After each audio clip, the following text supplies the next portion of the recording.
Chapter 1. When I was but a child, during moments of insignificance and solitude, I would gaze upon the starry heavens, pondering whether there existed life at the far reaches of that vast expanse. Yet, it was only later that I realized I had been mistaken in my orientation. Distance is but a measure in the hands of the divine. It does not truly hinder the arrival of extraterrestrial beings, for such life originates from the depths of the Pacific Ocean. They emerge from a wormhole nestled between two tectonic plates, a veritable breach in the fabric of our world. On August 11th, 2013, at 7 a.m., precisely 30 years ago today, the first monster made landfall in San Francisco. This colossal creature, reminiscent of a mountain, traversed the wormhole and arrived upon our Earth. At that time, I'd yet to be born now. I can only glean fragments of information from the memoirs of my mentor, Raleigh Becket.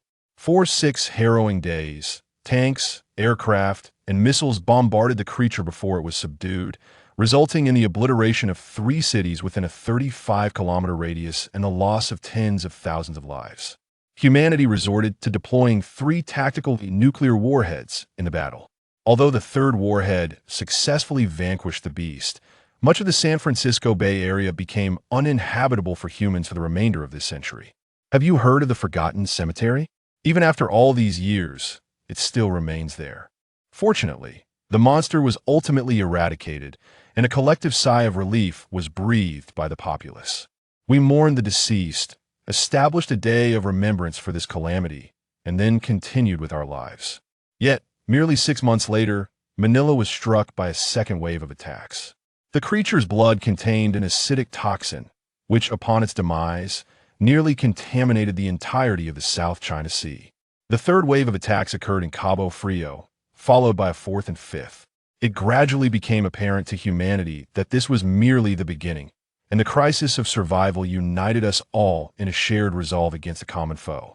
Nations worldwide began to collaborate, pooling resources to defend our home. In this context, the Tsunami Seagull project was born. Its aim was to construct a large-scale combat mech to withstand the onslaught of these monsters. This was our response to the threat. Initially, the project faced numerous setbacks. A single pilot could not endure the mech's neural sensory systems. Thus, we adopted a dual-pilot system on controlling the left hemisphere, the other the right. When they merged their thoughts through synesthesia, those enormous steel behemoths were finally conquered. With each battle, our resolve strengthened, and we gradually turned the tide. Fully armed mech warriors decimated the monsters, their fists connected to high-voltage circuits, easily shattering the creature's bones, reaching deep into their cores. The crisis became a topic of propaganda, while the monsters transformed into playthings for children. However, as the monsters grew stronger, the mech warriors faced their own share of tribulations. The rate of mech destruction far exceeded the pace of their construction.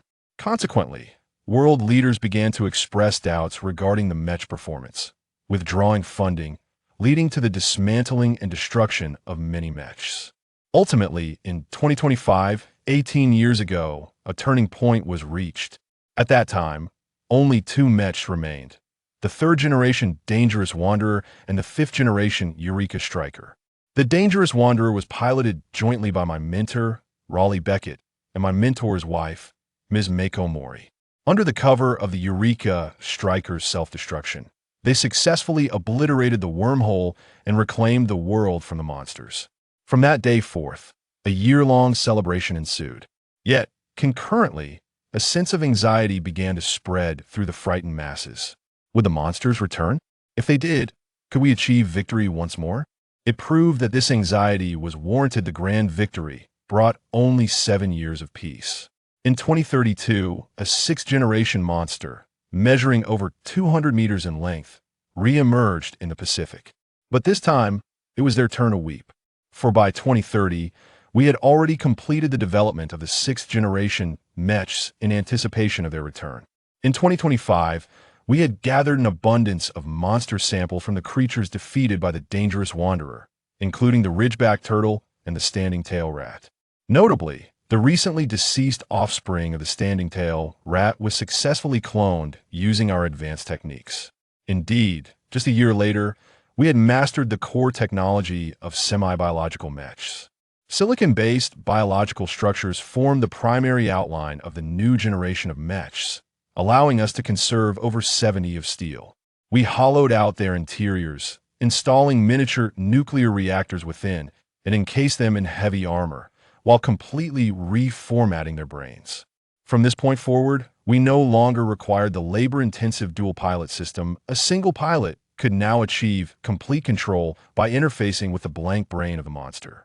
As the sixth-generation monster made its debut, my mentor piloted the first unit of the sixth-generation mech, the Peace Guardian, while my mentor's wife operated the second unit, the Doom Breaker.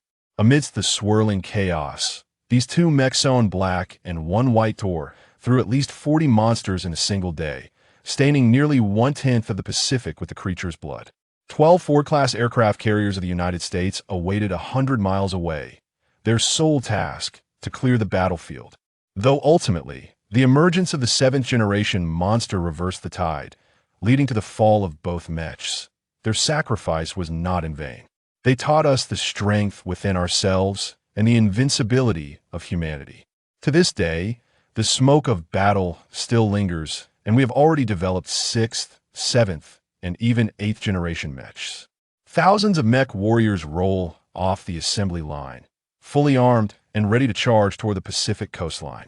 Countless youths flock to the PPDC Pan-Pacific Defense Corps, eager to become mech pilots. Billions of voices rise in unison, singing elegies for the monsters. The monsters can no longer withstand our onslaught. Our fury churns the seas. Our iron fists shatter mountains, and their defeat is imminent. Victory is our forte, and I, too, shall not miss this grand celebration. Of course, alongside me is my unparalleled steel partner, the Chinese-produced 7th-generation mech, J-35X Kunlun.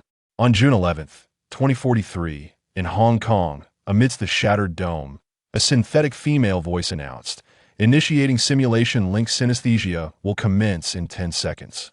Please prepare, pilot." The cold, synthetic tone assuaged Rosen's anxious heart. Gazing at the dark silver metallic ceiling, he inhaled deeply, clearing his mind, fully extending his body, and bracing for the impending impact. Link established. With those words, Rosen felt a tremor at his temples, as if a needle had pierced his brain, and then countless images surged forth like a tidal wave. Synesthesia is a remarkable experience, though it could only be truly experienced with the first 5 generations of mechs. From the 6th generation onward, the pilots interfaced with the monster's already reformatted blank brains, leading Rosen to witness only his own life. In 2020, Rosen was born. On the same day, his parents perished in a monster attack. His cries persisted for a full 2 days and nights before he was unearthed from the rubble. After enduring 7 years of tumultuous existence, Rosen encountered his mentor, the stubborn yet somewhat rebellious old man, Raleigh Becket. He guided Rosen onto a path of defiance against the divine. There are times when insignificant humans cannot contend with the Almighty. For instance, during a raging storm, all you can do is seek shelter. But once you become a mech warrior, you gain the strength to confront the tempest. Even in the face of the divine, you possess a fighting chance. This was a phrase Raleigh often articulated, and Rosen naturally embraced it as truth. As for Rosen's name, it requires no further explanation. In the 2nd year of his acquaintance with his mentor, he adopted the couple's names as his own. Now, his mentor has honorably sacrificed himself. Yet Rosen shall inherit his aspirations and continue to forge ahead on this path until humanity's victory is achieved. Synchronization rate at 53, fluctuations in pilot emotion detected. Mental connection forcibly offline. Kunlun simulation initiation failed. Before Rosen could finish his reminiscence, the synthetic voice abruptly interrupted his thoughts. Rosen rubbed his eyes and descended from the simulator with a hint of despondency. He gazed at the glaring red words "test failed" displayed on the screen, his eyes flashing momentarily. His lips parted slightly, as if he wished to articulate something, yet ultimately, the words remained unspoken. "Rosen, the 3rd simulation attempt has failed. Your status as a trainee has been downgraded from a formal student to a provisional one," announced a stern-faced staff member clad in military attire, documenting the results in a notebook. Upon hearing this, the surrounding trainees discreetly covered their mouths and began to murmur amongst themselves. Rosen chose to disregard the whispers. He simply exhaled softly, removed his experimental suit, organized his belongings, and strode out of the simulation room. The murmurs gradually subsided in the wake of his departure. Rosen was not devoid of emotion. He was acutely aware of joy, anger, sorrow, and elation. When those peculiar gazes converged upon him, he felt a surge of tumultuous energy within his chest. However, beyond that, he remained unmoved. He had no intention of retaliating or engaging in confrontation, for he refused to squander his time on such trivial matters. The origins of his predicament could be traced back to a recent incident. 2 years prior, Rosen had participated in the pilot selection for the 7th-generation mech, J-35 Kunlun, and a year later, he had secured the pilot rights with an impressive synchronization rate of 92. Yet, he could not have foreseen the calamity that would soon ensue. Rosen's inaugural connection with Kunlun had ended in Felurian unfortunate accident, to be precise. The moment the connection system activated, he inexplicably lost consciousness. Meanwhile, the towering Kunlun, standing at 145 meters, nearly triggered its right-hand Yulon high-pressure magnetic storm circle, plunging the entire base into a state of red alert. Subsequently, Kunlun was temporarily sealed away, and to this day, Rosen remains oblivious to the cause of his fainting spell that fateful day. Furthermore, in the year that followed, his mental acuity plummeted dramatically, spiraling from 92 to an incomprehensible 53. It is worth noting that the brain of a 7th-generation mech is devoid of consciousness. It possesses no autonomous awareness. Even a dog could achieve a synchronization rate of 60 with Kunlun. As a result, his rank had been reduced by 3 levels, from pilot to provisional pilot, and finally to candidate trainee. And including the most recent failure, it should now be 4 levels. Now, Rosen is merely a provisional trainee. Should he fail to successfully initiate a single simulation, he would remain in this status for the entirety of his life. Rosen walked through the corridor with a stoic expression, the sound of his boots echoing against the floor. As he passed by, the faces of those around him displayed a spectrum of emotions, some mocking, some indifferent, and some filled with pity. Yet paradoxically, no one could decipher the tempest concealed beneath Rosen's austere visage. "Hey, Rosen." A sudden voice halted. Hema, female voice, instantly recognizable to anyone who had heard it before.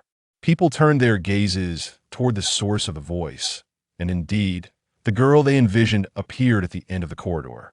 In the convergence of their stares stood a girl of approximately 15, exuding an air of confidence as she sprinted toward him. She was of Eurasian descent, with fair skin and shoulder-length black hair. Clad in a brown sleeveless tank top and athletic shorts, her fitted attire accentuated her youthful, blossoming figure. In the corridor, several male students could not help but feel a sense of yearning. Yet that was all it was, for the girl possessed an extraordinarily unique identity. Her name was Raleigh Becket, the daughter of the renowned human hero, Raleigh Becket, and the esteemed Shinko Makoto. This singular fact alone caused countless male students to hesitate in their pursuits. "Rosen, I'm calling you. Why are you ignoring me?" Angie exclaimed, a hint of anger in her voice as she squeezed in front of Rosen, hands on her hips, lips pouting. Although she was considerably shorter than Rosen, she matched him in spirit. "I still have to report to Dr. Newt," Rosen replied, his expression impassive as he pushed past Angie and continued forward. Little did he know that even this slight contact had drawn a multitude of envious gazes from those around them. TCH, so what if you're unqualified? Is it really necessary to act like this? You spend all your time researching machines and won't even play simulated battles with me anymore, Angie complained, her tone rife with grievance. "That it's precisely because I'm unqualified that I chose to study machines," Rosen retorted, still ignoring Angie's protests, his gaze fixed ahead. "That I don't have a luxury of time to squander on pursuits that yield no results." Rosen spoke no falsehood. The briefcase he held contained a paper he had labored over for an entire week. Noticing that Rosen was impervious to her pleas, Angie raised an eyebrow. "Do you really think that studying machines will allow you to defeat the monsters?" Of course, even though the framework of the 7th-generation mech was constructed from silicon-based life forms, the internal circuitry and weaponry remained mechanical. Without machines, what was a mech but a mere skeleton? Finally, Rosen lowered his gaze to meet Angie S., stating earnestly, "Does Miss Angie wish to simply sit atop your mech Anshan and cast spells, manipulating that lifeless body to fight?" Angie was rendered speechless by Rosen S.'s admonition, a blush creeping across her fair cheeks as she stood there, uncertain of how to respond. "Well then, please proceed." Rosen nodded slightly before swiftly disappearing down the corridor. Watching Rosen S.'s somewhat desolate figure, Angie hesitated for a moment but ultimately followed him, her face flushed. Rosen walked ahead with an impassive demeanor, while Angie could only sulk as she trailed behind. Before long, they arrived at the third floor of the Shattered Dome S research area. The first floor was dedicated to mech storage and maintenance, where the majority of workers and logistics personnel resided. The second floor housed the Pilot S rest area and command center, accessible only to those of trainee status and above. The third floor, however, was the most exceptional of all, home to researchers focused on monsters, classified documents concerning them, various equipment, and all blueprints for domestically produced mechs. That it would not be an exaggeration to call this place the heart of the entire base. As soon as Rosen descended the stairs, a heavy iron door barred his way. Yet this posed no challenge for him. In addition to being a mech pilot, he was also a senior researcher involved in the development of the 7th-generation lightweight mech. And he even had his own laboratory on this floor. Under the watchful eyes of 2 monitors, Rosen merely produced a card and swiped it casually, causing the solid door to part in half. Granting him passage. "Angie, this ahead is not a place for you to enter," Rosen warned without looking back. Who are you to tell me? There's no place in this base. I can't go." Angie shot a fierce glare at Rosen, but alas, he was oblivious to her ire. "Suit yourself." With that, Rosen said no more and stepped inside. Beyond the door lay a series of metallic corridors lined with various laboratories, encompassing everything from monster dissections to mech weapon experiments. Clearly unaccustomed to this environment, Angie gaped in awe, while Rosen strode purposefully ahead toward the Gusler laboratory, which was not far away. "Good morning, Dr. Rowe," he greeted. "Hello," the doctor replied. "Mr. Rosen, I have perused your paper. It was truly splendid." "Too kind," Rosen replied modestly as they walked. Many individuals clad in lab coats greeted Rosen enthusiastically, to which he nodded in acknowledgement. However, those passing by Angie did not spare her a glance, as if her identity as the daughter of a hero held no weight in their minds. What is wrong with these people? Don't they recognize me? Angie furrowed her delicate brows, perplexed and frustrated. You can't blame them. Many of them haven't stepped outside their labs for years, so of course they wouldn't recognize you. Some might even think your father is still alive.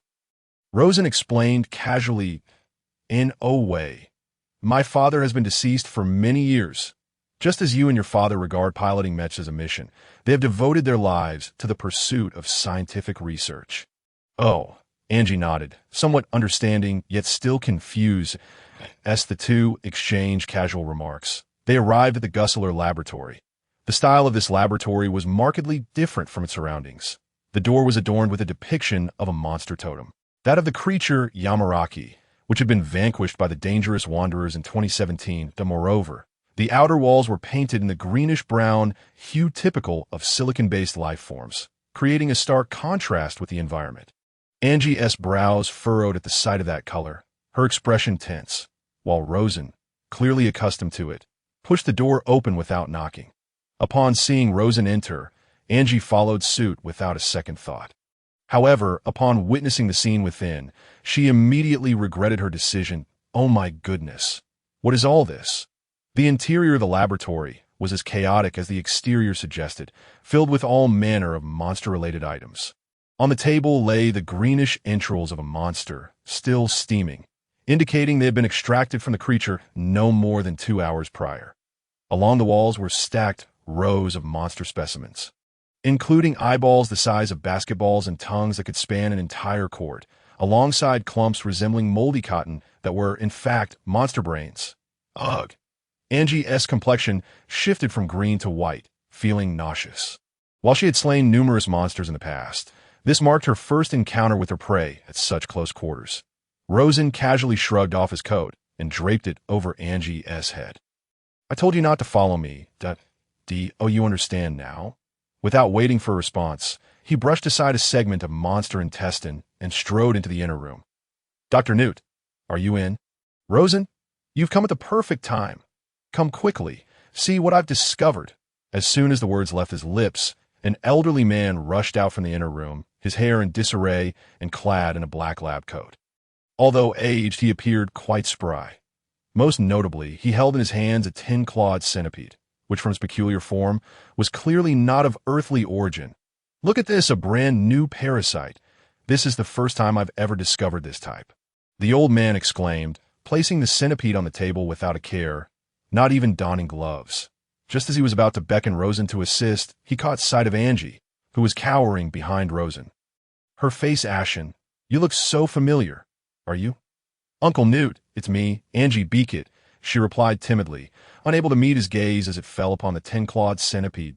Oh, right. Angie, is that you?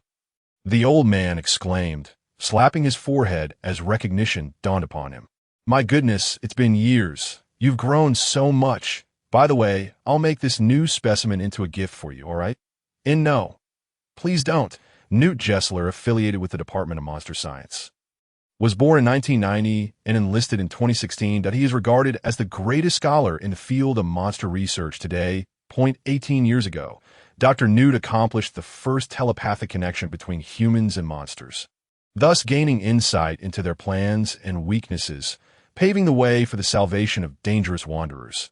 Now, this peculiar scientist, having surpassed 50 years of age, continues to toil on the front lines of the Shattered Dome, dedicating his efforts to the triumph of humanity. Oh dear, it seems I have made another blunder, he remarked, wiping his hands with a childlike innocence as he beheld Angie's pale countenance, with an interpersonal skill set that was nearly non-existent. Dr. Newt wore a sheepish grin. Now, doctor, let us not dwell on that, Rosen interjected calmly, extending his hand to pass the briefcase he had been carrying to Newt. Here is the paper you requested, detailing the feasibility report on the installation of living monster organs on the 8th generation mecha. Thank you.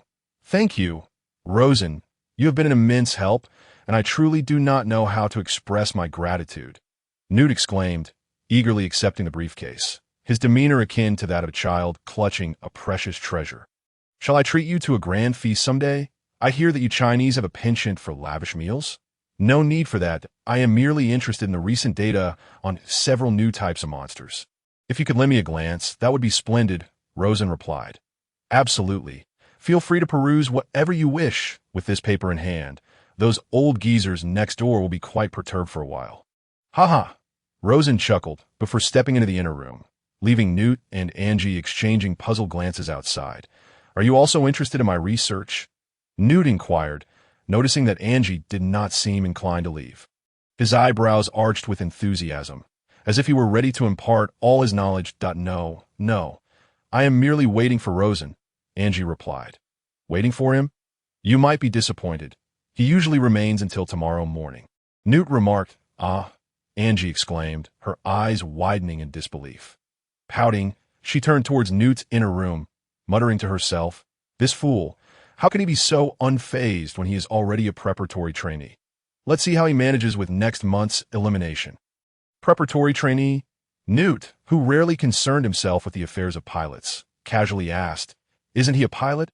Uncle Newt, that fool has already been demoted, Angie exclaimed, seizing the opportunity to divulge Rosen's recent circumstances in detail, concluding with a huff. Humph.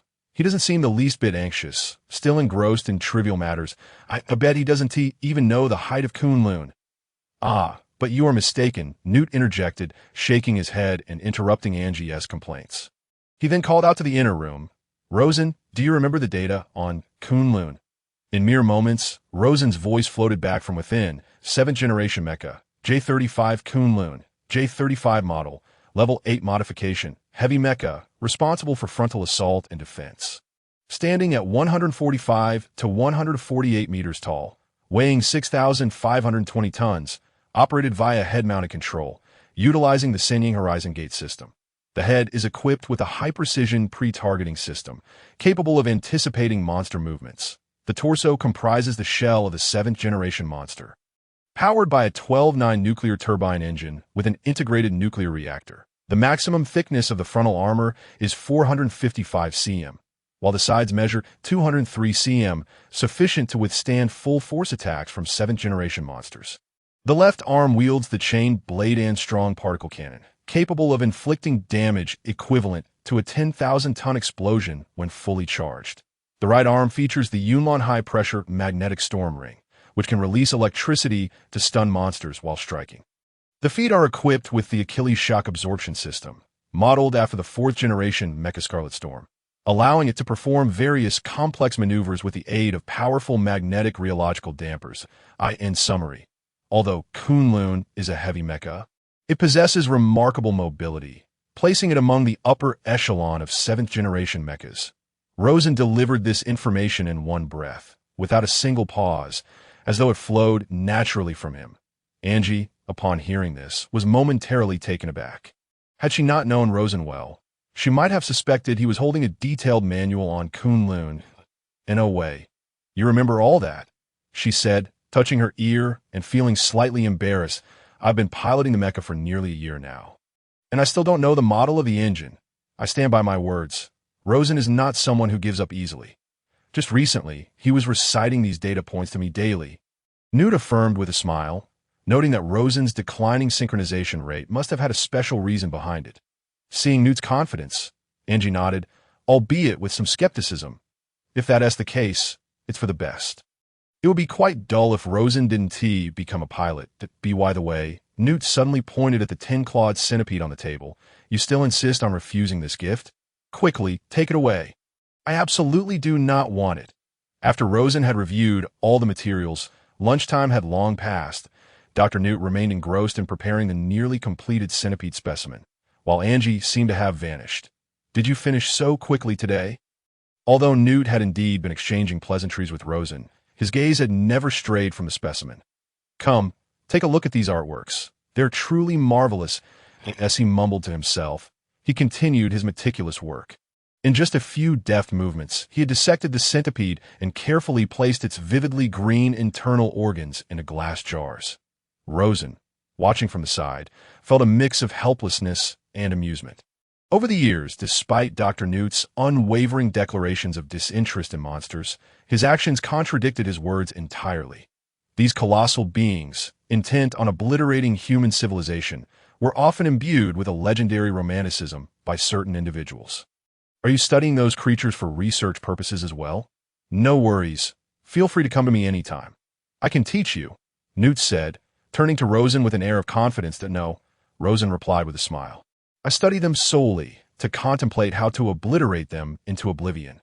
"That might not be the best approach," Newt responded, not angered but merely pursing his lips, as if recalling similar sentiments expressed many years prior. He then turned his attention back to his task, but Rosen interjected before he could proceed.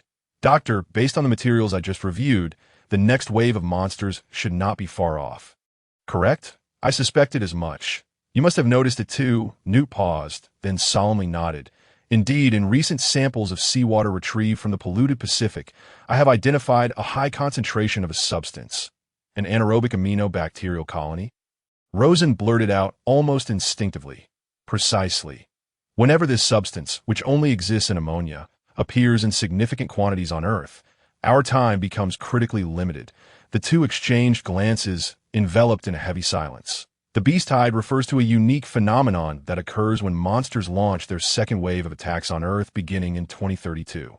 Previously, the monsters would emerge one by one from specific locations, and there would be intervals between waves, allowing humanity to swiftly deal with them, as though they were famished diners tackling fried chicken at the table.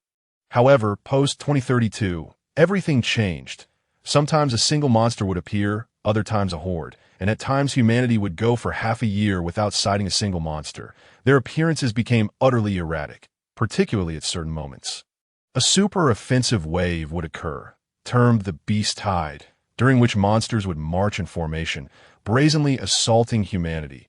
Dozens of monsters would advance in a line, annihilating everything in sight, civilization and life alike. This phenomenon had occurred twice before. The first in 2032, thwarted by the valiant Becket couple, who nearly exterminated all monsters. The second time occurred in 2038 AT that time. Nearly 30 monstrous creatures launched a comprehensive assault that almost reached the outskirts of Beijing. To this day, the carcasses of those beasts, which still lie piled in the Bohai Bay, have yet to be thoroughly cleared, resulting in extensive pollution that has transformed Bohai Bay into the largest dead zone on Earth. Subsequently, in order to prevent a recurrence of such a crisis, nations around the world exerted tremendous effort to produce mechas. It is estimated that there are approximately 300 mechas currently in service globally, with China possessing around 50 of various types, including 12 stationed at the Hong Kong base for emergencies. When necessary, the shattered domes located in Shanghai and Singapore will also join forces to combat external threats. However, as long as we relay the information we possess to our superiors, there is little else required of U.S. Is there? Rosen sighed, straightened his attire, and prepared to depart. Just then, the door to Dr. Newt's room swung open, and a white figure burst in. Newt! Newt! You scoundrel, you've once again left those disgusting things on my doorstep. Have you forgotten our old rules? The speaker was an elderly man with fair skin and golden hair, clad in a stark white lab coat that contrasted sharply with Newt's attire, leaning on a cane. Although he walked with a slight limp, one could tell from his furious demeanor that he likely no longer required the support of the king. Calm down, Hermann. I'm still busy. Busy doing what? Just fiddling with the innards of your monsters, splattering blood everywhere without end. And remember to add doctor before my name. Hermann Doctor. How many times must I tell you? Hermann spat, his words tumbling forth in a torrent. However, upon noticing Rosen standing nearby, his eyes widened, and his complaints abruptly ceased. Rosen, you've arrived, Hermann exclaimed, seizing Rosen and using him as a makeshift cane. Let us go. Quickly! This is no place for you to— I have a plethora of issues waiting for your resolution. Hey, you can't do this. Rosen just got here. Newt attempted to intervene, but after glancing at his work and then at Rosen, he found himself momentarily paralyzed, unable to decide which path to take. Let us not concern ourselves with this deranged monster fanatic, Hermann scoffed, hobbled but determined as he dragged Rosen out the door. In truth, it should have been Rosen pulling him out. The programming for the 8th generation mechas is driving me to the brink of madness. That scoundrel Newt keeps complicating matters for me, as long as I draw breath. I will file complaints against him until the day he packs up and leaves with his junk. Listening to Hermann's endless grievances, Rosen could only respond with resigned agreement. Hermann's laboratory was situated right next to Newt's, yet it presented an entirely contrasting scene. The entrance was unremarkable, and the interior was exceptionally tidy, featuring only a table, a blackboard, and a 3D computer. The walls were adorned in a calming pure white. Yet the blackboard was filled with an overwhelming array of formulas. Anyone lacking a grasp of mathematics would surely find their heads spinning upon viewing it. Rosen, you must assist me. All right, Rosen replied, as soon as he took a seat. Hermann activated the computer, and a cascade of complex formulas sprang forth onto the screen. After a cursory glance, Rosen quickly identified the underlying issues and promptly set about correcting the discrepancies. Splendid, Hermann exclaimed, his face lighting up as he saw the problems being resolved one by one. How can I thank you? Perhaps I should treat you to a grand feast another day. Is this truly how you perceive the Chinese? Rosen thought to himself, feeling a swell of perplexity. Hermann Gottlieb belonged to the Monster Science Research Department. Born in 1989 and enlisted in 2015, he was once the foremost scholar on significant monster-related research projects. 18 years ago, Dr. Hermann successfully predicted the timing and quantity of monster attacks based on mathematics and proposed a strategy to obliterate wormholes, paving the way for humanity's salvation from the perilous wanderers. Today, this equally eccentric scientist, now over 50, continues to toil on the front lines of the shattered domes, dedicating his efforts to humanity's triumph. Though it is unclear how these two doctors came to the impression that Chinese people enjoy grand feasts. Rosen found it understandable. They had not ventured outside the base in a considerable time, and the human society beyond the shattered domes was scarcely distinguishable from the world of monsters to them. Their social awareness likely remained anchored in the early 21st century. For them, Rosen held no notion of negligence, only genuine respect and reverence. Before long, Rosen had resolved the majority of Hermann's issues. However, at that moment, an announcement suddenly blared from the speaker in Hermann's room. "Attention, Trainee Rosen, please report to the Driver Administration Office. Attention, Trainee Rosen, please report to the Driver Administration Office." The synthesized female voice from the announcement briskly interrupted their thoughts. Rosen could only tilt his head and shrug, expressing his sentiment. Huh, why now? Hermann shot an irate glare at the speaker, though regrettably, his gaze could not traverse the wires to reach the other end. "Well then, until next time, Doctor. All right, next time remember to come straight to me, and don't seek out that madman again." Listening to Hermann's admonition, Rosen could only nod with an amused resignation. Before departing, he specifically discussed the monster tide with Hermann. And after arriving at a unified perspective, both men found themselves furrowing their brows in concern. Though the timing remained uncertain, it appeared to be inevitable. "Rosen, take care of yourself and stay safe." While Rosen considered that he likely would not have another chance to pilot Mecha, he ultimately refrained from voicing his worries. Hermann solemnly saluted Rosen, to which Rosen could only respond with a helpless smile, accepting the gesture. The Driver Administration Office is where the PPDC manages the profiles of mecha pilots. Located on the second floor, initially, the Shattered Domes had no such department, but as more and more young people volunteered to become mecha pilots, the PPDC had no choice but to establish a new major department to oversee these unruly youths. Rosen had become somewhat of a regular there, having visited 3 times this year alone. The reason being that each time he was demoted, he had to go there to update his records. So today would be no exception. Rosen walked quietly, his expression neither joyful nor sorrowful. Before long, the door to the administration office came into view. The room was small, and upon seeing Rosen, the people inside erupted in laughter. "Look who's here! Our esteemed guest has arrived." The speaker was Jean Dellen, the head of the administration office, who spoke with a distinct Sichuan accent. He lounged with his legs crossed, grinning broadly as he pointed at Rosen. Yet beneath the laughter lay an undercurrent of resignation. Perhaps Rosen should just work in the administration office to spare himself the hassle of running back and forth. Rosen found himself amused by this and managed a weak smile. Nonetheless, despite the laughter, the formalities had to be addressed. He received his new identity card, which bore the title Trainee Pilot identity card with his name inscribed on it. "I must say," Jean Dellen stammered as he handed the card to Rosen.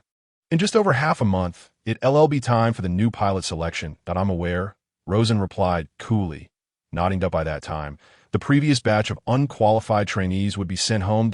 "Don't you feel anxious? Or perhaps a sense of crisis?" he pressed. "But then again, even if you're not a pilot, you can still remain here as a researcher, can't you?" In response, Rosen merely smiled noncommittally before countering. "It's not that I lack a sense of crisis. Rather, the synchronization rate is not something that can solely be improved through hard work, is it?" This retort left Jean Dellen momentarily speechless. Although he was not a pilot, he had a basic understanding of the concept. To him, the synchronization rate seemed an elusive phenomenon, reflecting the degree of mental alignment between two entities at a specific moment or state. Take the Raleigh couple, for instance. At their peak, their empathy synchronization rate could reach 100. However, as time passed, they found it increasingly difficult to attain their former levels. Moreover, with the advent of the 6th-generation mechas, universal empathy had become a relic of the past. In the annals of human-monster empathy, Rosen's achievement of a 92 was already considered a remarkable figure. The phenomenon of human-animal empathy is intrinsically linked to self-empathy.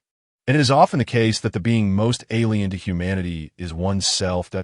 In his quest to reclaim his former glory, Rosen has undoubtedly exerted tremendous effort.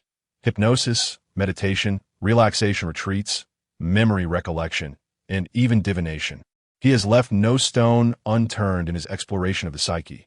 Yet he ultimately discovered that his mental state was entirely normal, devoid of any signs of psychological impairment, while his synchronization rate inexplicably declined. The repeated failures during simulations led Rosen to believe that both God and he were engaged in a cruel jest. With no alternatives left, he could only wish Jean Dellen good luck. After a moment of contemplation, Jean Dellen saluted Rosen, who returned the gesture before decisively exiting the administrative office. Once Rosen's figure vanished from sight, Jean Dellen couldn't help but lament what a calamity-prone individual he is. In just a year, he has already fallen 4 ranks. Jean Delin reminisced about their previous encounters. When Rosen first arrived, his visage resembled that of a frostbitten eggplant, while his demeanor was akin to that of a self-propelled bomb. Anyone daring enough to engage him in conversation would inevitably endure a night of scathing rebukes. However, during his second visit, he wore a smile that seemed to evoke a bittersweet sensation, maintaining a silly grin for an entire week. To be why the third visit, his expression had reverted to the current stoic demeanor, as if his heart were still as water, rendering him inscrutable. Lost in thought, Jean Delin suddenly froze, and a smile of quiet satisfaction crept upon his lips. It seemed the young man had matured considerably. 2 years prior, Rosen had been an insufferable egotist. Perhaps this year's experiences had not been entirely detrimental to him. One could only hope. After leaving the administrative office, Rosen proceeded directly to the dormitory. Today, he was to relocate from the designated area for formal trainees to that of the preparatory trainees. Although the 2 zones appeared close on the map, within the fractured dome that towered 100 meters high.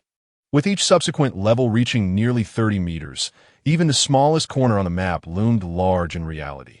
Fortunately, Rosen had little to pack, aside from a diary, a few ongoing research documents, and a change of clothes. He had nothing else to carry. He ultimately departed with nothing but his own presence, as if he had never existed there at all. The 2 living quarters were separated by an aerial corridor, with transparent glass on either side revealing the mecha maintenance area connecting the first, second, and third levels. Towering steel behemoths, reaching heights of 140 meters, stood rigidly beyond the glass, resembling rows of soldiers under inspection. Countless mecha technicians dangled from cables, conducting routine checks on these colossal machines, creating a vibrant scene. As Rosen traversed the corridor, he instinctively turned to observe and immediately recognized the 7th-generation mecha positioned first on his left, the heavy mecha Huangshan. At that moment, over 20 staff members were clustered around the work platform on Huangshan's left side, diligently cleaning its powerful particle cannon, a sight reminiscent of a throng of large ants encircling a human hand. Huangshan was on par with Kunlun, deployed in the same batch, and its name adhered to the Chinese Mecha Army's nomenclature convention, which designated 7th-generation heavy mechas after mountains. The 7th-generation light mechas, however, were named after major cities, such as Anshan, Luoyang, and Changchun. The 6th-generation mechas were few in number, with only Poyang and Dongting remaining operational. China possessed 3 8th-generation mechas, named after provinces: Shandong, Shanghai, and Beijing. Huangshan and Kunlun bore striking resemblances, sharing identical power cores and weapon systems. However, Kunlun's Achilles shock absorption system installed at the ankle greatly enhanced its mobility, while Huangshan was equipped with robust anchoring rivets to bolster its defensive capabilities in frontal combat. Each had its unique merits. Standing alongside Huangshan was the 7th-generation heavy mecha Taiying, followed by the 7th-generation heavy mecha Changbai. Rosen found himself unable to resist stopping, standing before the glass partition, pointing out the towering machines one by one. Yet, before he could indicate many, his hand froze mid-air. How could this be? Following his finger's direction, he beheld the figure that had haunted his thoughts for nearly a year, standing at the edge of his vision. No, it couldn't be. Was it not secured? That brand-new, colossal mecha stood silently, though its head was shrouded in a canvas cover. The silver coating beneath and the striking crimson lettering on its chest incessantly proclaimed its identity. J35 Kunlun. Although he had yet to discern the content of the red letters, Rosen instinctively exclaimed. Narrowing his eyes, he leaned forward, striving to confirm. Indeed, it was Kunlun, just as Rosen's mind wandered in rare confusion. An abrupt voice cut through the air from behind him. What's this? Do you fancy her? The voice jolted him back to reality. Turning to look, he saw a Caucasian man standing quietly beside him. You are indeed gazing at her, are you not? The man stepped forward, aligning himself alongside Rosen. Slightly taller than Rosen, with blonde hair and blue eyes, he possessed the quintessential features of a European. Although his tone was resonant and youthful, his face bore a hint of age, particularly evident in the deep furrows etched into his forehead. This led Rosen to conclude that he was of Germanic descent, in Hong Kong's fractured dome. There were many foreigners, even more than locals, which rendered Rosen indifferent to the man's presence. Her? Rosen turned back, responding somewhat coolly. Indeed, it is Kunlun, the very Mecca you have been fixated on, the Caucasian chuckled. Teasing, you Westerners tend to perceive Meccas as feminine, merely because the majority of pilots are men. However, Rosen had no inclination to laugh heartily. He merely forced a smile devoid of warmth and turned to leave. Before he had taken more than a few steps, the man's voice, as anticipated, called out once more. Are you truly not going to give her one last look? Taken aback, Rosen halted, while the voice continued. My name is Mike Kane, a mecha test pilot from the Hong Kong base. You must be Rosen, correct? In 3 days, I will conduct the final test on Kunlun, should her empathy system prove faulty. She will be transferred to the American Anchorage base for further handling. Rosen refrained from turning back. Instead, he slightly elevated his posture and inquired, why is a Chinese mecha being handed over to the Americans? You see, we already have enough mechas here, nearly to the point of overflowing. This base has only 6 hangar doors, Mike replied. Moreover, nearly all the technicians are focused on modifying and developing the 8th-generation mechas. Who would concern themselves with 7th-generation relics? At the mention of relic, Rosen's hands visibly trembled, but the moment passed swiftly, and Mike assumed he had merely imagined it. Though I've heard about your failure to activate. You were once her pilot. After all, I mean no offense. I merely hope you can attend the test in 3 days that I suspect that once she is sent to America, she will be dismantled and remade. The next time you see her, she may no longer be called Kunlun. Perhaps she'll be named Philadelphia 76ers or Spurs, something like that. Ha! You know, being a test pilot is akin to having your head strapped to your belt. I much prefer basketball to piloting malfunctioning mechas. Do you appreciate the allure of basketball?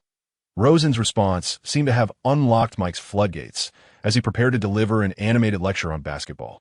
However, Rosen displayed little interest. I do not like basketball. He bluntly doused Mike's enthusiasm with cold water. And I will never pilot a mecha again. Without even turning his head, he took a step forward, leaving everything behind him. Hey, you can't just shake me off like that, Mike shouted defiantly, but alas, Rosen was already beyond earshot. Rosen's spirits plummeted. Today had been a series of unfortunate events. The encroaching beast tide was but one concern, while Kunlun's fate weighed heavily on his heart. Moreover, he was utterly oblivious to the nature of this sensation.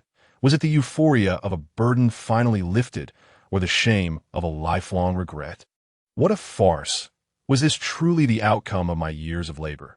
He chose not to linger on the scenery, instead plunging headlong into the preparatory student dormitory. The preparatory student quarters bore little distinction from the formal student residence.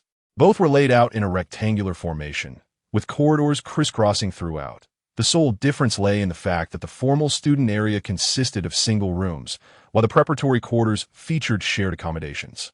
Room 2213.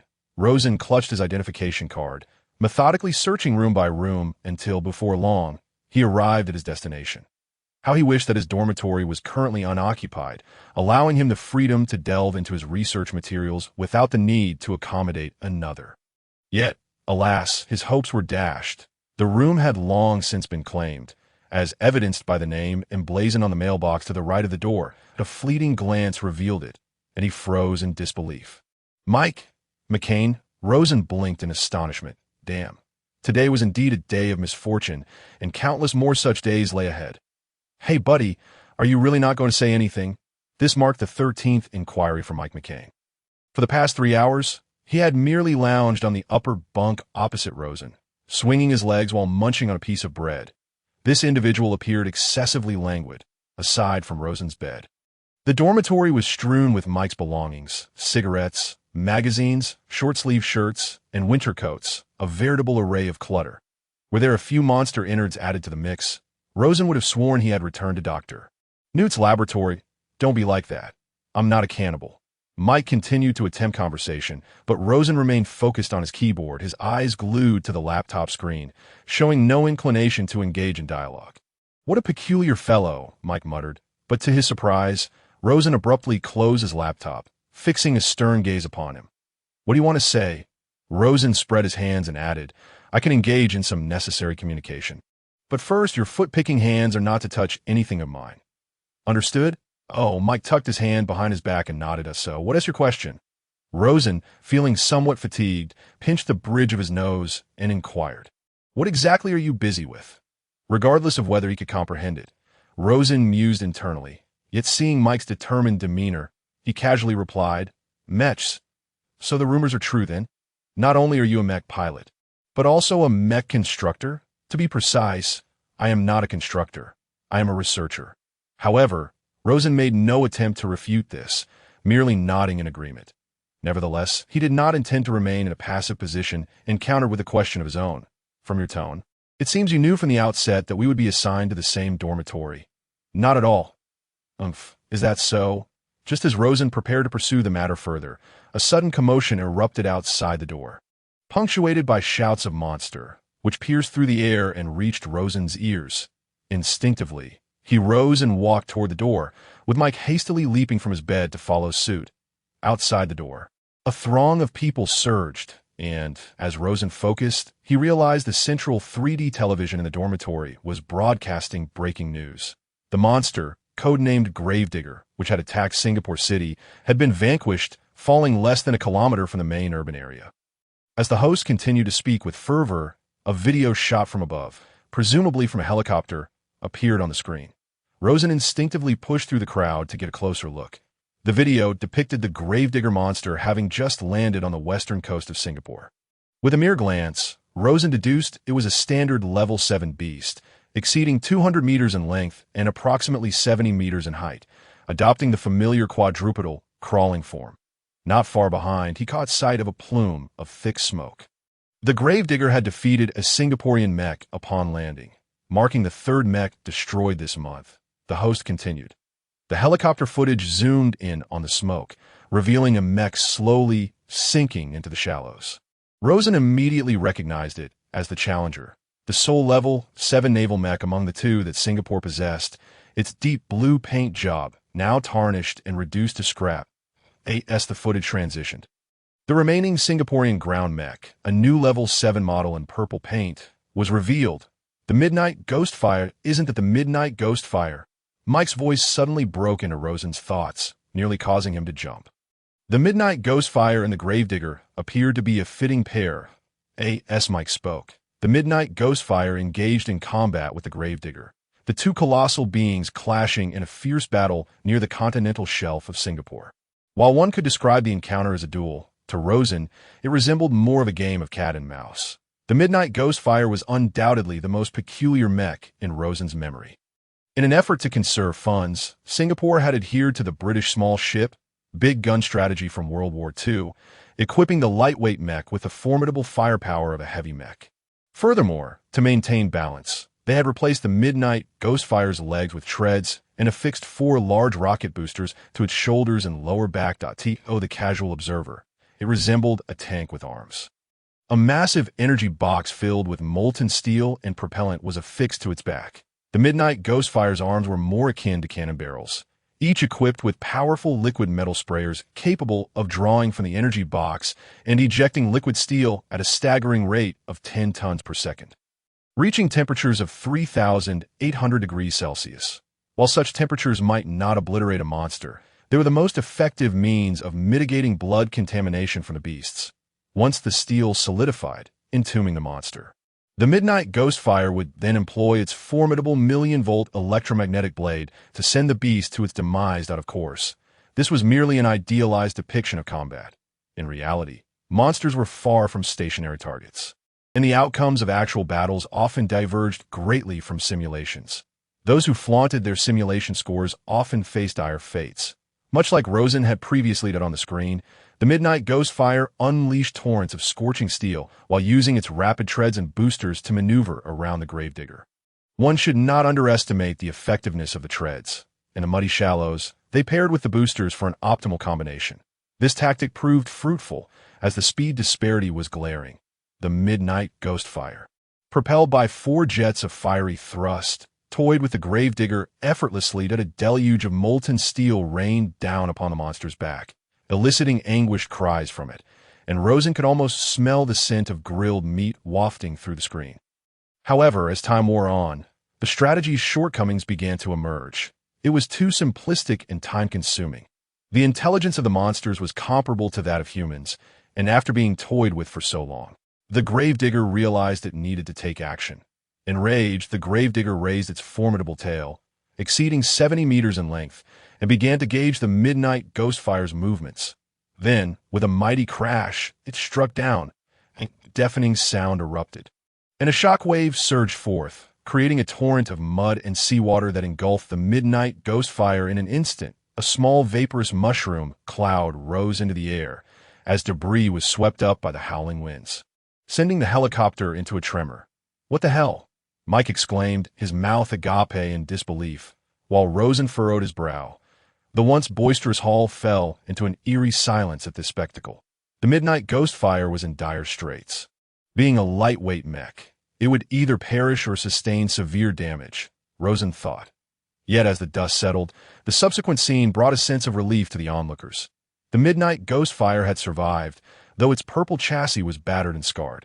Arcs of electricity crackling erratically, and its left tread appeared to be severed, rendering the boosters on its back incapable of firing. He found himself ensnared in a hollow. Unable to move, the ominous roar of the Midnight Spectre's engine idling echoed from the screen, causing the hearts of the onlookers to plummet once more. It felt as though they could perceive the despair of the pilot within the mech through the screen. The incapacitated light mech was undoubtedly doomed. Yet, the next course of action taken by the Midnight Spectre appeared exceedingly peculiar. With a sudden mechanical transformation, its right hand revealed a high-voltage electromagnetic knife, springing forth from beneath its armor. What was he attempting to do? A question mark loomed in the minds of all present. Only Rosen's eyes sparkled with understanding as he murmured, "He intends to self-harm." Indeed, as Rosen had surmised, the Midnight Spectre swung its right hand and severed the connection between its left track and body. Though it sacrificed a limb, it regained its freedom. One of the greatest drawbacks of the synesthetic technology was the sharing of tactile sensations in other words, any damage inflicted on the mech would be transmitted to the pilot in a tactile manner. Reflecting on this, Rosen couldn't help but feel a profound respect for the pilot of the Midnight Spectre. With one side of its propulsion lost, the Midnight Spectre was certainly at a disadvantage.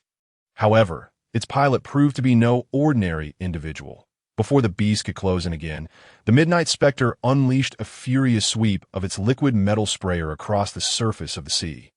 The seawater boiled instantly, a billowing cloud of steam engulfing the entire area. Following that, a cacophony of collisions and cutting sounds erupted from within the mist before all fell silent. Who emerged victorious? Just as the crowd began to speculate, the host revealed the answer. Despite the Midnight Spectre's formidable combat prowess, it ultimately succumbed to the beast, suffering damage to its right track and losing operational capability. The Gravekeeper, after sustaining significant injuries, continued its advance toward the city of Singapore. A wave of lamentation swept through the audience. Yet, no one anticipated that the host's voice would take an unexpected turn. In an elevated tone, he proclaimed that after the Midnight Spectre was defeated, the 8th-generation mech Shandong, which was conducting routine patrols near Singapore, arrived on the scene and ultimately vanquished the beast. Upon hearing this, the crowd erupted in relieved laughter. That startled me. I thought Singapore was doomed." Mike chuckled, patting his chest, while Rosen managed a faint smile. Subsequently, the screen shifted to depict the intense battle between the Gravekeeper and Shandong. The battlefield had transformed into the city of Singapore, with a vividly red-painted Shandong standing out against the backdrop. As an 8th-generation mech, it towered at a staggering height of 160 meters, overshadowing even the skyscrapers within the urban landscape. Designed in China, the 8th-generation mech represented a heavy mech, its combat style starkly contrasting with that of lighter models. Shandong did not shy away. Instead, it charged directly at the beast, scattering debris and dust in its wake. Within mere exchanges, the superiority of the two became evident, as Shandong effortlessly deflected the beast's thick tail and then plunged its colossal steel hands, akin to buildings, into the Gravekeeper's hide. It then hoisted the creature high and hurled it back from the inland to the shallows. The Gravekeeper soared nearly a kilometer before crashing heavily onto the ocean's surface, the resultant waves almost creating a miniature tsunami. The once mighty beast was rendered diminutive before the 8th-generation mech. Shandong revved its engines and charged toward the shallows, delivering a standard military punch sequence to the creature with its electrified fists. Each impact generating a tempest that exhilarated the spectators. The Gravekeeper evidently could no longer withstand the assault. It was left dazed and reeling. Seizing the opportunity, Shandong unleashed a barrage of close-range bombardment with its myriad weapons. Full burst, with arms extended, chest puffed out, and head held high. This was Shandong's stance when initiating a full-scale attack. Dark cannon muzzles, magnetic storm rings, and missile silos emerged from beneath its armor, facing the helpless Gravekeeper. Amidst the thunderous roar, countless electromagnetic, particle, and magnetic storm weapons detonated upon the creature's head. Finally, Shandong stepped forward, raising its laser welding knife, aiming it at the neck of the Gravekeeper, where a 3-meter deep wound had already been inflicted by the Midnight Spectre. Thus, Shandong inserted the laser welding knife into that very wound. Whoosh! The head of the Gravekeeper was severed entirely. The disembodied head flew far away, splashing into the sea. Moreover, to prevent further pollution, Shandong swiftly employed its ion cannon to sear the gushing neck of the beast, instantly sealing the dark blue blood within its corpse. This sequence of actions was executed with remarkable proficiency. The colossal form of the Gravekeeper finally swayed and collapsed, sending waves shooting into the sky, with even the distant trees along the shore bending under the pressure of the wind. The footage revealed that the corpse of this beast was even larger than a standard athletic arena in the city. Shandong truly is formidable, and oh surprise there. Shandong is an 8th-generation mech. Defeating these 7th-generation creatures is child's play. If only I had the chance to pilot an 8th-generation mech myself. In this lifetime. Don't hold your breath. Witnessing Shandong's overwhelming victory over the beast, the atmosphere in the arena relaxed, with attendees exchanging light-hearted banter. The next segment on the television was the interview, a matter of great interest to the pilots. Since the arrival of the monsters on Earth, the profession of mech pilot had emerged, especially the renowned pilots, who paraded their mech models everywhere. Akin to true celebrities, TO claimed that there exists a pilot utterly indifferent to fame and fortune. That would be a blatant lie. The scene shifted, and the pilot of Shandong appeared on the screen. While most were already familiar with her name, the instant she materialized, the audience couldn't help but gasp in awe. In the footage, a figure clad entirely in crimson approached from afar, the color matching that of Shandong's paint scheme perfectly. Although the pilot's suit concealed her curves, her slender silhouette and waist-length hair revealed her femininity. Particularly when Rosen laid eyes upon her, his brow involuntarily twitched. Lin Yin, a 27-year-old from Zhejiang, had once piloted the 7th-generation heavy mech Huangshan, achieving a synchronization rate of 96, setting the highest record in the history of human mech synesthesia. Rosen was exceedingly familiar with this senior sister. Despite the passage of years, she remained unchanged, exactly as he remembered her. She was not conventionally beautiful and often bore a detached expression. Her speech was succinct, and her actions were decisively efficient. Rosen sensed an aura of efficiency first emanating from her. "Miss Lin." A reporter immediately intercepted Lin Yin, who was about to depart, though her icy gaze momentarily froze him in place. He nonetheless professionally inquired about her thoughts on the destroyed mechs and the monster that Shandong had just vanquished. Lin Yin fixed him with a frigid stare. "Instead of these trivialities, perhaps you should focus on the aftermath. Today, tens of thousands have lost their homes." Upon hearing Lin Yin's response, the reporter nodded in acquiescence, but just as they were about to continue questioning, Lin Yin preemptively retorted, "I have nothing further to say." With that, she departed the scene. Observing this, the opinions of the onlookers diverged for the first time. Some supported Lin Yin's stance, while others scoffed at it. "Rosen, what's your take?" Mike asked Rosen. "It has nothing to do with me." Rosen suddenly felt disinclined to continue watching. He pondered. If that day he had successfully conquered Kunlun, would he be the one seated within Shandong now? Alas, in this world there are no ifs. The dream of becoming a mech pilot, which once belonged to him, now pierced the heart of this former genius with profound anguish. "Perhaps you too may have the opportunity to become a pilot," Mike interjected, interrupting Rosen's reverie, his tone oddly peculiar. Yet, Rosen merely tilted his head in non-committal response. With a synchronization rate of 53 and he aspired to be a pilot, that was sheer fantasy. That I'm serious. Of course, that is contingent upon you returning to your previous level. Mike added, that's obvious. You don't need to tell me. Rosen finally snapped, his voice tinged with frustration. What if I told you I have a way? Suddenly, Mike raised his voice, attracting the attention of those around him. Rosen's body trembled slightly, but he slowly turned his head, as if his neck were rusted. What did you say? If I were to say that my synchronization rate has also declined like yours, yet I can still pilot the mech. Just as I am now, as a mech test driver. Is this true? Rosen squinted, a mysterious glimmer flashing in his eyes. I hope you are not deceiving me, he warned in a low tone while bowing his head to open the door. Meanwhile, Mike stood behind Rosen, sporting a smile that seemed to say, you can trust me. For the sake of confidentiality, Rosen deliberately brought Mike to his laboratory, a place unprecedentedly private. Aside from Dr. Newt and Dr. Herman, no one else had ever entered. Mike had visited the lab a few times in the past, and in his memory, it was a sanctuary for scientific enthusiasts, filled with chalk dust, lab coats, and an abundance of conical flasks. Rosen appeared to be an eccentric individual, and compared to the places he had previously visited, Rosen's lab was surely more impressive. However, when Rosen opened the door and Mike peered inside, he was instantly taken aback. The lab was indeed cluttered, but it was neither filled with monster specimens nor scientific equipment. It was overflowing with books, piles upon piles of thick volumes. In the center of the laboratory stood a pair of desks and chairs, equipped with a computer and a lamp.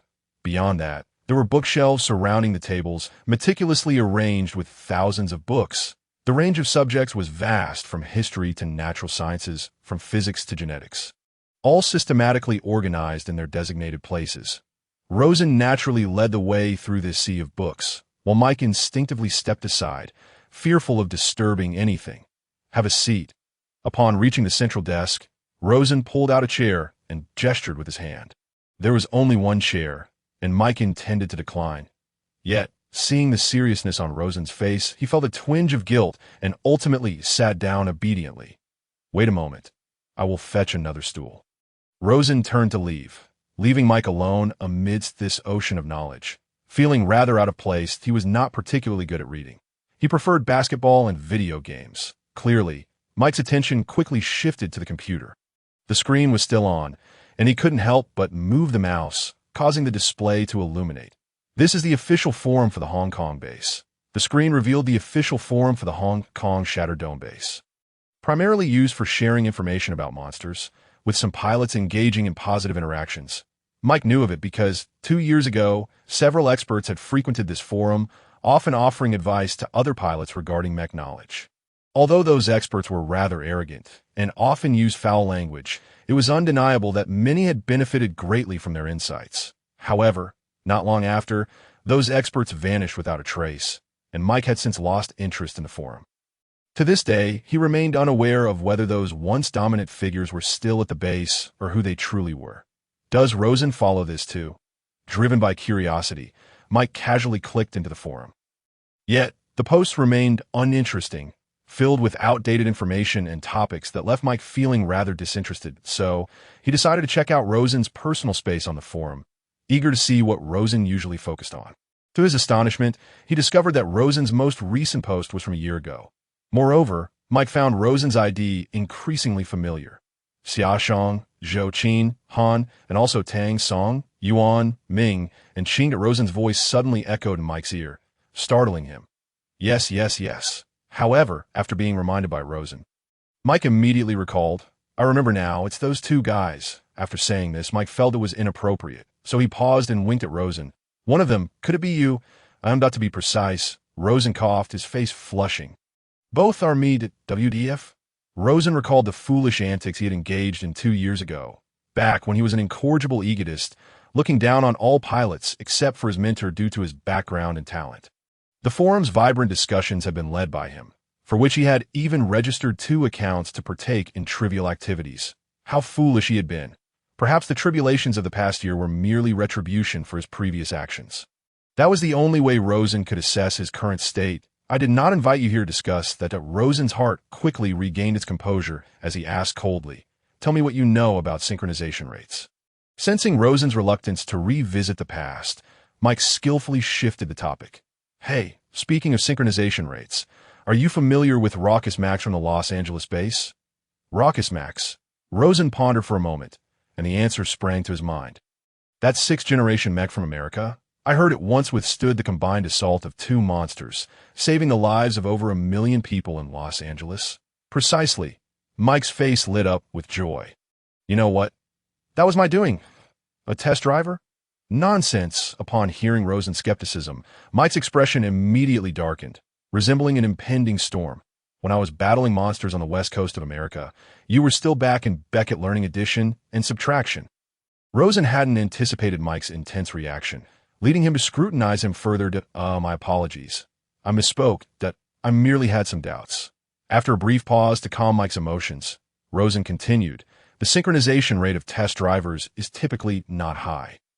"Right, that's right." Mike was still somewhat miffed, glaring at Rosen as he uttered a few words. "I currently only have a 70.70.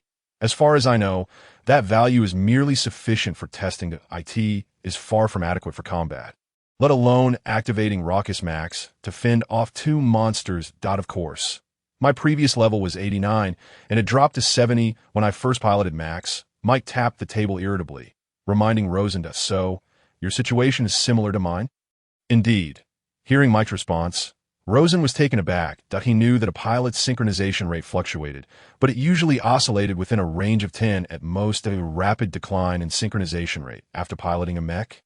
This was the first time he had heard of such a phenomenon aside from his own experience. However, Mike added, "Although my synchronization rate has decreased in the data, I have not felt any difference in my thinking while piloting Raucous Max.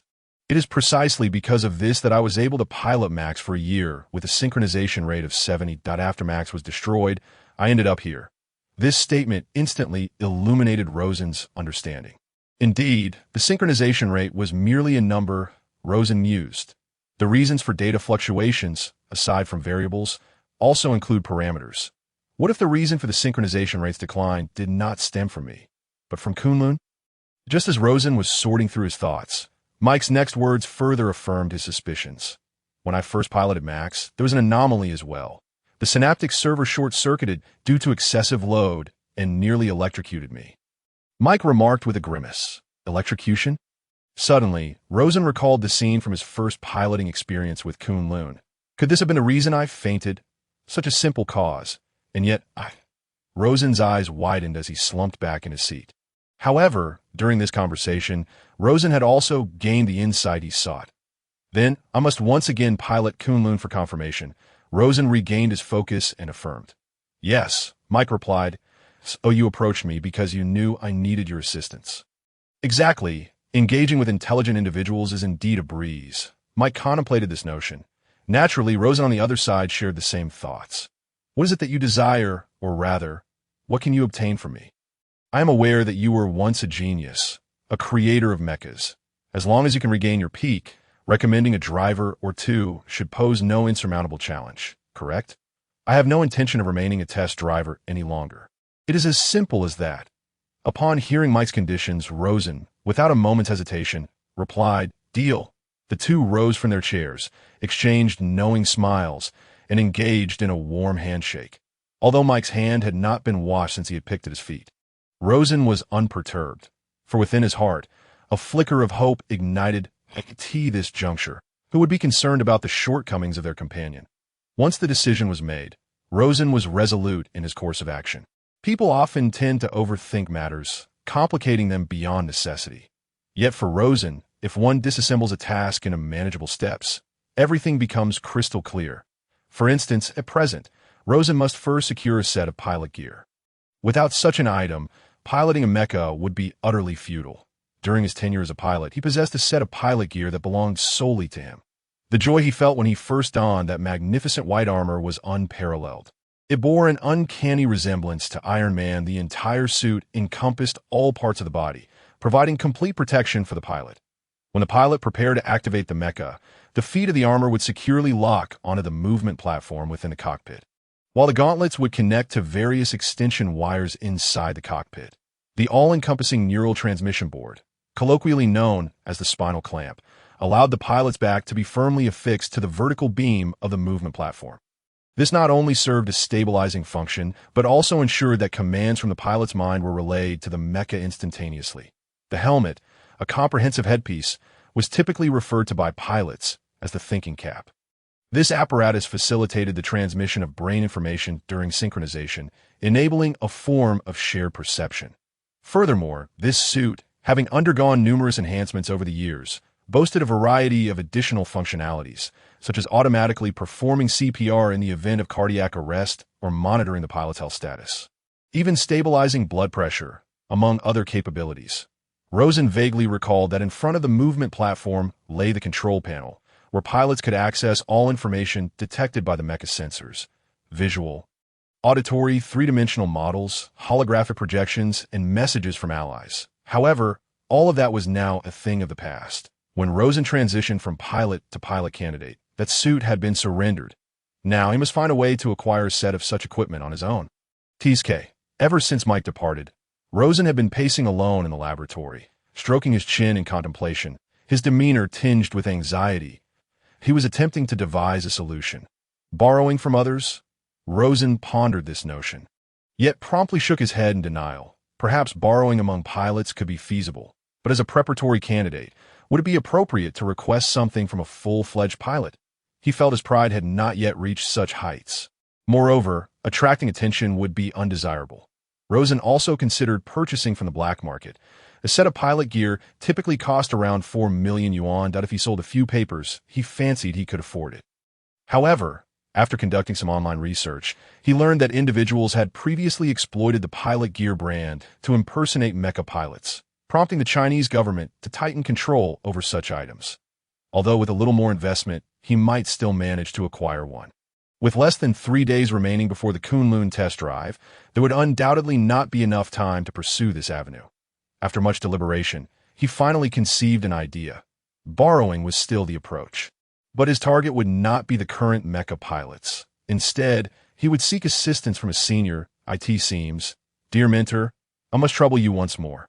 Rosen refrained from heading directly to the pilot residence, for he was aware that Angie would certainly not be there. Angie's energy appeared boundless. It was impossible to expect her to remain in one place, bored, for several hours. This little girl was likely in the simulation combat room on the first floor or supervising repairs beside her beloved Anshan. Resolute in his decision, Rosen set off for the first floor of the shattered dome. However, upon finally squeezing out of the crowded elevator, he was struck by a sudden sense of unfamiliarity. He realized that since his demotion, he had not visited the first floor of the shattered dome for several months, and the scenes from his memory had transformed entirely. Has it truly been so long since I last ascended? No wonder Angie mentioned it had been ages since we engaged in simulated battles together.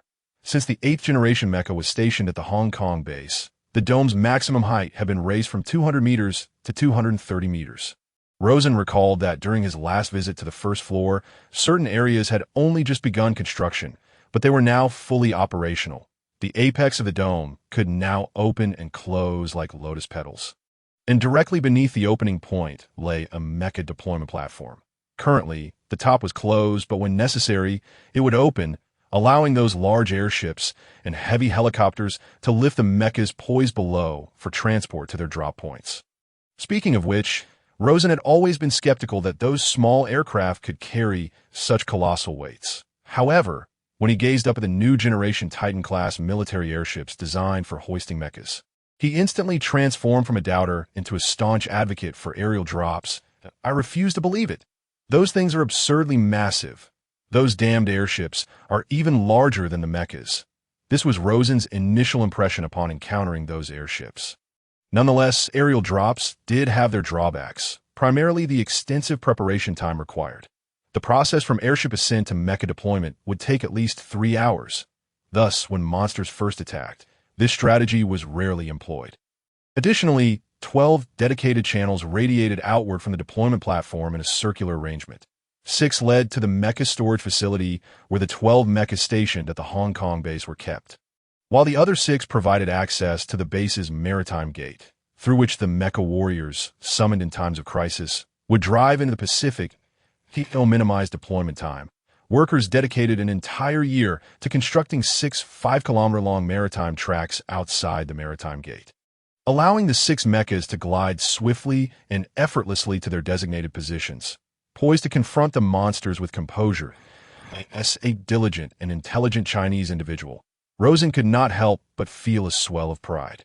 Apart from the dedicated channels, the spacious hall was filled with a plethora of equipment, various large machines bustling with activity as countless workers rushed about, occasionally interrupted by the whir of forklifts laden with cargo. Indeed, a forklift operator even whistled at Rosen. "Hey buddy, move aside." It was then that Rosen realized he had inadvertently blocked the elevator door and quickly stepped aside, feeling quite embarrassed. As he glanced back, he saw behind him the large elevator leading to the 2nd and 3rd floors, where the command center jutted out prominently from above, affording a clear view of everything happening on the central deployment platform. This complex was situated between the 3rd and 4th dedicated corridors leading to the mecha storage. Compared to the vastness of the 2 open sides, it appeared rather cramped. Yes, the 2nd and 3rd floors occupied only a minuscule area within the sprawling shattered dome, which spanned over 1,000 acres. Roughly equivalent to 80 football fields, the mechas were the undeniable protagonists here. Observing the scene before him, Rosen was suddenly reminded of his childhood, when Raleigh Becket first brought him here. The shattered dome had been just as bustling and vibrant back then. Rosen felt as though he belonged to a great family. Time had swiftly passed over the months, and he could hardly fathom why he had not come down to visit. This place should indeed be his sanctuary. Fortunately, Rosen still recalled how to navigate to the simulation combat area. He momentarily set aside his musings and set off with purpose. The simulation combat room was located in the western section of the 1st floor of the Shattered Dome. Near the 1st corridor, as its name suggests, this was the venue for mecha pilots to engage in simulated training.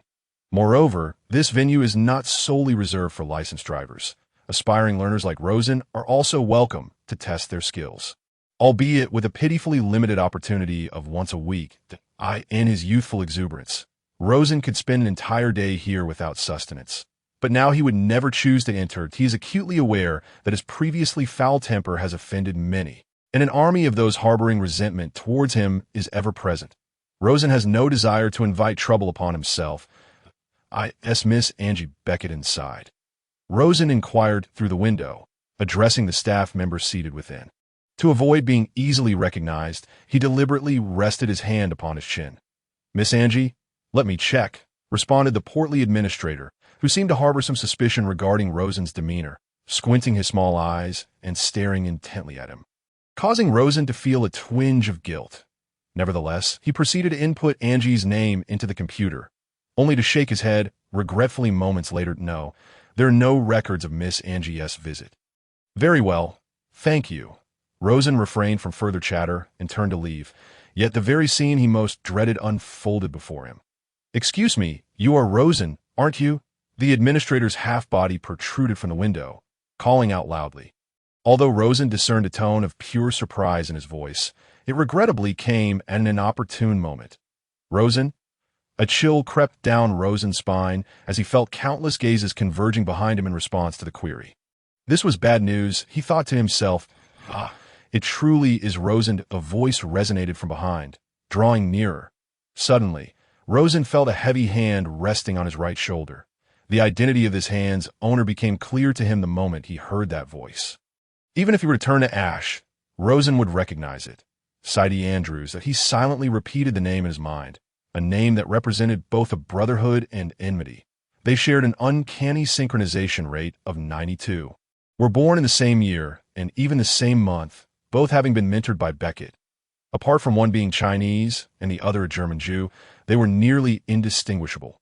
Since childhood, they had known each other, sharing meals, beds, studies, and dreams of slaying monsters. Their parallel paths ensured they possessed almost identical temperaments, proud, arrogant, impolite, and disdainful of all. People of the time affectionately dubbed them the Twin Shadows. However, the whims of fate led to their estrangement 2 years prior when they both competed for the driving rights of Kunlun. Their personalities dictated that they could not tolerate each other's existence. resulting in a fractured relationship and ongoing conflict. Rosen still recalled their last conversation before becoming adversaries. From tomorrow, we shall be enemies. Just as before for a lifetime. Yet, circumstances had altered. Sadie remained a favored child of fortune, while Rosen had fallen to the depths of obscurity. Thus, the moment Sadie called out Rosen's name, a sense of déjà vu washed over him. As if the scene following the failed simulation of Kunlun were about to replay. It's been a long time, hasn't it? 2 years? Or 3? It's been so long, I can't recall. Sadie laughed heartily. Rosen thought to himself, aware of the rhetorical nature of the question, to be precise. It has been 7 months. Nevertheless, he responded calmly, refusing to turn around. Yes, 7 months. Sadie's tone turned somewhat aggressive. What have you been up to during this time?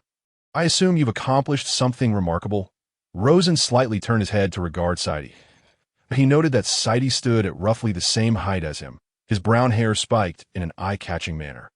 At that moment, he was clad in a gray athletic shirt, his face betraying an unmistakable arrogance and haughtiness. Rosen found that expression familiar. Had their positions been reversed, perhaps he would have worn a similar demeanor while gazing at Sadie. I study monsters, Rosen finally replied. Initially, he had no desire to engage in conversation, yet as the crowd around them grew, he felt compelled to defend his last shred of dignity. Oh, is that so? Sadie scanned the gathering crowd, eager to incite them to mock Rosen collectively. However, Rosen's impeccable response thwarted his plans entirely. Sadie spat in frustration, deciding to abandon the facade. Rosen, I have secured the driving rights for Changbai. Sadie stepped forward, deliberately positioning himself slightly ahead of Rosen, his back turned towards him. That was 6 months ago. And you? What about you? The sarcasm in his tone was unmistakable, even eliciting looks of discontent from some onlookers. I don't understand how you still have the audacity to show your face here, believing you have any hope of redemption. Spare us. Sadie turned to face Rosen, his expression full of contempt. You haven't touched a mech in 7 months. Your skills have long since become obsolete. How about this? Do us all a favor and just disappear, just like you did 7 months ago. Sadie's eyes glimmered, issuing a veiled ultimatum. He will undoubtedly be unable to resist the urge to strike me, and then I can accuse him of assaulting a driver, ensuring he is expelled. Sadie's inner thoughts were laced with cold amusement. His intellect was no less than Rosen's. Had their positions been equal in the past, he would never have uttered such provoking words so carelessly. Yet now, Rosen was merely a novice, and Sadie felt crushing him would be easier than squashing an ant. Little did he realize that this meticulously devised scheme would once again unravel. Rosen's hand trembled momentarily, but soon regained its composure. He first closed his eyes and took a deep breath before calmly asking, "Are you finished?" Rosen's reaction took Sadie by surprise, leaving him momentarily speechless. In a few months, or perhaps a few weeks, or even days, the beast tide will arrive. Rosen did not flinch or avert his gaze, staring directly at Sadie. I have no desire to argue with a dying man. I hope you survive until then, you. Sadie found himself at a loss for words. After a brief pause to gather his thoughts for counterattack, he discovered Rosen had already turned to leave. FK. Sadie glared at Rosen's retreating figure, cursing under his breath, yet he chose not to pursue him. The beast tide? Sadie frowned, muttering to himself. Rosen's words etched deeply into his mind, as the matter pertained to his very existence. Sadie could not afford any carelessness. What are you staring at? Get lost.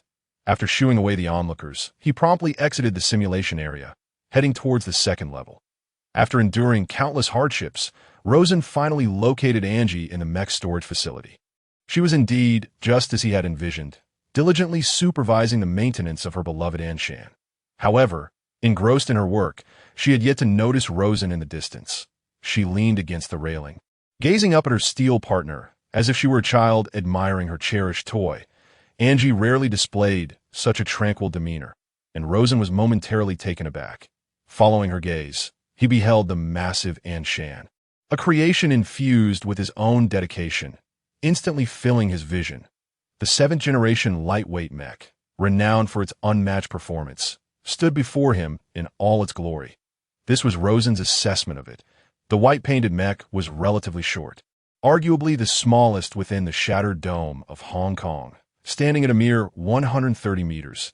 Its weight was also the lightest, tipping the scales at only 3,750 tons when fully fueled, which was less than half that of the 8th-generation mechs. The power core is equipped with the X-14 Super Single Processor, housing a nuclear reactor, while the operating system is the Leader all-encompassing tactical response module, both of which are significantly more advanced than those of Kunlun. The overall silhouette of Anshan adopts a humanoid curvature, utilizing curve armor to reduce aerodynamic drag. It is the mech whose appearance most closely resembles that of a human. Additionally, its back is designed akin to the Eureka assault mech, featuring a pair of colossal T-18 mechanical shoulder fins, colloquially known as the wings of angels. These extend from the shoulders down to above the waist, resembling fish fins, allowing the mech to maintain its balance in close combat through aerodynamic principles. Every design element mentioned above is meticulously crafted to maximize the ultimate attribute of speed in Anshan. Indeed, Anshan is undeniably the fastest mech ever conceived. Across its entirety, there are 24 omnidirectional vector propulsion nozzles, affectionately termed the Hell Diver, strategically placed on the shoulders, elbows, back, lower back, behind the knees, ankles, and soles. These nozzles can rotate in all directions, executing 360-degree movements without blind spots. Theoretically, when all nozzles expel thrust backwards simultaneously, they can propel the otherwise stationary Anshan to subsonic speeds within a mere 5 seconds. However, in reality, no organism has ever withstood such acceleration. When these nozzles direct thrust in various directions, Anshan can perform movements far surpassing those of the greatest human gymnasts, even enabling brief gliding through the AI, and no other mech can rival its unparalleled maneuverability. Perhaps flying monsters could engage Anshan in a few exchanges, but they will inevitably tire, unlike Anshan, which will not. The mere thought of piloting a flying mech exhilarates Rosen, as it has been his childhood dream. Although he feels that it remains a distant aspiration, there is now a glimmer of hope. However, the pursuit of extreme speed comes at a significant cost. Firstly, unlike heavy mechs that can bear numerous conventional or ion weapons, Anshan is limited to just 2 close combat weapons: the wrist blades on its hands and the trellis impactor. The 2 hooked, silver-white wrist blades are crafted from corrosion-resistant metal and are typically retracted into metallic sheaths on the forearms. The blades are equipped with carbon nanotubes for heat dissipation, rapidly absorbing and dispersing the friction heat generated while slicing through monsters, thereby significantly extending their lifespan. The trellis impactor, a large static electricity collector the size of a truck, is housed within Anshan's forearm. Whenever Anshan initiates movement, the impactor gathers the static electricity generated from the friction of the mech's components, releasing a pulse of up to 40 million volts upon contact with a monster, leaving them momentarily dazed and vulnerable to Anshan's lethal strikes. This method has allowed Angie to defeat at least 3 monsters. However, the primary drawback is that both weapons are melee-oriented. This means that Anshan is utterly helpless against foes beyond a certain range. Additionally, the wear and tear on the mech from these nozzles is excessively severe. After each battle, Anshan requires extensive repairs, drastically reducing both its operational frequency and efficiency, an ongoing issue that remains unresolved. The total cost of maintenance for Anshan has nearly eclipsed the original manufacturing cost of the mech itself. Perhaps Anshan is the last lightweight mech centered on speed. Observing the massive white figure, Rosen mused at this moment. Several technicians were suspended from safety ropes, inspecting the retraction mechanism of the wrist blades on Anshan's left hand. Another team was stationed on a mobile scaffold secured to Anshan's right knee, inserting hoses into different feed ports to fill them with coolant, lubricants, and antioxidants that a third group operated drones from platform, utilizing metal detectors to meticulously scan Anshan's surface, checking for undetected fractures or voids beneath the armor. Angie tilted her head, watching without interference. She was solely responsible for piloting, and meddling would serve no purpose for either of them. Just as Rosen contemplated how to greet Angie naturally, he was unexpectedly preempted by others. "Hey, Angie!" In the distance, 2 agile figures rushed towards Angie. One, robust and imposing, was instantly recognizable to Rosen as Tang Jia. The other, slender in stature, was Tang Yi, the twin brothers. Rosen recalled that they had joined the academy a year after him, yet he noticed the tattoos Jiang and Rong on their right arms. In Rosen's memory, the right arm of the 7th-generation light mech fully bore the same Jiang insignia, while Rong had long been synonymous with the 6th-generation mech Dongting.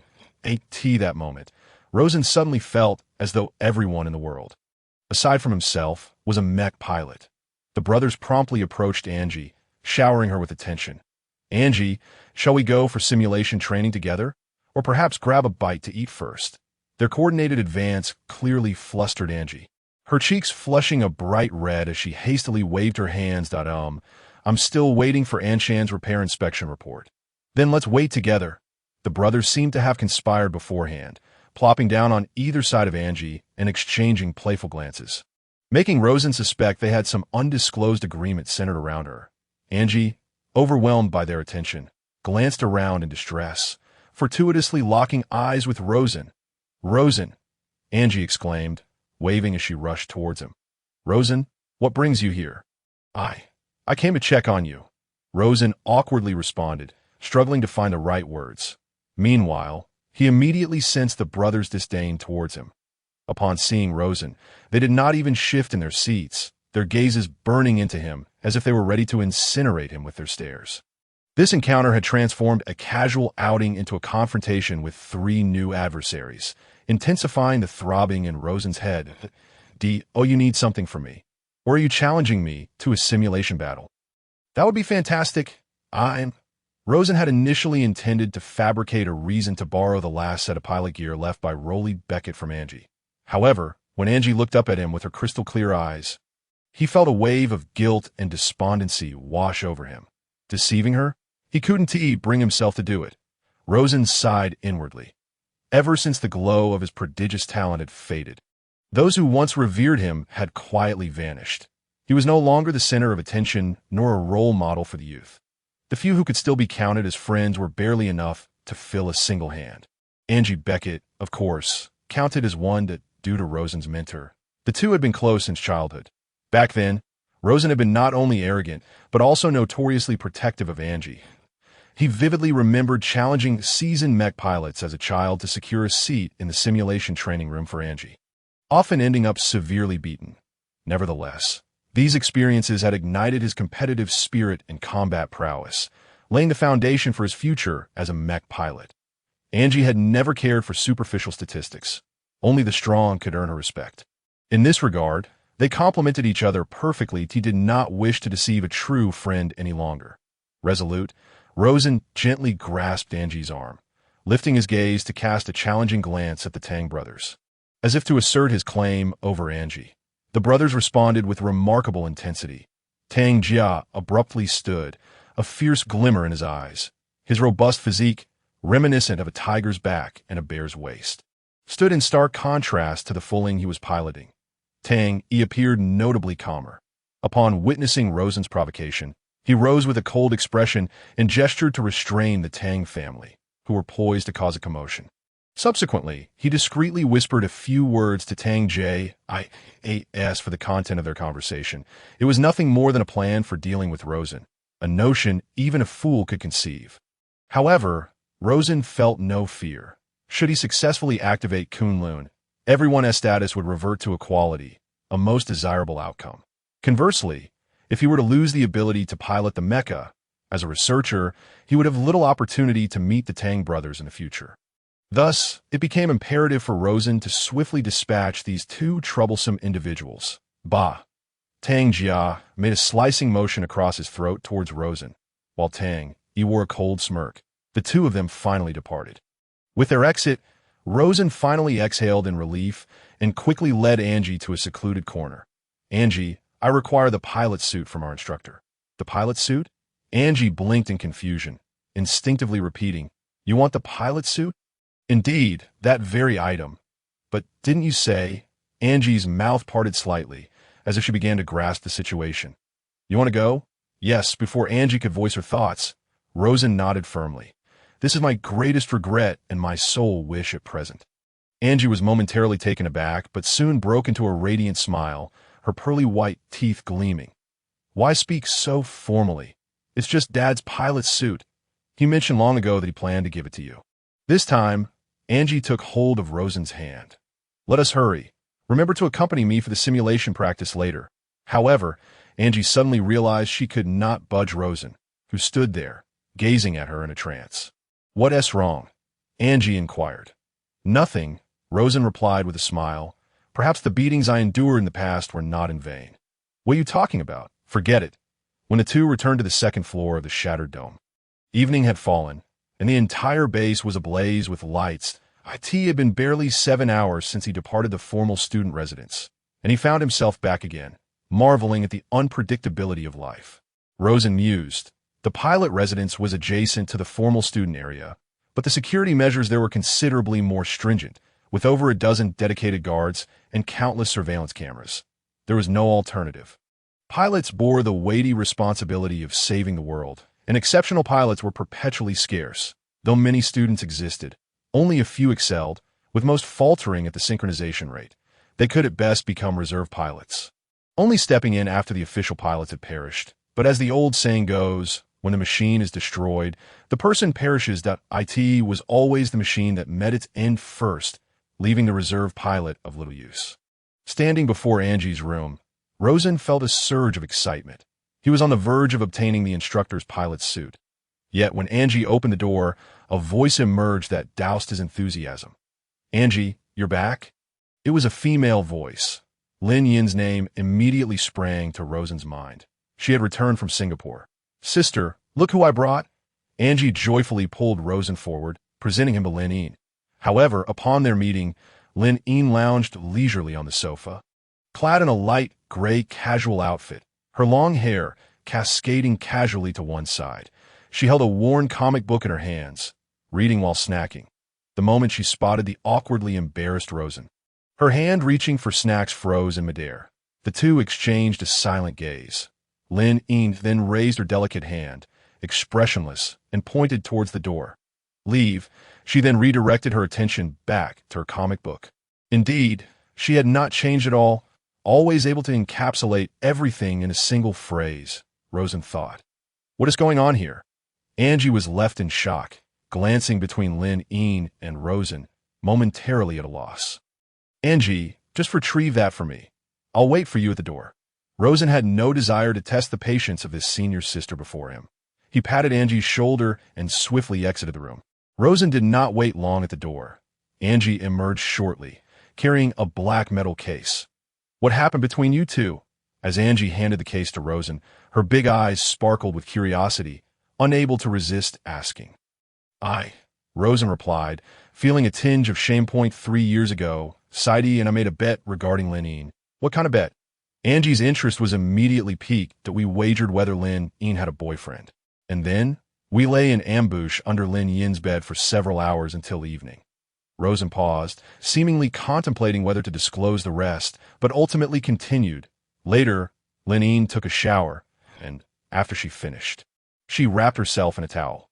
When she bent down to pick up the towel, she happened to discover us hiding beneath the bed.my heavens. Angie covered her mouth, her mind conjuring the scene Rosen described. Her face flushing crimson. You went too far? I know. That's why you see you're telling me to leave. I left immediately. Rosen attempted to explain, but Angie shot him an indignant glare. Sister is right. None of you are good. Go back and reflect on your actions. Angie glared at Rosen before firmly shutting the door. Rosen hadn't felt this embarrassed in a long time. He never expected that within a single day, his emotions would swing like a roller coaster. Disappointment, calmness, worry, hope, anger, and shame. At least there was good news. Rosen glanced at the black case in his hand. He had finally completed his first task. June 14, 2043, Hong Kong. China. The test drive for Kunlun at the Shattered Dome was about to commence. Please, Doctor, ensure you and your team conduct a thorough check. No problem. Up ahead. The conversation between Dr. Newt and the Mecha warehouse manager lasted only a moment before concluding. Rosen slightly lowered his cap to avoid standing out in the crowd. He was currently clad in blue overalls, pushing a cart laden with an oil-stained box, resembling a mecha repair technician. Of course, Rosen had no expertise in repairing mechas. The box contained not welding torches, wrenches, or any such tools. Inside lay the pilot's suit he had painstakingly borrowed. "Everyone, hurry inside. Our time is limited," the Mecha warehouse manager called out ahead.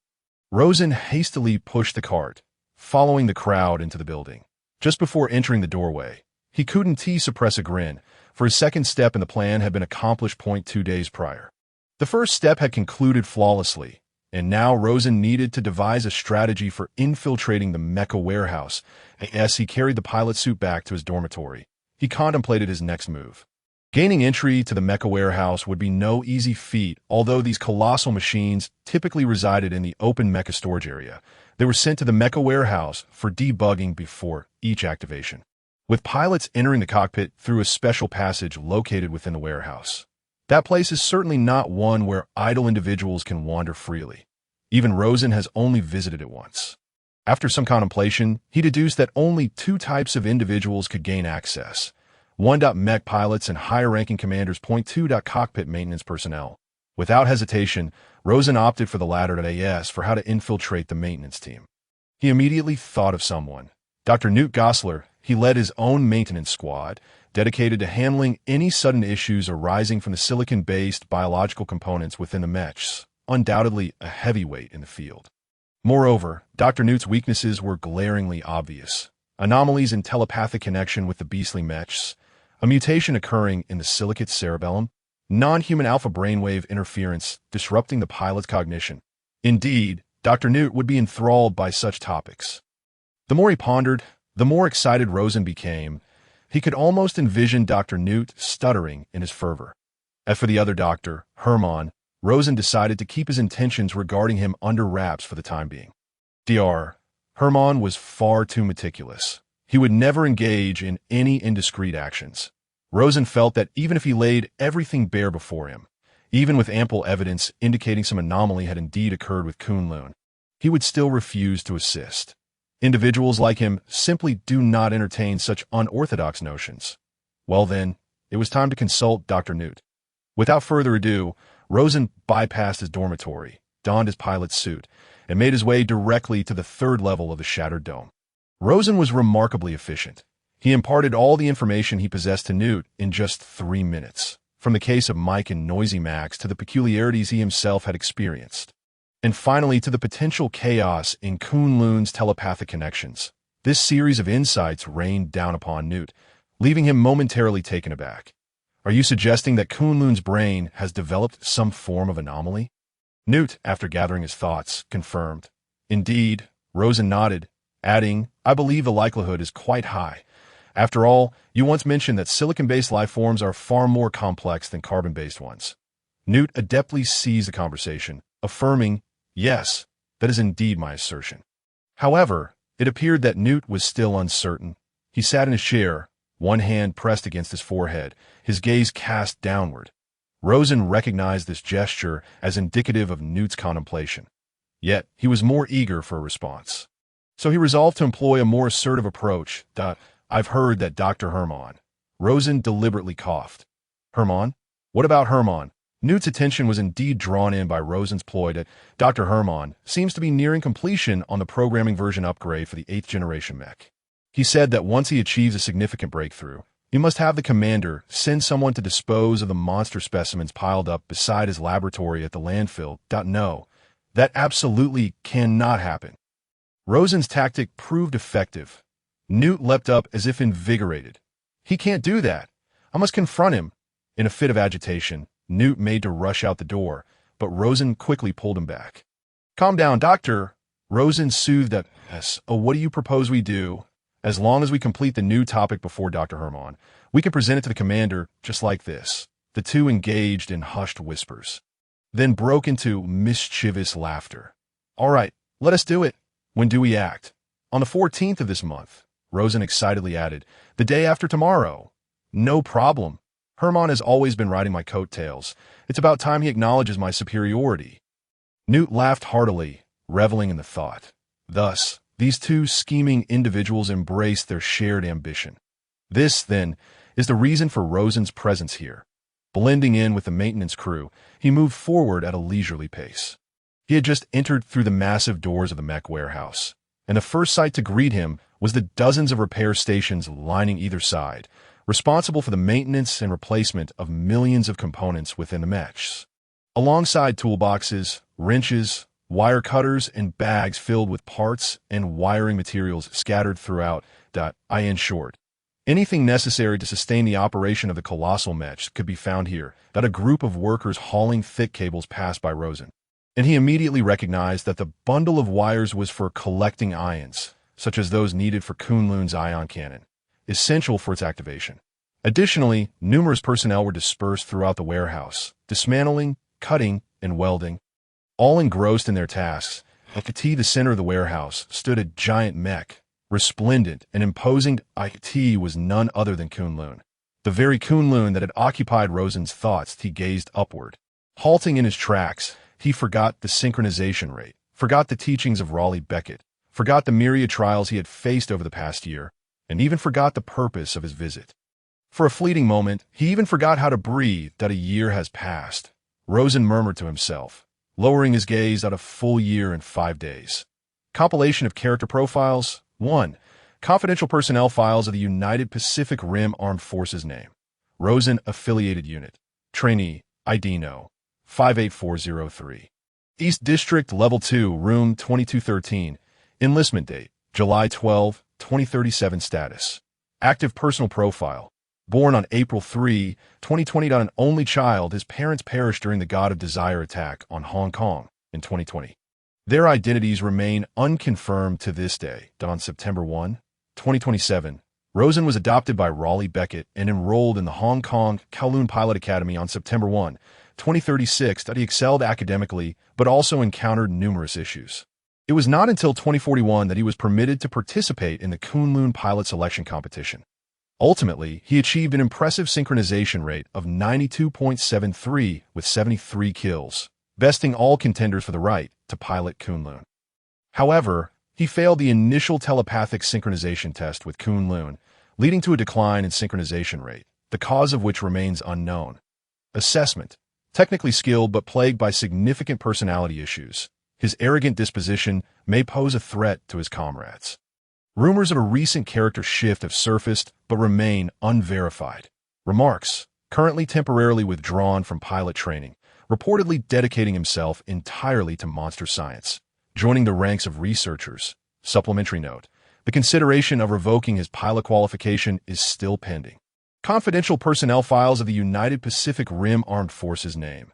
Angie Becket Affiliated Unit. Pilot Team. ID No. 13, West District Level 2, Room 2013. Enlistment date, January 1, 2040. Status. Active personal profile.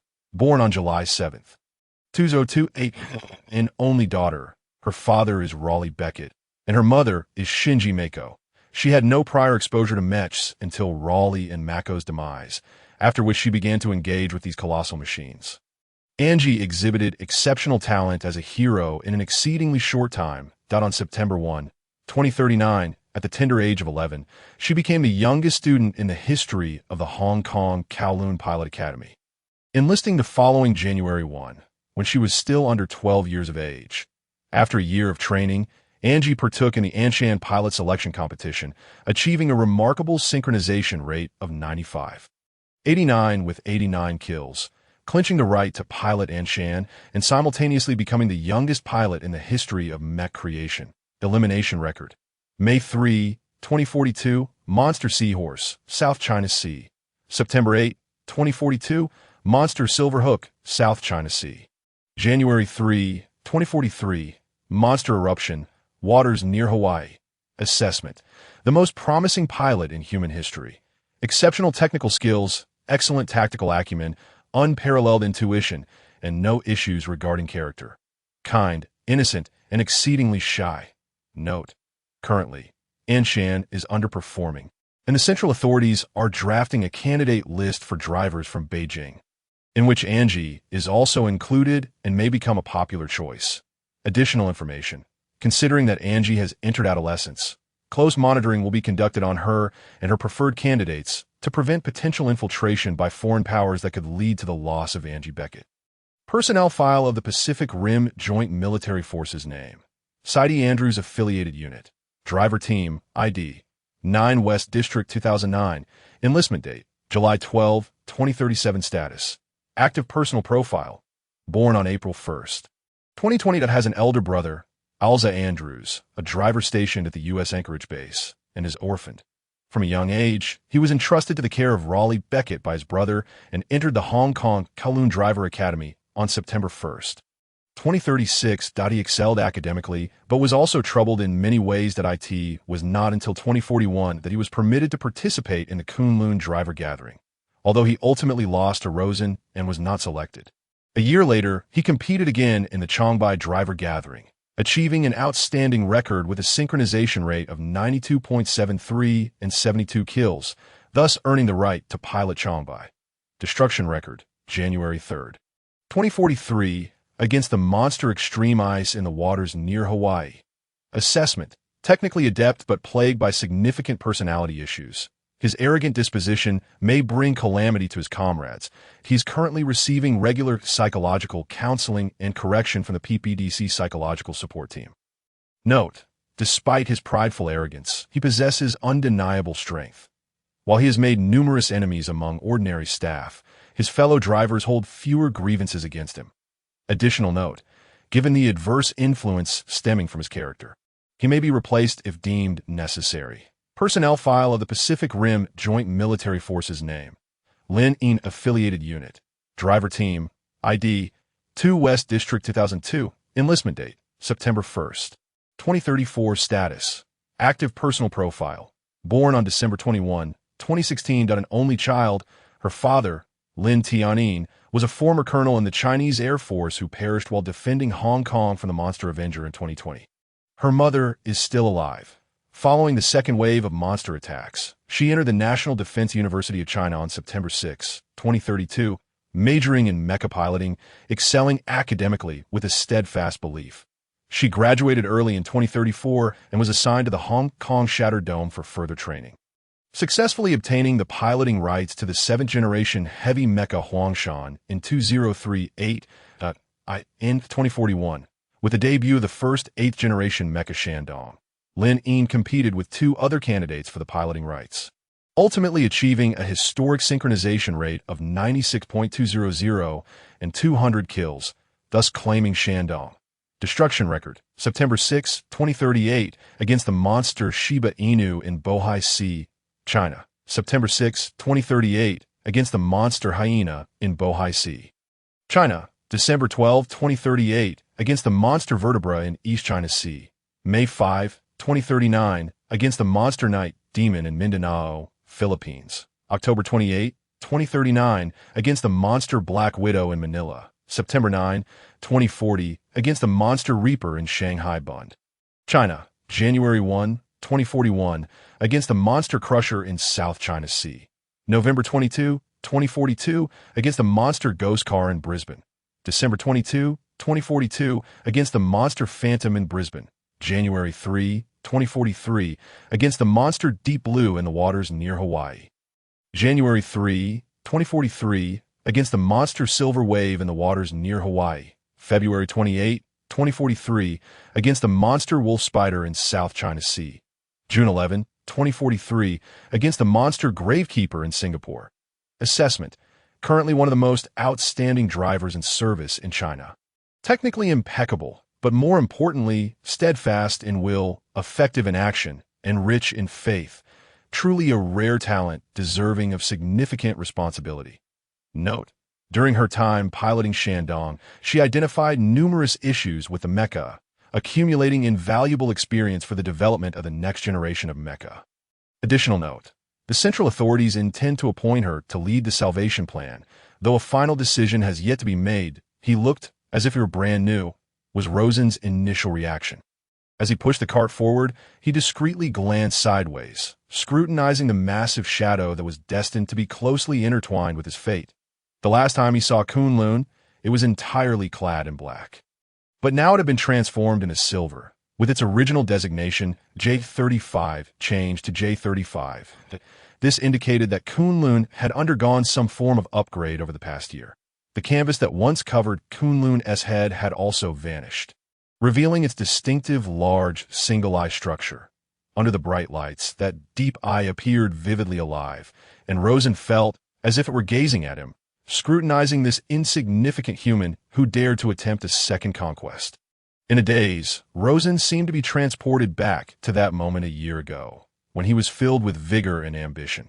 Just a minute before stepping into the Kunlun cockpit, countless spotlights shone upon him, and a myriad of beautiful women surrounded him, while boundless wealth awaited him to stoop and gather.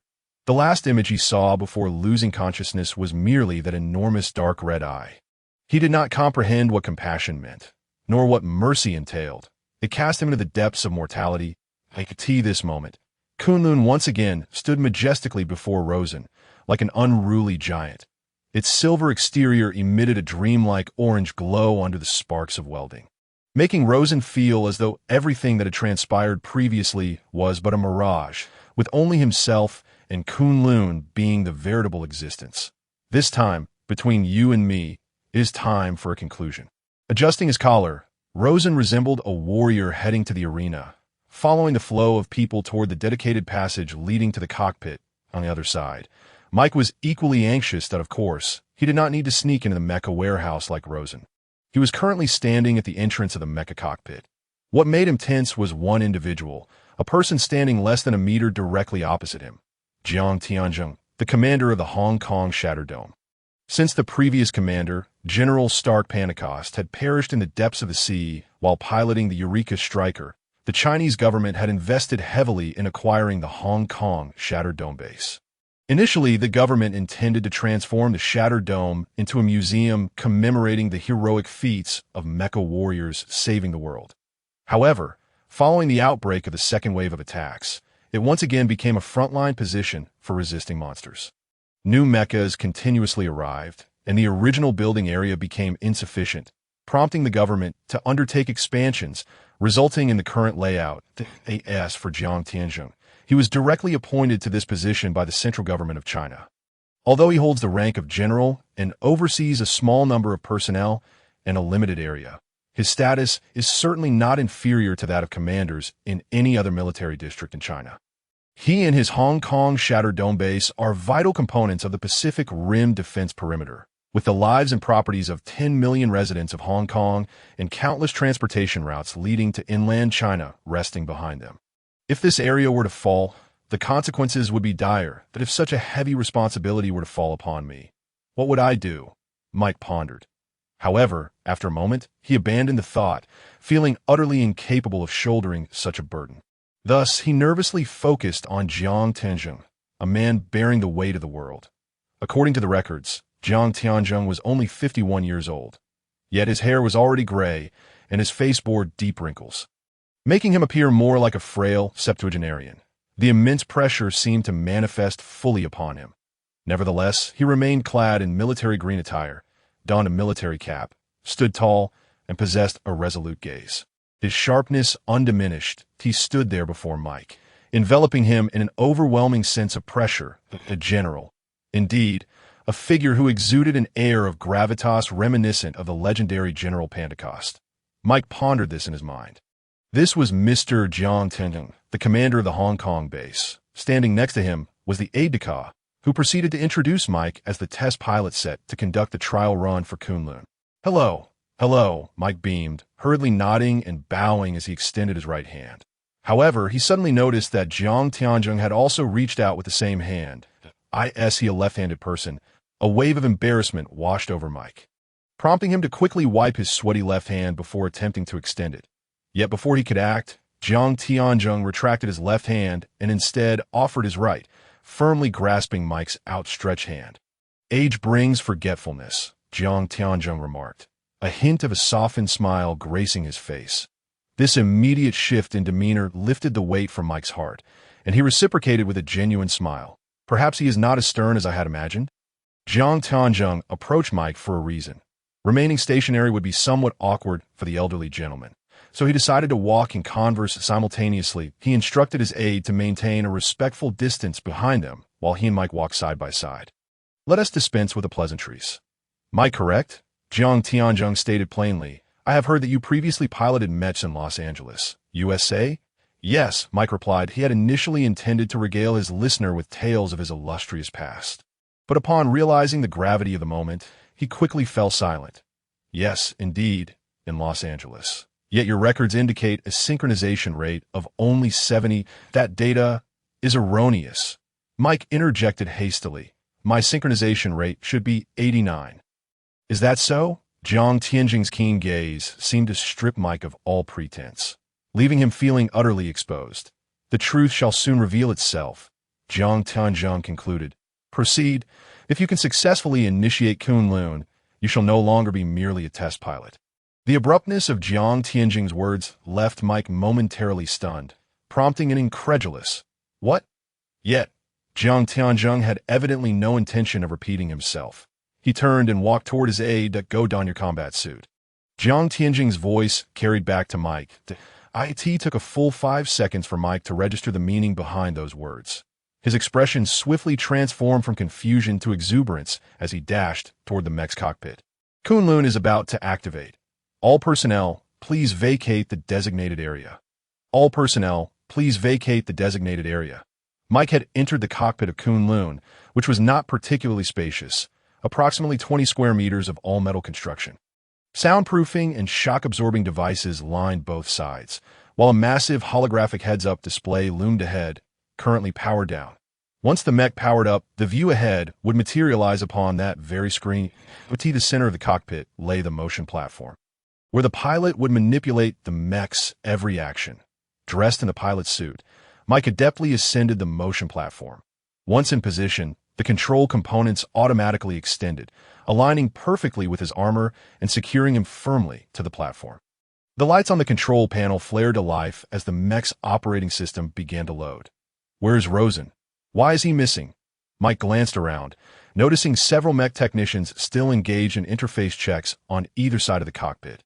Yet Rosen was nowhere to be found. In a moment, this cockpit will descend along the track and seamlessly integrate into Kunlun's posterior. Once that occurs, re-entering the cockpit will be nearly impossible. 1 minute later, a red light illuminated above Mike, signaling that there were 3 minutes remaining until the cockpit's descent. The technicians gradually departed, and then with a thud, the hatch behind him closed automatically. Perhaps Rosen is occupied. Mike mused, focusing his mind on the upcoming neural connection. However, a sudden shout nearly sent his spirit soaring into the stratosphere. I'm right here, Mike. He turned to see a technician grinning at him, and there stood Rosen. You actually came, Mike exclaimed with delight, though his joy quickly faded as he noticed Rosen was not in a combat suit. Did you forget your suit? Shall I lend you mine? It seemed time was running short. No need, Rosen replied, pulling open the collar of his technician's uniform to reveal a glimpse of black beneath. It was the last pilot's suit left behind by Raleigh Becket. It appears you are ready. Mike chuckled again. Let us give it our all. Ready. Please release the cockpit. Mike called into the microphone connected to the command center. Of course, unbeknownst to them, the piloting duties had stealthily shifted to Rosen. Standing tall on the motion platform with his eyes closed, Rosen remained poised, while Mike clung to the vertical beam behind him. The cockpit is released, came the command center's response, with a resounding roar. The lifting tower securing the cockpit released, and it immediately began to descend along the track. As usual, Mike felt a tumultuous churn in his stomach, but Rosen appeared remarkably calm, keeping his eyes firmly shut. Gradually, the descent decelerated, aligning the cockpit with the rear components of Kunlun. With a series of clicks, the cockpit fully embedded into Kunlun's head, and Mike envisioned the scene outside. The cockpit was now situated within Kunlun's brain, which was very much alive. Originally engineered as a 7th-generation monstrosity, Kunlun's brain had been entirely reformatted, embedded with countless wires and devices to facilitate a neural connection with the pilot. The cockpit, now nestled within this silicon-based cerebral mass, awaited its final integration. All bolts and hooks seamlessly interlocked, the automated systems operated smoothly, and the mech cockpit successfully united with its body, standing tall as a formidable 135-meter humanoid weapon. This was a sight that belonged solely to the realms of cinema and comics. Yet with the activation of the Thieving Seagull project, the dreams of men had finally materialized. Connection successful, Mike stammered, quickly reporting to the command center. The command center promptly transferred full control of Kunlun to Mike. The control panel before Rosen flickered to life, and the holographic heads-up display activated. revealing a throng of people before Kunlun, the clarity so pronounced that Mike could discern the pores on a face hundreds of meters away. Pilot, Mike Kane, the voice from the communicator echoed. Mike instantly recognized it as Jiang Tianjing's voice, formal and authoritative, starkly different from what he had previously heard that we are about to initiate the mech connection. Are you prepared? Mike glanced at Rosen, who had opened his eyes and nodded slightly. Yes, prepared. The neural connection will commence in 10 seconds. Please be ready. Jiang Tianjing's voice faded, replaced by the cold, synthetic voice of a woman. Initiating the countdown. Initiating neural connection. 19. Mike reminded Rosen, you are aware of the random access brain impulse, commonly referred to as the rabbit? Rosen nodded resolutely. The electronic voice continued. 6. 5-year experience may be limited. Remember, do not pursue the rabbit. Mike explained, the rabbit signifies memories. Allow them to flow freely without becoming ensnared within them. Furthermore, suddenly Mike sensed that time might be running short. He gently patted Rosen's shoulder and nodded slightly. Good luck. Point 1. The electronic female voice announced the countdown had concluded. This marked the second official entry of Rosen into the state of synesthesia. The memory of his previous failure loomed vividly in his mind. And from the outset, Rosen's focus was unwavering. He allowed no room for error, as waves of sharp pain surged through his temples. The connection with Kunlun commenced. Countless images flickered before him like a slideshow. Just as he had anticipated, scenes from his own life, he beheld his childhood in the slums, chaotic and filthy, resembling a stray dog. Had it not been for the old beggar with a broken leg who brought him food each day, Rosen might not have been where he was now. A monstrous creature attacked Hong Kong City. Yet unlike other children who sought refuge underground, Rosen excitedly raced to the rooftop of a building to cheer for the Crimson Storm. The gigantic Crimson Mech engaged in a fierce battle with the beast within the city. Wherever the two giants roamed, shockwaves erupted, and dust swirled around them. To this day, Rosen remembered the little song that rallied the mech warriors. Whenever the earth faced calamity and destruction, the mech warriors descended from the skies. They were immensely strong and invulnerable. Whenever humanity sought hope and strength, the mech warriors would soar down, cutting through the turmoil of the world. Then, Rosen encountered Raleigh Becket. Hey, kid. Rosen stumbled upon a couple on the bustling streets of Hong Kong City, where they operated a martial arts dojo. He felt he'd seen them on television before, but their specific identities escaped him. Want to save the world?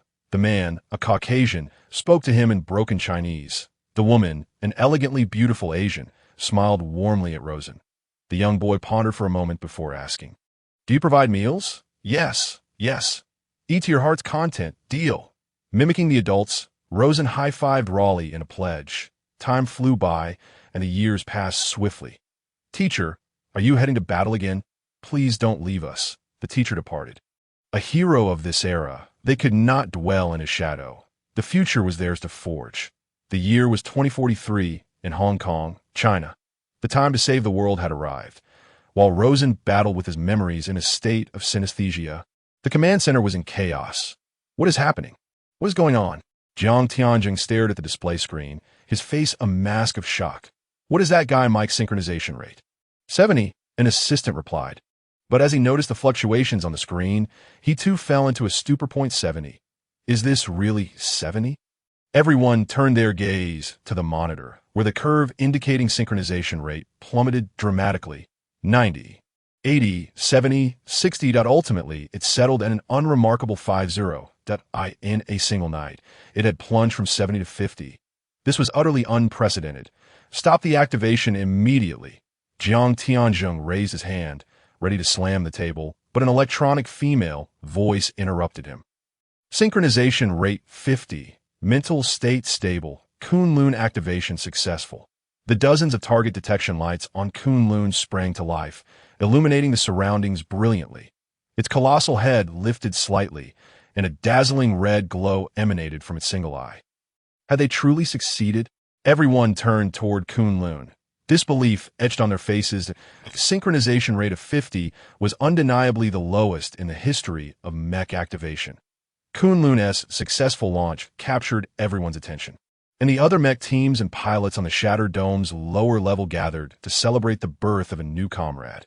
Another laggard has appeared, said Satyr, his tone dripping with disdain. Arms crossed and leaning against the wall, he gazed at Kunlun, feigning boredom. The Tang brothers, however, appeared somewhat exhilarated. As pilots, their standing was modest, yet having an older brother in the seventh-generation mech provided them with a sense of security. One more comrade meant one more glimmer of hope for humanity, did it not? The short figure who had been standing with the three spoke up. He was Zhang Wenhui, the new pilot of Huangshan.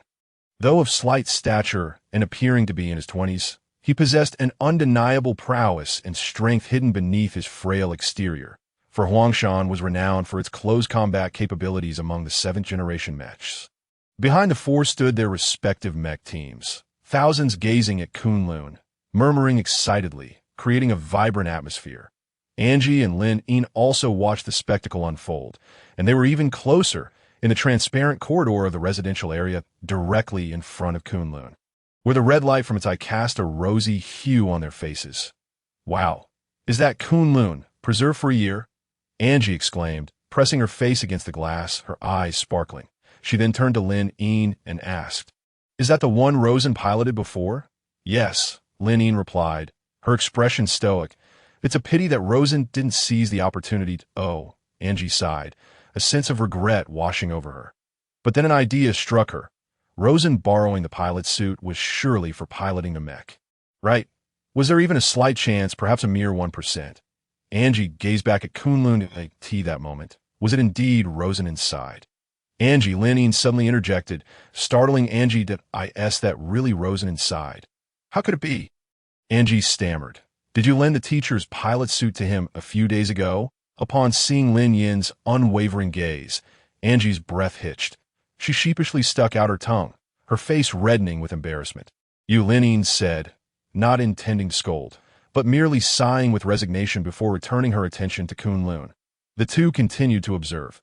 However, soon, both furrowed their brows, sensing something amiss. They turned to each other and questioned, "Why isn't Kunlun moving?" When Rosen reopened his eyes, Mike finally breathed a sigh of relief. The red light on the control panel, indicating the engine, had finally lit up, signifying that Rosen had successfully activated the colossal machine, validating Mike's hypothesis that under normal circumstances, a synchronization rate below 70 had no chance of activating a mech. "Dude, you did it," Mike congratulated Rosen. Yet strangely, Rosen showed no reaction. He merely stared ahead, his body rigid. "Rosen," Mike nudged him, but there was still no response, as though he were a lifeless corpse. "Don't scare me." Mike released his grip on the beam, intending to step forward to check on Rosen's condition. Just then, Rosen's right hand twitched, and Kunlun shook violently as the massive mech raised its right arm. The sudden movement caused Mike to lose his balance. His foot slipped, and he began to fall off the motion platform. Below the platform lay the gyroscopic stabilizer components. Should he fall, he would undoubtedly be crushed by the rapidly spinning gears. Luckily, Mike acted swiftly, desperately grabbing onto the edge of the motion platform, dangling in midair. He could even feel his feet brushing against the incessantly rotating stabilizer axle, as if death itself beckoned to him. Gasping for breath, Mike painstakingly inched upward. After what felt like an eternity, he finally escaped from the clutches of death. Yet before he could catch his breath, the communicator crackled to life again. "Who is piloting Kunlun?" Jiang Tianjing's voice boomed through the device, laced with anger. "Why is your synchronization rate only 50? Answer me." It was over, Mike thought. This was the end. But Rosen had successfully activated Kunlun, hadn't he? As long as neither of them spoke, no one would ever know. In a moment of desperation, one might as well treat a dead horse as if it were alive. Mike approached the communicator, inhaled deeply, and then spoke. "This is Mike Kane. Indeed, I am at the helm. Perhaps there is a malfunction with the detector." He intended to convey that he was in good shape. But upon turning to glance at Rosen, the latter's vacant, bloodshot eyes stifled his words in his throat.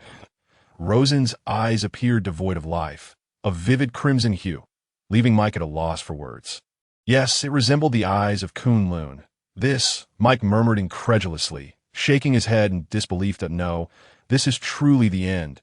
The electronic female voice announcing successful initiation echoed in Rosen's ears. At last, it had succeeded, Rosen thought joyfully.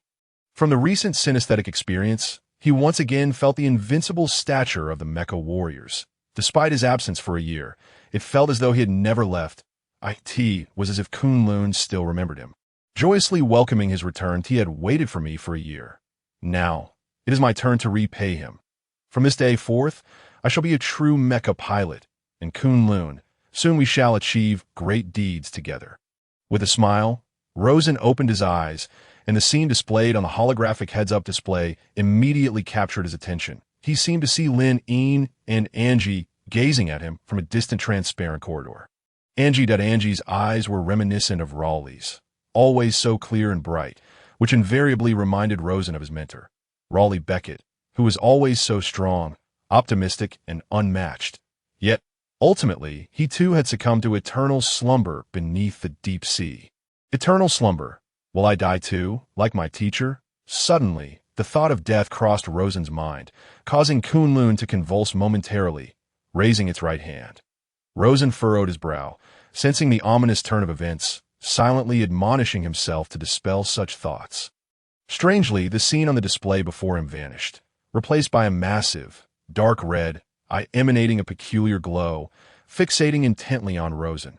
This sight was all too familiar, nearly prompting Rosen to cry out. A year ago, just before he fell into unconsciousness, this very eye had appeared. Then, Rosen realized his black combat suit had transformed into white, reminiscent of the one he had worn a year prior. The cockpit scenery was rapidly regressing to resemble that of a year ago. Rosen shouted within himself. Report. Anomalies detected in the mental connection with Kunlun. In the command center, the neural connection diagram on the central display distorted, revealing that the synesthetic link between Kunlun and the pilot was no longer flawless, with the synchronization index fluctuating drastically. No one had ever witnessed such a phenomenon, and they nervously gazed at the display as an ominous aura enveloped the command center. Suddenly, Kunlun convulsed violently, then raised its hands, clutching its head tightly, as if enduring immense agony. This colossal giant began to sway, startling the personnel in the mecha warehouse into a hasty retreat, seeing Rosen convulsing. Mike disregarded the negative impact of the synesthetic link and forcibly removed the thought cap from Rosen's head. The thought cap was an essential tool for assisting in synesthesia. Without it, the success rate plummeted to nearly zero. Yet, unexpectedly, something astonishing occurred. Rosen, now devoid of the thought cap, remained entrenched within the synesthetic state. His eyes remained bloodshot, expressionless, as he gazed straight ahead. Moreover, the communicator repeated the despairing message. Out of alignment. Out of alignment. The pilot and Kunlun are both out of alignment. Mike sensed Kunlun shook violently a few times before becoming motionless. Simultaneously, alarms blared throughout the mecha warehouse, and the staff began to evacuate in a state of panic. Rosen, with nowhere to retreat, Mike had never encountered such a situation before. He could only exert every effort to rouse Rosen's consciousness. Rosen, relax, take a deep breath, he urged repeatedly, quickly detach from your memories. Do not get lost in them. Right, you despise basketball, don't you? Quickly, think of something related to basketball. Do you remember what I told you about the 76 heirs? They've disbanded. Had there been a third party present, they would undoubtedly commend Mike's cleverness. However, it was too late. Rosen was already ensnared, unable to extricate himself. The violent fluctuations in brainwaves forced Rosen back into the synesthetic state once more. The experience of his previous failure loomed over Rosen like a nightmare. He realized that something was amiss with the synesthetic connection to Kunlun. He exerted every ounce of strength to regain control. Yet the issues escalated further. He felt his limbs gradually becoming numb, his consciousness drifting farther from his body. The scene from a year ago seemed to be replaying. With the last vestige of his will, Rosen forced his mind to awaken. But just as he caught his breath, the scene shifted.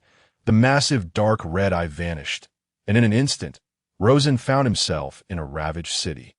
Before him lay crumbling walls, the sunset casting a crimson hue. Above, a haze of dust fell gently from the sky. Here is where Rosen suddenly felt a suffocating realization. He was atop a building. And in the distance, the severed halves of a bridge. Was that not the Tsingma Bridge? This is Hong Kong. The very Hong Kong where the shattered dome lies. Yet, Rosen quickly discerned the problem. In his memories, the Tsingma Bridge had never been damaged, and as he surveyed his surroundings, he noticed that the architectural style of the city appeared somewhat antiquated. However, Rosen had no time to dwell on this. Just then, a piercing alarm rang out, and overhead, helicopters whirred ominously. Boomed out a muffled roar approached Rosen ominously. He realized he was still clad in that black pilot suit. Although it hindered his movements, he dared not remove it. He could only hasten down the stairs and run into the street. The further he ran, the greater his confusion grew. Indeed, this was Hong Kong, yet the buildings seemed far too antiquated. He even spotted the Bank of China Tower, a structure that had only existed in photographs, as it had been demolished back in 2022. Wait, am I in the time before 2022? Suddenly, Rosen grasped the gravity of the situation. Why am I here? How old was I back then? At that moment, a piece of paper was whisked past him by the wind, and instinctively, Rosen snatched it from it was a tattered newspaper, the headline blaring, "The God of Desire approaches Hong Kong." The date was obscured, but he could barely make out the year. 2020. Rosen was taken aback, for that was the year he was born. No, this cannot be. My memories cannot have returned to 2020. Rosen shook his head in disbelief. It was impossible. Memories from that time should not linger in my mind, and synesthesia should not involve events beyond my recollection. Just then, the rumble grew louder, and the violent tremors caused Rosen to lose his footing, crashing to the ground. Following this, the source of the sound finally revealed itself. A towering building collapsed with a deafening crash, casting a massive shadow over Rosen. It was a creature resembling a human, standing on 2 feet, dwarfing all surrounding skyscrapers. This 30-story behemoth sported bluish-green skin and a mouth disproportionately large for its body, from which fragments of buildings still clung. Its name echoed ominously, the God of Desire. Roar! The monster opened its mouth, unleashing a visible tempest along with countless fragments of buildings. Its powerful legs pounded the ground, leaving a footprint with every step. As it swung its arms, the structures lining the streets crumbled instantaneously. Suddenly, its spotlight-like eyes glanced downward, locking onto Rosen. It seemed to take a keen interest in this tiny ant before it. Roar! It has come. It has arrived. The creature howled skyward, effortlessly toppling numerous low buildings with a single lift of its leg, causing dust to rise and obscure the sky. Damn it! Rosen's face blanched as he bolted, but before long he found himself lost in the swirling dust. He could only navigate haphazardly through the streets, as corpses gradually accumulated on the ground. Their bodies were grotesquely contorted, faces twisted in horror, and the number of corpses continued to rise. Rosen felt as though he were sprinting through a sea of dead bodies. A monstrous foot thundered down before him, producing a deafening roar, as if the very heavens were collapsing. With no choice but to flee, Rosen swiftly turned and dashed in another direction, aware that he could never outrun the beast. He quickly veered around a corner, darting into an alley, where several cars soon crashed down like pebbles at the turn. Within the narrow passage, Rosen ran for his life, while the creature, seemingly incensed by his presence, began to recklessly batter the surrounding structures. Bricks and shattered beams rained down upon him like hail, and a few fragments struck him. Leaving his head bloodied, he could only raise his hands high, desperately shielding himself from the deluge of debris. Inside the control pod, Mike watched in horror as Rosen, eyes ablaze with fury, slowly raised his right hand. The signal lights on the control panel began to flicker, and the heads-up display illuminated with a message. Weapon system activated.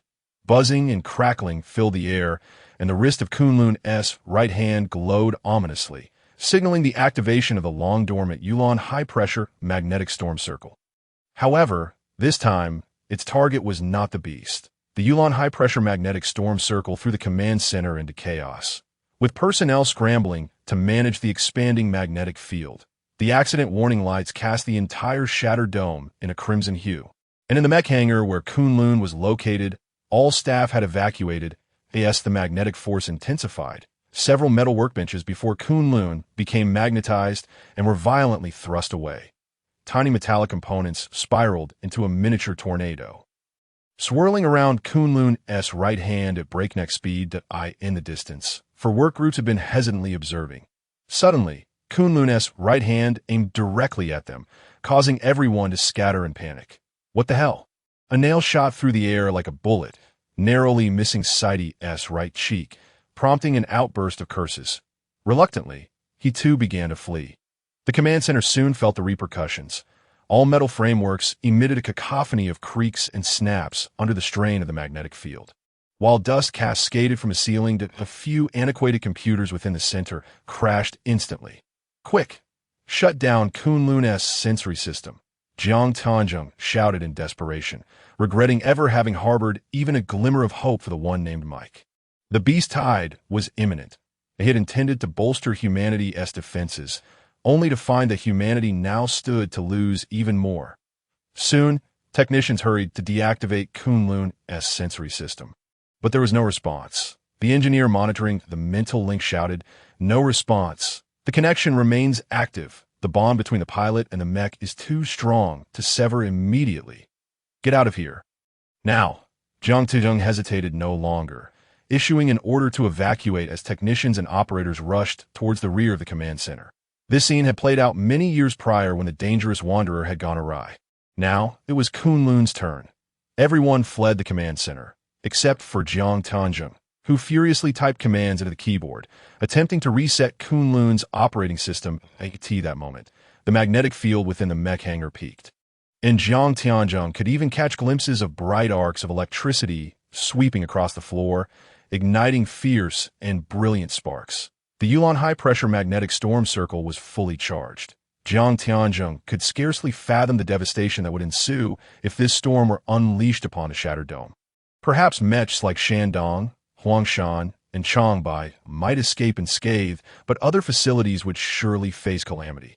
The mech hangar would be obliterated, and the living quarters on the second level and the research area on the third would crumble before the might of the Yulon high-pressure magnetic storm circle. As fragile as tofu under a steamroller, should the magnetic storm strike the transformer room of the shattered dome, the entire structure would collapse utterly. These brittle circuits would melt away in the searing heat generated by the magnetic field. And reconstructing them would require years. By then, the monsters would march triumphantly across the ruins of the shattered dome, leading to China's downfall and humanity's extinction. Jiang Tianzheng had done all he could, yet it bore no fruit. Just then, the doors of the command center swung open, and two figures rushed in. "What are you doing back here?" Jiang Tianzheng continued to focus on his attempts, cursing under his breath. Unexpectedly, a delicate hand abruptly appeared before his eyes. He looked up to find Lin Yin's grave face before him. "I have a solution." Lin Yin paused briefly before turning to gaze resolutely out the window at Kunlun. "I will eliminate it," she added, immediately. Outside, the streets were under a cataclysmic assault, with windows shattering all around, shards of glass and rubble flying everywhere. In just 1 minute, the surrounding buildings had been mercilessly stripped of several layers by the god of desire. Rosen could only huddle in a corner, left with no other choice. The cascade of debris threatened to engulf him, and he felt a wave of dizziness wash over him as blood trickled down his cheek. Even though he recognized it as an illusion, his mind clung to the unfolding events as real. Should he die here, the external Rosen would succumb to brain death, becoming a permanent vegetable. Despite this, he remained oblivious to the reason for his entry into this phantasm that it was now 2020, the year he had just been born. How could a 1-year-old possibly possess memories from that time? Yet, the enormous maw looming closer overhead was alarmingly tangible, and he could even detect the foul stench emanating from the god of desire. This memory could not belong to him, leaving only one possibility. No matter how implausible, Kunlun. Rosen stared wide-eyed at the gaping abyss above. The whirring of a helicopter grew increasingly deafening, drowning out the enraged roars of the god of desire. A massive shadow swept over Rosen, and he looked up to see a crimson figure suspended beneath the helicopter, only to vanish behind a skyscraper moments later. The beast continued its assault on the buildings, drawing near to Rosen, who found its gargantuan hand thrusting into the alley, slamming down less than 5 meters in front of him. The asphalt crumpled, as if made of paper, collapsing into a gaping pit. When the hand lifted, the swirling air vortex propelled Rosen's body toward the chasm. No! No, he was powerless to resist, rolling into the pit's center, awaiting the next ascent of that massive hand like a mold under a press. Gazing up at the ever-expanding shadow above, Rosen felt a sense of impending doom. He had spent countless hours devising methods to slay the beast. Now, he found himself on the brink of death at the hands of the very creature he sought to vanquish.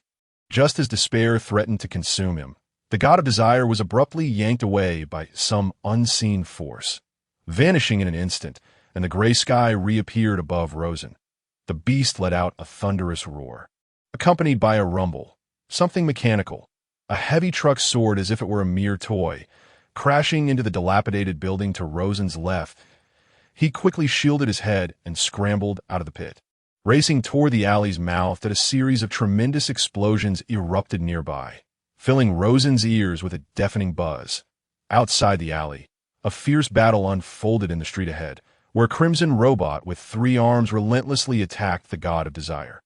The robot's front 2 arms transformed into massive saw blades, slicing toward the creature's neck. The beast reacted swiftly, dodging the blade's arc, causing several intact buildings to disintegrate under the force of its charge. The mech, failing to land a blow, swiftly adapted its strategy. The saw blades morphed back into hands, gripping the monster's shoulders with unyielding force. Simultaneously, its 3rd arm rose from behind, aimed directly at the beast, transforming into an electromagnetic cannon, which began to glow with ominous light. Crimson Storm, Rosen could not help but exclaim. Before him stood the renowned Chinese 4th-generation mech, the Crimson Storm, etched vividly in his memory. However, the beast was evidently undeterred by the mech's illustrious reputation and began to retaliate fiercely. The deity of desire roared as it lifted its left knee, delivering a crushing blow to the armor beneath the right armpit of the Crimson Storm, which instantly caved in. Seizing the opportunity, the monster broke free from the mech's grasp and sent it sprawling far away before the deity of desire advanced, pursuing its advantage. "Go, go," Rosen shouted as he sprinted forward, his mind momentarily forgetting that he was ensnared in an illusion. The deity of desire propelled the Crimson Storm, sliding across 2 city blocks, leaving profound rifts in its wake that extended into the distance. Soon after, Rosen could no longer see the unfolding events. He had arrived breathless at the site where the mech and the monster had just clashed, but the 2 figures had long since disappeared into the horizon. All he could hear was the resounding thrum echoing around him, reverberating in the spaces between buildings. Suddenly, a brilliant flash illuminated the entire sky. In an instant, all sound ceased, and the world fell into silence. Or perhaps Rosen's ears had succumbed to a temporary deafness. He could only perceive a beam of light ascending from the ground, piercing through the gray clouds to reach the heavens. Moments later, the earth quaked as something colossal collapsed. Rosen yearned to discern who had emerged victorious. But just then, an inexplicable sensation welled within his heart. Something weeping. As his hearing gradually returned, a faint, almost imperceptible cry reached his ears. He turned towards the source of the sound, and there, not far ahead amidst the rubble, lay precisely between the colossal footprints left by the Crimson Storm and the deity of desire. Could it be? A realization struck Rosen, and he hurriedly threw himself onto the debris, desperately clawing at the stones. The cries grew increasingly distinct, as if they were rushing towards him, ignoring the sweat streaming down his brow. His armored gloves were now tattered, his palms stained with blood, yet he pressed on relentlessly. After removing the final stone, his hands froze mid-air. His expression shifted through shock, confusion, and bewilderment, ultimately settling into a countenance of relief and joy. "Is this what you wish to convey to me, Kunlun?" Rosen extended his bloodied hand, lifting something from the ruins. It was an infant, the umbilical cord still uncut. The baby paused its cries, gazing curiously at the world.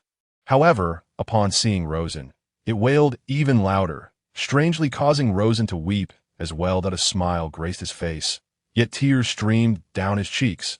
He gently cradled the infant in his arms. "You truly struggle to express yourself," he seemed to whisper to the baby, or perhaps he was merely murmuring to himself. The blood on Rosen's cheeks mingled with his tears, tinting the child a vivid crimson. "From this day forth, your name shall be Rosen." The fog lifted, Lin Ying donned her pilot suit in a mere minute. That crimson battle attire had accompanied her in vanquishing 13 monsters, and now they were poised to confront a new adversary. Kunlun. With agility, she slipped into the cockpit, her efficiency unwavering. Preparation complete. Release the cockpit. 2 minutes later, Lin Yin's resolute voice resonated through the command center's communicator. With a command, the cockpit shot downward along its track like a bolt of lightning. Then, an immense commotion erupted from the first hangar. One of humanity's mightiest mechs, Shandong, was deploying. Attention! Do not use thermal weapons. Jiang Tianjing issued a directive to Lin Ying once more. Destroy Kunlun's head. The life of my Kane is of no concern. Understood. No sooner had Lin Ying spoken than an enormous iron hand appeared against the wall beside the first hangar's entrance. The 160-meter-high Shandong emerged from the hangar, each step leaving enormous imprints upon the base's surface. The crimson figure swiftly swept past the command center, kicking up clouds of dust. Mission confirmed. Eliminate Kunlun. All thermal weapons are now locked. Lin Ying was finalizing her mission confirmation, but her voice was soon drowned out by the thunderous noise. All sounds submerged beneath Shandong's heavy footsteps. Watching Shandong advance towards the 6th hangar, Jiang Tianjing felt a surge of respect, straightening his posture to salute the mech's retreating silhouette, seemingly muttering to himself. Lin Ying, I entrust everything to you. At that moment, Mike was astonished to see the rampaging Kunlun suddenly halt. The Cloudstorm magnetic vortex retracted after releasing its final burst of magnetic energy, and the metallic components orbiting around Kunlun's right arm, akin to satellites, plummeted to the ground. Mike had already concocted a myriad of scenarios for his demise. Burned alive, suffocated, electrocuted, or something else entirely, but the unfolding scene ignited a fierce desire to survive within him. He swiftly altered his demeanor, urgently calling into the communicator. Command Center, I have regained control of the situation. I am requesting an immediate termination of Kunlun's test drive. Yet there was no response. The communicator remained silent. Mike leaned closer, continuing to shout, only to realize that the communicator had lost signal. He surmised that the powerful magnetic field from Kunlun's right hand had disrupted some radio port. What should I do now? The display screen was devoid of any personnel. All staff had fled during Kunlun's tumult. Outside the mech, only flashing red danger indicators and deafening alarms remained. Moreover, he could not re-establish contact with the command center, leaving Mike in a state of utter disarray. At that moment, a rhythmic thudding resonated from the shattered dome above. Thud, thud. The sound was akin to a drumbeat, methodical in its cadence. The detection apparatus on Kunlun's control panel lit up, revealing that something was approaching Kunlun. Mike was not the pilot. He could not derive further data from Kunlun. Yet he knew instinctively that this was no enemy. Inside the broken dome, how could there be an adversary? There it was that a crimson figure materialized on Kunlun's holographic heads-up display. However, reality soon proved Mike mistaken. The crimson figure was none other than Shandong, dragging along a weapon specifically designed for slaying monsters, the Soul Crusher, a colossal spiked hammer. The hammer's handle stretched 70 meters, and its head weighed an astounding 800 tons, currently being dragged across the ground, igniting sparks in its wake. At this moment, Shandong resembled the gladiatorial warriors from Mike's recollections. Yet, Mike could not believe that this benevolent warrior would employ the hammer for a friendly inspection on Kunlun, where he was situated. He was here to kill us. Rosen's voice suddenly cut through, startling Mike. That you finally awakened, my friend. Mike feared that Rosen had yet to grasp the gravity of their predicament and quickly added, Look at the mess you've made. We're about to perish. I am aware. Rosen's eyes remained a fiery red, yet his demeanor was composed, a faint smile gracing his lips. Mike felt as though he were conversing with a different person. The previous steadiness and caution had vanished, leaving behind a liberating sense of ease. Rosen raised his hands, one before the other, parallel to his chest, and Kunlun mirrored the motion instantly. Kunlun even synchronized with Rosen's deep breathing, despite lacking lungs. This was no mere 50 synchronization. Mike momentarily fell into contemplation before making a judgment. Then it struck him. Wait, are you planning to engage an 8th-generation mech? What other option do we have? Rosen did not lift his gaze. Are you insane? Mike could hardly comprehend whether it was Rosen who had lost his mind or if he himself had. Regardless of the perspective, surrender seemed the only prudent course. Feel free to test it. See whether you can escape the cockpit faster than that hammer descends. Their argument was destined to yield no resolution. For at that instant, Shandong swung its right hand, seizing the soul crusher with unwavering grip, then strode forward with an imposing presence, charging towards them.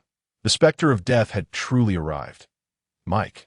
Rosen suddenly turned his head and asked, a radiant smile adorning his face. Do you wish to live? Is that even a question? Then lend me your assistance. Rosen blinked. And to be frank, I'm not engaged in combat for 7 months now. What the hell? Mike exclaimed furiously, unleashing a string of curses, gazing at the two mechas in the distance. Jiang Tianzhong felt a pang of sorrow.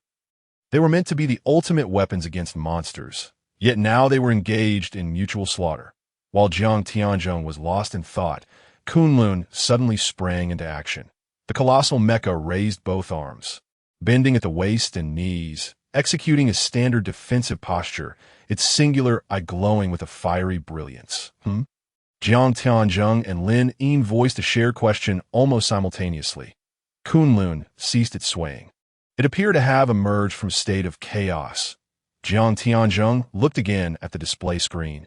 The connection between Kunlun and its pilot had indeed stabilized, yet the synchronization rate remained at a mere 50. However, there was still no response from Kunlun's communicator. Thus, both parties tacitly agreed to continue their assault. Shandong gripped Xiaohan tightly, while Kunlun stood gallantly, both sides locking eyes and preparing for a confrontation. June 14, 2043, at 10:34 a.m.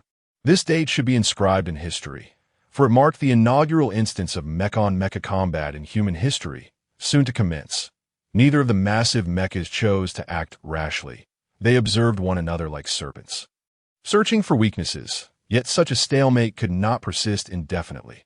The more massive Shandong opted to strike first. The shattered dome lacked sufficient height for him to swing Xiaohan with vigor. Thus, he transformed the sweeping motion into a stabbing thrust, wielding the gigantic spiked mace as if it were a sword, aiming straight ahead. However, for the mecha's head, which lacked substantial armor protection, the outcome remained the same. The massive spiked mace hurtled towards Kunlun's head like a rogue rocket.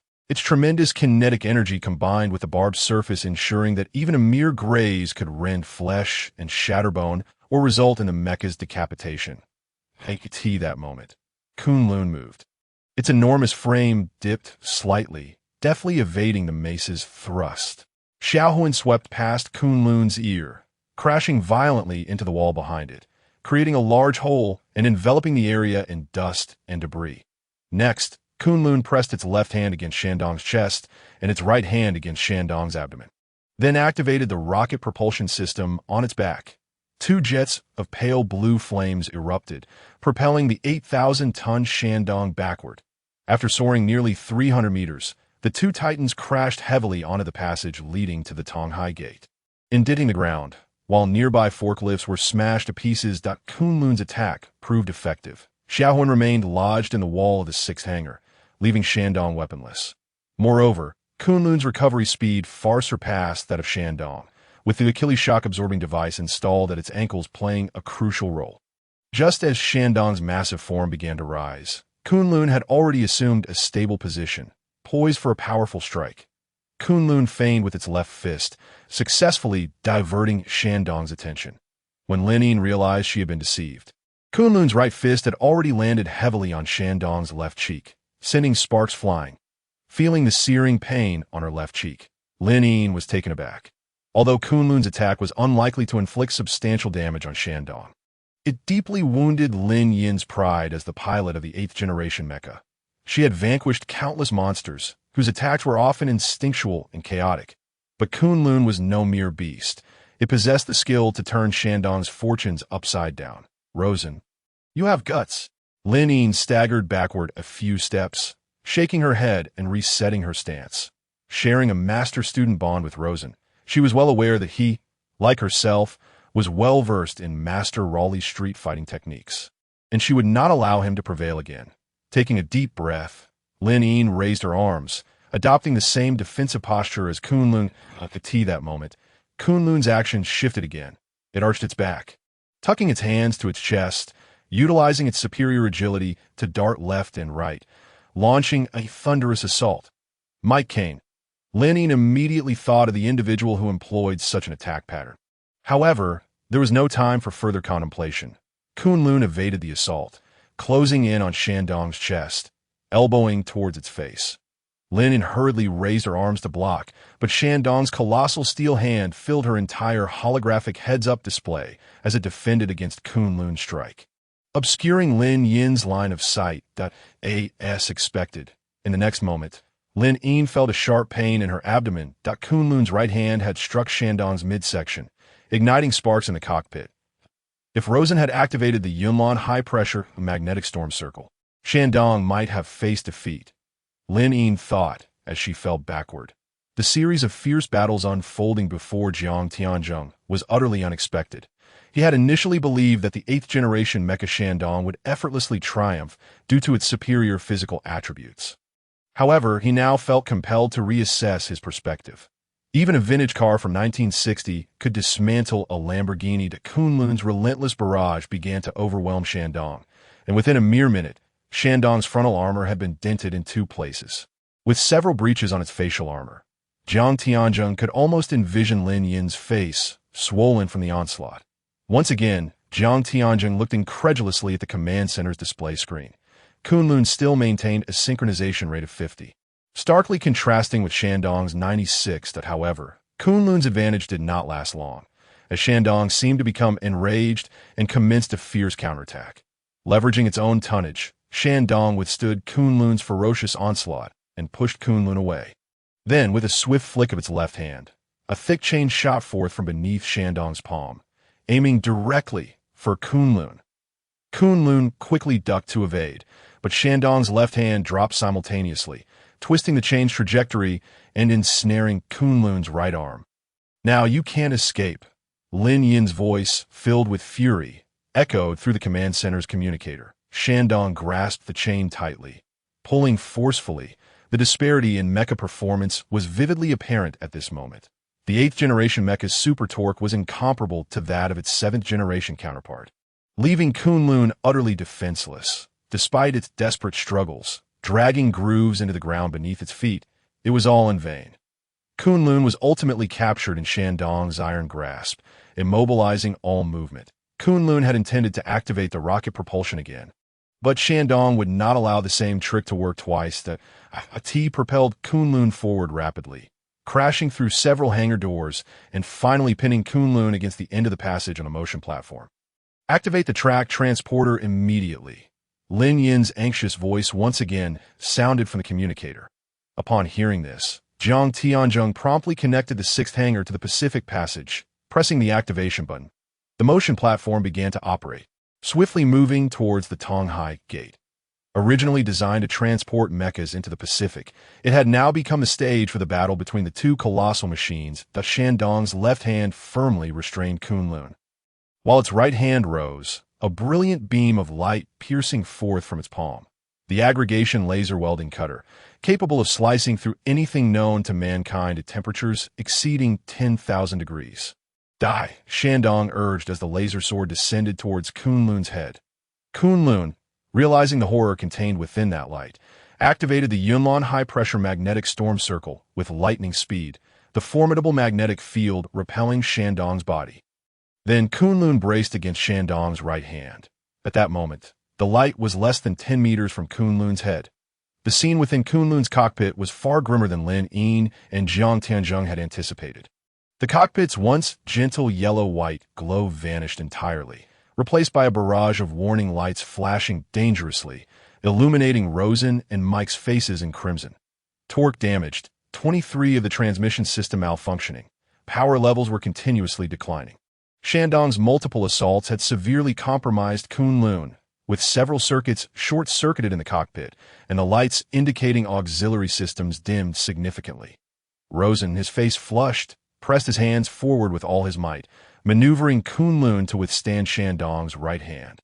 Ahead, the scenery depicted in the holographic heads-up display was rapidly receding to the very center of the screen.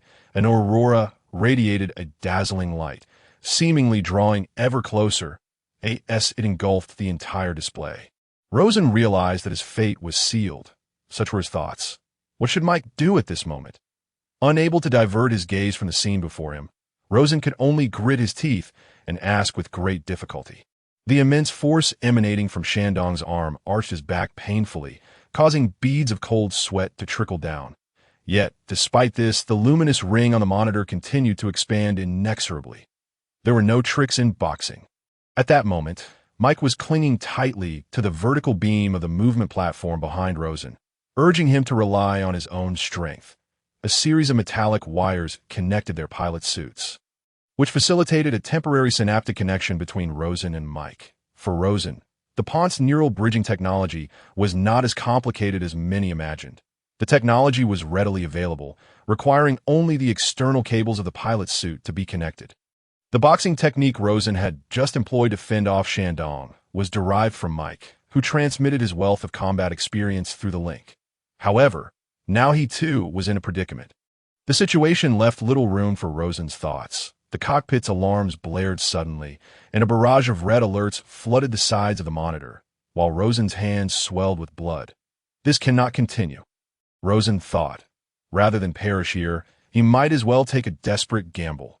Blade unsheathed, Rosen bellowed, and in an instant a long whip shot forth from the left gauntlet of Kunlun. The whip was formed by two high-pressure cables interlinked with serrated metal segments. As it whipped through the rapidly moving platform, it inevitably trailed backward. However, as Rosen drew back his left hand, clenched his fist, and swung it fiercely, the high-pressure cables suddenly stiffened in the strong wind, and the metal segments locked tightly together, producing a resounding clang that echoed within the cockpit. "What is that?" Mike couldn't help but inquire. "Something that once saved the world." "Huh. What do you mean?" Before Mike could finish his question, the monitor's brightness surged, momentarily dazzling him. It turned out that the movement platform, carrying two mechas, had emerged from the shattered dome, revealing the tumultuous Pacific Ocean beyond. Countless buildings, the azure sky, and the boundless sea unfolded before the monitor's gaze. Moreover, two suns appeared simultaneously on the screen. One was the authentic celestial body in the sky, while the other emanated the brilliant light from Shandong's laser welding blade. However, Mike soon discerned a third sun. He discovered that a sword had materialized before Kunlun's left hand, its slender blade swift as lightning, with sharp serrations that appeared devastatingly lethal, and that third sun was the reflection gleaming off the sword's edge. "Cut it off!" Rosen roared, thrusting his left hand forward with great urgency. In an instant, a beam of light sliced toward Shandong's right arm. The two mechas successfully burst forth from the shattered dome, and Jiang Tianzheng, who had been anxiously waiting, finally felt a sense of relief. Helicopters that had long been on standby outside the base transmitted the footage back, and the commanding center's large screen once again displayed the silhouettes of the two mechas. However, the scene before Jiang Tianzheng caused him to gasp in alarm that Shandong's right arm hung limply, powerless against the body, as he hastily ordered the image to be zoomed and that a deep gash appeared in Shandong's right shoulder armor, which had been neatly sliced open, revealing chaotic electrical sparks within, engulfed in flames, while copious amounts of oil and lubricant flowed steadily from the gash that, on the other hand, Kunlun was similarly grievously damaged. His armor was considerably thinner than Shandong's that at this moment, the surface of his chest and left arm armor had become uneven, with faint electrical currents sporadically escaping from the gaps created by the warped armor, indicating that the mecha was on the verge of collapse. The chainsword in his left hand was likely the culprit for Shandong's severe injuries. However, now the serrated blade was broken in many places, rendering it ineffective at this moment. They were separated by several hundred meters, half submerged in the Pacific, seemingly taking a moment to gather their breath before an all-or-nothing struggle. Jiang Tianzheng was momentarily stunned. He had not anticipated such intense combat in just a few minutes. "Command Center, I need to lift the restrictions on thermal weapons." Lin Yin's voice came through the communicator just 3 minutes after their last conversation. However, Lin Yin's voice was noticeably weaker, her breaths coming in heavy gasps. Jiang Tianzheng had not seen Lin Yin this exhausted in years. "Wait a moment. Let me think." Jiang Tianzheng was momentarily taken aback, suddenly recalling that the entire purpose of the operation was to prevent Kunlun from destroying the base. Yet now, it seemed that the objective had already been achieved. Not use thermal weapons. Absolutely not. Jiang Tianjing urgently shouted into the communicator. However, Lin Yin had already turned off the device, unwilling to heed his words. Lin Yin was now consumed by a bloodlust. To be precise, she was experiencing excitement for the first time in many years. Instilled with countless military teachings by her father since childhood, she felt as though she had lived her life like a robot. Efficiency. Efficiency, efficiency. Her very existence was dedicated to efficiency. Yet before her stood a one-eyed giant that for the first time ignited a sense of exhilaration within her. She had never felt such a thrill in the presence of a monster. Her blood surged through her veins at high speed. Her breathing became labored. Her mind raced. Her cheeks flushed, and her heart surged with emotion. Was this the extraordinary experience brought on by adrenaline? It was truly indescribable. However, this series of euphoric sensations lasted only 5 seconds, after which Lin Yin felt that everything needed to come to an end. Rosen, it's over for you. Lin Yin disabled the thermal weapons safety mechanism. The fierce battle continued as Shandong's right hand lost its power, prompting him to hurl forth his left hand, where the chain known as binding god silk reappeared, sweeping across the ocean's surface and stirring up endless waves. Attempting once more to ensnare Kunlun. Had it been before, Kunlun would have easily evaded the chain, but now he was incapable of such agility. Countless internal injuries plagued Kunlun, his circuits entangled, making even normal movement a challenge, let alone dodging and weaving. Thus, Kunlun raised his left hand and, relying on the remaining segment of the chainsword, struck down fiercely upon the chain. The chain snapped in response, but this also afforded Shandong precious time to prepare for a barrage attack. Full burst. Shandong's left hand curled, chest thrusting forward. A comprehensive assault was about to commence. Dark, gaping cannon mouths, magnetic storm circles, and missile silos emerged from the armor, facing Kunlun head-on. This was their first encounter with a human-made creation. No! Jiang Tianjing roared, extending his hand, but the situation was already set in stone. Through the screen, he could almost see the smile on Lin Yin's face and the despair etched on Mike's. Amidst the thunderous roar, a deluge of electromagnetic waves, particles, and shells surged toward Kunlun, painting the sky in dreamlike hues, all representative of death. Following a moment of eerie silence, a cataclysmic explosion erupted on the western shore of the Pacific. The shockwave even reaching the urban areas of Hong Kong, where countless citizens fled their homes in a panic, rushing toward various monster shelters scattered across the city. The explosion's epicenter lay 3 kilometers west of the shattered dome, now shrouded in smoke, rendering it impossible to discern the events taking place within. At this moment, Jiang Tianjing was filled with regret. Although Mike piloting Kunlun had made numerous mistakes during the initial activation of the mecha, the combat prowess he displayed thereafter had left Jiang Tianjing elated. Perhaps Mike could have joined his long-planned salvation operation, but now it was too late. He not only regretted potentially losing an exceptional pilot, but also lamented that he had failed to recognize this gem buried beneath the muck. Rescue team, can you reach the vicinity of the explosion site? Jiang Tianjing inquired through the communicator, and a helicopter pilot from the support team quickly confirmed. Maintain a safe distance from the battlefield. Jiang Tianjing continued to instruct, search carefully for survivors. Perhaps Kunlun's pilot still lives. Though the chances were slim, it was worth a try. Mike might have used Kunlun's back to shield against the barrage and then fallen into the water. All pilots could swim. The helicopter circled near the mushroom cloud, and before long, more and more rescue teams arrived on the scene. However, they were still a loss against the toxic gas-laden smoke. Just then, something emerged from the haze. As expected, it was the Crimson Shandong, looking somewhat disheveled at that moment. Not only was the right hand severely injured, but the entire body was also stained black by the smoke. In the communicator, Lin Yin remained silent, merely guiding Shandong slowly toward the base. Jiang Tianjing did not wish to disturb her. He understood that what Lin Yin needed most at this moment was composure. Thus, he redirected his focus to the pillar of smoke, hoping for some miraculous intervention. Rosen was still alive. Suddenly, Lin Yin's voice emerged from the communicator, weak yet resolute. Rosen? Jiang Tianjing could not help but inquire. Wondering what this had to do with Rosen, since it was Rosen piloting the mecha, AS, if responding to a summons. There was renewed commotion within the smoke, causing even Shandong to halt and look back. Thud, thud. The heavy footsteps resonated on the ocean floor, splashing waves akin to a cascade of water. A red, illuminated, the silhouette of the giant gradually emerged from the smoke. Kunlun still existed in this world. Rosen could hardly recall how he had maneuvered Kunlun out of the haze. He was utterly exhausted, merely shuffling forward step by step. With each advance, he could hear Mike's anxious voice behind him. Finally, Kunlun emerged from the smoke. The cracked display screen once again becoming clear, he couldn't help but kneel on the motion platform, and Kunlun mirrored his actions, that he saw countless rescue helicopters approaching from the horizon. And the cockpit sensors were receiving signals from them. However, the communicator was broken. Aside from the crackling of electricity, Rosen had nothing. Kunlun's body leaned forward, and the display transformed into the azure expanse of the ocean. To prevent the cockpit from flooding, Rosen struggled to extend his arms.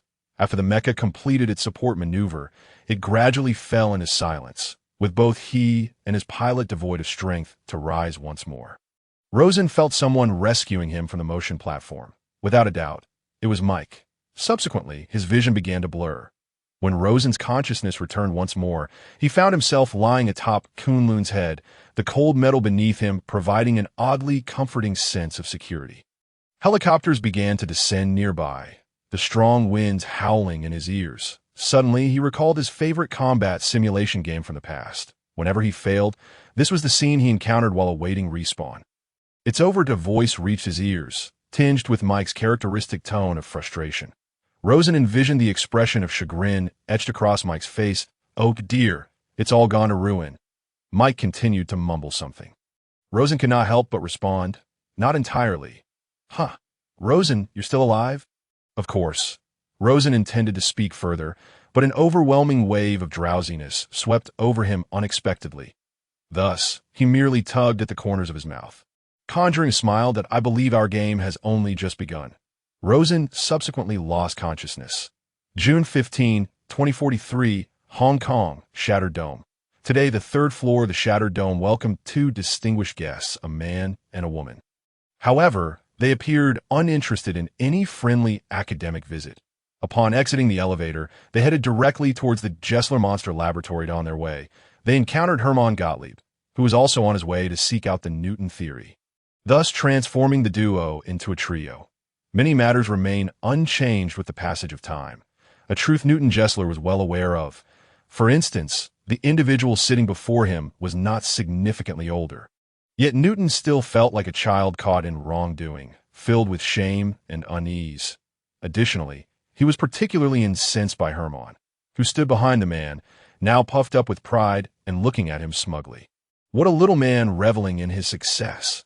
This unfamiliar Chinese idiom suddenly sprang to Newton's mind, that he must have been embellishing tales to the commander.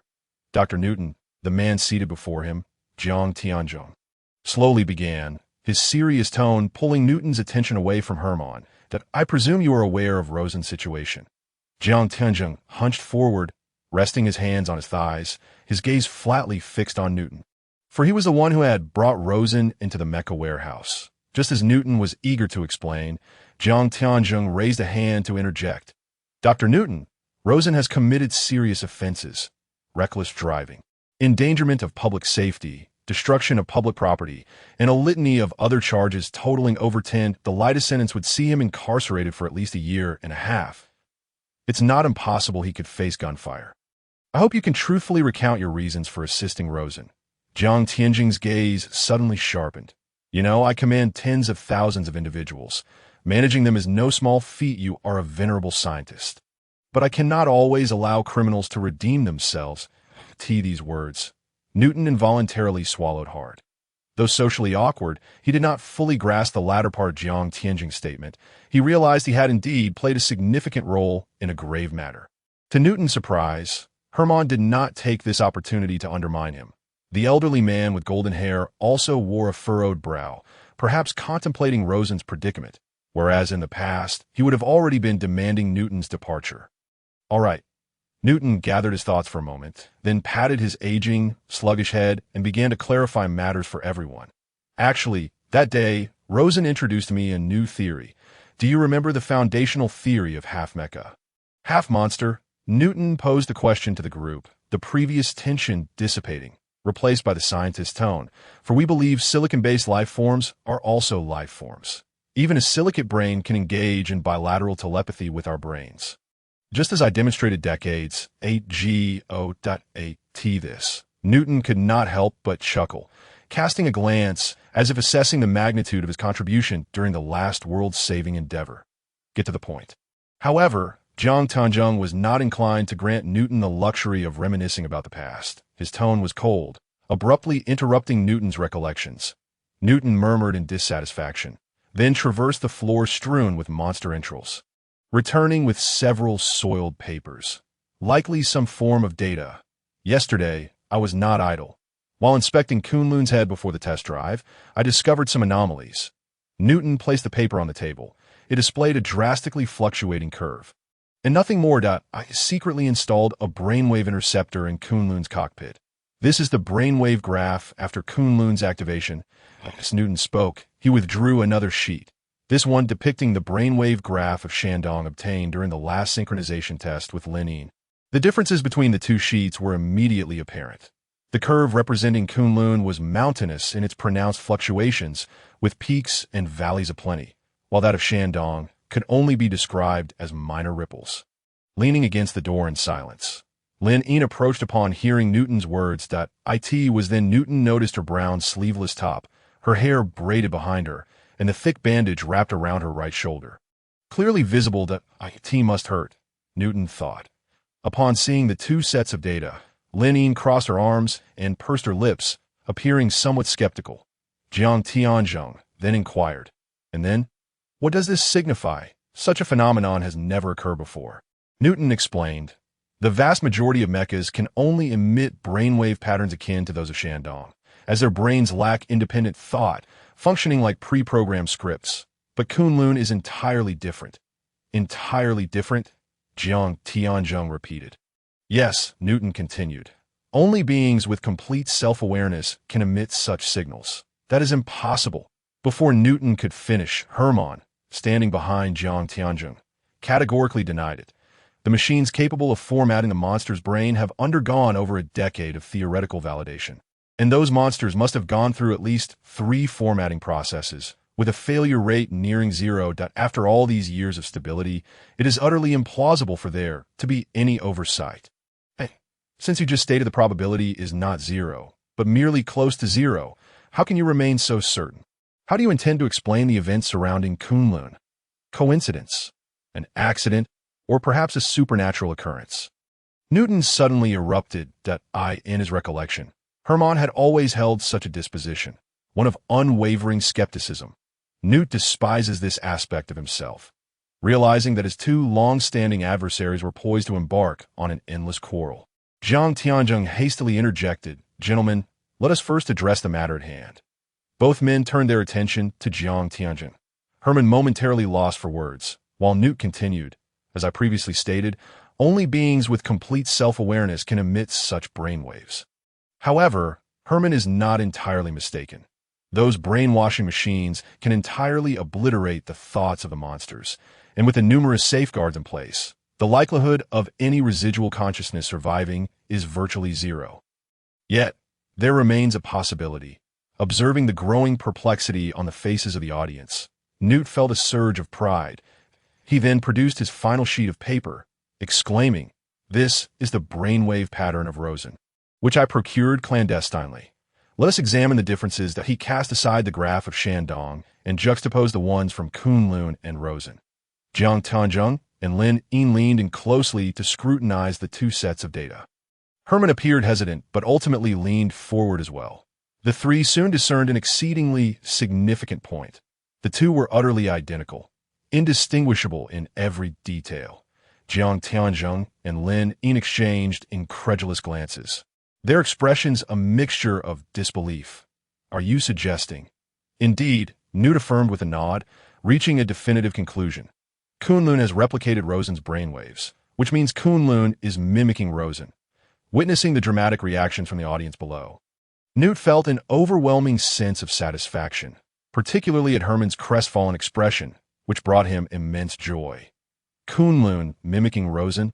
Jiang Tianzhong appeared skeptical, uncertain if his understanding was correct. I do not perceive autonomous thought in mechas as a favorable development. Quite contrary to your concerns, Newt corrected.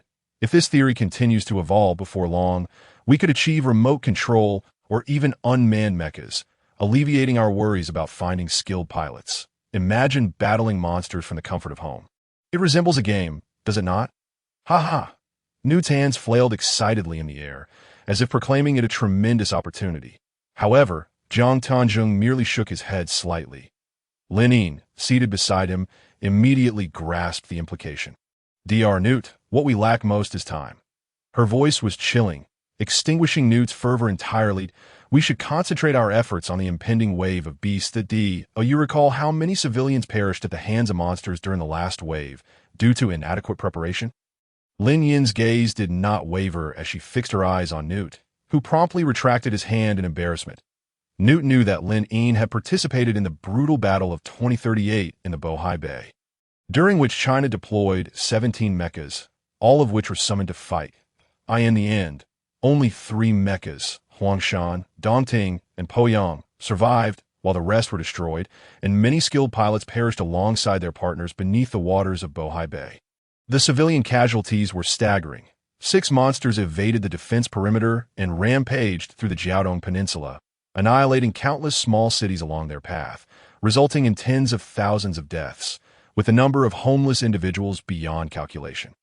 At that time, Lin Yin had merely been a fledgling pilot, yet she had managed to eliminate 2 monsters with her exceptional skills and tactical acumen while piloting Huangshan, growing into the formidable figure she was today.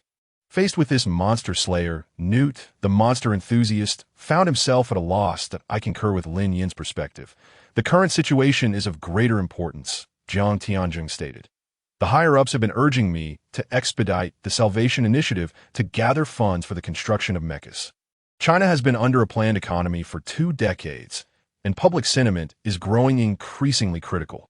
We cannot afford to linger in this quagmire for too long, that we must bring this war to a swift conclusion. The Salvation Initiative? Newt's eyes widened in surprise, for this was the first time he had heard of such a codename. Indeed, Jiang Tianzhong affirmed, nodding.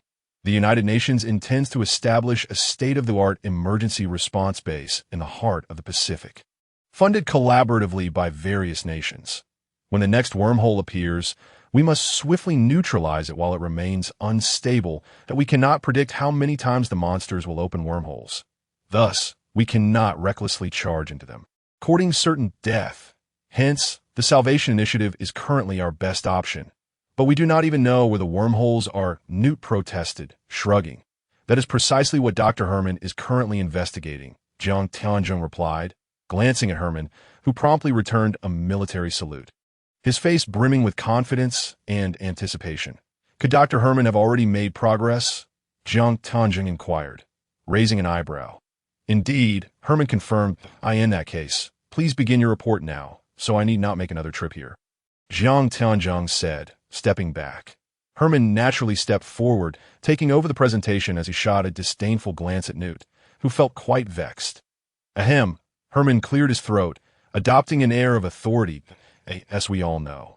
Since the second wave of monster attacks commenced, they have been elusive. We have been unable to locate the wormholes from which they are transported, but now I possess that knowledge. Herman placed his briefcase on the table, revealing his 3D holographic computer. During the first wave of attacks, the monsters, rather the progenitors, believed we had no means to destroy their wormholes, which is why the wormholes were virtually unguarded at that time. He spoke. He activated the 3D holographic computer, projecting a model of the wormhole before the audience. This represents our world. Herman indicated the top of the model, and this is theirs. He then pointed to the bottom of the model. A narrow passage connected the 2 ends of the model, illustrating the wormhole's original form. Decades ago, the dangerous wanderers destroyed this passage, granting us precious peace. However, the monsters have since wised up, learning from their mistakes. They have implemented several protective mechanisms for the wormholes, making it impossible for us to dismantle them so easily. Herman pressed a finger firmly on the small icon representing start on the machine. First, we have the movement mechanism. On the holographic display, the two worlds at either end of the model began to rotate clockwise, and contrary to expectations, the passage did not remain still. It began to rotate as well that it resembled a delicate ribbon, sometimes stretching and elongating due to one side's rapid rotation, while at other times becoming distorted due to the differing speeds of the two worlds. The connecting point fluctuated in stability, expanding and contracting, with some displacement occurring near the nodes. The rotation speeds of both sides represented the passage of time in their respective worlds. We understand that the greater the relative speed, the slower the passage of time. Herman explained, I am uncertain how those silicon-based organisms recognize this, but they have evidently incorporated the parameter of time into the construction of the wormholes.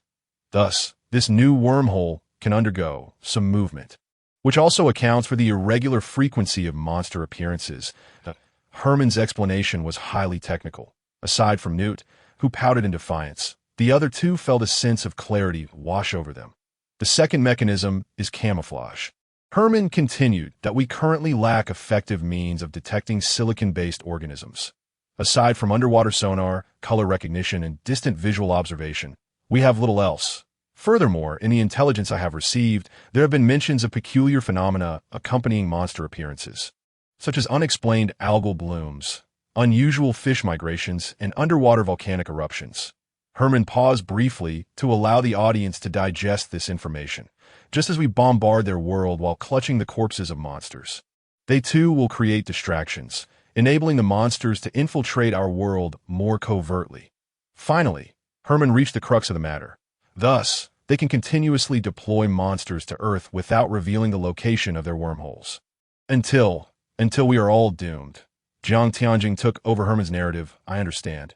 Yes, precisely. Herman could only let out a helpless sigh. However, it was evident that Herman's personal show was far from over. But I have some good news. He continued. Although the concealment of the wormholes has been significantly enhanced due to the monster's transformation techniques, a wormhole remains a wormhole. Its essence is still atomic energy.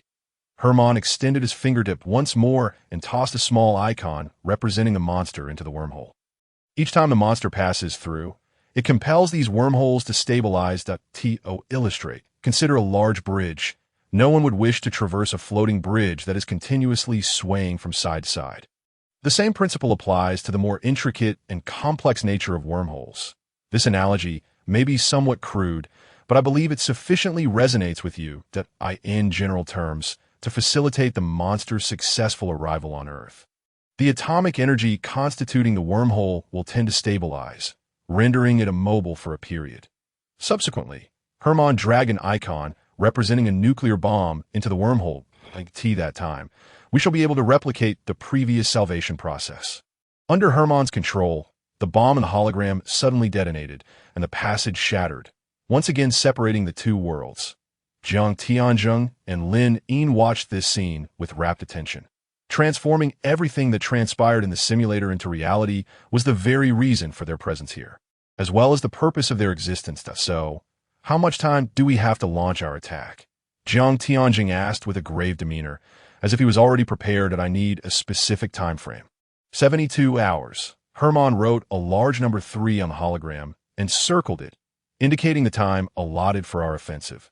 Each time a wormhole transmits, they require at least 3 days to regroup and adjust the atomic energy before relocating and redeploying the wormhole. And what about the precise location and timing of the next monster's appearance? Jiang Tianjing paused, suddenly realizing that no one would know the answer to this question, least of all Herman. Herman's expression indeed revealed his difficulty. I can only speculate on the operational patterns of the wormholes. As for the specific location, we may have to wait until the next monster appears to make a rough inference. Very well. Jiang Tianjing bore no resentment. Instead, he nodded appreciatively at Herman. Compile all the data and submit it to me as soon as possible. He then turned to Newt. As for you, Kunlun and Shandong have completed their recovery today. Based on your proposal, I will initiate repairs on Kunlun. Jiang Tianjing paused before continuing. I will reconsider the selection of the pilot for Kunlun. Rosen is certainly out of the question. IT may either be my cane or remain vacant for the time being. Moreover, I hope incidents like yesterday do not recur. Understood. Dr. Newt? Jiang Qianjing's tone was somewhat heavy, laden with a sense of warning. Newt felt a surge of anger and frustration, akin to a child who believes they have devised a brilliant solution, only to be told by adults that the idea is unfeasible. Meanwhile, Hermann appeared quite pleased, showing no sympathy for Newt's predicament. All right then, gentlemen, let's commence our work. Practice is the sole criterion for testing truth. Is it not? Jiang Qianjing nodded at the two doctors before turning and striding towards the door, with Lin Yin following closely behind. However, before leaving, she deliberately turned her head to observe the reactions of the two doctors. Newt intended to catch up with Jiang Tianzhong to say something further, but was halted by Hermann. Admit defeat, Newt. Hermann patted him on the shoulder. I know you wish to prove yourself right, just as you did when you proposed the theory of sympathy with the monster long ago. But fortune does not always favor you, that it's merely that the commander's attention is not on this matter. Newt, though frustrated, remained undeterred as long as we summarize and analyze the phenomena occurring with Kunlun. We are bound to discover something unique. You heard him, Hermann continued. The commander has instructed you to remain in the laboratory quietly. If you cause further trouble, your life may be at stake. Furthermore, you won't even see Rosen. He is currently a primary focus of surveillance related to the shattered dome. Newt found himself momentarily speechless, sinking back into his seat with a face full of disappointment. However, a voice from the doorway jolted him back to attention. I can take you to see Rosen. Lin Yin had returned, arms crossed, gazing intently at Newt. But you must share all the information you previously possessed with me, of course, anything you acquire afterward as well. Rosen experienced a rather peculiar dream that he dreamt that he was kneeling on the seabed of Victoria Harbor in Hong Kong, the icy waves incessantly crashing against his body. Strangely, the once bottomless waters now barely submerged his thighs. At that moment, numerous small boats drifted beneath him, resembling toys in a bathtub. In the distance, Titan-class airships and several towing helicopters were slowly approaching him. The scene is perceived by Kunlun. Rosen was astonished. His connection with Kunlun had long since concluded, yet the neural bridging effect seemed to persist. He could even manipulate Kunlun's eyes to focus, that he noticed that the individuals on the boats were all gazing up at him. Their expressions filled with reverence and expectation. The gaze I have when I look at Kunlun. The vision did not last long. It quickly shifted from the bustling sea surface to the cold white ceiling. Am I in a hospital? Rosen struggled to sit up, but the dizziness clouding his mind made him feel unsteady, nearly causing him to tumble from the bed. Fortunately, a large black hand reached out just in time to support him. Thank you. Rosen hurriedly expressed gratitude, but when he saw the owner of that hand, his words faltered. The one who had aided him was a fully armed soldier, his black bulletproof vest emblazoned with the letters P.D.C., his right hand grasping a Type 95 automatic rifle, and his entire body adorned with various equipment, from tactical goggles to tactical slings. That moment, the soldier gazed at him with an impassive expression, and Rosen immediately deciphered a message in his eyes. Keep an eye on this guy. He must not escape. Damn it. Rosen cursed inwardly. It seemed Jiang Tianjin was not inclined to let him off the hook. Just as Rosen contemplated how to extract some information from him, the soldier spoke first, Maisha Luxing. The soldier handed over a small tin box while explaining, this will protect you from radiation when you're not wearing your combat suit. It was brought by General Zhang Delin. You were still asleep when he arrived. Zhang Delin? Rosen took the pill, pondering how to extricate himself from his current predicament while swallowing it. After taking the medication, the dizziness in his mind gradually subsided, allowing him to begin analyzing his situation. Rosen first surveyed his surroundings and noted that apart from the imposing soldier, the entire area was stark white. This must be the exclusive hospital of the Shattered Dome. Rosen could only remember controlling Kunlun to escape the smoke. He had no recollection of what transpired afterward, based on the current circumstances. It appeared that Jiang Tianzhong had ordered his rescue, and now someone was tasked with closely monitoring him. This was the essence of so-called house arrest in Rosen's original plan, once Kunlun was fully operational. He would blend back into the technician team seamlessly, without anyone suspecting a thing. However, no one had anticipated such a turn of events. The three hangar doors of the mecha repair base, the ground restoration of Shandong and Kunlun. Rosen quietly calculated the losses brought about by this uprising, fearing that these might become the basis for his sentencing. Ultimately, Rosen decided to abandon his thoughts. Perhaps this time, he truly could not escape easily.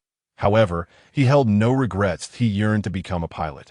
This was his greatest aspiration, more important than anything else. And Kunlun had ultimately fulfilled Rosen's wish. There could be nothing in the world that brought him greater joy than this.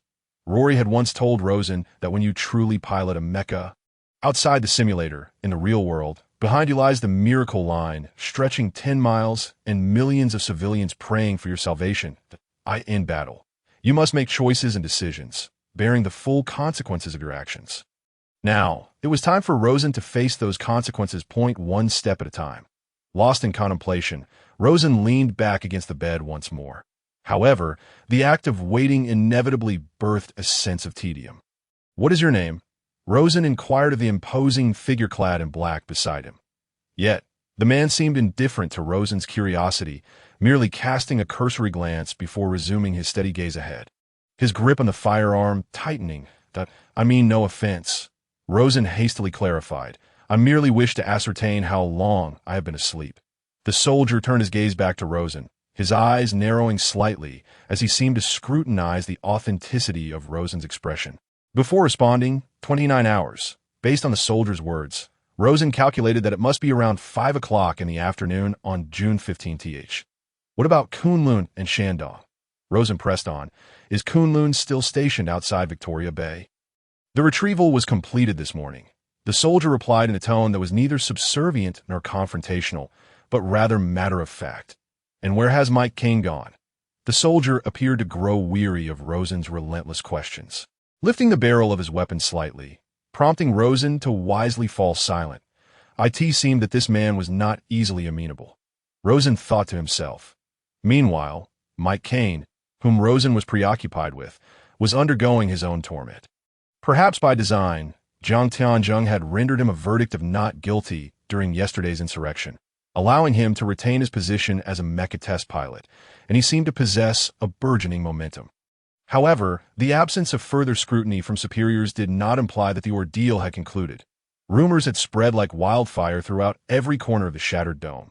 Various narratives, rebellion, accidents, monstrous espionage, and attempts on Lin Ying's life swirled in place of credible information about the monsters, becoming the daily topics of conversation among the populace. Furthermore, these tales were vividly imaginative. For instance, the monstrous espionage narrative elaborated on how miniature beasts infiltrated the minds of Rosen and Mike, compelling them to assault the shattered dome's base.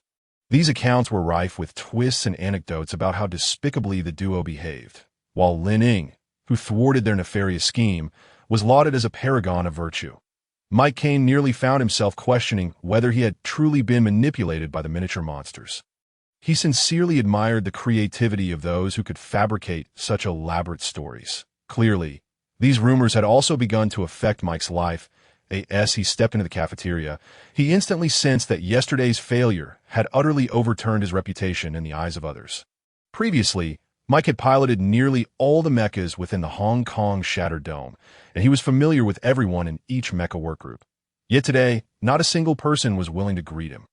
He took a tray and positioned himself at the end of the line, which fell silent as if it had died. Even the kitchen staff lowered their heads and remained mute while serving him. As Mike walked along the rows of tables, the patrons facing him raised their heads, glaring at him with an expression that seemed to dare him to sit down without a pack of opportunists. Mike mused. This lot turned on a dime. Holding his tray, Mike hastily chose an empty table, only for its original occupants to scatter like birds. This was rather peaceful. He raised his spoon and began to savor the meal. However, not everyone was averse to stirring up trouble. With a loud clatter, a set of cutlery was slammed down on the table, marking the arrival of a second diner. "We shouldn't allow a worthless fool to ruin our spirits." "Should we?" came a harsh voice. Without needing to look up, Mike knew precisely who the insolent speaker was. It was Sidey Andrews. He had used this tactic to drive off several rookie pilots. justifying it as a test of their psychological resilience. This was utterly absurd, Mike thought, his spoon working fervently. Sidey was merely indulging his perverse desire for attention. In his eyes, everyone else was insignificant. In the act of undermining others, he elevated himself. I suspect the commander must be out of his mind to keep a character like this around, whether as cannon fodder or as a role model. As a model of failure, one could say he was quite successful. Laughter erupted from all directions at a failure. Mike couldn't help but recall the moment he piloted the raucous Max, standing alone against two monsters. At that time, Los Angeles was besieged by a cold wave, with heavy snowflakes falling to the ground. Yet, this did not dampen the spirits of the people, who braved the chill to celebrate the arrival of Christmas. It was then that the monsters appeared, two of them. They advanced upon the city in a menacing formation, claws bared. However, the Shattered Dome in Los Angeles had just redeployed two mechas the day before, leaving only the sixth-generation mecha, Raucous Max, to respond, with Mike Kane being a rookie pilot with merely a 70 synchronization rate. Nevertheless, Mike ultimately withstood the pressure, holding off the two monsters of the western sea of Los Angeles for a grueling 3.5 hours. Mike had long forgotten how he achieved victory. He only recalled the cockpit being torn open by a monster, the icy wind flooding in and nearly freezing him solid. By the time Mike's memories faded, Sidey was still droning on to the crowd. Mike had heard enough. When he was hailed as a hero, Sidey had never even touched a pilot suit. Why should he continue to endure such a brat now? "Hey, buddy," Mike called out. Sidey's smug face finally turned toward him. In response, Mike lifted a tray and brought it crashing down toward that expression. "You think you're tough? Fine, I'm game." The essence of boxing lies in speed, precision, and ferocity. Within the shortest span, one seeks to unleash a relentless barrage upon their opponent. Mike embodied this principle to perfection. Is that all you've got? Mike drew his fist close to his chest, then lunged at Sidey, unleashing a flurry of strikes. Sidey was utterly taken aback. He had not anticipated that Mike would genuinely come at him. In merely 3 seconds, Sidey's cheeks had absorbed 5 punches, his temples buzzing, the world spinning around him. Yet Sidey was no pushover. Enraged, he raised his right hand and retaliated with an uppercut. The two were soon entangled in a fierce struggle. This was not the simulated zone of the first floor of the Shattered Dome. There were no scoring devices, no pain protection systems. This was a genuine brawl. Their arms intertwined, they crashed against the walls. Mike, being taller, focused his assault on Sidey's face, landing punches mercilessly. Sidey, in turn, retaliated fiercely against Mike's abdomen and ribs. The sounds of their clashes echoed throughout the cafeteria, drawing an increasing number of onlookers, with hundreds from various work groups blocking the aisles. Some had witnessed the previous conflict between Sidey and Rosen. Where Rosen had seemed utterly cowardly, while Mike displayed remarkable guts, they gathered around, eager to see which of the two would emerge victorious. Among them, the Chombai work group even cheered for Sidey. Mike paid no heed to how many were watching. He simply aimed to teach Sidey a lesson, compelling him to take responsibility for his words and actions. Grabbing Sidey by the shoulders, Mike slammed his head against Sidey's face, knocking out a few of his front teeth. Then followed up with a straight punch to Sidey's nose, wishing to let him experience the frigid sting of the Alaskan wind. Sidey staggered, nearly toppling over, but he was no mere beneficiary of nepotism. He immediately fought back, launching a hook punch aimed at Mike's abdomen. Mike felt his stomach churn violently, the food he'd just consumed nearly resurfacing. Then, Sidey followed up with a punch to Mike's jaw, flooding his mouth with a metallic taste of blood. The two exchanged blows, each one countering the other. Yet it was not long before the tide of battle shifted. Mike, being older and having recently completed a significant joint operation with Rosen, found his stamina waning. Mike threw a punch, but due to fatigue, Sidey easily evaded it, then forcefully shoved Mike against the wall. Mike attempted to extricate himself from the situation, but was swiftly restrained by Sidey, who locked his upper limbs. Mike's right arm was wrenched behind him, causing him to kneel on the ground in agony, his arm straining so tightly that it emitted sharp cracks. What were you just saying? You worthless fool. The arrogance returned to Sidey's face. Stop it. Suddenly, a thunderous voice erupted from the entrance of the cafeteria. Both men turned to see a crowd parting, revealing a figure in military uniform standing firmly in the center of the passage. his eyes ablaze with fury, that if you don't cease this instant, I'll have you all thrown out of here. Saidi hurriedly shoved Mike away, who rolled to the side and swiftly regained his feet. Mike initially considered charging at Saidi to continue the confrontation, but the furious individual at the entrance was none other than Jiang Tianzheng, who appeared even more intimidating. You two are supposed to be adults. Have you squandered the last 2 or 3 decades of your lives? Jiang Tianzheng marched towards them, his footsteps heavy, unleashing a torrent of scolding that, if you have the ability, direct it towards the monsters. What sort of hero resorts to trickery against his own kind?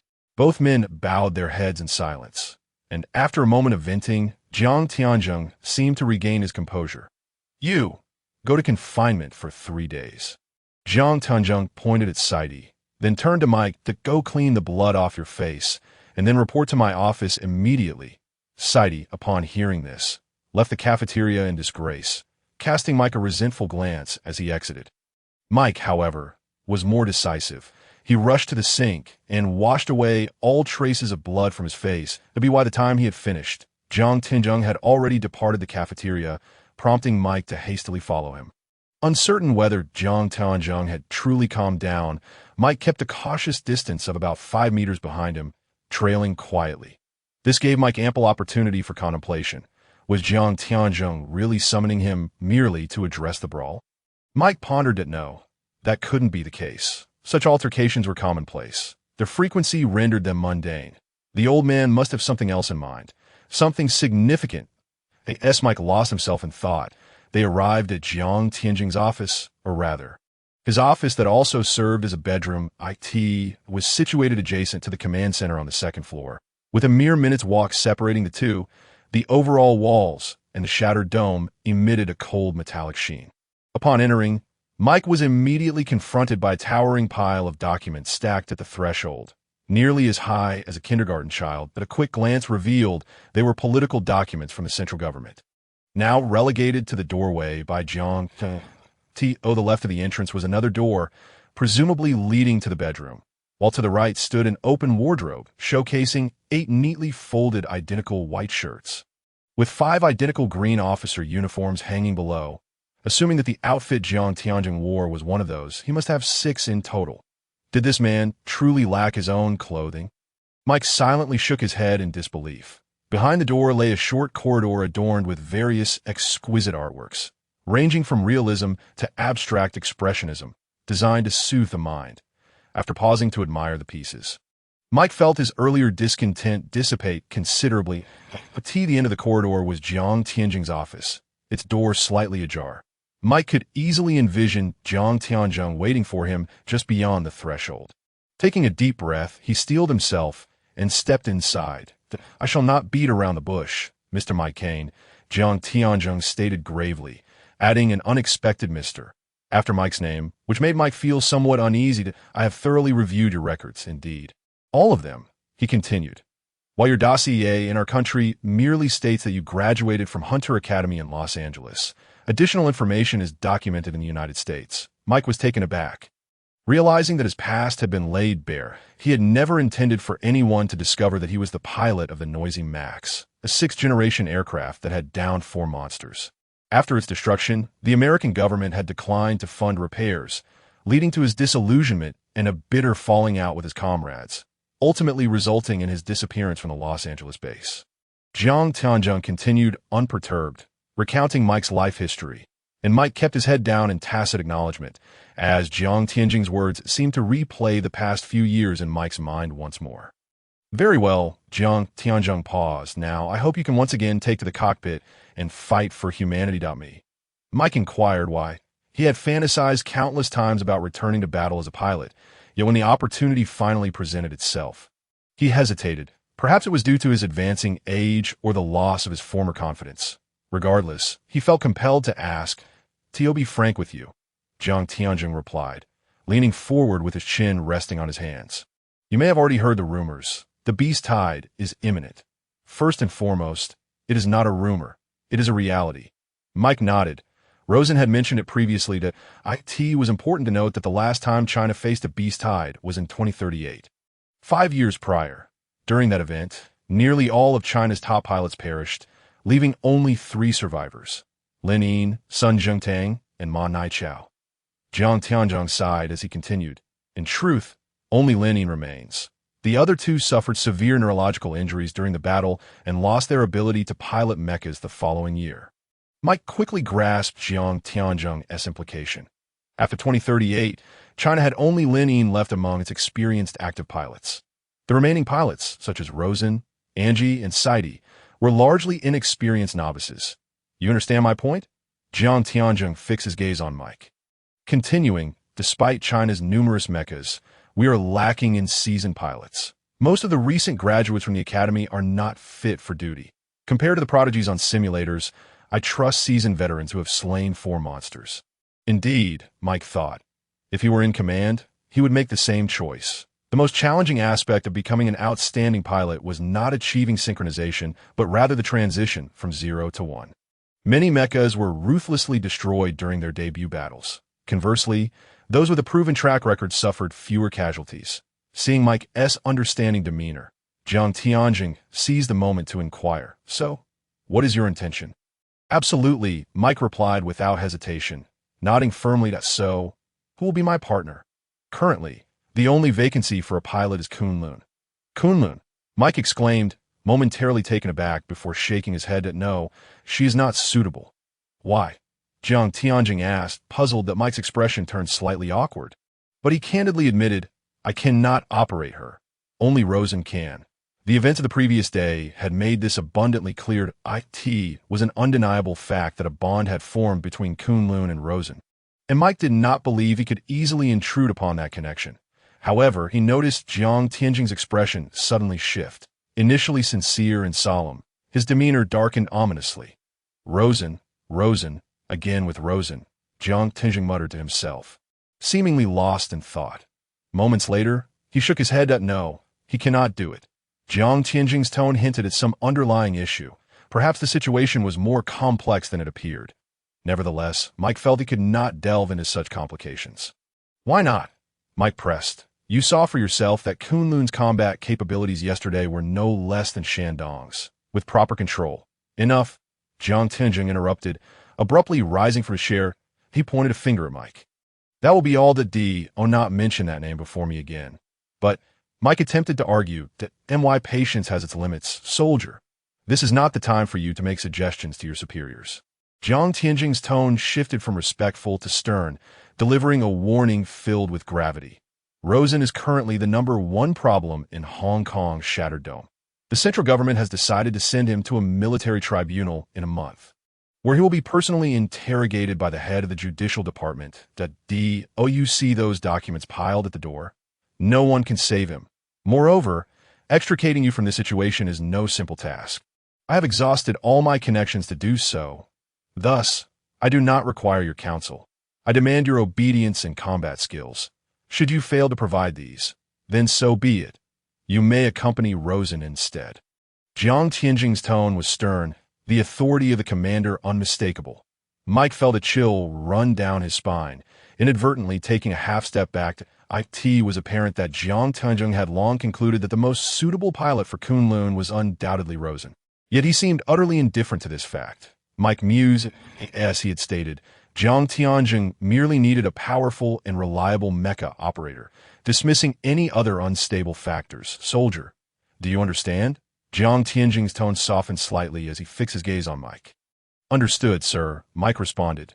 "Very well." With that, Jiang Tianjing exited the room, presumably to attend to other matters. Mike had initially intended to explore the commander's residence, but now he decided to defer that thought until a later occasion, perhaps until the day of victory itself. Meanwhile, 2 figures were making their way to the hospital where Rosen was detained.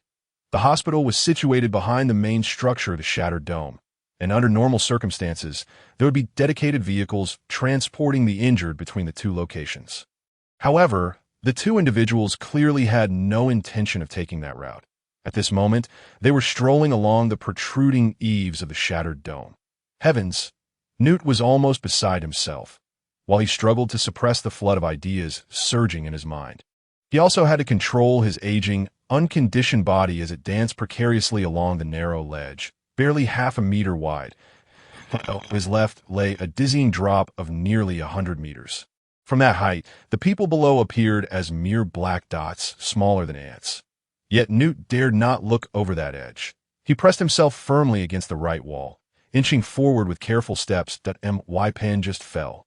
I didn't hear it hit the ground. Newt swallowed hard, imagining the grim fate that awaited him should he plummet. Hey, do we really have to take this route? Newt shouted toward Lynn, in ahead, only to have a gust of cold wind rush into his mouth. Of course. Lynn replied, nonchalantly, ate tea that moment. She stood with her arms crossed, gliding gracefully along the eaves, her long dark braid flowing in rhythm with her steps. Rosen must be confined on the top floor of the hospital, which is inaccessible from below due to guarded passageways, that we have no choice but to proceed this way. How do you know about this route? Newt couldn't help but ask. Just then, his left foot slipped again, nearly sending his shoe over the edge. Damn it. I can't dangle here. There are so many things waiting for me to accomplish. It's just a matter of walking. Lin Yin's voice floated back to him once more. However, Newt dared not inquire further. He needed to focus all his attention on facing the most arduous challenge he had ever encountered. After a full hour, the two finally reached their destination. Lin Yin appeared unfazed, her expression calm. While Newt's condition was evidently less than ideal, he lay sprawled on the ground, his clothes drenched as though he had just emerged from the water. That recent escapade had indeed tested his limits. However, it was Lin Yin who had carried the instruments he had brought. Akati took him a good 15 minutes to recover, and he rose slowly like a drunken man, testing the ground beneath his feet with a weary smile. It's good to be alive. All right, Newt steadied his emotions. It was time to get down to business. The two had just traversed from the eaves of the shattered dome to the rooftop of the hospital, and now they needed to locate the room where Rosen was held. Before he was taken away, Newt needed to extract all the information he could from him. Before them stretched a long corridor, and Lin Yin clearly knew the way. Without a word, she stepped ahead, prompting Newt to hastily follow. The corridor was devoid of others, and the two moved in silence, one behind the other. Yet Newt could not remain idle. To his left were windows, and he couldn't help but gaze outside, taking in the scenery. Newt suddenly gasped, his eyes widening. It was only now that he realized just how long it had been since he had last ventured outside the shattered dome. The outside world had undergone a radical transformation. Behind the shattered dome, the once vibrant commercial district aglow with neon lights had vanished. These areas had previously provided various entertainment options for the thousands of employees within the dome. Yet now the buildings appeared to have been entirely commandeered by the military, with a continuous stream of green pickup trucks traversing below. The distant upscale hotels seemed to have fallen into disrepair, with ivy crawling up their exteriors and flocks of birds swirled in the air as if they had made the hotel rooftops their home. All signs outside indicated that the once bustling, extravagant Hong Kong was no more. What happened? Newt couldn't help but inquire of Lin Yin that a battle is imminent. She replied without turning, merely glancing out the window. The government has long since ordered an evacuation. There are few people left in the coastal cities. That a battle? Newt felt somewhat detached from the term. It wasn't that it didn't concern him. Rather, every time the pilots fought desperately against the monsters outside, he could only sit anxiously in the command center. Perhaps he had once dreamed of becoming a pilot himself, but that was a dream destined for another lifetime. This Newt was lost in thought. Lin Yin suddenly raised her hand, halting him. We've arrived. Rosen was utterly bored. The burly man in black remained unyielding, his gaze fixed coldly upon him. Rosen felt as if another Rosen within him was on the verge of awakening under that stare. No one had dared to look at him like that in a long time. That AS for the gun in his hand. Rosen was not afraid. He had at least 100 ways to seize it. Nevertheless, he ultimately suppressed the urge to act. After all, what would escaping accomplish? He had nowhere else to go, and rather than suffer humiliation elsewhere, it would be more satisfying to face his fate head-on. Yet at that moment, the situation shifted. Tap, tap, tap that a series of knocks drew the attention of both men. The soldier immediately tightened his grip on his weapon and moved toward the door. Who is it? He called out. That it's me. Newt Jessler, came the reply from outside. Rosen paused, taken aback. Dr. Newt? What was he doing here? Dr. Jessler. The soldier, clearly familiar with Newt's name, still asked cautiously, I haven't received any notification of your visit. Commander Jiang Tianzheng sent us. Lin Yin's voice rang out from outside, further startling Rosen that he couldn't believe that Lin Yin would come to see him. The combination of these two heavyweight names left the soldier with no choice but to act. He holstered his weapon and swiftly opened the door, only to be met with an unexpected surprise. First, a shadow darted into the room. The soldier may not have seen clearly, but Rosen recognized it immediately. It was the stern-faced Lin Yin. In an instant, she swung her pale left hand, delivering a swift chop to the soldier's neck with astonishing speed. The blow struck the blood vessel leading to the brain, causing the soldier to feel a wave of suffocation as he instinctively stumbled backward. Lin Yin then circled to his side and delivered a fierce strike to his temple. Both blows landed on vital points, causing the soldier's vision to darken as he promptly collapsed unconscious. Lin Yin swiftly retrieved his gun, securing it behind her back. By the time Lin Yin completed her actions, a still-dazed Newt had just stepped into the room. "Good heavens, how could you knock him out?" "Because we don't have identification," Lin Yin replied, her expression returning to calm to that point. It would be him aiming a gun at us. After their conversation concluded, the two finally turned their attention to the bewildered Rosen. "Dr. Newt, time is of the essence. Let us get started." Newt took the bag that Lin Yin had been carrying for him and pulled out several peculiar instruments, which appeared to be a few stickers along with a wireless sensor. Rosen suddenly felt a surge of fear. Dr. Newt had always been tinkering with monsters, like a veterinarian, but now that he was to meddle with a human, it felt decidedly unsettling to don't be afraid. "Rosen," Newt forced a smile. "This is quite simple. It's a mini brainwave receiver transmitter. You just need to wear it continuously." As Newt spoke, he affixed the stickers to Rosen's forehead and the back of his head. Then, with a gentle tug, he peeled them away, leaving the stickers firmly adhered to Rosen's skin. Remarkably, they became transparent, rendering them almost invisible at first glance, imparting an air of science fiction. Next, Newt inserted a sensor into Rosen's pillow. "As long as you keep them on, I can continuously receive your brainwaves." Wait. Rosen suddenly recalled that he had yet to inquire about Dr. Newt's true purpose here. "Brainwaves? What exactly are you here for?" Newt had no choice but to recount all the information he had previously gathered. "Are you saying Kunlun is simulating my thoughts?" Rosen was struck by a vivid memory from his dream, where Kunlun's eyes mirrored his own, as if he had transformed into Kunlun. "Exactly," Newt affirmed with a nod, brimming with excitement, that if we can truly realize this theory, we will no longer have to worry about the issues of pilots and synchronization rates. "It's magnificent, isn't it?" Rosen nodded in agreement, feeling a surge of happiness. If Dr. Newt's theory came to fruition, he would be the first applicable subject, thereby allowing him to truly prove himself. However, a voice shattered Rosen's reverie.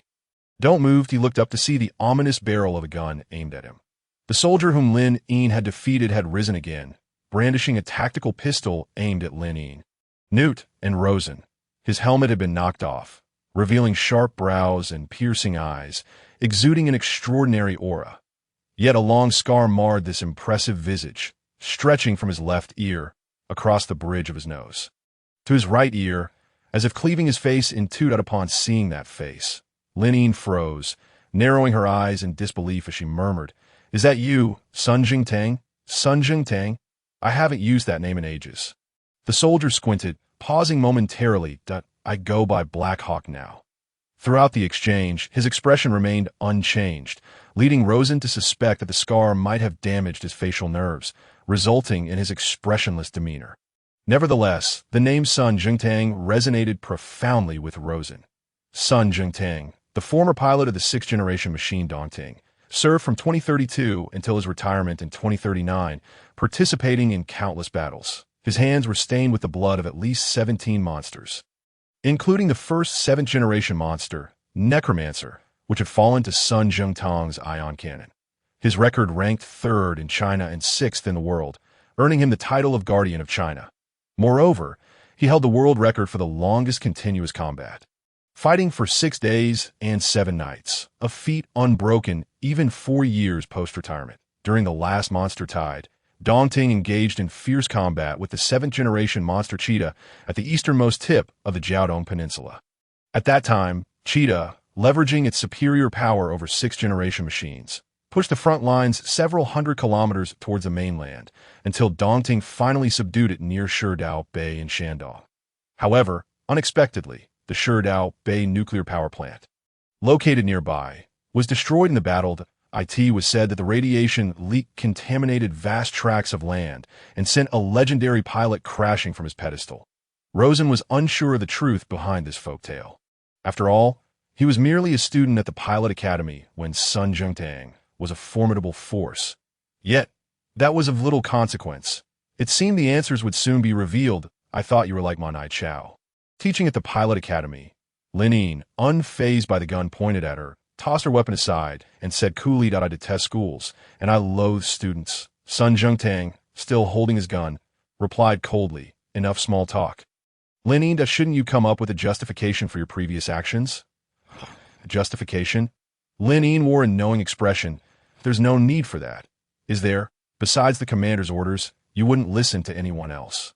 Would you? You're right. Sun Jingtang responded, I will arrest you for prison break. First, you must ensure that your skills haven't deteriorated over the years. Try me.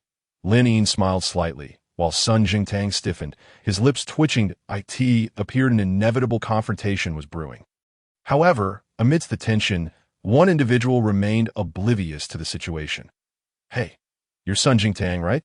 Newt's reaction was always a beat behind. It was only after the exchange between the two concluded that he snapped back to reality. Yet, no one would respond, for the battle had already commenced. As Lin Yin had anticipated, Sun Zhongtang did not stoop so low as to use a firearm against an unarmed opponent, nor did he lack confidence in his abilities. He holstered his pistol and charged forward with the force of a war drum. Clearly, he had no intention of showing mercy. A right-hand punch aimed directly at Lin Yin's cheek. Lin Yin was prepared, deftly sidestepping the punch that carried the wind of impact and countering with a knife-hand strike to Sun Zhongtang's armpit, showcasing that she was no longer the novice she once was. The force of Lin Yin's strike took Sun Zhongtang by surprise, causing his entire right arm to go numb. Seizing the opportunity, Lin Yin launched a relentless series of assaults on his right side. After a few particularly forceful blows to his head, Sun Jingtang saw stars, realizing that seeing stars was not merely a saying. Yet, Lin Yin was still a woman, and her right hand remained injured. Her delicate left hand alone could not inflict significant damage on the seasoned warrior. As Sun Jingtang regained his composure, he countered, absorbing a few hits before finally seizing Lin Yin's left hand. Just as Lin Yin attempted to kick out with the right foot, Sun Jingtang's left knee pressed down firmly against her.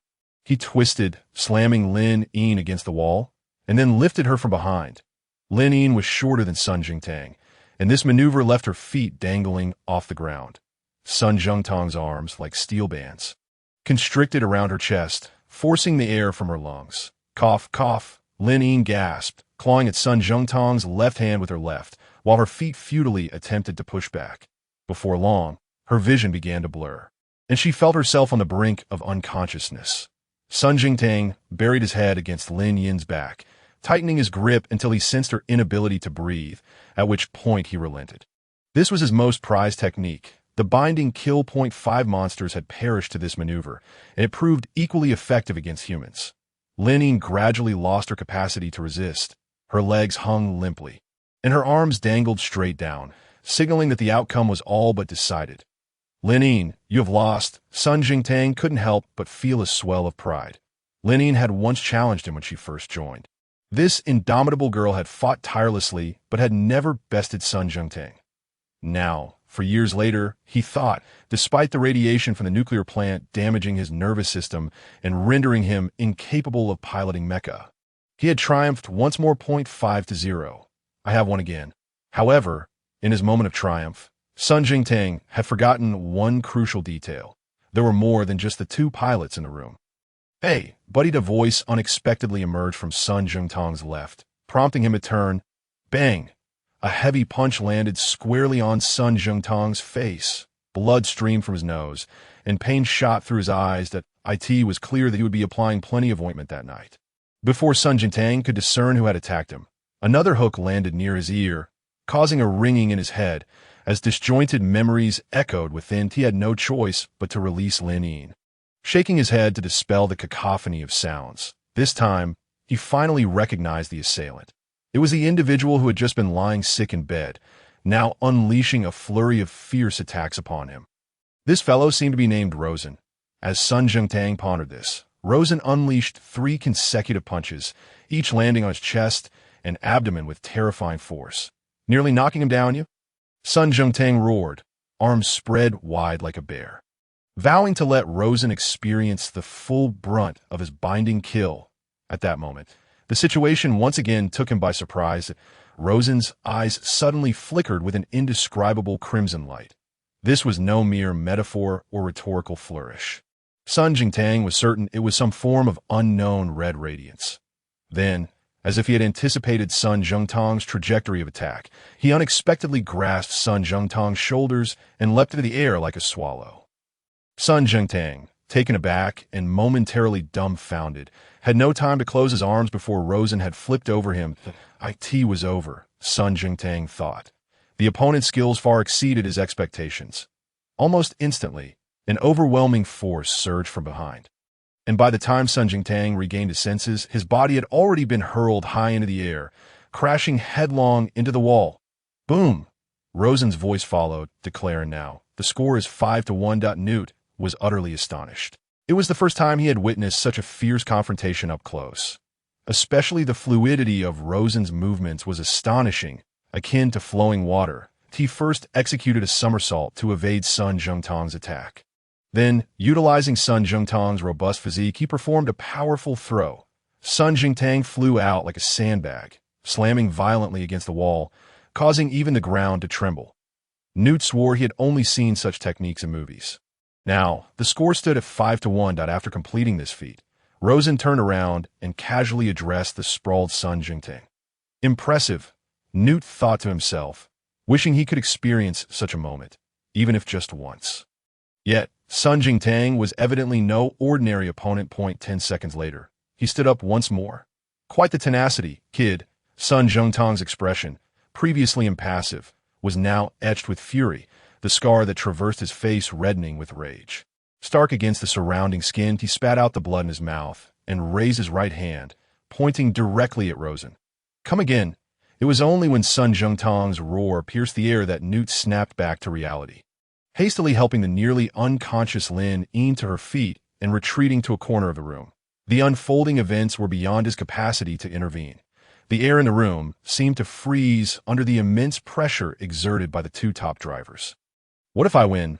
Rosen queried, staring directly at Sun Jingtang with narrowed eyes, his tone neither demeaning nor submissive. Humph, quite the audacity, Sun Jingtang scoffed. If you win, do as you please. I'll pretend I saw nothing. Is that a promise? Rosen smirked, seeking final confirmation.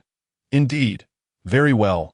Rosen clenched his fists tightly, positioning them in front of him in a standard combat stance. Meanwhile, Sun Jingtang crossed his arms in front of his chest, then forcefully thrust his right fist down to the right side of his groin, while raising his left fist to the left side of his head, palms facing him, legs spread wide, embodying the military boxing stance.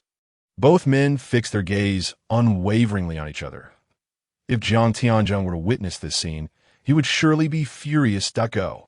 A roar echoed through the arena as the 2 figures launched themselves from the ground. Colliding with tremendous force, Sun Zhengtang, once the finest driver in China, knew that Rosen would evade his explosive strikes and target his lower body.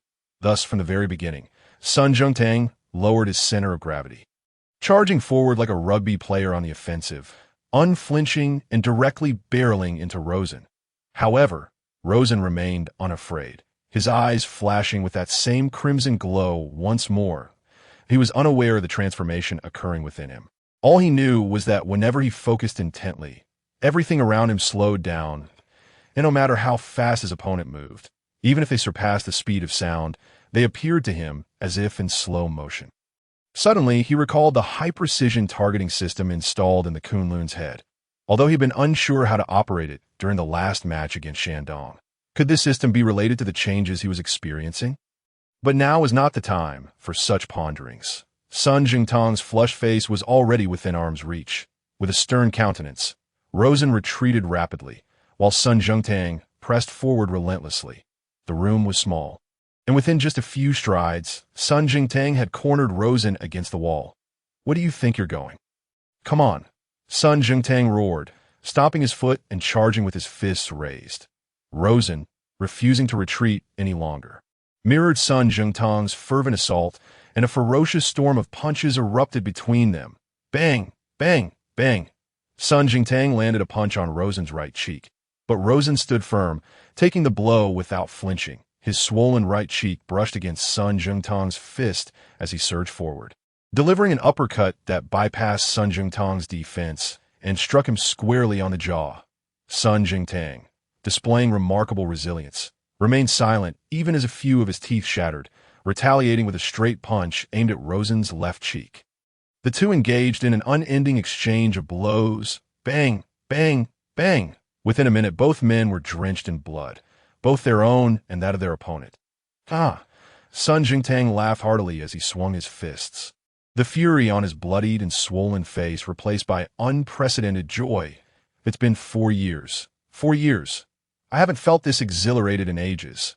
As he spoke, both had endured at least 10 punches from each other. "Kid, you're one tough opponent. I'm starting to really like you." Sun Jingtang landed an elbow strike to Rosen's chest, sending Rosen staggering back against the wall, blood trickling from the corner of his mouth. Seizing the moment, Sun Jingtang unleashed a powerful right hook, his fist slicing through the air like a gale, aimed directly at Rosen's face. If it landed, the outcome would be decided.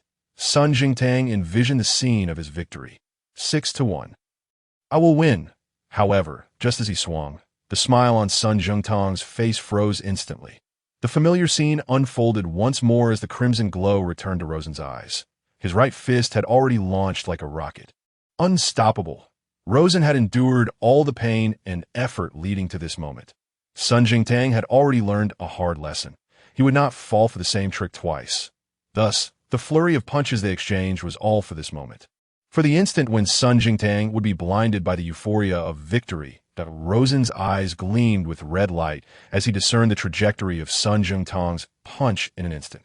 Indeed, the outcome had been determined. Just before the punch could land, Rosen swiftly maneuvered to evade it, slipping behind Sun Jingtang, whose center of gravity was still on his right foot, leaving him no time to adjust for a counterattack. Rosen squatted low, tightly gripping Sun Jingtang's waist, lifting him up once more. Yet instead of throwing him away, Rosen engaged his core, bending backward with all his might. Now the score was 5-2, with a roar. Rosen sent Sun Jingtang plummeting like a falling star. Time rewound by half a second as Sun Jingtang's head struck the ground, his neck bent at a 90-degree angle, his shoulder crashing down. The hard surface beneath them cracked under the impact. A classic German suplex was thus executed once more on June 16, 2043 at 6:00 m. A new dawn broke slowly over the horizon. It was time to rise. Sun Jingtang's internal biological clock roused him precisely on cue. He abruptly opened his eyes to find sunlight streaming into the room, illuminating the interior. As he braced himself to sit up, a sharp pain in his neck compelled even this iron-willed man to gasp in surprise. Sun Jingtang quickly reached for his neck, and only then did he realize it was encased in a thick plaster cast, secured with a brace, indicating a serious injury. "What happened to me?" Gazing at his somewhat comical reflection in the window's glass, Sun Jingtang suddenly recalled. "I was defeated by Rosen." He furrowed his brow, feeling the intense sting radiating from his neck, incredulously clicking his tongue. What a brutal blow. Sun Jingtang felt a surge of anger, yet ultimately sighed with a hint of resignation. Alas, the younger generation is indeed pushing the older generation aside. It seems it's time for my old bones to exit the stage of history. Oh, and he had foolishly agreed to Rosen's terms in a moment of impulse. Although Sun Jingtang was unaware of the machinations involving Newt, Linine, and Rosen, he could not help but entertain the worst of thoughts. Perhaps they intended to assist Rosen in his escape, that on a more optimistic note, it could be that they merely wished to pay him a visit.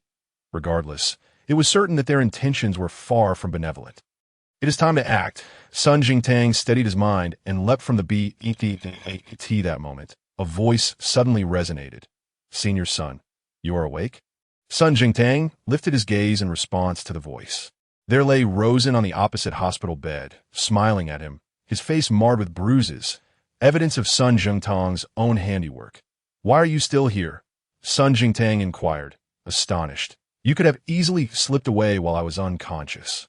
"No, I never considered fleeing," Rosen replied with a smile, "that I simply could not bear to see Dr. Newt and Linine suffer repercussions because of me. Are you afraid they might be implicated because of you?" Sun Jingtang posed. "Precisely. That is why I chose to challenge you, Senior," Rosen answered, adding, "I hope you can forgive me for this." Sun Jingtang felt a touch of embarrassment. He had not anticipated that this young man would think more deeply than he. As a senior, had ought to shift the topic, Sun Jingtang cleared his throat and continued, "What on earth are Dr. Newt and Lin Yin concealing from Marshal Jiang by seeking you out? It is merely to validate a certain hypothesis of Dr. Newt." Rosen's smile faded as he paused. That Dr. Newt mentioned the seventh-generation mech. Kunlun, that he has simulated my brainwaves and is attempting to establish some form of connection. What? A connection? Sun Jingtang was initially taken aback, then felt a surge of amusement. After years of piloting mechs, he had never encountered the term connection. While synesthesia indeed existed, it could only manifest during the pilot's operation of the mech. Once the connection was severed, the pilot had no means to maintain any form of synesthetic link. Sun Jingtang had encountered numerous geniuses, Xiao Huang from Shanghai, Lin Yin from Shandong, and Raleigh Becket from Anshan. Yet among these top-tier pilots, no precedent for such a connection had ever emerged. Thus, Rosen's claims seemed utterly fanciful. There had been whispers of paranormal phenomena witnessed by the staff in the mech storage facility. They reported that mechs could adjust their stances and move autonomously even when the cockpit was unoccupied and the power systems were entirely shut down. Within pilot circles, it was said that if you dreamt of your partner, they could sense your dreams and move in accordance with them. However, rumors remained just that. Perhaps Rosen subscribed to such notions. But Sun Jingtang remained skeptical. He had never witnessed such occurrences. Moreover, with Dongting's pilot now Tang Yi, who could say whether that frail boy could command his former partner? This thought ignited a flicker of unease within Sun Jingtang. Perhaps jealousy. Perhaps betrayal. Who could say? In any case, it left him feeling rather discontented. "Are you jesting with me?" Sun Jingtang laughed. "I have never heard of a connection between a human and a mech. No, Senior. You have already witnessed it," Rosen replied. Just then, Rosen's expression turned grave, and Sun Jingtang could not fathom what scheme lay beneath his demeanor. Suddenly, a transformation occurred. Rosen's normally dark pupils ignited with a vivid crimson hue, a brightness that seemed to burn like a fierce flame within his eyes. What? That sight was all too familiar to Sun Jingtang. It had appeared before him thrice already. The imposing figure of Sun Jingtang instinctively recoiled, a look of palpable tension etched upon his face. "This is a recent anomaly I have been experiencing," Rosen said, blinking as his expression relaxed, and the flames within his eyes extinguished. "This has never happened before." "What could it mean?" Sun Jingtang cautiously inquired. Shifting his throat, "I cannot say for certain." Rosen shook his head. "Dr. Newt has already taken my brainwave data. We will have to wait until the next activation of Kunlun. Only then can Dr. Newt compare the samples and provide a conclusive result." "When is the next activation of Kunlun?" Sun Jingtang pondered silently, realizing that Rosen appeared unaware of his impending transport to Beijing for a public trial in a month. Would he even be able to wait for the next activation? Nevertheless, observing Rosen's eager expression, Sun Jingtang felt it best not to shatter that optimism. "Then we shall simply await developments." Indeed, Jiang Tianzheng was leading several technical teams in the effort to restore the control center. The operational terminals had sustained significant damage during the recent turmoil. Several mainframes were burnt beyond repair, while others were rendered inoperable by magnetic storms, and numerous residual programs from the Kunlun-Rosen connection remained unaddressed. In short, the highest priority was to rectify this situation. Who knew when the beast tide would descend upon humanity? Thus, every individual was racing against time, striving for expedience. After a period of united effort, the control console finally powered up once more, its lights illuminating in succession, signifying that the massive machine had resumed operation, just as Jiang Tianzheng completed the first round of checks on the operational terminal. New information arrived. Ding ding. The system received an alarm from the waters near the Solomon Islands. Jiang Tianzheng immediately opened the message, which contained footage captured by a distant vessel. In the video, the previously tranquil ocean suddenly became tumultuous. Bubbles erupting from the surface, followed by countless dead fish floating up from a distance. The entire sea appeared to be boiling. The individuals filming were clearly agitated, chattering anxiously, before the vessel abruptly turned back toward shore. Yet, it was too late. Jiang Tianzheng could only observe as the scene darkened dramatically, as if something had obscured the sun, and the video concluded amidst screams of horror. The command center fell into an eerie silence. The technicians staring at the screen in shock, while Jiang Tianzheng's face darkened ominously. There was no doubt. This could only be the work of a monster. "Dispatch the messenger," Jiang Tianzheng commanded, immediately sounding the alarm and placing the base on high alert. At 7 a.m. on June 16, 2043, a deafening alarm echoed throughout the shattered dome, prompting everyone to look up in unison, quickly realizing the meaning of the alarm. The monsters were coming. "Hurry, hurry, hurry!" The mechanics sprang into action.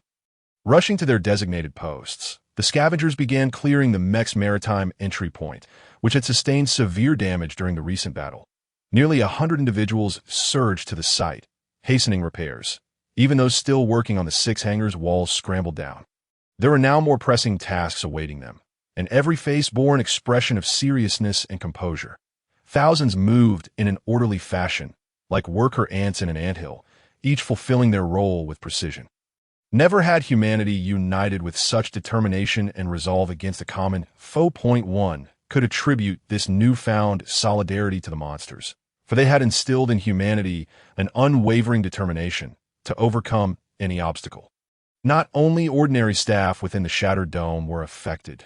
Simultaneously, within the confinement chamber, the residential area, hospital beds, combat simulation zones, and mech maintenance areas across Hong Kong, over a dozen fiery gazes were fixated intently on the command center of the shattered dome. Regardless of whether the owners of these gazes were male or female, young or old, a singular thought surged within them. Now, it is my turn to take the stage, this diverse assembly of individuals. Each with their own unique personalities, adjusted their collars, preparing for action, and made their way toward the command center.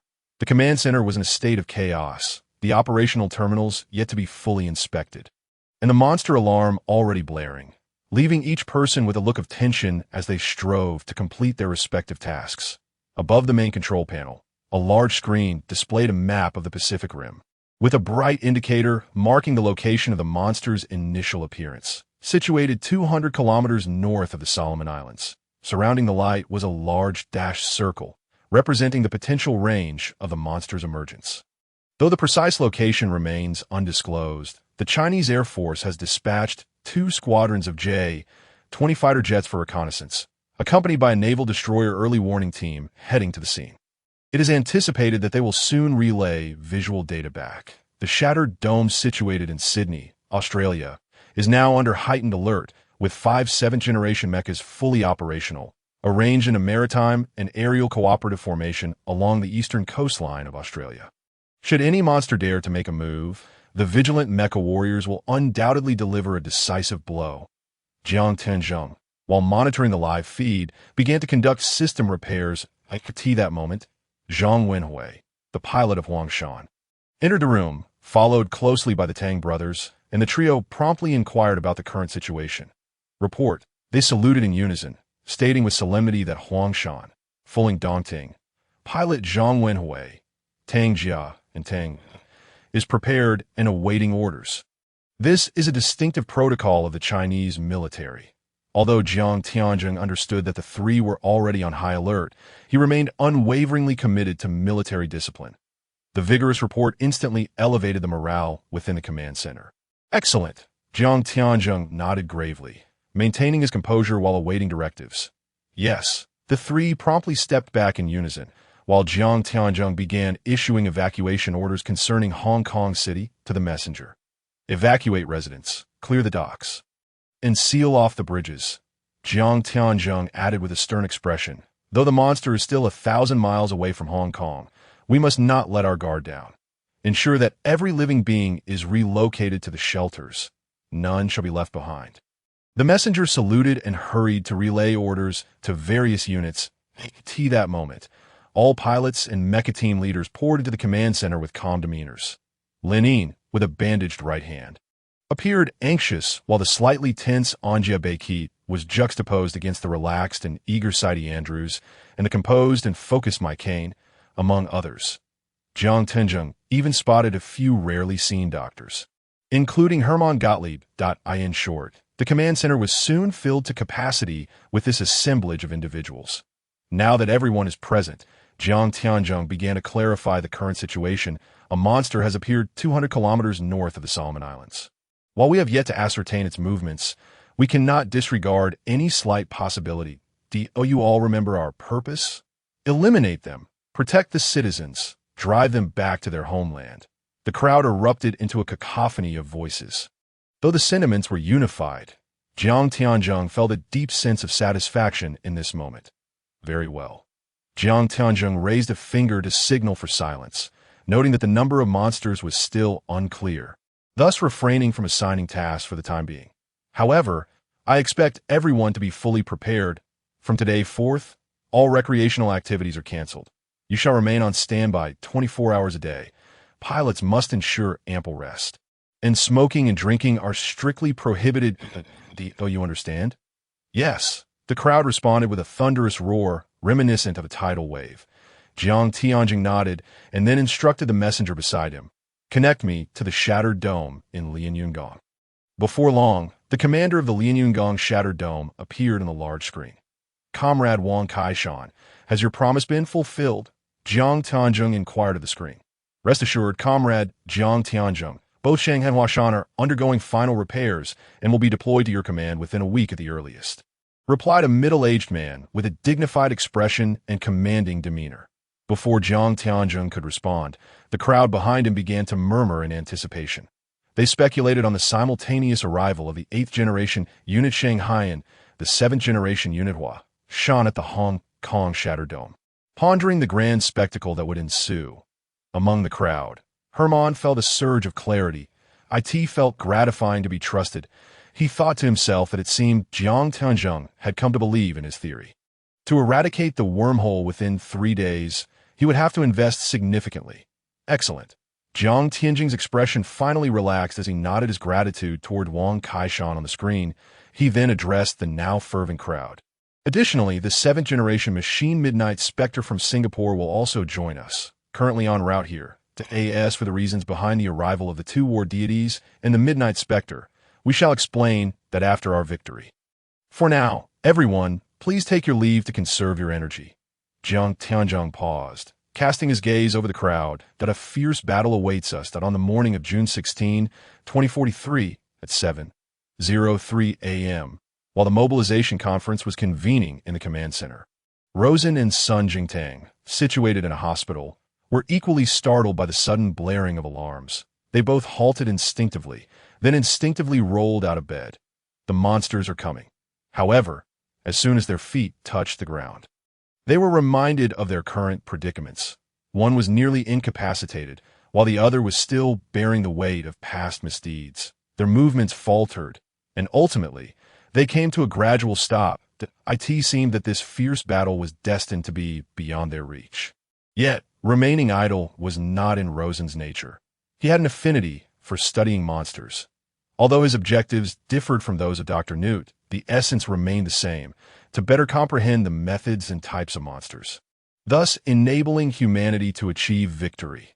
Rosen hastily turned on the old small-color television in the room, and the news graphics sprang to life. Sun Jingtang promptly brought over 2 stools.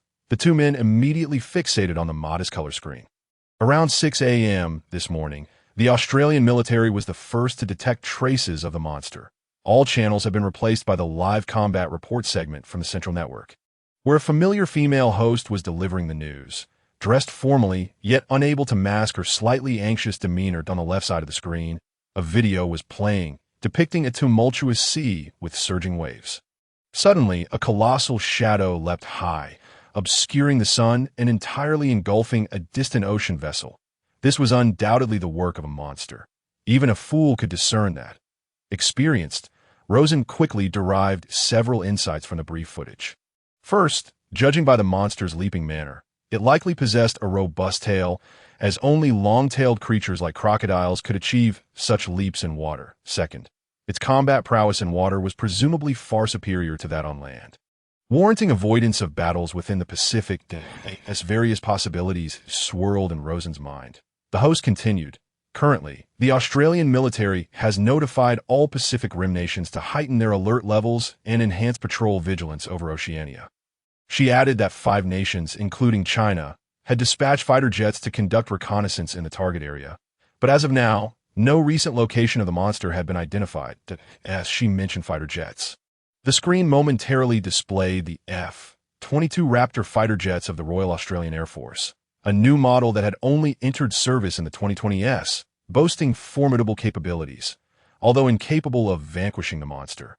They were more than adequate for reconnaissance. In an instant, the footage transitioned to show 2 flight formations, totaling 8 fighter jets, soaring through the sky. Below the fighter jets, Rosen could spot the silhouette of Australia's 7th-generation heavy mech, the Boxing Kangaroo, which perfectly coordinated with the fighter jets in a maritime and aerial cooperative formation. This was a tactical scheme frequently employed by humanity since the onset of disasters.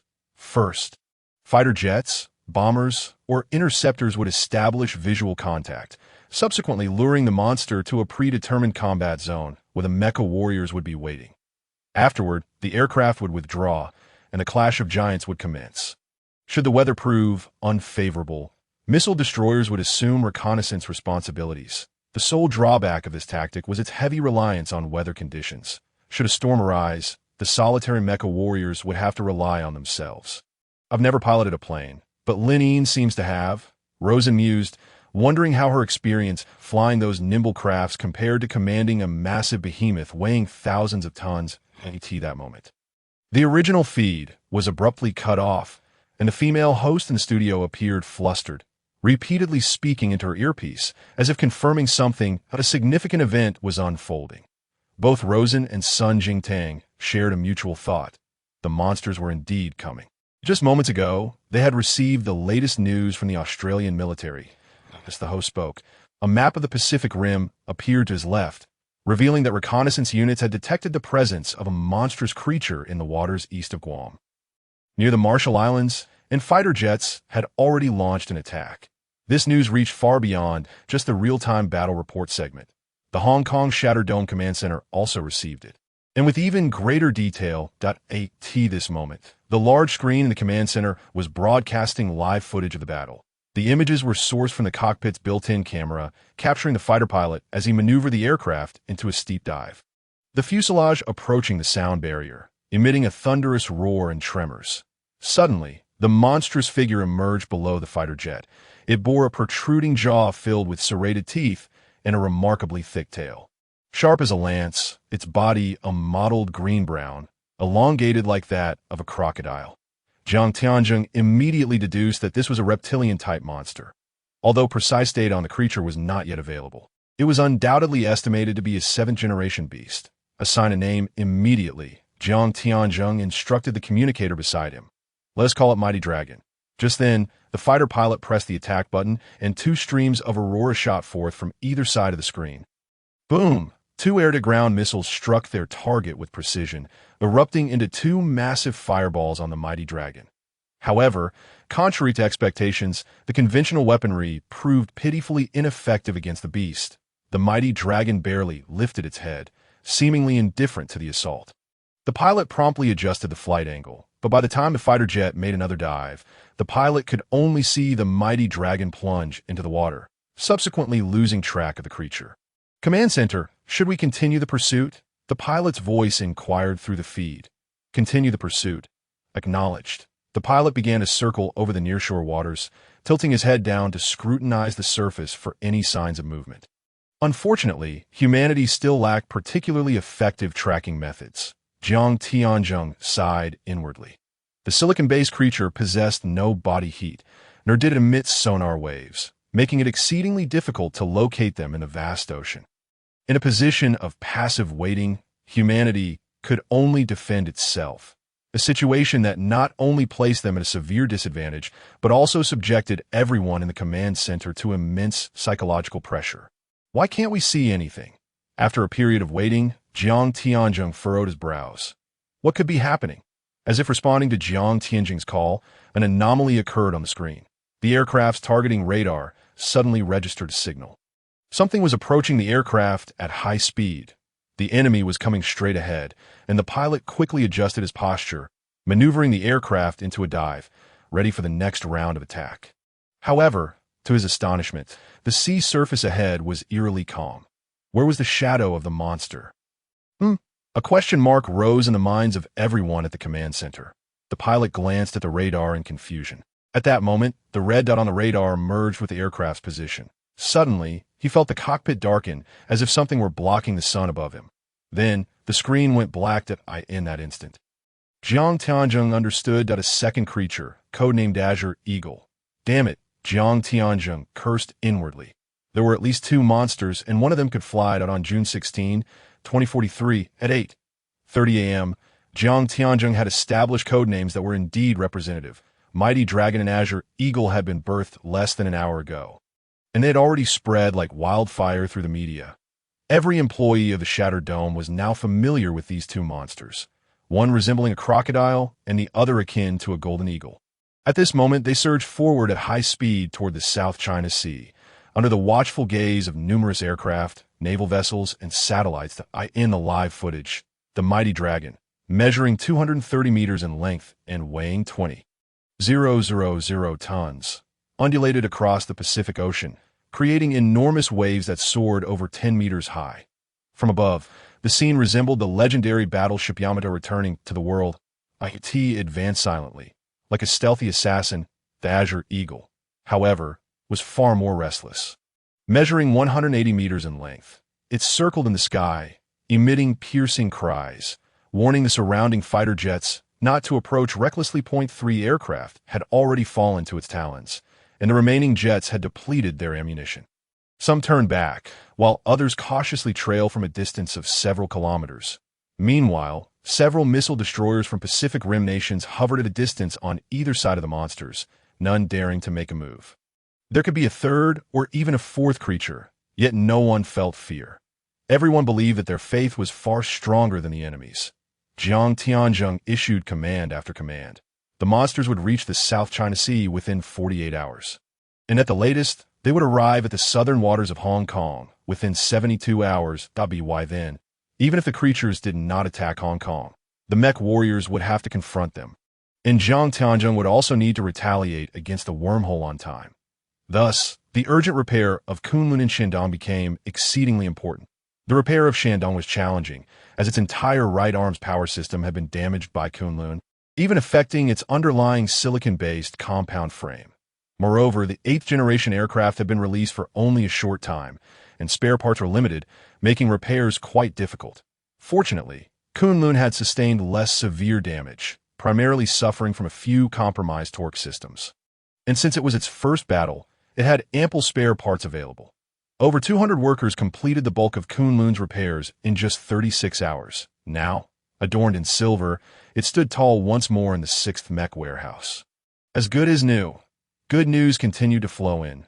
Within the Shattered Dome in Hong Kong, all 11 mechs, except for Shandong, had entered a state of readiness. Kunlun, Anshan, Chongbatai, Huangshan, Fuling, Dongting, Angyil, Tianshan, and a vibrant array of mech warriors gathered their spirits high, ready to engage in a climactic confrontation of steel and flesh against the monsters that dared to challenge them. Yet, bad news also arrived. At 3:30 p.m. on June 17, 2043, the reconnaissance units tracking the monsters relayed intelligence confirming the existence of a third creature. A black viper approximately 150 meters in length, which was its code name. It lacked limbs, moving by undulating its serpentine body with incredible speed. This was a triple threat, as the three monsters confirmed Jiang Tianzheng's suspicions. They had traversed the Bashi Channel, completely ignoring Taiwan and the Philippines, and were heading straight for Hong Kong. With the announcement of the impending battle, the atmosphere within the Shattered Dome surged with excitement. As people rallied together, motivating one another, The maintenance crew began working overtime to conduct pre-battle checks on the mechs, many of them volunteering, and some even so exhilarated that they could not sleep through the night. The pilots felt similarly. Lin bore a sense of discontent. Her right hand was injured, rendering both her and Shandong unable to participate in the fight. Rosen, Lin muttered darkly, repeating the name over and over. The mention of him made her teeth grind with frustration. Ever since he joined the ranks of Raleigh Becket, there had been no peace for her. He and Saidi, relying on their innate talents, exhibited a blatant disregard for others, constantly causing trouble, and 3 years ago, he had embroiled her in a mess. Now, he was the very cause of her right hand's injury, and Lin harbored not a shred of goodwill towards him. Lin Yin's father, a colonel in the Air Force, had once told her, "The most crucial aspect of being a soldier is to obey orders." Followed closely by one's character, a group of disciplined soldiers would form an invincible army. A gathering of undisciplined soldiers, no matter how numerous, would merely be a rabble. Given Rosen and Saidi's lack of character, they were utterly unworthy of being pilots, Lin thought. Even if Rosen changed, he would still be unworthy. "Sister, what's wrong?" At that moment, Angie's concerned voice finally pulled Lin back to reality. They were currently engaged in a simulated battle, and Lin had spaced out at its nothing, Lin replied, slightly adjusting her focus. Having merely drifted for a moment, spacing out, Angie suddenly laughed. "Sister, you can zone out too? How rare." Looking at that smile, Lin felt a wave of nostalgia for her former self, always masking her inner tension with a smile. She could sense the familiar aura emanating from Angie, filled with tension, unease, fear, and riddled with doubts and contradictions. After all, Angie was only 15 years old, receiving specialized pilot training, oblivious to everything else, even though she had already vanquished 3 monsters. The psychological effects were not something that could be easily dispelled. Lin understood this all too well. "Are you afraid?" Lin turned to face Angie, revealing a soothing smile that she had never bestowed upon anyone else. Upon witnessing this, the smile that adorned Angie's face melted away like snow under the sun. Tears glistened at the corners of her eyes, and her body trembled slightly. "Sister, will I die, just like my parents?" Angie's voice quivered as she paused. "I want to avenge them, but I feel so afraid before each battle that I'm scared I might never return." Sighing inwardly, Lin thought to herself that Angie was too young. Despite her extraordinary talent that could save the world, placing such a heavy burden on a 15-year-old girl was indeed inhumane. "Foolish child, do not forget that your beloved Shan will protect you," Lin said, unable to restrain herself from stepping down from the simulator and pinching Angie's cheek. "And I will be there, as well as Marshal Jiang Tianzheng and those unreliable big brothers of ours." "Perhaps," Lin paused playfully, a teasing grin spreading across her face. "Perhaps you're Prince Charming too? Who might that be?" The little girl's reaction was predictably endearing. Angie's face flushed bright red, and she raised her hands, desperately trying to defend herself. However, Lin adopted an expression of understanding, gently ruffling Angie's hair, causing her babbling protest to diminish as if someone had turned down the volume.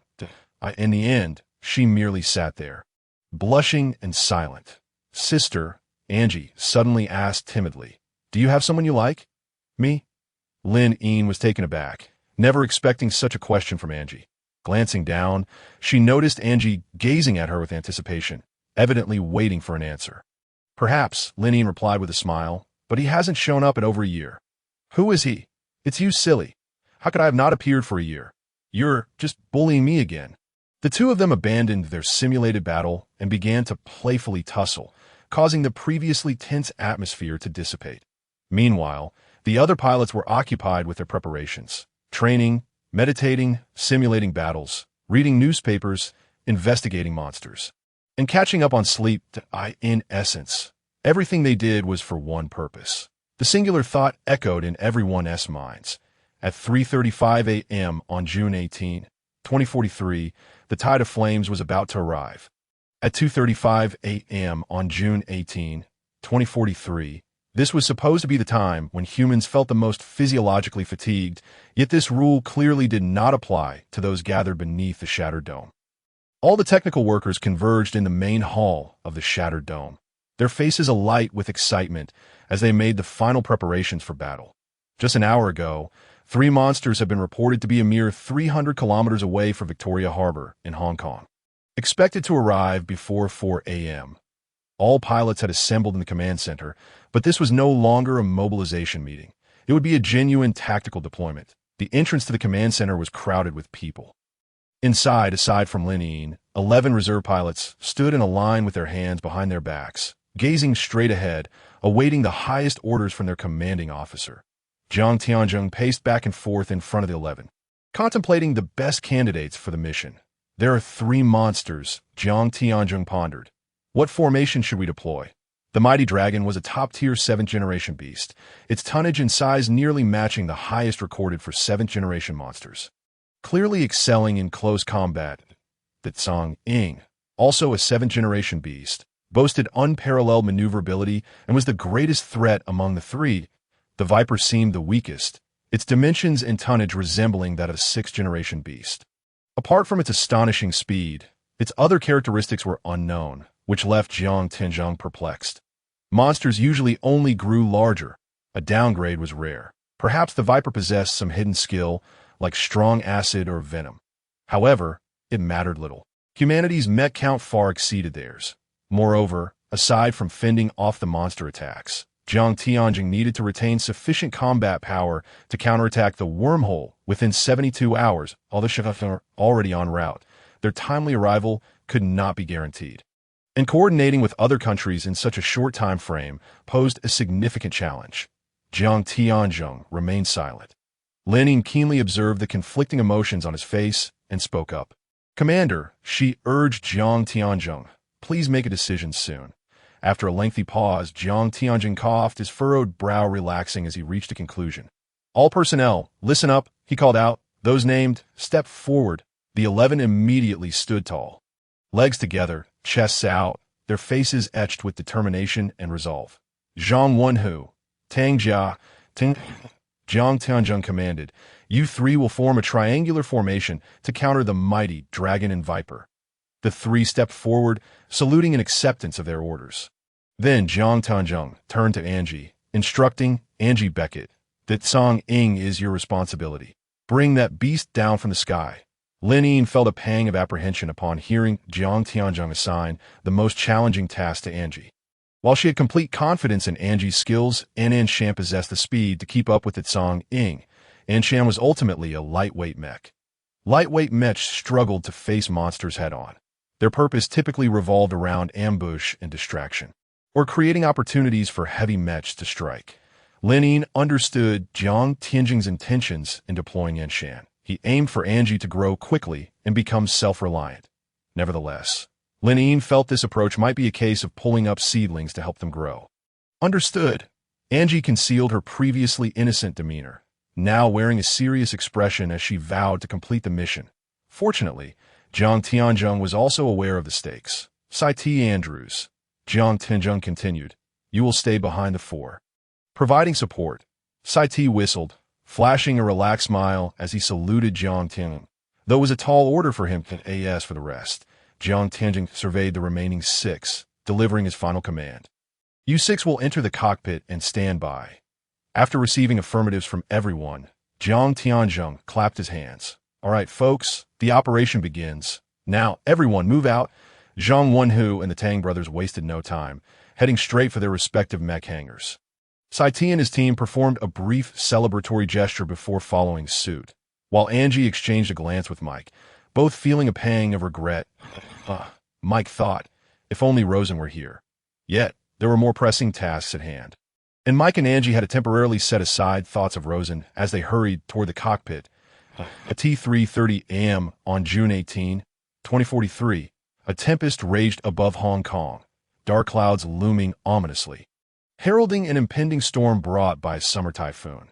Yet, how could such trivial raindrops extinguish humanity's fervor? Outside the shattered dome, countless external floodlights illuminated the area for several kilometers, and dozens of Chinook helicopters hovered above the gateway, ready to light the battlefield for the mechs. Under the myriad of spotlight beams, the third gateway slowly opened. This towering archway, standing a height of 230 meters, parted to reveal the fully armed Huangshan, its 140-meter stature emanating explosive power.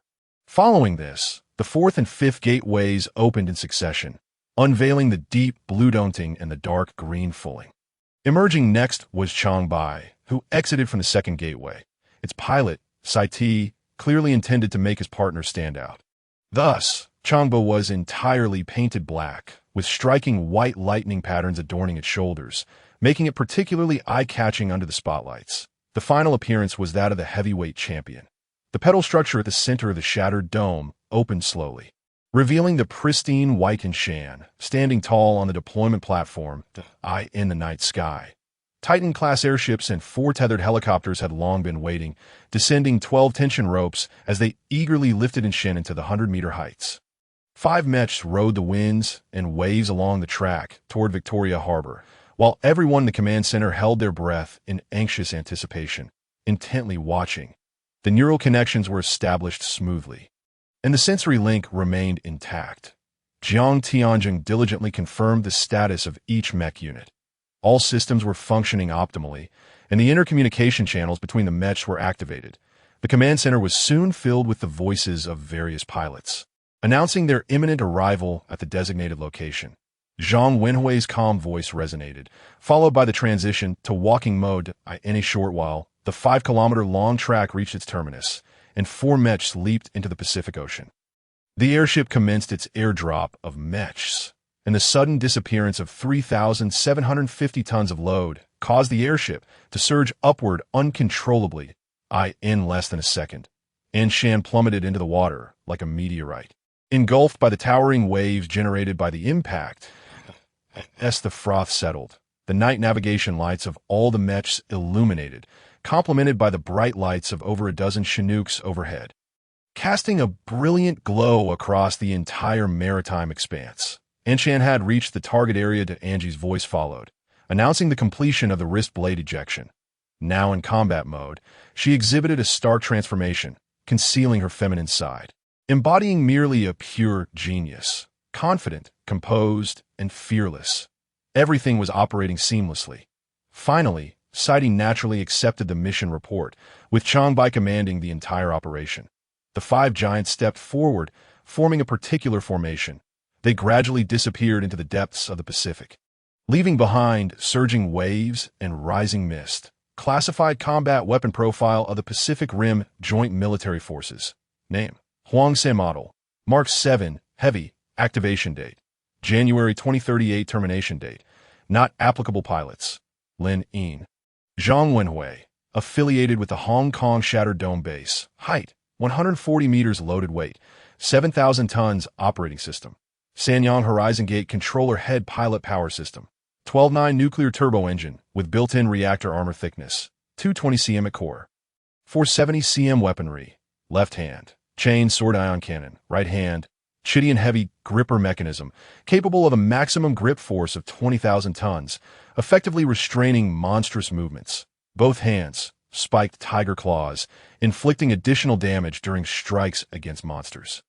Additional equipment: ground anchors providing the mech with enhanced stability. Color scheme: earthy yellow. Remarks: the first batch of 7-level heavy mechs, although numerous, were the first to be deployed to the battlefield due to their outstanding reliability. The current pilot, Zhang Wenhui, is introspective and meticulous, making Huangsen a prime candidate for the core of the Salvation Plan. Classified combat weapon profile of the Pacific Rim Joint Military Forces. Name: Dongting Model. Mark activation date: November 2030. Termination date: Not applicable pilots. Sun Jingtang. Jiang Shanqing. Tang E. Height: 132 meters. Loaded weight: 5,400 tons. Operating system: Sanyang Horizon Gate Controller Head Pilot Power System. 11.9 nuclear turbo engine with built-in reactor armor thickness. 73 cm at core. 210 cm weaponry. Both hands: ion cannons. Additional equipment: None. Color scheme: deep blue. Remarks: the first batch of 6-level mechs, an experimental model of the Beast mech, when activated in 2030, the second wave of assaults had yet to arrive, and the designers lacked combat experience against monsters. As a result, 6-level mechs often exhibited numerous faults and issues it was not until the eve of 2038 that the problems inherent to this class of mechs began to be resolved. Nevertheless, Dongting produced a combat hero, Sun Jingtang, who joined the Chinese military police after 2039 and currently serves in the Hong Kong Special Forces. The current pilot, Ting Yi, displays a calm demeanor, yet his youth warrants further observation. Classified combat weapon profile of the Pacific Rim Joint Military Forces. Name, Fooling Model. Mark 7 Light. Activation date. January 2040 termination date. Not applicable pilot. Tang Jia height. 132 meters loaded weight. For 1,000 tons operating system. Leader all-around tactical response pod head pilot power system. X-13 super single processor with built-in reactor armor thickness. 108 cm at core. 150 cm weaponry. Left hand. Tila's electromagnetic barrier, capable of releasing a 40 million volt static pulse barrier at close range to repel all frontal assaults. Right hand. 609 mm caliber super heavy cannon, utilizing specially designed depleted uranium armor-piercing rounds. Each shell weighing 4 tons, with a maximum ammunition load of 3 rounds. Additional equipment. 6 all-vector thrust nozzles installed on the waist, shoulders, and elbows, significantly enhancing the mech's maneuverability. Color scheme. Dark green remarks. The second batch of 7-level light mechs, which absorbed the advantages of Enshan and mitigated its disadvantages. Due to insufficient combat data, Fuling has yet to undergo detailed evaluation. The current pilot, Tang Jia, is principled and loyal, yet occasionally displays recklessness, necessitating further observation. Classified combat weapon profile of the Pacific Rim Joint Military Forces. Name, Changbai Model. Mark 7 Heavy. Activation date. January 2040 termination date. Not applicable pilot. Sidey Andrews height. 145 meters loaded. Weight, 6,700 tons operating system. Standing modified horizon gate controller head pilot power system. 12.9 nuclear turbo engine with built-in reactor armor thickness. 210 cm at core. 460 cm weaponry. Left hand. Improved I-23 heavy ion cannon. Right hand. Chionhua tactical module pack which includes 5 weapons. Sword, axe, hook, shield, and gun, allowing for rapid switching during combat. Additional equipment. Ayaju dual hook gun mounted on the back and a gravity sensing capacitor system on the legs to assist the pilot in adjusting balance. Enhancing the mech stability. Color scheme. Black, with lightning-like white stripes on the shoulders. This detail is a violation. Remarks. The second batch of 7-level heavy armor, which incorporates the strengths of its predecessors while significantly enhancing overall capabilities. Due to a lack of combat data, Changba has not yet undergone detailed evaluation. The current pilot, Sidey Andrews, a German Jew who has acquired Chinese nationality, is characterized by arrogance and a lack of decorum, presenting challenges within the pilot cohort. However, curiously, the working group of Changba remains fiercely loyal to him. His future, whether to stay or leave, remains to be seen. Classified combat weapon profile of the Pacific Rim Joint Military Forces. Name, Shandong, Baiji. Model. Mark activation date. June 2041 termination date. Not applicable pilot. Lining height. 160 meters loaded weight. 8,000 tons operating system. Kunping 4. 1 power system. 15.9 nuclear processor with built-in reactor armor thickness. 250 cm at core, 500 cm weaponry. Left hand wrist. Binding God silk active chains, capable of binding and striking targets. Right hand palm. Water divider laser welding knife. Capable of cutting through all known materials on Earth with temperatures exceeding 10,000 degrees. Both arms and chest. 12 AKM linked missile silos. Shoulders. 6 K-stunner oxygen-free missile silos. Under the ribs, 460 mm heavy cannons. High explosive rounds weighing 1.5 tons each. Waist, 6 Thunder magnetic storm generators. These armaments constitute Shandong's ultimate technique. Full burst. Additional equipment. Enhanced balance systems on both legs with dual gyroscopic structures built into the body. Arms are equipped with reinforced combat armor. Color scheme. Crimson remarks. The first 8th-generation mech, which assimilates all advantages from the preceding 7 generations, focusing on enhancing defense and endurance. With the only drawback being slightly diminished mobility, IT boasts exceptional battle achievements. Standing as one of China's most formidable mechs, the current pilot, Lin Yin, exemplifies the ideal candidate for the Salvation Plan in terms of qualifications, talent, willpower, and faith. T-335 M on June 18, 2043. It was not long before the five Mets arrived near the 10-kilometer miracle line, where they spread out to form an inverted triangular formation.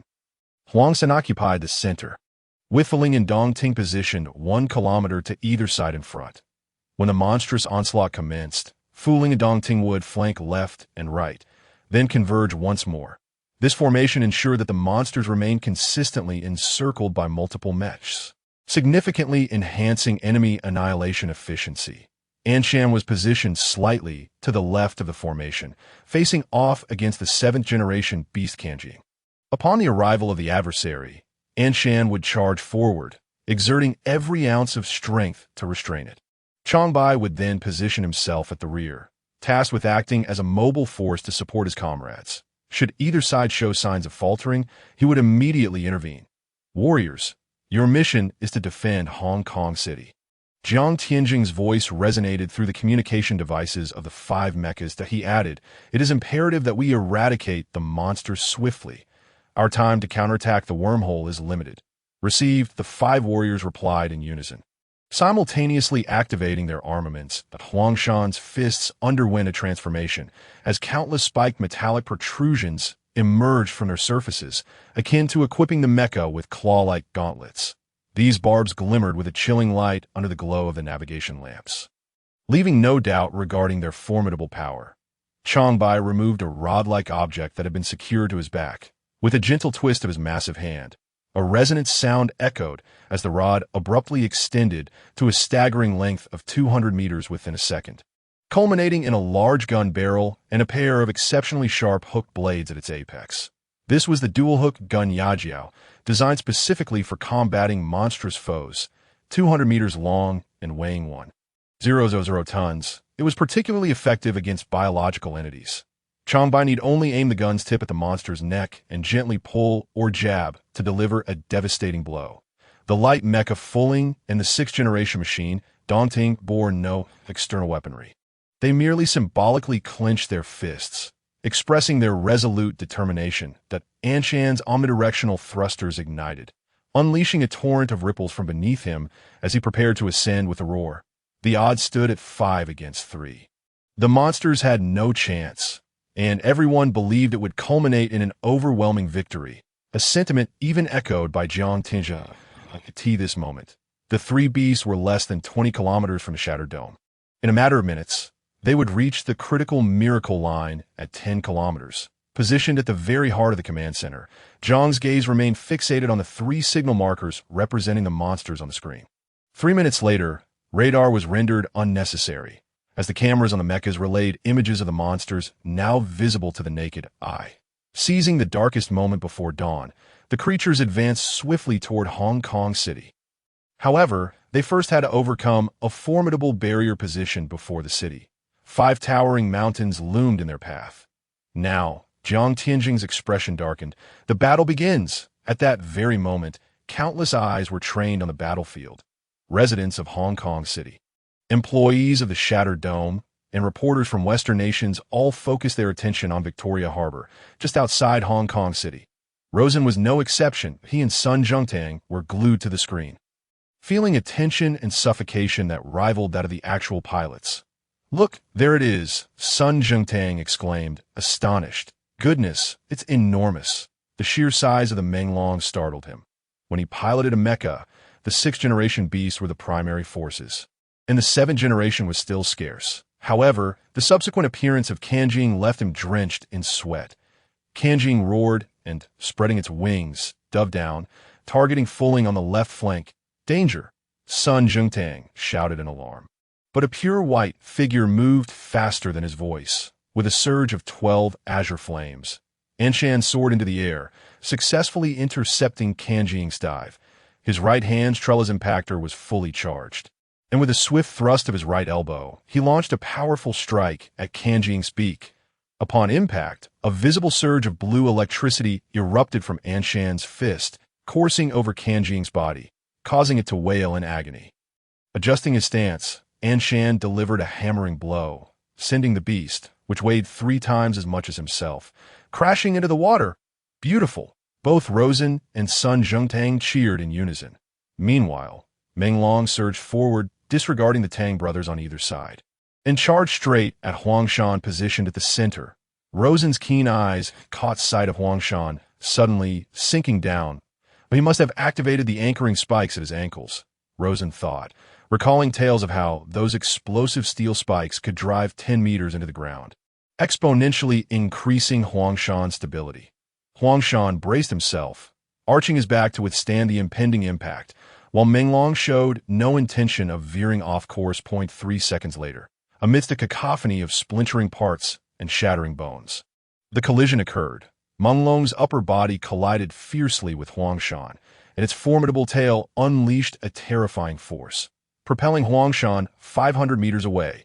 The colossal waves they stirred surged to a height of 200 meters, nearly crashing into a hovering fleet of helicopters. Fortunately, the anchoring spikes at Huangshan's feet provided crucial friction, enabling him to withstand the pressure. As the two finally came to a halt, Huangshan immediately unleashed a flurry of punches aimed at Menglong's head. Those claw-like barbs pierced into the monster's skull, leaving gashes from which dark blue blood splattered both combatants. In Rosen's memory, Zhang Wenhu was not particularly tall and spoke little, yet his physical prowess was extraordinary. He was well-versed in military boxing, baji, and xingyi, and also had a broad knowledge of wrestling and throwing techniques. Just as Rosen pondered this, Huangshan was seen in the footage tripping Menglong's hind leg. Preparing to execute a side throw, Rosen wagered that the creature had never experienced being tossed around by anyone. Subsequently, Huangshan embraced Menglong's head, twisting his waist, causing the 20-ton crocodile to spin mid-air before crashing into the water. Fuling and Dongting seized the opportunity to surround Menglong, as three mechas prepared to deliver a fatal combined strike.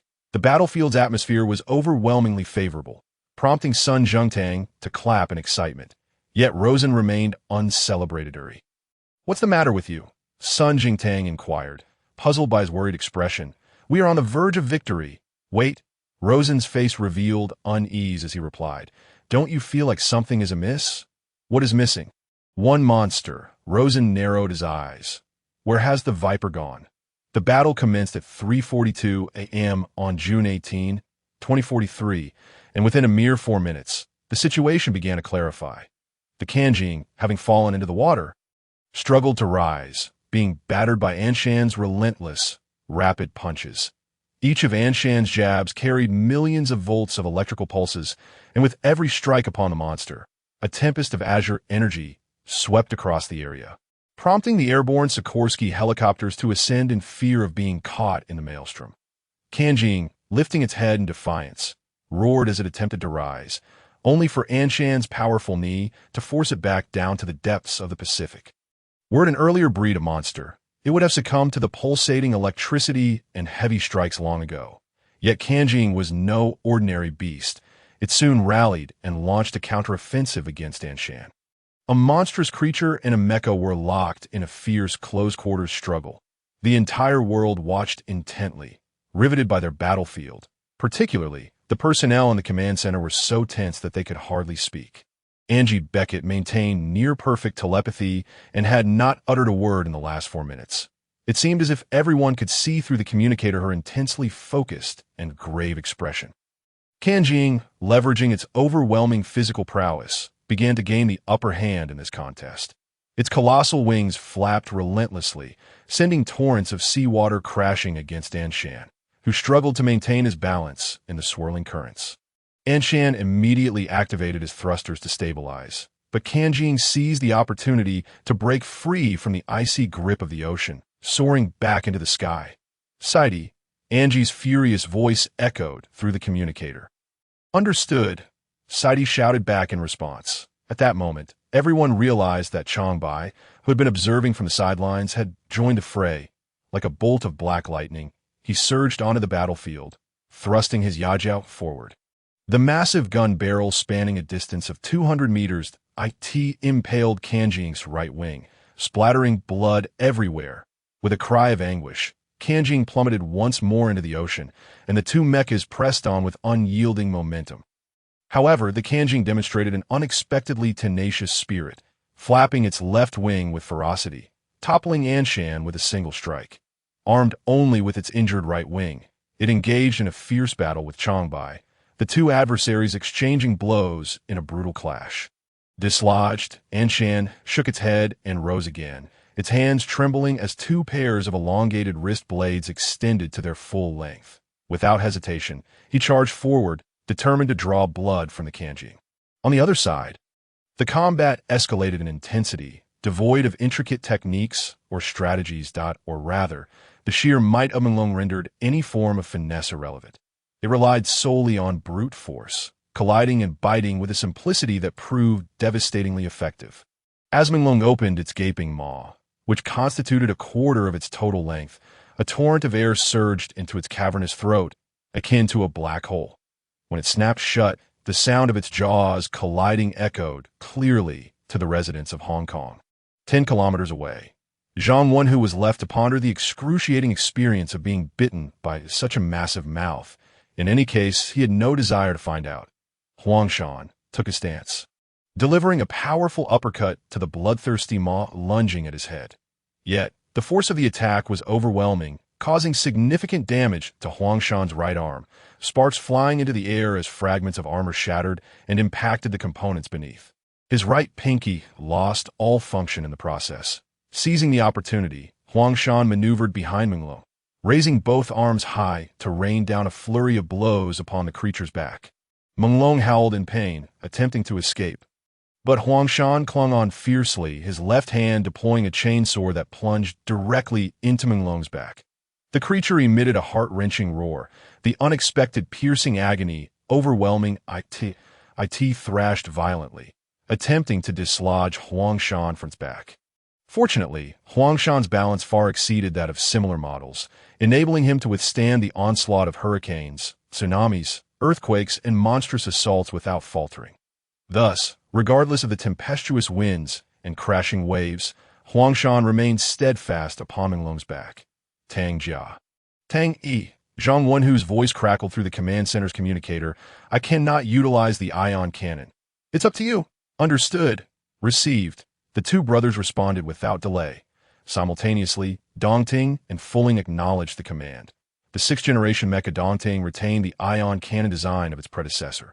Its deep blue arms undergoing a transformation point, two dazzling plasma cannon muzzles emerged from its wrists, replacing its fists. Fuling, on the other hand, wielded a 609mm super-heavy cannon with specially designed depleted uranium armor-piercing shells, each weighing 4 tons, delivering damage comparable to tactical nuclear weapons to singular targets. Point 3 of humanity's most fearsome weapons were aimed at Menglong's head, initiating the first round of artillery fire, accompanied by a thunderous roar that tore through the air. 3 powerful energy blasts surged forth, instantly vaporizing the moisture within a 50-meter radius of Menglong. Boom! At the moment of detonation, a flash bright enough to illuminate the heavens erupted across the battlefield. Ugh! The brightness of the television surged to its maximum, momentarily blinding Rosen and Sun Jingtang. Yet this did not dampen their enthusiasm. Sun Jingtang leapt from his chair. We got it! He shouted excitedly, disregarding his injured neck, certain that the creature had been vanquished. Rosen nodded excitedly in agreement, acknowledging the unparalleled power of the triple barrage, unprecedented in its magnitude. How does it compare to Shandong's full burst? That day, Rosen had narrowly survived by altering the trajectory of the shells using the Yulon high-pressure magnetic storm field's strong magnetic field. However, he now lacked the confidence to emerge unscathed from this triple bombardment. Indeed, it was powerful. Rosen mused, its force seemingly greater than Shandong's comprehensive assault. Yet he could not shake the memory of the Viper. Since the battle began, he had not caught sight of Viper. It seemed to have vanished into thin air. Monsters never flee from battle, Rosen deduced. It must be lurking, hiding in some corner of the battlefield, awaiting the perfect moment to launch a deadly ambush. As the brilliance on screen gradually faded, the battlefield remained shrouded in smoke, with Fuling and Dongting standing just outside the haze, their cannon muzzles still primed for the next round of fire. Suddenly, an unexpected turn of events unfolded on screen. Rosen observed Dongting's deep blue form shift to the right, its head tilting left as its pilot seemed to receive a warning, preparing for an attack from the left flank. At that moment, a shadow materialized beneath Dongting's left foot. Rosen's gaze sharpened as Viper burst forth from the sea. On June 18, 2043, at 3:45 a.m., he could hardly have imagined he would execute such an impressive bombardment. This marked his third cooperative operation with Dongting. Although this newcomer had yet to take down a monster, their duo had excelled during the Crimson Blockade campaign in January, near the Hawaiian waters. Tang's combat style leaned towards caution, always thinking twice before acting, a quality that had allowed him to navigate challenges successfully and take over Dongting. 2 shots. He exclaimed excitedly into the communicator. All hits. Breathless from the tension, he gasped for air as Dongting's ion cannons were still in cooldown from their continuous firing. Yet he raised his arms again, firmly aiming at the encroaching smoke. However, the usually composed he was intoxicated by the proximity of victory, his eyes gleaming with fervor as he chanted this phrase in his mind and aloud. Forgetting to assess his surroundings, Dongting, Jiang Tianjing's furious voice echoed through the communicator. Damn it. You little brat. Are you listening? Huh. He finally snapped back to reality, his expression paling. The left. 9 o'clock. Jiang Tianjing roared. 9 o'clock. In a panic, he adjusted his posture and turned left, just in time to witness Viper bursting forth from the sea. With a splash, Viper made a grand entrance, sending countless droplets flying, its sleek, dark body coiling swiftly up Dongting's left leg, leaving no time to react. Damn it. Cursed, immediately disengaging the firing mode. That moment, Viper had already lunged towards Dongting's head, its gaping maw aimed directly at the cockpit. Fortunately, reacted swiftly. Dongting's hands grasped Viper's neck, halting its forward momentum. Now, Viper's 10-meter-long fangs were a mere 30 meters from who could even see the writhing venom glands within Viper's mouth through the holographic heads-up display. I've got it. Shouted into the communicator. Hurry, eliminate it. He was taken aback. The words caught in his throat. He suddenly noticed that Viper's neck, which he held firmly, began to swell, accompanied by a series of nauseating, retching sounds. Recalling his lessons from the Mecha Pilot Academy, he remembered that monsters contained highly corrosive acidic liquid, which they could expel in various ways, polluting the earth and corroding mechas. Deep blue liquid dripped from Viper's jaws, confirming that it was about to spew acid. A torrent of sound sliced through the air, drowning out Tang Yi's expletives. The subsequent noise was the ear-piercing sound of objects being corroded by strong acid. Meanwhile, alarms blared within the cockpit, nearly overwhelming Tang Yi with the cacophony. When he regained his senses, smoke filled the cockpit, and Viper loomed before him, as if in a dream. Only now, the holographic heads-up display screen that had separated them had vanished. The helicopter's spotlight swept across the cockpit, the sea breeze rushing through the breach. Raindrops pattering against Tang Yi's face, he fixed his gaze on the monster, which mirrored his intense stare. Despite his attempts to pull away the creature, he discovered that Viper's acidic liquid had corroded Dongting's cockpit circuitry nearly beyond repair, causing various systems to short-circuit, plunging the control panel into darkness. Apart from the breach ahead, the surroundings were engulfed in pitch blackness. Come on. Ultimately, Tang Yi regained his composure, glaring at the monstrous creature with an expression that exuded unwavering determination, as if he were prepared to face death itself. I am not afraid of you. Tang Yi's visage was frozen in that moment, but soon thereafter, darkness enveloped him, leaving him in complete oblivion. The command center fell into a profound silence on the large screen. Viper first corroded the face and frontal armor of Dongting with its potent acid, then opened its gaping maw, directly biting down on the remaining parts, accompanied by the deafening sound of metal being torn apart and the crackling of electrical surges.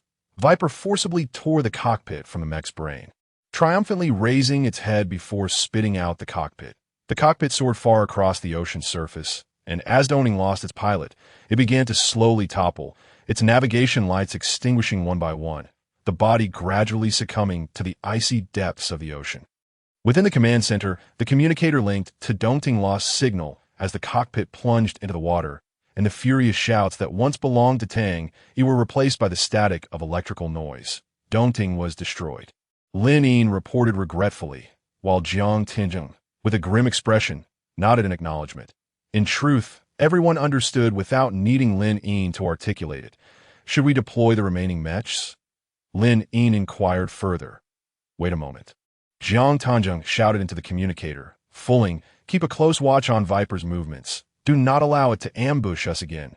Just as Jiang Tianjing's words fell on screen, Viper swiftly abandoned the incapacitated Dongting, redirecting its assault towards the nearest target. Fulling. Witnessing his comrade fall victim to the fiendish creature, Tang Jia was filled with indignation as he swung his left arm at the charging Viper. Simultaneously, the 609mm super cannon in his right hand was fully loaded, aiming to deliver a devastating blow to the beast. However, Viper's reaction speed far exceeded Tang Jia's expectations. It abruptly veered, its powerful serpentine tail sweeping through the air, striking Fulling's abdomen with such force that it sent the mech flying. As a light mech, Fulling was utterly unequipped to withstand such immense power. The abdominal armor was completely obliterated, and its body soared nearly 100 meters into the air before crashing violently into the Pacific Ocean. Rosen and Sun Jingtang also bore witness to the entire destruction of Dongting and the subsequent launch of Fulling. Sun Jingtang, naturally, needed no further explanation. Seeing his old partner slowly descend into the ocean's depths, he felt a pang of heartache. Nearly losing his sanity, Sun Jingtang leaped from his chair, teeth clenched in rage, cursing Tang Yi's incompetence while lamenting Jiang Tianjing's flawed strategy. Why on earth send only 5 mechs? Wouldn't it be better to deploy all 12 at once? This was neither Jiang Tianjing's nor Tang Yi's fault. Rosen managed to maintain a semblance of calm, his gaze fixed on the television screen as he murmured, "No one anticipated Viper's ambush." "Humph, that damn Viper?" Sun Jingtang scoffed derisively. "If it were me, I could eliminate 10 of those 6th-generation pests in a minute." "No," Rosen turned his head, fire ignited in his eyes. "How can you be certain that Viper is a 6th-generation beast?" His retort seemed to awaken Sun Jingtang, whose fury gradually subsided, replaced by skepticism. "Are you suggesting it is not a 6th generation?" Sun Jingtang frowned in doubt, but by its size and physique, Viper was undeniably a 6th-generation monster. "No, size and physique are not the most critical factors." Rosen immediately clarified, "We all know that command authority is the paramount classification criterion." Meanwhile, the fierce battle continued on the screen. After toppling Fulling, Viper seized the opportunity to pounce. Fortunately, Fulling activated the Terra's electromagnetic barrier in time, generating an irregularly shaped, deep blue electromagnetic shield at the ocean's surface. The powerful current not only deflected Viper's assault, but also caused it to screech in pain.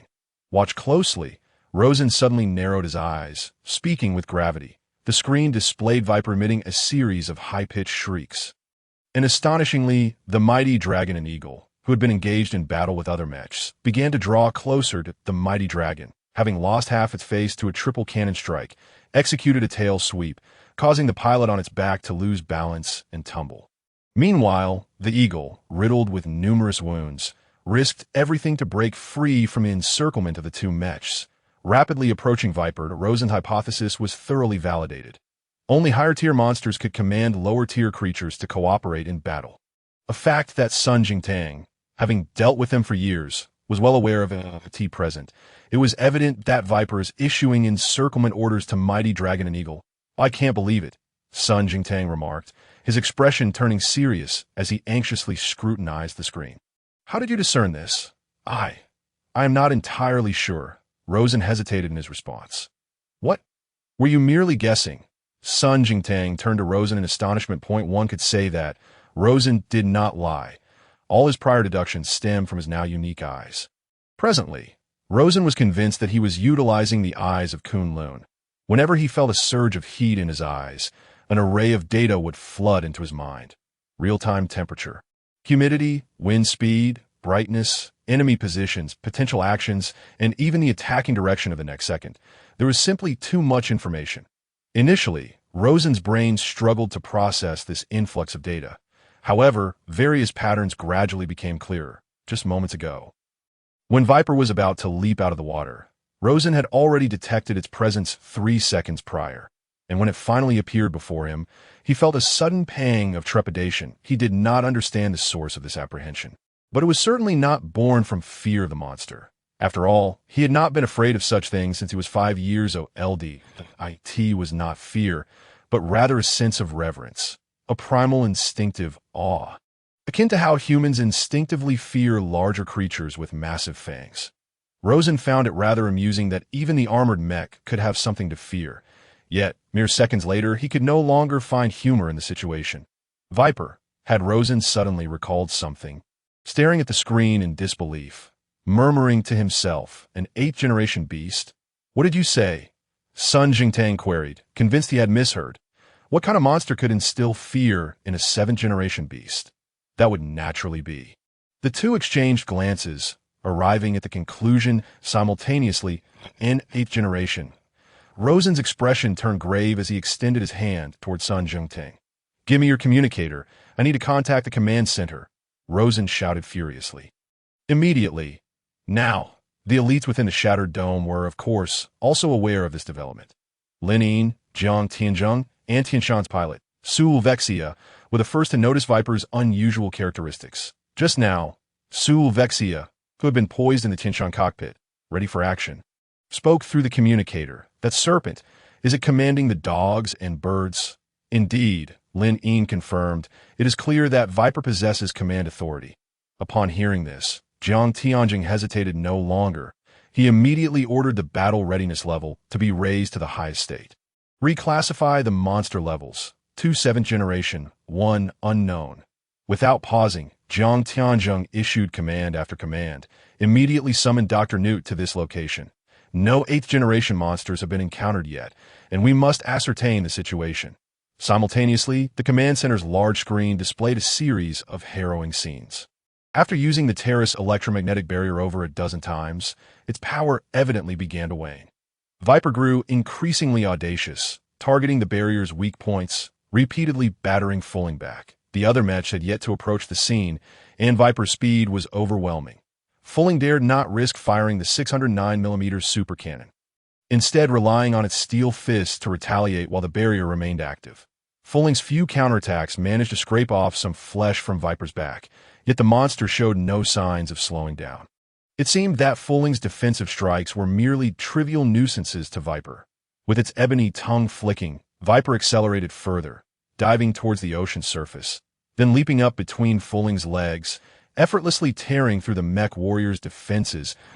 A light mech. Fulling was unable to evade in time, sustaining multiple injuries in rapid succession. The monstrous creature seized the opportunity, instantly ensnaring the right arm of Fulling. With a sudden, violent tug, the juncture between Fulling's upper and lower arm was left in a state of utter devastation. The once formidable 609mm cannon now hanging limply from the remnants of its right arm. Tang Jia had initially intended to make a final stand. He propped up his severed right hand with his left, desperate to fire the 609mm shells to impede the movement of the Viper. However, he abruptly realized that the remaining 2 609mm shells had slipped from the gaping wound in his elbow and plummeted into the depths of the Pacific Ocean. With his most powerful weapon rendered useless, Fulling found himself at the brink of despair, barely able to last a few more minutes. Fortunately, Anshan held the situation together, and Raleigh Becket displayed her formidable prowess. She seized the Ija from Changbai, first executing a sweeping strike that knocked down the Kanjing, and then, astonishingly, she propelled Changbai forward, activating all the rocket thrusters behind her. The two mechs accomplished a magnificent aerial relay, as Changbai soared across half the distance to land beside Fulling.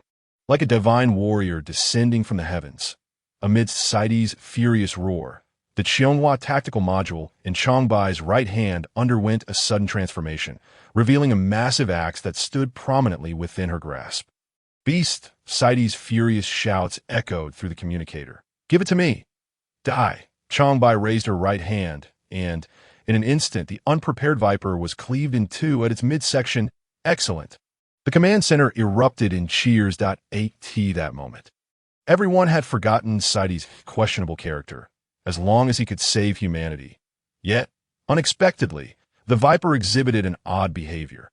Its severed rear half did not lose its vigor, as one would expect upon being decapitated, but instead began to thrash violently before Changbai. Moreover, the front half appeared undeterred, swiftly swerving around Changbai, continuing its assault on Fulling. What the hell? Saidi's curses were tinged with disbelief, but he had no time to lament. As Changbai soon faced a new predicament, the severed rear half had seemingly come to life. At its trailing end, a snake face had sprouted, identical to that of the front half. The diminished Viper No. 2 flicked its obsidian tongue and launched a fierce attack on the panic-stricken Changbai. What in the world is this? Changbai lost her balance and was instantly toppled by Viper No. 2 into the surface of the Pacific Ocean at T3:47 a.m. on June 18, 2043. The messenger, following Jiang Tianjing's orders, dialed Newt's number, causing the lab filled with monstrous parts to be inundated with ringing. However, it was destined that no one would answer, for just 3 minutes prior, Newt had already set off for the command center. The entire shattered dome, disrupted by the monstrous invasion, became a hive of activity as the trainees residing on the second floor surged into the hall. Even the third-floor dwellers, those old-timers like Newt, hastily descended, all eagerly anticipating the vital information they sought from this battle. "Excuse me, clear the way." At this moment, Newt's shoulders were tightly clutched around the instruments in his hands, pushing through the thronging crowd. "Hey, don't you understand the importance of respecting your elders?" In truth, Newt was not particularly inclined to join the fray at the command center.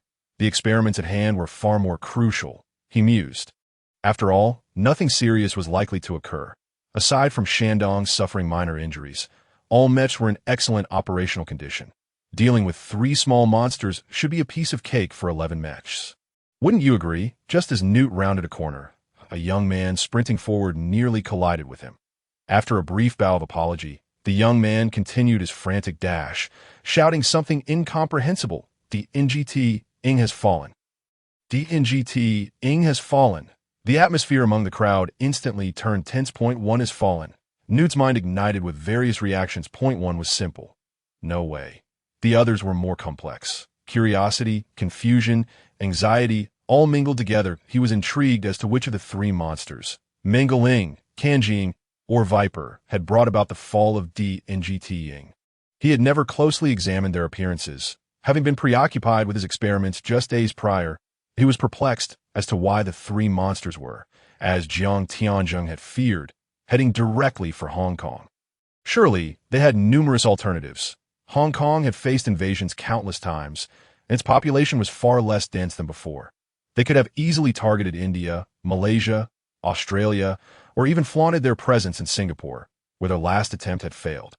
Yet they chose Hong Kong. Perhaps this sudden assault held some deeper significance. Newt felt anxious about the potential hindrances to the counter-offensive wormhole. How long had it been since 5 mechs had been deployed? So quickly had one been destroyed?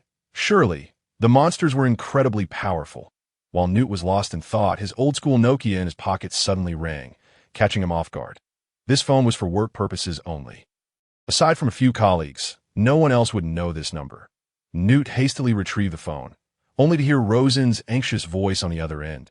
"Doctor," Rosen exclaimed, "I can't get through to the command center. So I had to reach you. We have a new situation." Ah, so it was Rosen. Before Newt could fully grasp the cause of Rosen's anxiety, he instinctively broke into a smile. "I've nearly gathered all your data.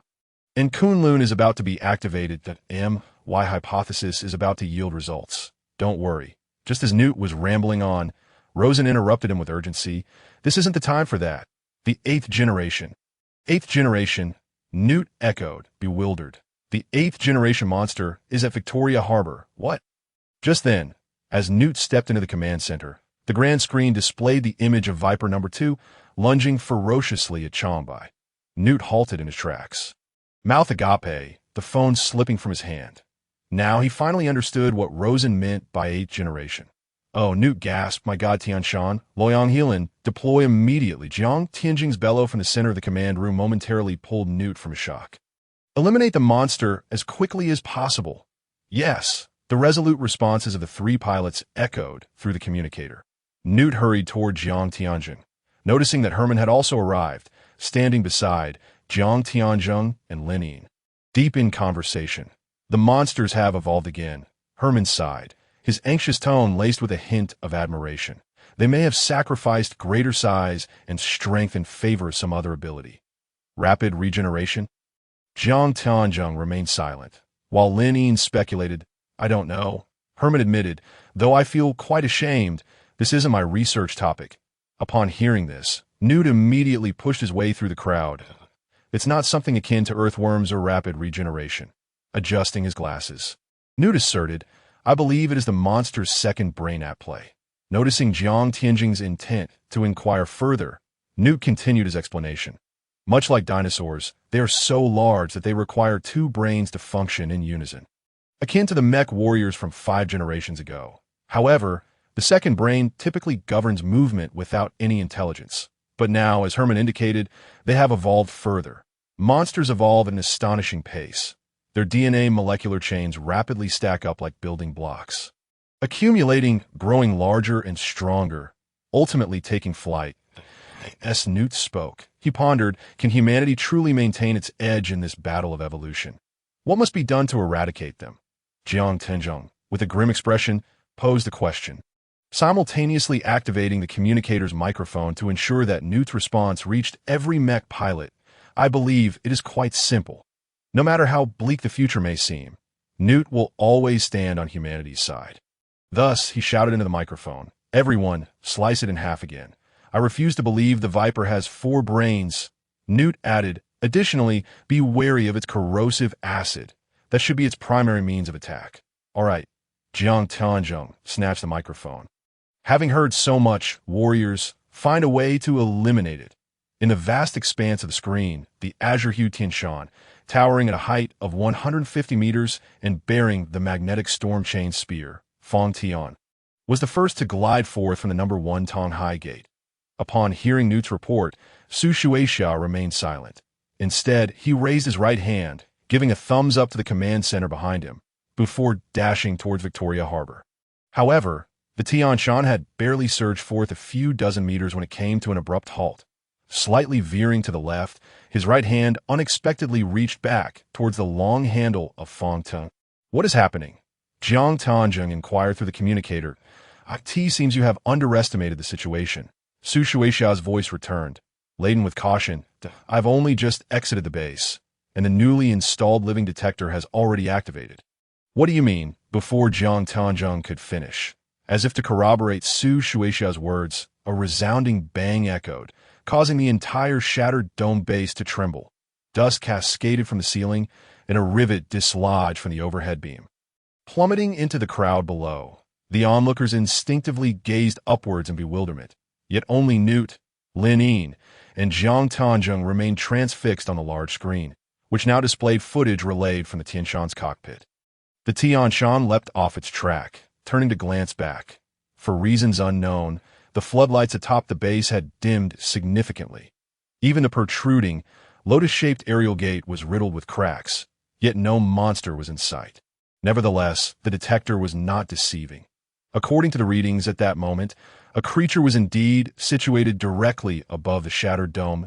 Su Shueisha acted decisively, drawing Fong Tian, swiftly unleashing it, the elongated magnetic storm chain spear instantly materializing in his grasp. The Tianshan then executed a vigorous flourish, causing the surrounding waters to recede, while tendrils of magnetic storm sparks coiled around its form. This series of actions was undeniably provocative, and the monster finally revealed itself. Not non-existent, but merely invisible to the naked eye. A colossal reptilian creature, measuring 200 meters in length, emerged atop the shattered dome. It exhaled mist as it stood upon the uppermost layer, transforming the once intact dome into a true shattered remnant. The crowd immediately recognized the creature's elongated body, its suction cup-like appendages, and scaly exterior, with 2 bulging eyes positioned on either side of its elongated face, its mouth harboring a seemingly viscous tongue, a chameleon. Yet this was a giant, silicon-based chameleon. Codenamed Gecko, Jiang Tianzheng could no longer remain passive. This was a quadruple offensive. The early morning of June 18, 2043 at 3:49 a.m., the ferocious assault of the Viper would be forever etched in memory. regardless of the opinions held by those within the shattered dome regarding Sidey Andrews. They could not deny the remarkable sharpness of the Viper's offensive in terms of operational systems. The Viper surpassed its brethren, capable of executing more reactions and maneuvers within the same time frame. When it came to armor thickness, the Viper commanded respect. And finally, in terms of ferocity, it outmatched even Shandong. The reputation of the second batch of 7th-generation heavy machines was indeed well-deserved. The Viper No. 2 posed little trouble for the Viper, as its tonnage had significantly diminished, being only a part of a whole. Having the kinetic energy contained in each attack, the Viper swiftly recovered from its initial disadvantage and began to mount a counteroffensive. It executed a deft sideways maneuver, evading the direct charge of Viper No. 2, and then unleashed its jet thrusters. Delivering a crushing blow to the creature, the Viper No. 2 suffered deep gashes from the giant axe, blood gushing forth as it roared, spewing a stream of acidic liquid to repel the Viper, subsequently attempting to burrow into the depths of the Pacific. However, Sidey had already decided to conclude this battle. Where do you think you're going? Sidey sidestepped the acidic spray, his spirits high as he maneuvered the Viper to grasp the hefty tail of Viper No. 2 with the agility of a discus thrower. Sidey spun rapidly on the platform, securing his left leg to the seabed, executing a full 360-degree turn while clinging to Viper No. 2, go and rest in eternal slumber. As the Viper reached its maximum velocity, Sidey relinquished his grip, and Viper No. 2 transformed into a projectile that, in a state of panic. It howled as its body involuntarily soared 500 meters away, crashing violently into the Pacific. The effectiveness of the Viper's offensive was outstanding. Viper No. 2 was left dazed, and when it staggered back into view, the sea surface was illuminated brilliantly before Viper No. 2. A dazzling array of lights dazzled its senses, emanating from both the high-intensity lights of the support craft and the navigation lights of the mech. However, the most striking was the cold silver gleam emitted from the barrel of the modified I-23 heavy ion cannon, the all-snake feast. Sidey beamed with pride as he beheld the stunned Viper No. 2. Without delay, he initiated the assault. With an earth-shattering roar, a bolt of ion energy, as thick as a truck, erupted forth, striking Viper No. 2 squarely. There existed no other possibility. In an instant, it was obliterated by this surge of energy. This spectacle instilled hope in the hearts of those within the command center. Perhaps, Jiang Tianjing mused, the Viper could indeed turn the tide. In that moment, Sidey would undoubtedly become a core member of the Savior Project. Though that was merely a possibility, the Viper engaged in a fierce struggle with Viper No. 2. Tang Jia was simultaneously fighting for his survival. The abdominal armor of the Fulling had vanished, exposing its intricate transmission systems and silicon-based skeletal structure. Yet fortunately, they remained intact enough to prevent the Fulling from being severed in two. The most severely damaged areas were its hands. The 609mm ultra-heavy cannon on its right arm had been completely destroyed in several collisions, leaving it to dangle like a severed limb from the remaining arm. Tang Jia believed this impaired the machine's balance, prompting him to tear it away. However, he could not forget that its nerves were still tightly connected to him. Only he, a robust figure, could comprehend the agony of this disconnection. The left hand of the Fulling was equally grim. The Tila's electromagnetic barrier had long since succumbed to the ferocious onslaught of the Viper, with 3 of its 5 fingers rendered immobile and the arm bearing numerous scars and gaping wounds. Despite Tang Jia's best efforts, he managed to inflict only a few wounds upon the Viper. The situation was dire. The Viper finally struck the defenseless abdomen of the Fulling, its heavy tail delivering a devastating blow that sent sparks flying from the torque system located within the Fulling's abdomen. And the engine's operational sounds gradually faded into silence. The brutal confrontation instigated by the Viper was nearing its grim conclusion. The lower limbs of the Fulling became immobile, its ability to move utterly extinguished. It now stood as a colossal target.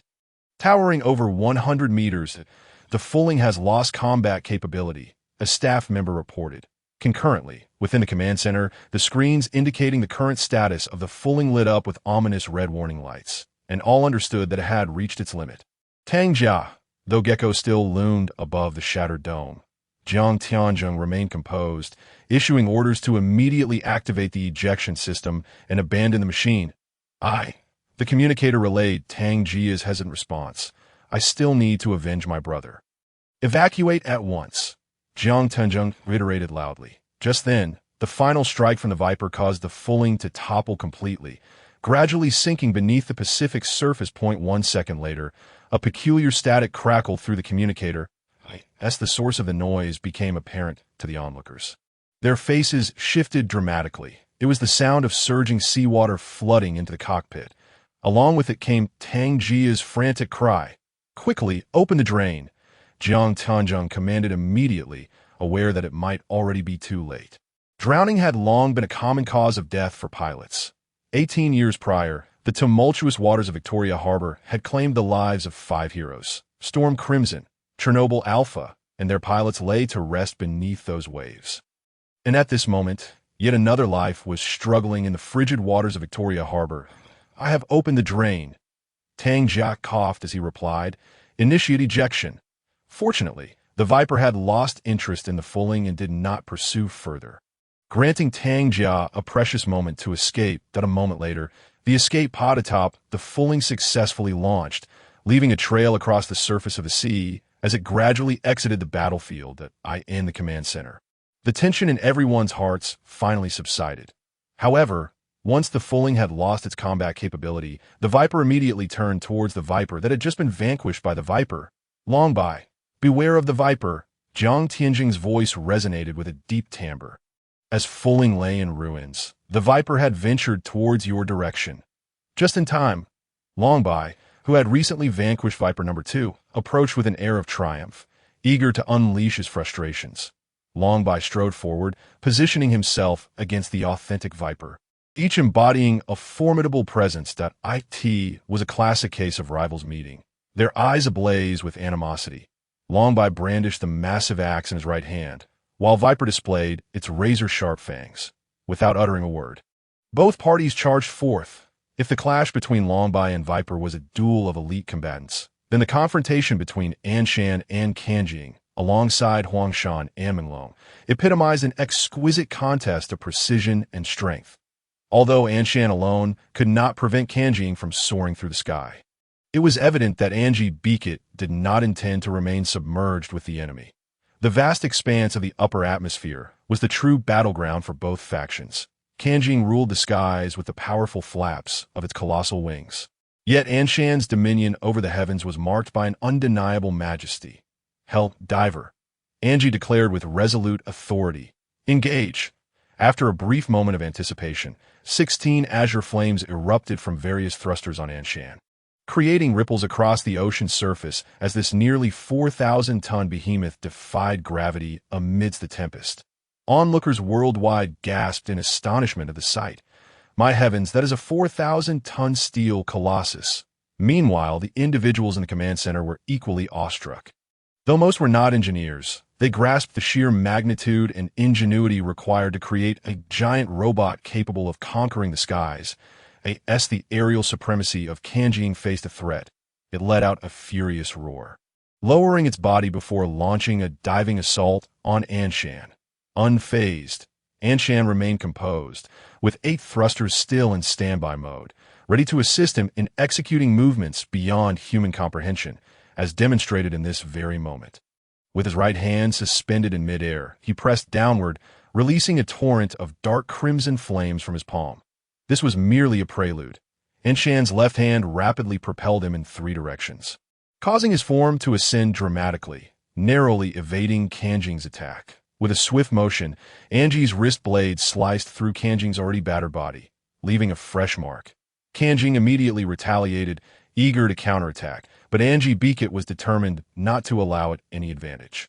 In a flurry of speed, both sides clashed over a dozen times, leaving spectators on the ground utterly bewildered.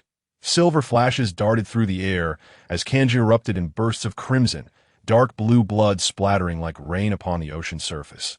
Kanjing teetered on the brink of collapse. Yet Anshan was not without his own struggles.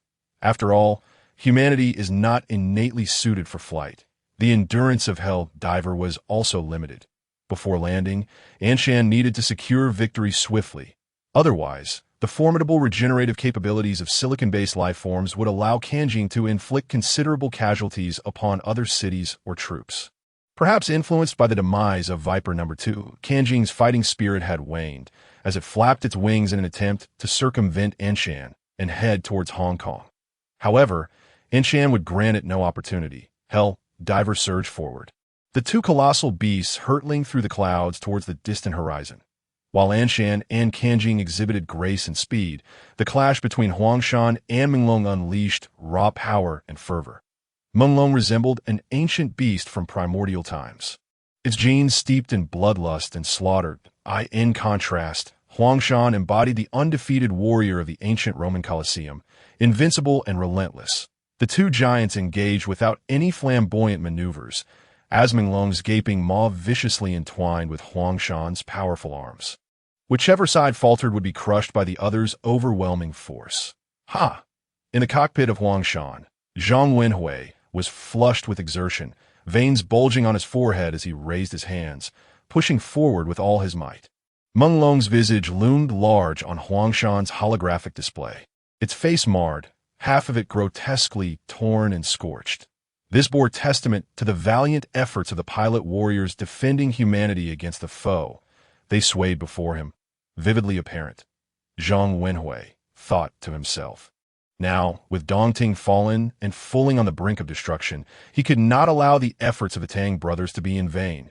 But at that moment, the force exerted by Menglong intensified, and Huangshan's capacity reached its limits, as smoke billowed from the cockpit due to a short circuit, and piercing alarms blared incessantly. The immense power gradually forced Huangshan's feet into the ocean depths. This could not continue.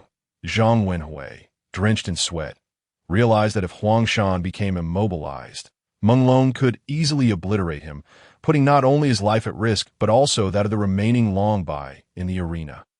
I will give it my all, Zhang Wenhui thought, ready to take a desperate gamble. Why was Huangshan retreating? The sudden scene on the screen caused the hearts of the command center personnel to race. Huangshan lifted a foot, taking a step back, and Menglong capitalized on the moment, crushing Huangshan into the depths of the Pacific Ocean. It's over, Lin Yin and Jiang Tianzheng exclaimed in unison, unable to believe Zhang Wenhui would make such a grave error. However, on the screen, Menglong appeared to have not fully pressed down. Its massive form abruptly halted, floating above the Pacific Ocean. Far away at the Shattered Sky Hospital, Rosen immediately sensed something amiss. A rabbit kicking an eagle? Rosen leaped from his chair, exclaiming in delight, truly a master of martial arts. What a brilliant maneuver! Boom, boom, boom. Amidst a cacophony of roaring sounds, the engines in Huangshan's legs roared to life, utilizing Menglong's inertia to propel itself upward. The powerful mechanical legs lifting the 20,000-ton behemoth above. Menglong's forward momentum remained unimpeded. Yet as Huangshan elevated it, Menglong flipped over, landing squarely on its back. Bang! The tremendous displacement plunged into the Pacific, creating a miniature tsunami. Menglong was left dazed and disoriented. And Huangshan swiftly rose, mounting Menglong's abdomen, right hand gripping the chitty mechanism tightly. He then activated the left hand, a 19-ion cannon, aiming at the vulnerable jaw of Menglong, where a powerful ion stream rapidly coalesced in Huangshan's left hand.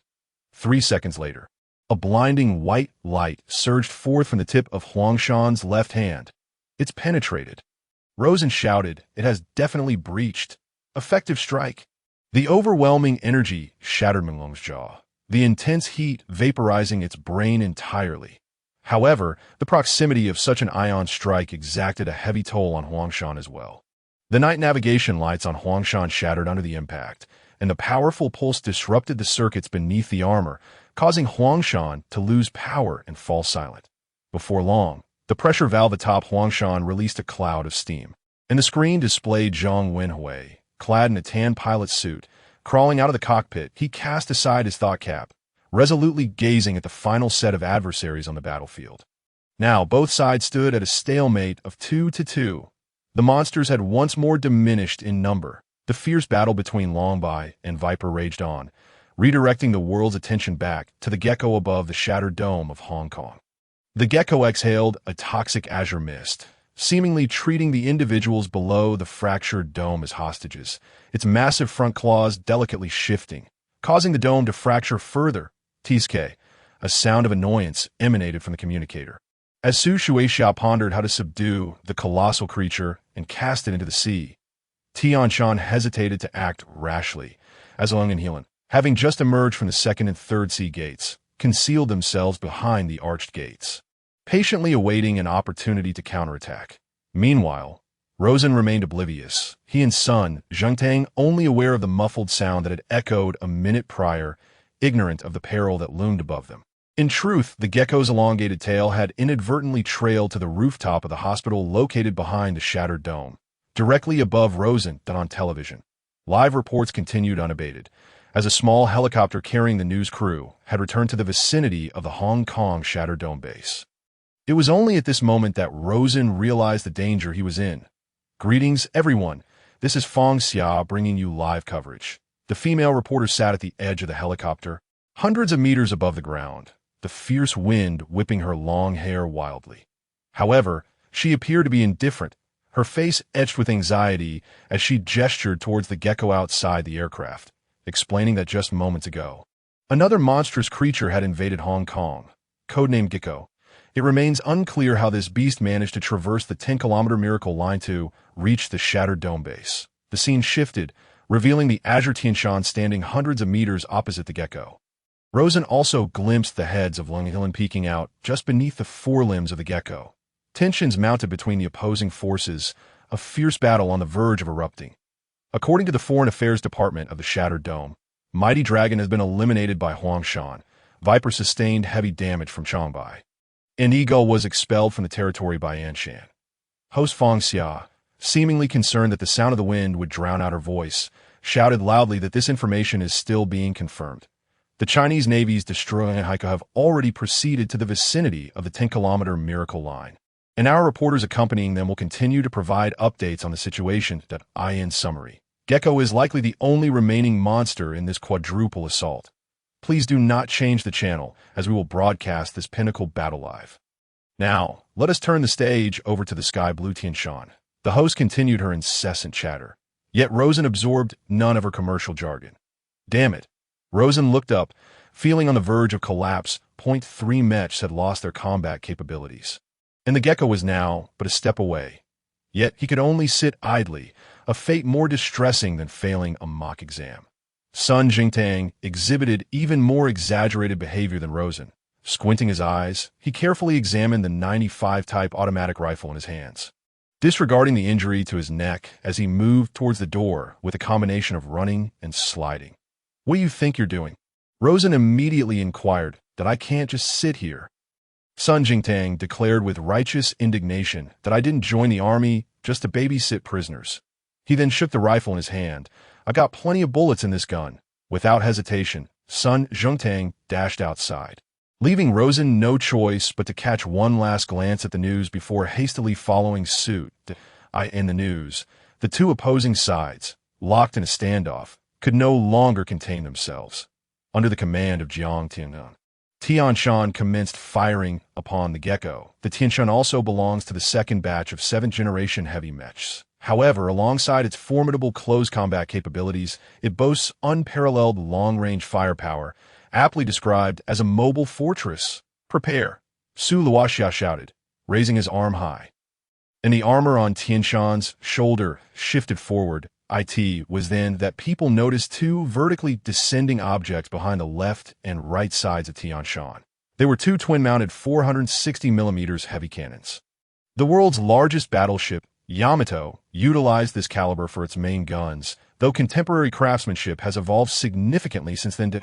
This moment, they were raised, the enormous gun barrels, which had previously pointed skyward, suddenly angled downward, fixing their aim on the front of Tianshan. Fire!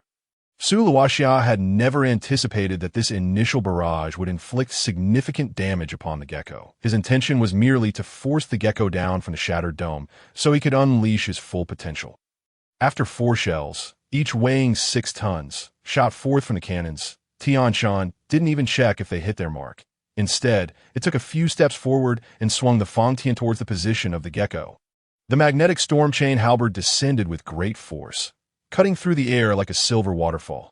This was Su Luoxia's signature move. The gecko did not dodge or evade, seemingly dismissing Tian Shan entirely. After enduring the initial round of bombardment, it showed no signs of faltering. Suddenly, the fontaine struck the left side of the gecko, leaving a deep, bone-exposing gash. But that was all. The gecko appeared indifferent to the destructive blow inflicted by the fontaine, not even flinching. Su Luoxia was filled with questions. Next came the gecko's turn. The gecko resembled a chameleon, yet its forelimbs boasted four enormous suction cups on its palms, while sharp bone spines protruded from its forearms, and its elbows had jutting appendages raised high. Its weight remained unknown, but considering the extent of the damage to the shattered dome, it likely surpassed 10,000 tons. I could see that moment. The gecko suddenly propelled its massive hind legs, driving its colossal forelimbs towards Tian Shan. Tian Shan was caught off guard, forcefully pinned down onto the rail of passage 1 by the gecko. The suction cups on its forelimbs adhered tightly to Tian Shan's chest, rendering him immobile, while the tremendous pressure bent and deformed the rail beneath them. Oh no! This scene took Su Luoxia by surprise. He was jolted left and right on the movement platform by the gecko, the violent impact severing the neural bridge connecting Tian Shan and Su Luoxia. Fortunately, Su Luoxia swiftly activated the emergency pathway, restoring their neural connection. However, this brief lapse proved catastrophic for Tian Shan. The gecko extended its damp tongue, ensnaring Tian Shan's head.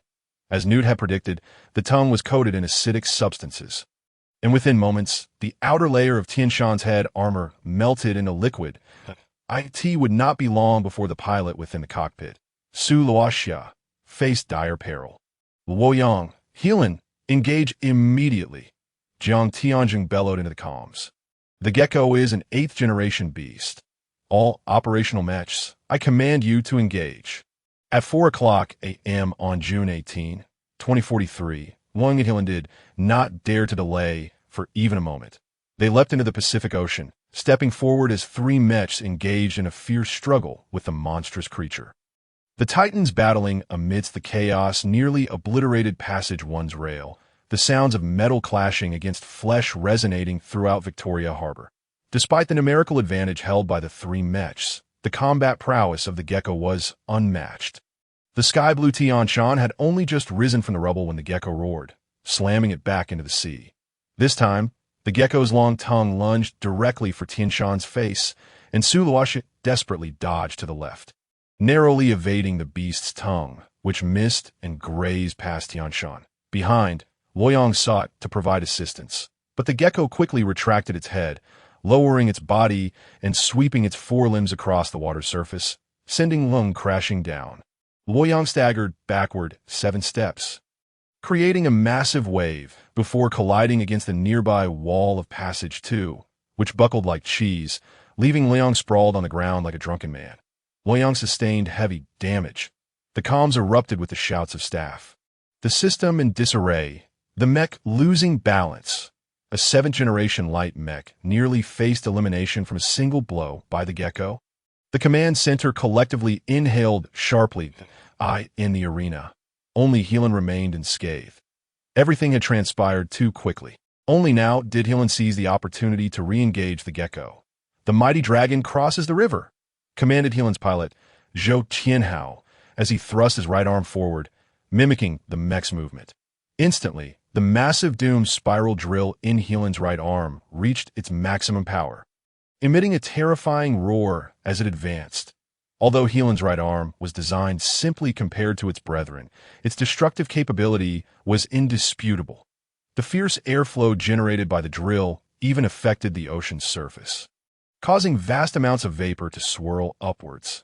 Yet, in the next moment, that vapor was swiftly evaporated by the heat generated from the drill's friction with the air, vanishing without a trace. The doom drill struck the gecko with tremendous force, the spiral patterns effortlessly piercing through its scales and skin, the underlying azure muscles curling under the sheer power. With blue blood spraying nearly 400 meters high, humanity witnessed what it truly meant for blood to flow like a fountain. This time, the gecko could no longer disregard Helan's assault. It relinquished its hold on the downed Tian Shan and retreated with a furious roar. Energized by the success, Heelan pressed the advantage, repeatedly thrusting the drill, and the gecko could not evade, sustaining multiple wounds. In a back-and-forth exchange, the gecko emitted a mournful cry as it plummeted to the depths of the Pacific. Beautiful! This scene was utterly exhilarating, and the previously subdued command center erupted in cheers. Yet amidst the excitement, Jiang Tianzheng, Lin Yin, and Newt remained tense. Not let your guard down. Jiang Tianzheng quickly reminded Zhou Tianhao, the gecko possesses some form of optical cloaking ability. Quickly check the location of the beast. Zhou Tianhao hurriedly made his way to the position where the gecko had fallen. However, aside from a layer of faint blue blood shimmering on the surface of the sea, there was no trace of the gecko to be found. It's gone. Zhou Tianhao's heart sank. At that moment, news arrived from Tianshan. Equipped with the living detection device, Command Center, Su Shueixia cried out in agony, lying on the exercise platform, his entire body in pain. The target is you. The gecko is charging towards you. Heelan hurriedly sprinted towards the shattered dome base. The other mechs had also completed their activation. Zhou Tianhao thought to himself, as long as his comrades gathered, no matter how fierce and invincible the gecko might be, it would undoubtedly fall beneath the feet of the mech warriors. However, just as Zhou Tianhao took a few steps, his attention was suddenly captured by an astonishing sight. A Fang Tian that had fallen onto the ruins of number 1 track was actually moving. It wobbled and floated up, suspending itself in midair. What is this? Zhou Tianhao was momentarily stunned by the scene. I see. He realized it's the invisible gecko that has lifted it with its tail. Be careful. Su Shuexia's furious shout echoed through the communicator again as it changed direction. Bang! Just as Zhou Tianhao was lost in thought, a colossal wave, seemingly from nowhere, crashed violently against Heelan's chest, causing the entire mech to stagger. Before it could regain its balance, the top of the cockpit suddenly caved in. Accompanied by a sound of corrosion, a 2-meter square hole abruptly appeared in Heelan's head, and sparks flickered as the circuits within the cockpit short-circuited. Then Heelan's sides were relentlessly attacked. The mech swayed violently, and without the aid of the living detector, Zhou Tianhao felt as if he could see through the breach. Witnessing the fully transparent gecko brazenly launching wave after wave of fierce assaults right before Heelan, Zhou Tianhao concentrated all his strength and unleashed the Earth Annihilation Strike, which instantly burst into a large bloom of blue blood in the air. However, the gecko seemed equally determined. A blue tongue shot out from the void, ensnaring Heelan's right hand, leaving Zhou Tianhao momentarily unable to break free. Then, he felt an overwhelming force suddenly surge in front of him. Heelan staggered back a few steps, colliding violently against the dock's edge. The tremendous impact caused all of Heelan's systems to momentarily shut down. Zhou Tianhao felt as if an elephant were standing on his chest. He could hardly breathe, his body convulsing. Then he saw the Fang Tian, which had been floating, suddenly rise higher, eventually stopping vertically above Heelan. The first rays of dawn illuminated the tip of Fang Tian, casting a brilliant light below it. Zhou Tianhao gasped in astonishment. He had no time to react, nor the capacity to resist. The magnetic storm chain spear, originally intended for combating monsters, now plunged effortlessly, piercing through the mech's chest armor, traversing the transmission system, and then deeply embedding itself into the earth behind Heelan. This blow utterly destroyed Heelan's power system, triggering a cacophony of alarm sounds within the cockpit. Damn it! Zhou Tianhao felt as if he were nailed to the exercise platform, blood seeping from his orifices. His face filled with rage and unwillingness. As the engine's roar gradually faded, Heelan could no longer move.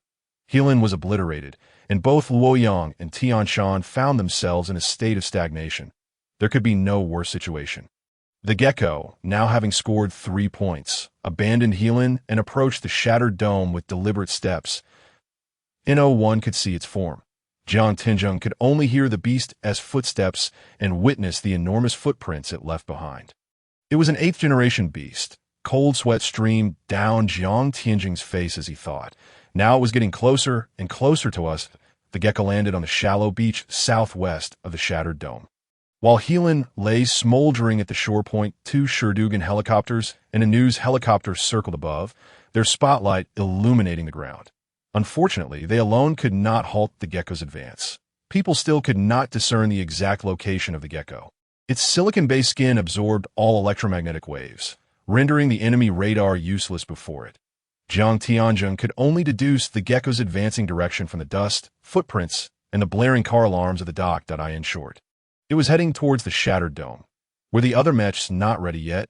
Jiang Tianzheng asked the staff beside him in a low voice. Aside from Shandong, what others are left?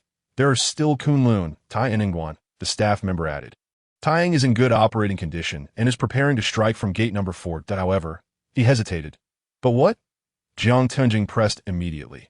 But the Hengduan, which was supposed to launch from gate number 2, has encountered trouble. Luoyang's previous blow damaged gate No. 2. The staff member, fully aware of the urgency, pounded the keyboard in distress. The gate's opening mechanism is jammed by debris. Can it be repaired? Jiang Tianzheng felt a chill down his spine. Or can we switch to another track? The repair team has already rushed to fix it. Just give me a few minutes. Troubles kept piling up. Jiang Tianzheng had initially thought this would be a routine offensive and defensive battle. Yet, after a mere 30 minutes since the onset of the conflict, the mech forces at the Shattered Dome in Hong Kong had suffered grievously. Dongting, Fuling, and Heilun were nearly completely destroyed, while Huangshan, Tianshan, and Luoyang remained temporarily incapacitated. Changbai and Anshan were currently locked in fierce battles, and all signs indicated that the scale tipping towards victory was leaning towards the monster. Under pressure, Lin, with an injury to her right shoulder, had already set off for the number 1 mech warehouse. Jiang Tianjing's worst-case scenario was to let Shandong confront the enemy single-handedly. At this moment, it seemed difficult to even protect the base, let alone consider counterattacking the wormhole. What about the Kunlun? How is its situation? Jiang Tianjing finally hesitated to ask. He had not wished to mention this problematic mech recently, but circumstances forced him to do so. IT has already been activated. The system is loading. The staff member was still reporting to Jiang Tianzheng when, unexpectedly, Newt suddenly barged in. Kunlun has been activated? Newt exclaimed, his face brimming with excitement. Seemingly oblivious to the crisis at hand, he then placed the instrument he had been holding onto the ground. Jiang Tianjing thought, was it really that important? Bro, let me take a look.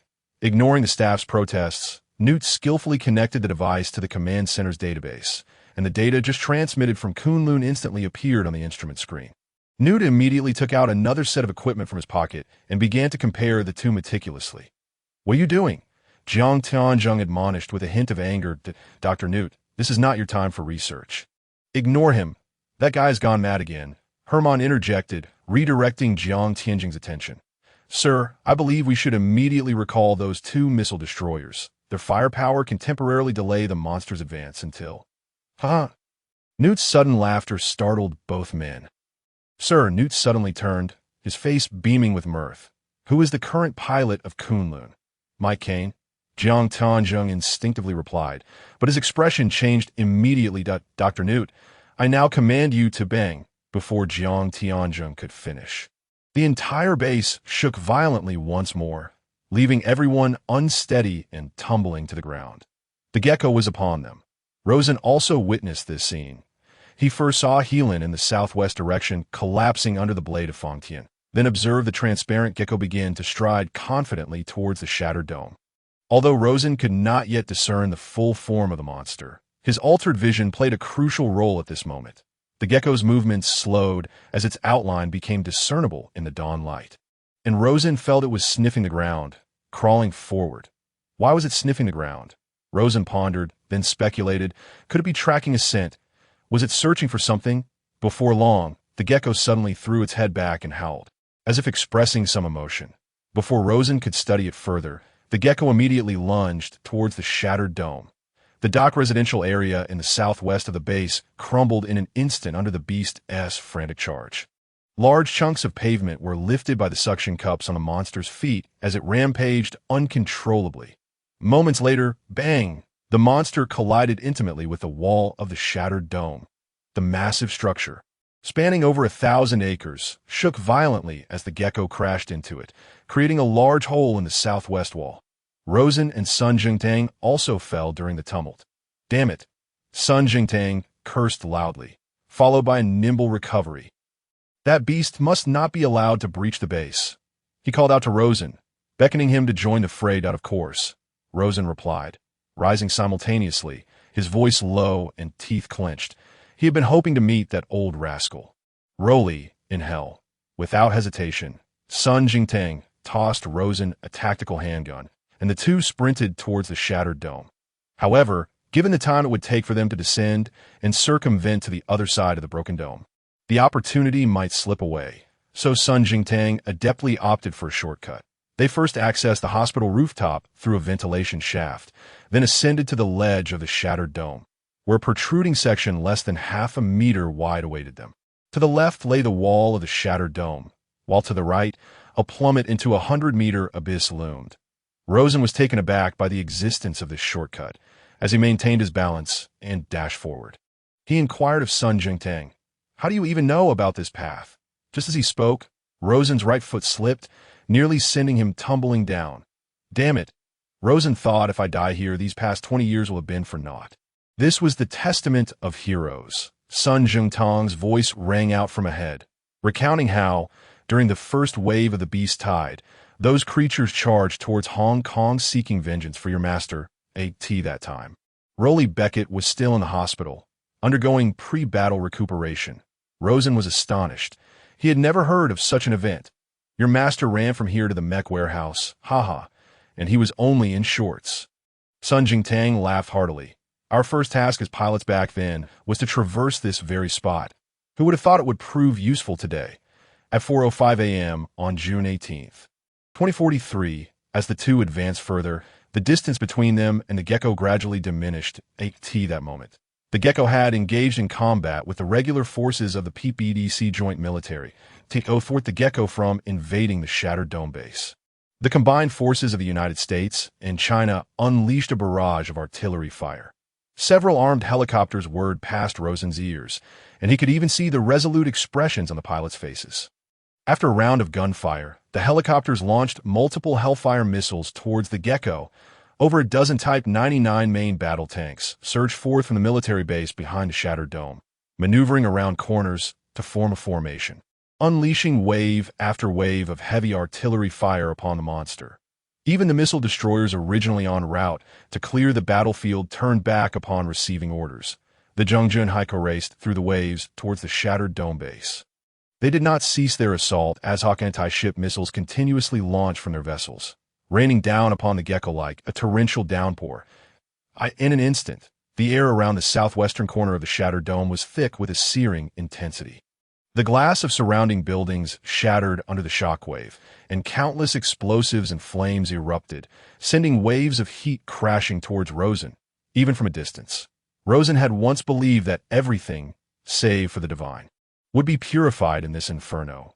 Yet now, another entity, the monster, remained unscathed by the flames. The gecko let out a mournful wail amidst the conflagration, expelling a powerful gust that cleared the flames and smoke. The relentless carpet bombing merely forced it out of its cloaking state, yielding little effect beyond that. The silicon-based life form's remarkable heat resistance rendered it nearly immune to conventional human artillery. Only firepower from oversized weaponry, such as the 609mm ultra-heavy cannon or the 460 multi-barrel cannon, could inflict meaningful damage. The 125mm cannon of the Type 99 tank was insufficient to pose a genuine threat to the beast, nor were the missiles. However, such a furious bombardment successfully captured the gecko's attention, prompting it to momentarily halt its assault on the shattered dome and charge towards the tank battalion around the corner. The once formidable tanks seemed like mere toys in the presence of the monster. With a sweeping motion of its massive tail, the gecko scattered the tank formation, causing several to billow black smoke, while others crashed directly into nearby buildings. Yet the iron-willed soldiers refused to surrender. The remaining tanks swiftly dispersed, firing as they retreated. Meanwhile, the armed helicopters commenced suicidal assaults, drawing closer and flying directly in front of the gecko, unleashing a torrent of gunfire from their external machine guns aimed at the creature's eyes. Bullets struck the gecko's eyelids, sparking bursts of flame, but a few penetrated, driving deep into its flesh. The gecko emitted a heart-wrenching roar, hastily shutting its wounded eye and thrashing its head and tail. As it regained its composure. Its long tongue shot out, ensnaring the armed helicopter that had wounded it. The helicopter attempted to ascend, but was rendered powerless, dragged towards the gecko's gaping maw like a moth to a flamed NO. Rosen and Sun Jingtang shouted in unison. "Where are the Jaeger pilots? Where are the Jaeger pilots?" The Hong Kong base had 12 Jaegers, yet not a single one could be mobilized. In that moment, Rosen yearned for a Jaeger to descend from the heavens, reminiscent of the Scarlet Tempest of yore. Even if it were outdated and riddled with issues, that crimson silhouette had once saved Hong Kong twice and rescued a newborn version of himself. But now, was there truly no one to save the life struggling in the monster's jaws? Sun Jingtang closed his eyes, his face a mask of regret. Meanwhile, Rosen continued to confront the grim scene before him. Was this the end? Rosen felt a wave of desolation wash over him. A typhoon from the Pacific had reached Hong Kong. Fierce winds whipping through the sky, as the sun, which had just begun to peek through, was soon enveloped by dark clouds. Amidst the howling storm and the gecko's furious roars, both Rosen and Sun Jingtang suddenly heard a tremendous mechanical roar. Just before the sun vanished, the earth trembled beneath them. What is this? Hope ignited within their hearts as they turned to look that it's here. From the southwestern corner of the shattered dome, a colossal Jaeger burst forth. Crashing through the wall, that crimson silhouette stood just 200 meters away from Rosen and Sun Jingtang. With an air of gallantry, it raised its chest and head, slightly bending its left arm, as countless heavy weapons emerged from beneath its armor. This was a scene familiar to Rosen beyond measure. Full burst. Rosen nearly exclaimed, "Whoosh, whoosh, whoosh." In that instant, Rosen could distinctly see those K-Stunner hypersonic missiles erupting from the launch silos, roaring with their fiery trails, soaring towards the sky. Yet this time, instead of despair, these formidable missiles instilled hope in Rosen. The gecko was immediately engulfed in a dazzling barrage of projectiles. Its long tongue recoiled, and the armed helicopter was thus rescued. Wobbling as it flew away, that I lost. Rosen sighed in relief, a smile breaking across his face. Truly, it is her. Only admiration and respect remained in Rosen's heart, while he was still racking his brain for how to secure the rights to pilot the Kunlun. Lin Yin was solely focused on how to achieve victory for humanity. Her heart was pure, straightforward, and uncalculating. Even if she were not a pilot, she would stand at the forefront of the fight against monsters, just like her father, and this was the source of her strength. Lin Yin, Rosen paused, allowing heartfelt words to escape his lips for the first time. "You're the finest pilot. I cannot compare." When Rosen regained his focus, Shandong had already stepped forward to engage the gecko in fierce combat.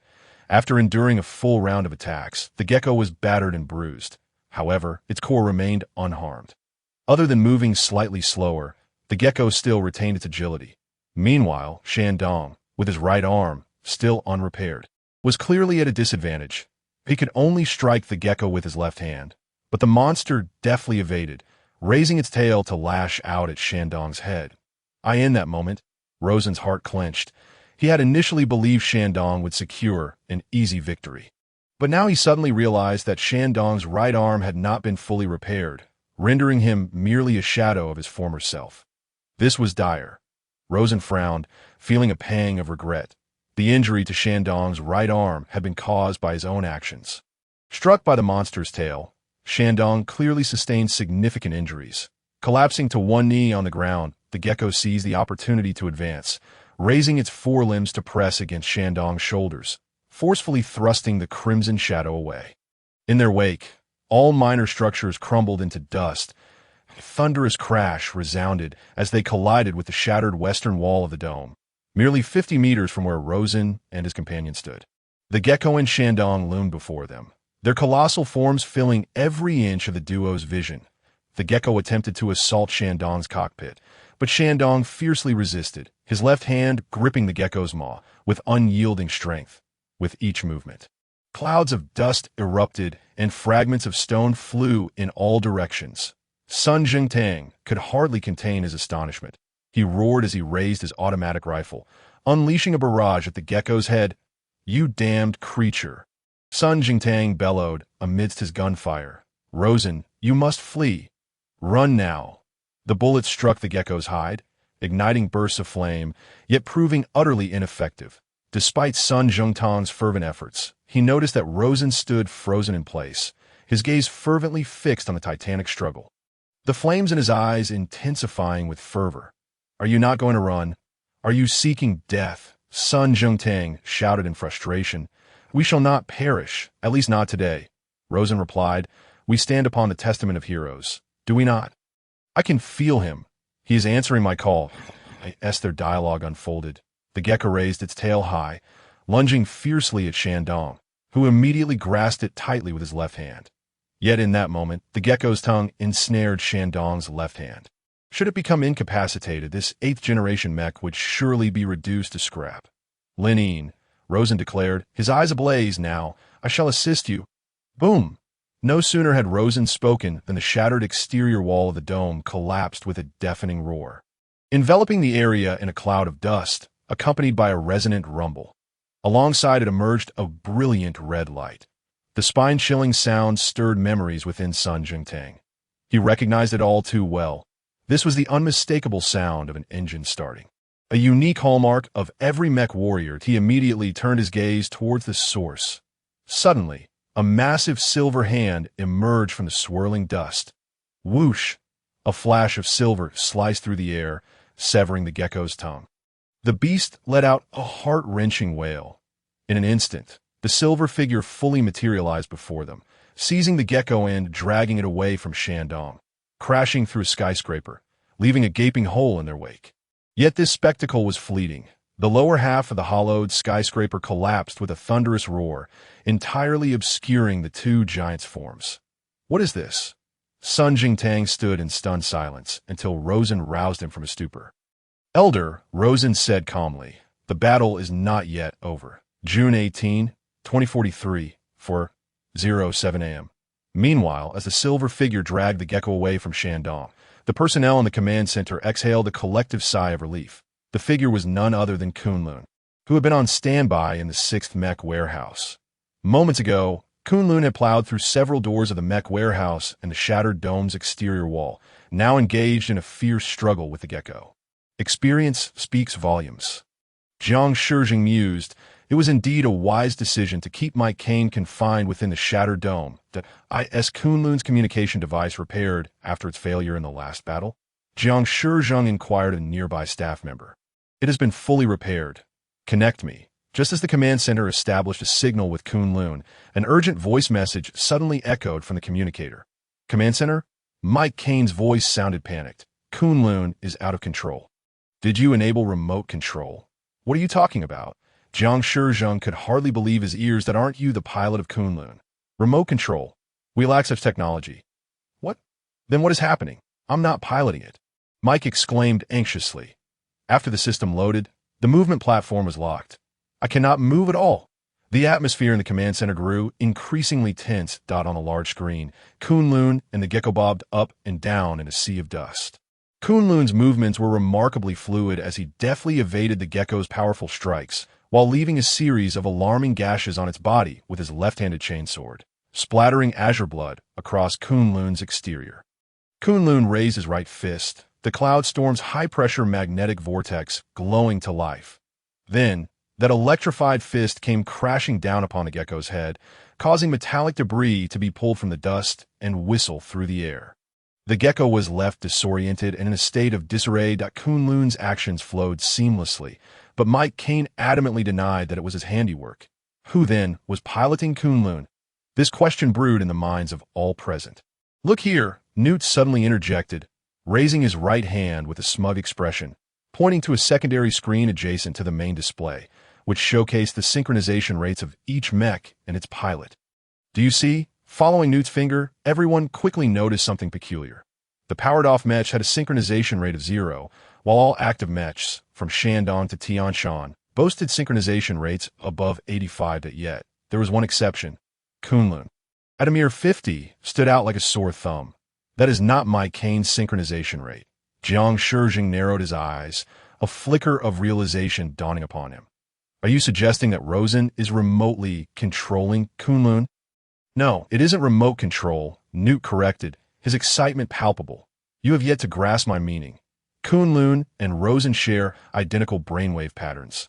Their minds are emitting the same brainwaves, observing the puzzled expressions on the faces around him. Newt's penchant for showboating swelled. It's not a matter of you controlling me or me controlling you, that it's like two computers connected by a data cable. Once linked, they're no longer independent. Please, could you be more concise? Dr. Jiang Shizheng interjected. Newt nodded, seeming to come to a conclusion. This is a series connection, not a parallel one. Newt's eyes widened, resembling a fervent zealot. Now, they're indistinguishable from one another. Kunlun is Rosen. Mike, in the Kunlun cockpit, was taken aback by Newt's pronouncement. He stood upon the movement platform, yet was helpless, as if it were locked in place, unable to disengage from pilot mode. Before him, the control panel's myriad buttons flickered with a kaleidoscope of lights, as if someone were indeed manipulating Kunlun from afar. In the holographic heads-up display, the gecko had been thoroughly pummeled, its face bruised and battered by Kunlun's relentless assault. Although Mike was unable to take control, he felt a sense of vindication. Could it truly be Rosen? He pondered, as all other questions seemed to dissolve, leaving only this answer. That moment, a voice suddenly resonated within the cockpit. Mike? Rosen's voice echoed. Are you in Kunlun's cockpit? Mike immediately scanned his surroundings, but the cockpit was empty. Where was Rosen? What the hell? Mike muttered in disbelief. Have you forgotten that you are currently in a state of synesthesia with Kunlun? Rosen reminded him, I am now utilizing Kunlun's synesthesia to communicate with you. Enlightenment struck Mike. The voice was directly in his mind. I am here. I am in Kunlun's cockpit. Mike responded, Where are you now? My physical form is on the eaves of the shattered dome. Rosen's voice grew urgent. Listen carefully, Mike, that I need a helicopter. The connection between my physical form and Kunlun cannot be too distant. Immediately report to the command center and request a helicopter. Understood. Despite the multitude of questions swirling in his mind, there was clearly no time to address them all. Mike promptly contacted the command center, relaying the situation in detail to Jiang Shizheng, supported by Newt's theoretical proof. Under the existing circumstances, Jiang Tianzheng issued the command almost instinctively. A Chinook helicopter promptly ascended to the designated location and deployed the sling. Within a minute, the secondary screen in the command center displayed images of Rosen and Sun Jingtang inside the helicopter. Sun Jingtang, sporting a comically oversized cast around his neck, appeared visibly exhilarated. In contrast, Rosen's demeanor was somewhat peculiar. His brow furrowed, eyes reddened as he gazed into the distance, completely engrossed. You see his eyes? His neural pathways have merged with Kunlun, sharing information, exclaimed Newt. Although it remained unclear whether the combat capabilities of the mech would be enhanced in this state, Jiang Tianzheng nodded affirmatively. Are you confident? Jiang Tianzheng inquired of Rosen through the screen. Not at all. Rosen replied succinctly that in this state, aside from a heightened reaction speed, nothing else has changed. I can only hold on for a while. The next phase depends on everyone's coordinated efforts. As Rosen stated, despite the ferocious onslaught from Kunlun, the gecko remained resilient. Since the commencement of the battle, the damage inflicted upon the gecko had far exceeded expectations, yet it still seemed lively, showcasing the extraordinary prowess of the 8th-generation beast. The gecko gradually regained its footing, making it difficult for Kunlun to pursue easily, transforming the previously lopsided battle into a contest of equals. Did you all hear that? Jiang Tianzheng scanned the room, instructing the remaining pilots to form teams and coordinate their actions. As for the command authority, Lin, Jiang Tianzheng queried through the communicator towards Shandong. Leave it to me, Lin Yin's weak voice responded, assuring the completion of the task. Thus, the second round of combat commenced. No sooner had Jiang Tianzheng's words left his lips than Sun Zhengtang's exuberant shout erupted through the communicator. Hey, big brother, hurry up and take it down. If you do, you 1T have to go to Beijing. And taking one head could at least reduce your sentence by 10 years. The command center erupted in laughter. In the early hours of June 18, 2043, at 4:10 a.m., despite the levity, Sun Jingtang was acutely aware of the immense pressure Rosen was under. Rosen faced an 8th-generation monster, and Kunlun's performance was not superior in any regard. Even if he were piloting it himself, he would lack confidence, let alone Rosen, who, if memory served him right, was piloting a mech against a monster for the first time. The Chinook helicopter had scarcely gained altitude when the perilous scene of Kunlun and the Gecko engaging in a fierce struggle unfolded before Sun Jingtang's eyes. The two had been locked in combat for some time, unable to determine a victor. Seizing an opportunity, Kunlun delivered a powerful elbow strike to the Gecko's spine, causing a segment of the monster's spines to shatter. However, the Gecko retaliated fiercely, its paw pads suddenly extending claws that raked across Kunlun's thigh armor, producing showers of sparks and leaving behind deep gouges. What in the world is this? Sun Jingtang thought. Astonished, the Gecko resembled a chameleon, a dog, and even bore some resemblance to a dinosaur, displaying a terrifying amalgamation of various biological traits and abilities. His concern for Rosen intensified. Realizing that close combat was not advantageous, Kunlun quickly distanced itself, retreating towards the nearby port, with the Gecko in relentless pursuit, leading to another fierce confrontation at the dock. Kunlun's outer armor sustained significant damage from the dual assault of the Gecko's claws and corrosive fluids, its once sleek silver surface now marred and pockmarked.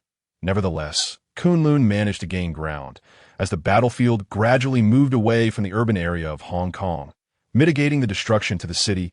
The two engaged in a brutal struggle. Cargo containers piled along the way were scattered like toys. Ultimately, the Gecko's brute strength surpassed that of Kunlun. It coiled its tail around a towering gantry crane, and with a shrill sound of metal tearing, the several-ton machine was lifted effortlessly by the Gecko. What the hell? WEF. Sun Jingtang in the helicopter and Mike in Kunlun's cockpit exclaimed simultaneously, their shock mirrored on Rosen's face. The monster, roaring in fury, swung its tail, sending a massive metal block hurtling toward Kunlun like a meteor. If it struck true, not even a mech could withstand such a blow, let alone an iceberg. Kunlun retreated frantically while activating the Yulon high-pressure magnetic storm circle in its right wrist. "We re-all in," Rosen shouted. The meteor-like projectile bore down swiftly, and Kunlun raised its right hand in response. A deafening crash followed as a powerful surge of electricity surged through the metal, producing a formidable repulsive force that sent both combatants sprawling. Kunlun fell to the ground, sliding nearly 300 meters. The Gecko was not spared either, as the iron block rebounded, striking its reptilian visage, causing corrosive saliva to splatter everywhere, filling the chaotic dock with swirling smoke. "Damn it," Rosen muttered from the helicopter. Sun Jingtang then noticed blood trickling from the corner of Rosen's mouth, indicating that Kunlun had not emerged unscathed from the clash of magnetic and kinetic forces. Kunlun staggered to its feet at the dock, its right hand severely deformed, its overall speed noticeably diminished. However, the Gecko fared worse. Its protruding snout was concave from the impact, its eyes spinning wildly, clearly disoriented. Seizing the moment, Kunlun charged forward, grasping a pair of 15-meter-long metal containers, delivering a resounding slap to the Gecko, leaving the monster dazed. Next, Kunlun retreated a few steps to create distance, as the I-19 ion cannon beneath its left hand prepared to unleash its full might. This could work. Sun Jingtang's face lit up with hope. The ion cannon's power far surpassed that of conventional weaponry. No living creature could survive the onslaught of its high-energy ionic barrage. Even a monster would perish after a few hits. Kunlun seized the precious opportunity, firing the first shot. The blast struck the monster's back, sending spines flying in all directions, embedding into the ground like swords. The surface skin was stripped away, revealing charred tissue beneath. The explosive force of the plasma blast sent containers soaring like foam, filling the air with the scent of roasting meat. Yet astonishingly, the Gecko did not lose its combat capability, taking advantage of the cannon's charging period. The Gecko lunged forward, opening its elongated jaws to engulf the cannon's muzzle, pressing its body forcefully ahead. Kunlun, momentarily unable to adjust its center of gravity, was thrown to the ground. "This is bad." Rosen's expression turned grave. The ion cannon was damaged. A hissing sound echoed from the Gecko's massive jaws, as metal corroded under the onslaught of strong acid. Rosen felt searing pain in his left hand.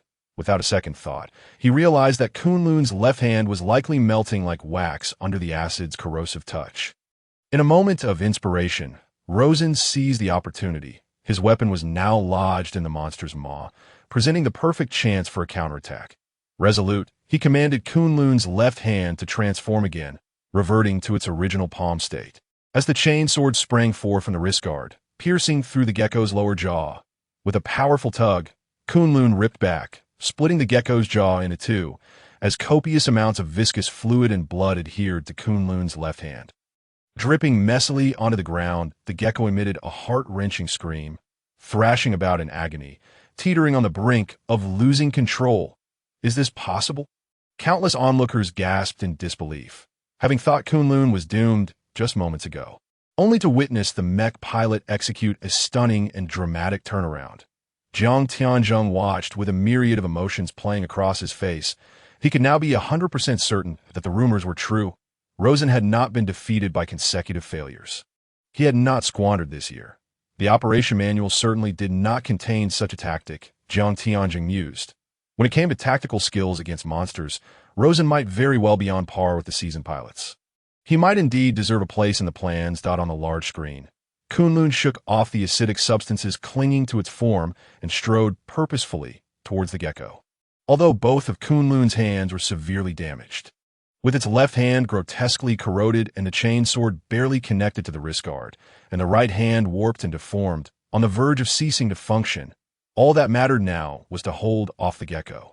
Shandong was already hastening towards the scene. Tianshan had landed from the shallow waters, and Luoyang systems had finally stabilized, with even Hengduan and Taiheng advancing together towards this location 0.6 against 1. This would evolve into a pincer attack. In the early hours of June 18th, 2043, at precisely 4:13 a.m., the battle had persisted for a full 43 minutes. This harrowing confrontation now teetered on the brink of conclusion.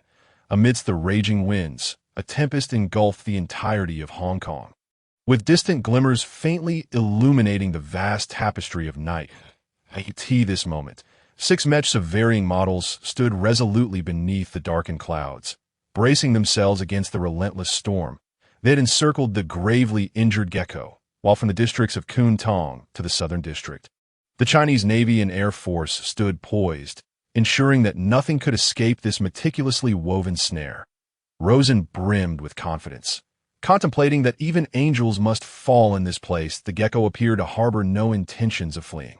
Ever since its maw had been rent by Kunlun's assault, a viscous, foul blue acid had been seeping endlessly from the gaping wound of its jaw, as if it would never cease, corroding the dock beneath it.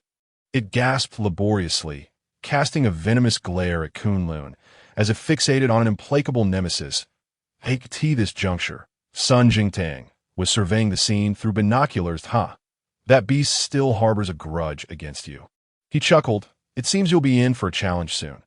Hey, don't forget, I'm not the one in the cockpit right now, Rosen replied with a grin.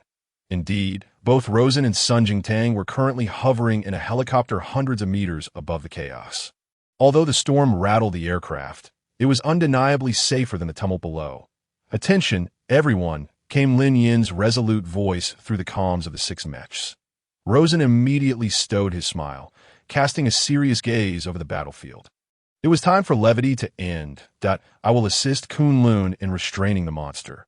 When the opportunity arises, you are to strike, but be cautious not to harm your allies. Lin Yin paused momentarily. Understood? Acknowledged, came the chorus of responses from the team. Now, let us bring this to a close. Lin Yin's voice gradually faded amidst the advancing footsteps of Shandong. Commence operations. As Lin Yin had declared, she led the charge.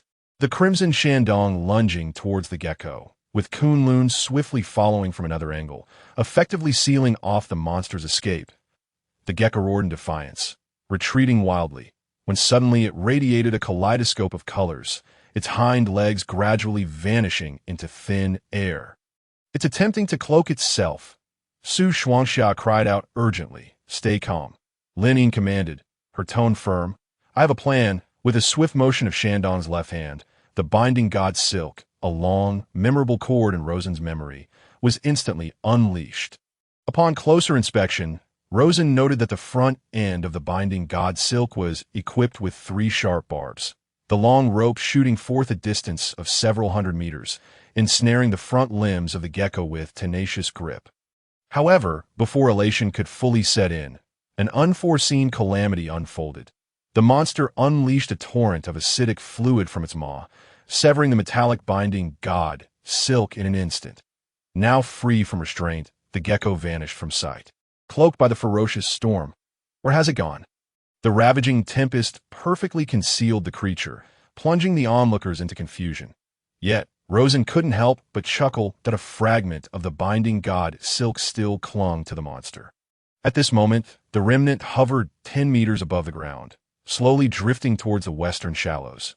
Rosen bent down to retrieve a nearby crane, charging forward and striking, causing both the crane and the gecko's dorsal scales to shatter into fragments. Driven to fury by being repeatedly forced from its cloaked state, the 8th-generation beast roared thunderously, disregarding the other mechs, and struck Kunlun down with a furious assault, leveraging its weight to pin Kunlun beneath it. The ground trembled under the weight of the mech and monster, teetering on the edge of collapse, as fire hydrants shot forth, and various pipes burst from the earth, spewing sewage and natural gas. Rosen now faced the consequences of his earlier underestimation and hasty actions. Roar. As the other mechs attempted to provide support, the gecko unleashed a sweeping assault, a torrent of blue acid mixed with rain cascading over the terrain, rendering the surrounding mechs hesitant to approach. Among them, only Shandong surged forward. Danger! Lin, undeterred by the acidic fluid splattering her left arm, charged into the corrosive zone. The fierce acid rapidly incapacitated Shandong's left hand. Gritting her teeth, Lin lowered her stance and collided with the gecko riding atop Kunlun, launching it away. Weighing 8,000 tons, the kinetic energy housed within Shandong's shell was no trifling matter. The gecko was struck anew, its body nearly caving in on one side. This creature now stood at the precipice of defeat. Its chameleon-like eyes flickered with intensity, first surveying Kunlun, then shifting to Shandong. Rosen suddenly felt an uncanny understanding of the gecko's expression. It was choosing a target for mutual destruction. He mused that while the beast longed to eliminate Kunlun, its master, the pioneer, and the hidden puppeteers behind it yearned for Shandong's demise instead. In disbelief, Rosen pondered why he could perceive the monster's intentions so clearly. A second later, on the brink of death, the gecko lunged toward Shandong, leaving the latter with no means of resistance. The beast surged forward, inflicting deep gashes upon Shandong, and to make matters worse, it opened its maw wide, engulfing Shandong's head entirely. Every witness to this horrifying scene was jolted into action, rising in disbelief, their eyes widening in shock. The live news helicopters braved the storm to capture the clearest footage of the unfolding chaos. The 8th-generation mech had never before been recorded as destroyed. It seemed today would mark a record-breaking day. Rosen's expression mirrored that of the onlookers, but fortunately, he quickly regained his composure. This moment. The gecko and Shandong were in close proximity to Kunlun, steam billowing from the monster's mouth, indicating that Shandong's head armor was rapidly disintegrating. The comms had gone silent. Lin had likely been momentarily stunned by the piercing sound of corrosion. Rosen hastily maneuvered Kunlun to rise once more, despite the dire state of affairs. Yet, he had no time to dwell on it. He swiftly raised his left hand and thrust a blade into the gecko's exposed abdomen. Observing the creature's lack of reaction, Kunlun promptly withdrew the sword and struck again. However, the monster seemed resolute in its intent to slay Shandong, ignoring Rosen's frantic slashes. "Quick, save Lin!" A voice rang in Rosen's mind. Though in his heightened state of anxiety, he couldn't discern who it was. "Shut up!" Rosen barked, desperation clawing at him as he swung the blade again, blood splattering onto Kunlun. Yet the monster remained indifferent. The steam from its maw surged violently, and Rosen dared not imagine the plight of Shandong's cockpit in that moment. Time was slipping away. He had to devise a method to annihilate the monster swiftly, even if it meant wasting precious seconds. "Teacher," Rosen contemplated, "if only you were here." Sun Jingtang gazed at Rosen with a mix of fear and admiration. At this moment, Rosen was drenched in blood, crimson sweat seeping from his skin. Thoroughly saturating his attire, he sat resolutely, his face etched with determination and gravity. Now, the mission to save Shandong rested squarely upon his shoulders. Suddenly, his brow unfurled, confidence returning to his visage. Sun Jingtang followed his gaze to see Kunlun, which had struggled to eliminate the beast, suddenly bending down, seemingly grasping something from the ground. With a powerful motion, Kunlun yanked a pure yellow pipeline from the shattered earth. Sun Jingtang's eyes widened as he realized the pipe was still emitting gas from its ruptured end, filling the air with a strange aroma. What? Sun Jingtang's realization struck him like lightning. It was a natural gas pipeline. What was Rosen planning? Kunlun gripped the pipe with its right hand and forcefully inserted it into the wound on the monster's abdomen, causing the gecko's belly to swell like a balloon. The pungent smell of mercaptan and tetrahydrothiophene erupted from the creature's mouth and nostrils, prompting it to cough violently. Consequently, it released its grip and Shandong was freed. Beautiful, absolutely stunning. Sun Jingtang found himself in awe of Rosen's ingenuity. He thought to himself that had he been in Rosen's position, he could never have conceived such a plan. Yet this was not the end. Next, Kunlun's left chain sword swept across the ground, leaving a trail of sparks, the blade's tip glowing red from the friction. At this moment, Sun Jingtang comprehended Rosen's intent. Die. Rosen bellowed, while from a distance, Kunlun's chain sword simultaneously plunged towards the gecko's swollen belly. An explosion is an art form. Sun Jingtang could not help but think that the time to witness the fireworks was drawing near. Following a series of earth-shattering explosions, the command center's screens displayed a magnificent mushroom cloud that nearly engulfed every corner of the display. The searing chain sword in Kunlun's left hand detonated the natural gas residing within the belly of the gecko, transforming these indispensable alkanes of human life into miniature nuclear bombs. They vied with the oxygen in the air to react, resulting in a relentless succession of mushroom clouds erupting forth, accompanied by fragments of the beast, debris, and smoke, all swiftly ascending and shrouding the dark, rainy night. The nearest mechas were immediately consumed by the flames, particularly Kunlun and Shandong, who, situated at the epicenter of the explosion, almost instantaneously lost contact with the command center. Quickly restore the signal, Jiang Tianzheng commanded with urgency. Yet despite the staff's utmost efforts, the communicator remained unresponsive. Tianshan, Luoyang, Jiang Tianzheng continued to inquire the other pilots. Are you all right? Have you discovered anything? I'm fine, responded Su Luoxia's voice over the communicator, accompanied by a fit of coughing. Smoke is seeping in through the cockpit. Visibility is too low. I can't see anything. Ultimately, Jiang Tianzheng could only place his hopes on the helicopters circling overhead, with the Chinook helicopter, where Sun Jingtang was situated, taking the lead in the task. At that moment, Rosen on the helicopter had closed his eyes, sitting silently in his seat, seemingly entranced in some peculiar state. Sun Jingtang urgently instructed the pilot to lower the altitude, as the high beam lights sought to pierce through the haze below. Rosen, Sun Jingtang couldn't help but lean out, shouting downwards. Should he call for Kane or Rosen? Sun Jingtang pondered. They were essentially interchangeable at this point that a gust of wind and torrential rain began to carry away the surrounding dust. While the helicopter continued to hover in the air, suddenly, the high beam lights seemed to capture a reflective object. Lower it a bit more. Sun Jingtang shouted to the pilot, clear away that dust for me. The helicopter descended further, the powerful winds generated by the rotor blades sweeping aside the surrounding smoke, revealing the situation below in stark clarity. Rosen was unharmed, and of course so was Shandong at that moment. Both mechas had been toppled by the tremendous shockwave from the explosion. Though their appearance was dire, overall, they remained intact. The thick alloy armor had withstood the blast, but the condition of the pilots within the cockpits was still uncertain. However, the Gecko did not fare as well. The ferocious explosion had torn its body to shreds, with its remnants scattered across the container terminal, some even flung a kilometer away, hanging on a clothesline. The monster was utterly vanquished. Sun Jingtang immediately reported to the command center. I request to land and check the cockpits of both mechas. Approved, Jiang Tianzheng replied.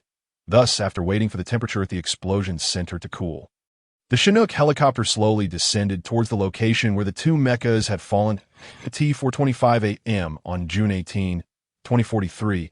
As the Chinook helicopter touched down safely, Sun Jingtang promptly stepped onto the scorched earth and hurried towards Kunlun. The atmosphere in the command center instantly turned grave. People fervently prayed, hoping that the heroes of humanity would survive this calamity. Soon, results emerged. Sun Jungtang skillfully opened the cockpit's pressure valve atop Kunlun. He then dragged the bloodied Mike Kane out from the cockpit. The situation with Shandong was slightly more complicated. The powerful acid from the gecko had corroded Shandong's head beyond recognition, and Sun Jingtang, along with the Chinook pilot, exerted considerable effort to extract Lin Ying from within. Sun Jingtang checked the pulses and breaths of both individuals. The most tense moment had arrived. Then Sun Jingtang smiled faintly, giving an okay gesture to the camera. They were still alive. Cheers and applause erupted in the command center. Even the typically taciturn scientists could not contain their jubilant shouts. Good news continued to pour in as the battle between Anshan and Kanjing reached a conclusion. At the cost of 8 damaged nozzles due to excessive load, Anshan successfully dismembered Kanjing at an altitude of 4,000 meters, slashing through its side at a relative speed of 700 kilometers per hour. Kanjing fought back desperately. But the outcome was already determined. Its body was split in two by the powerful resistance of the high-speed airflow, and the severed halves tumbled through the air, ultimately crashing into the ocean near the southern district of Hong Kong. The monster was eradicated, code-named Kanji.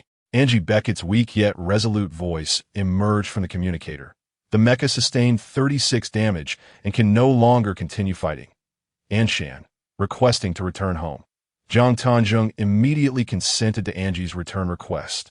Allowing her to face the monster alone in a light mecha was a perilous undertaking. Now, how could he permit her to encounter danger once more? Moreover, only one enemy remained, though their side had suffered great losses. There was no way they could allow Viper to land. Jiang Tianzhong sighed inwardly, pondering that perhaps, in the aftermath of this great battle, mobilizing forces from the shattered dome of Hong Kong to launch a counterattack against the wormhole would be impossible. However, as the saying goes, a blessing in disguise. Perhaps, at this moment, acquiring and studying the remains of the 8th-generation beast was of utmost importance. Thus, Jiang Tianjing resolved to take a gamble, eliminate Viper. Jiang Tianjing commanded, adding, "Do not harm Viper's brain. We still have use for IT this moment." Changbai was struggling under the frenzied assault of the monster. Viper moved with incredible speed, and the sea provided it with double cover, allowing it to weave gracefully across the ocean surface, launching surprise attacks on Changbai's joints and weak points in the armor. Damn it! Saidi's face was filled with rage. The opponent's body was incredibly slippery, and its movements were erratic in the 10 or so minutes of battle just prior. Changbai had barely grazed Viper's skin, yet he himself bore numerous wounds that IT just keeps running. Seizing an opportunity, Saidi raised his massive axe above his head, preparing to bring it down with force. Yet once again, he underestimated Viper's speed. It suddenly accelerated, its slender body darting straight between Changbai's legs. Saidi was taken aback, twisting his waist in a hurry to turn around, only to find that Viper, after slipping past Changbai, did not escape immediately. Instead, it extended its tail and ensnared Changbai's left foot. As a result, Changbai's massive frame lost balance and crashed heavily into the ocean floor. Saidi followed suit, tumbling backward and landing on the motion platform. When Saidi was young, he often heard Raleigh Becket lamenting about his old injuries. Among them, Saidi distinctly remembered the tales of his back pain, with the old man Raleigh frequently sweating profusely while clutching his waist and leaning against the wall, appearing utterly miserable. Until now, Saidi had never truly understood what it really hurts like hell meant. However, now, as he felt a crack in his side, he realized he had fully grasped the meaning of that phrase. Saidi let out a cry of agony and then could not rise. Damn it! Saidi grimaced in pain, watching as Viper drew ever closer in the holographic heads-up display, his eyes blazing with defiance. Come on, bring it on. Just then, with beams of light piercing into the sea, a series of booming sounds echoed across the Pacific. Subsequently, several towering silhouettes appeared on the surface of the ocean, crashing towards them amidst the towering waves. Realizing reinforcements had arrived, Saidi could not help but smile. Viper, sensing the impending danger, hastily attempted to dive beneath the surface, but the mecha warriors would not allow it to escape so easily. Nearby mechas began to exhibit their prowess, and a flurry of sparks illuminated the sky as countless long-range weapons rained down upon the ocean. Viper was blasted from the water surface without so much as a whimper. The giants seized the opportunity to charge forward, raining down a torrent of punches and kicks upon the monster. Saidi watched, blood boiling with excitement, but lamented his inability to join in. Unable to restrain himself, he shouted, "Give that beast a good thrashing." This anticipated battle did not last long. The storm was about to pass, and the sky finally brightened. Viper was predictably torn apart, with its dismembered remains being transported back to port in batches by the Zhengzhou missile destroyer. Believed to soon become useful, in the aftermath of the disaster, citizens began to take to the streets, reflecting deeply on their ravaged homeland.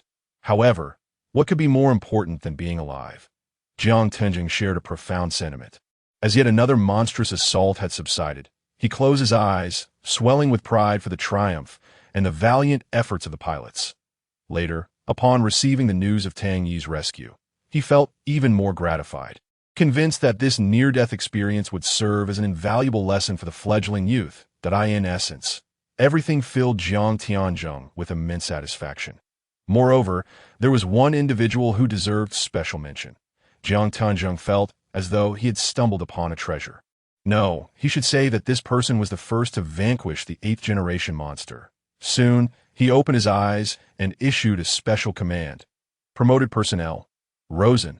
His voice resonated with authority, imbued with gravitas. I hereby appoint him as an official pilot, ID 2017. Does anyone have any objections? Jiang Tianzhong surveyed the room. The crowd was momentarily taken aback, but soon the command center erupted in cheers and applause. When Rosen awoke, the outside world was already bathed in bright daylight. The air was refreshingly crisp and slightly moist. The typhoon that had swept through earlier had completely passed, leaving clear skies and a cloudless expanse. Having whisked away the acrid scent of gunpowder that lingered just hours before, this time, Rosen found himself devoid of any peculiar dreams.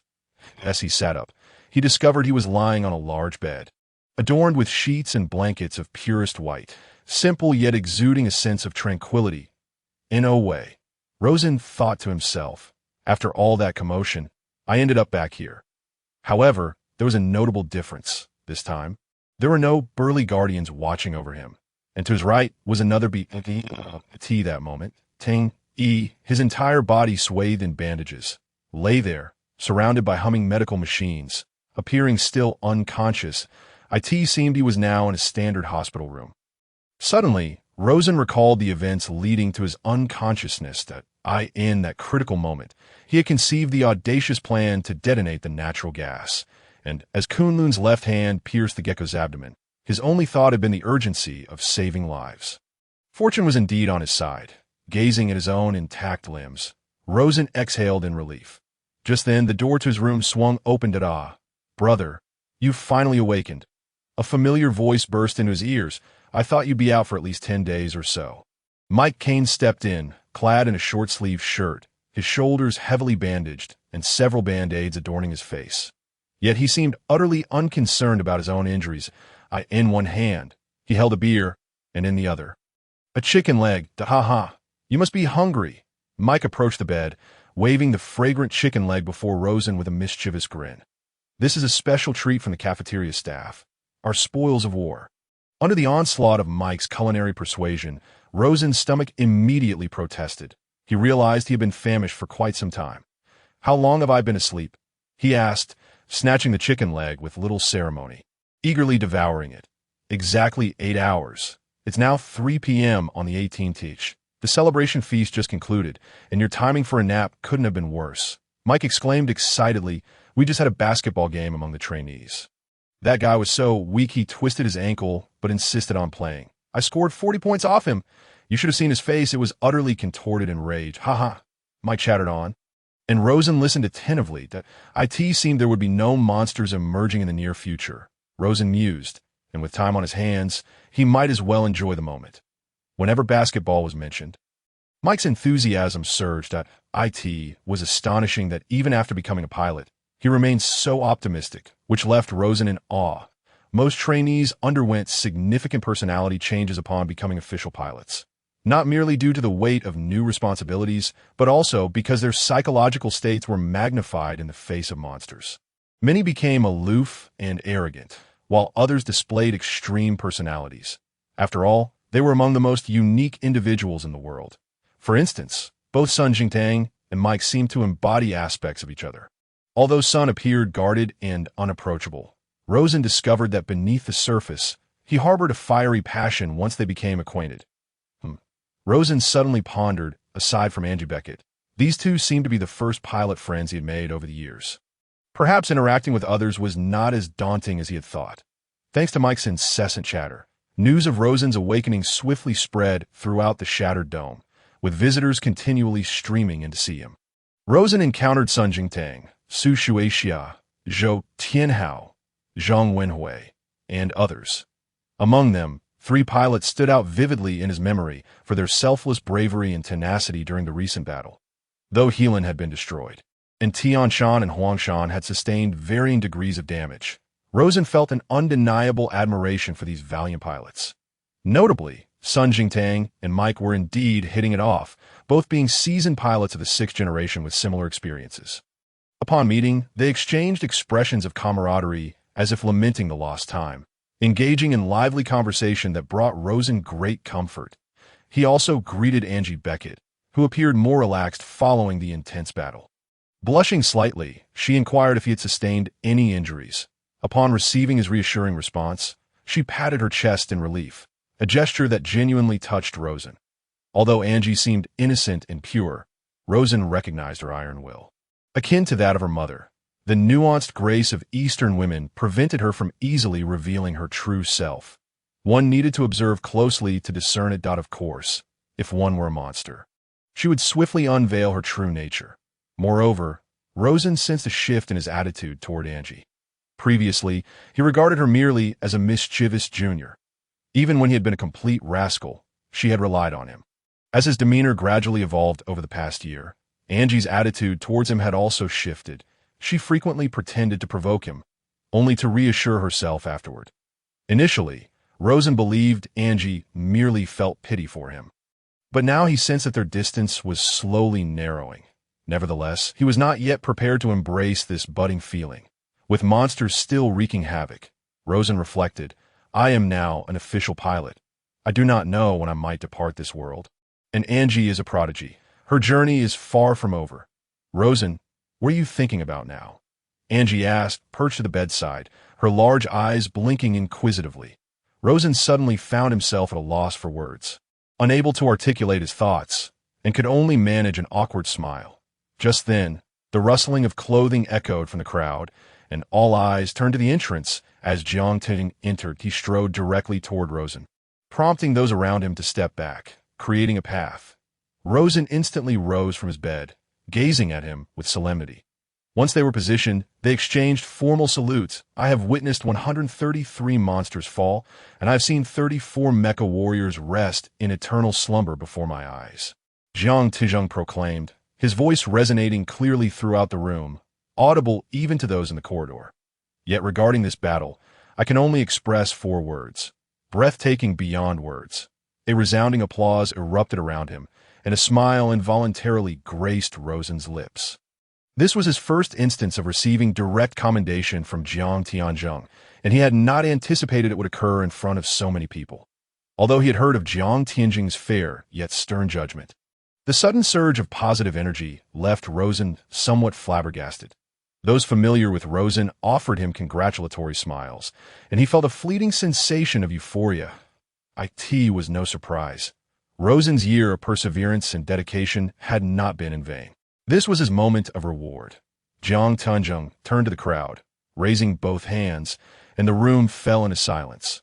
While we have achieved a remarkable victory, let us not grow complacent.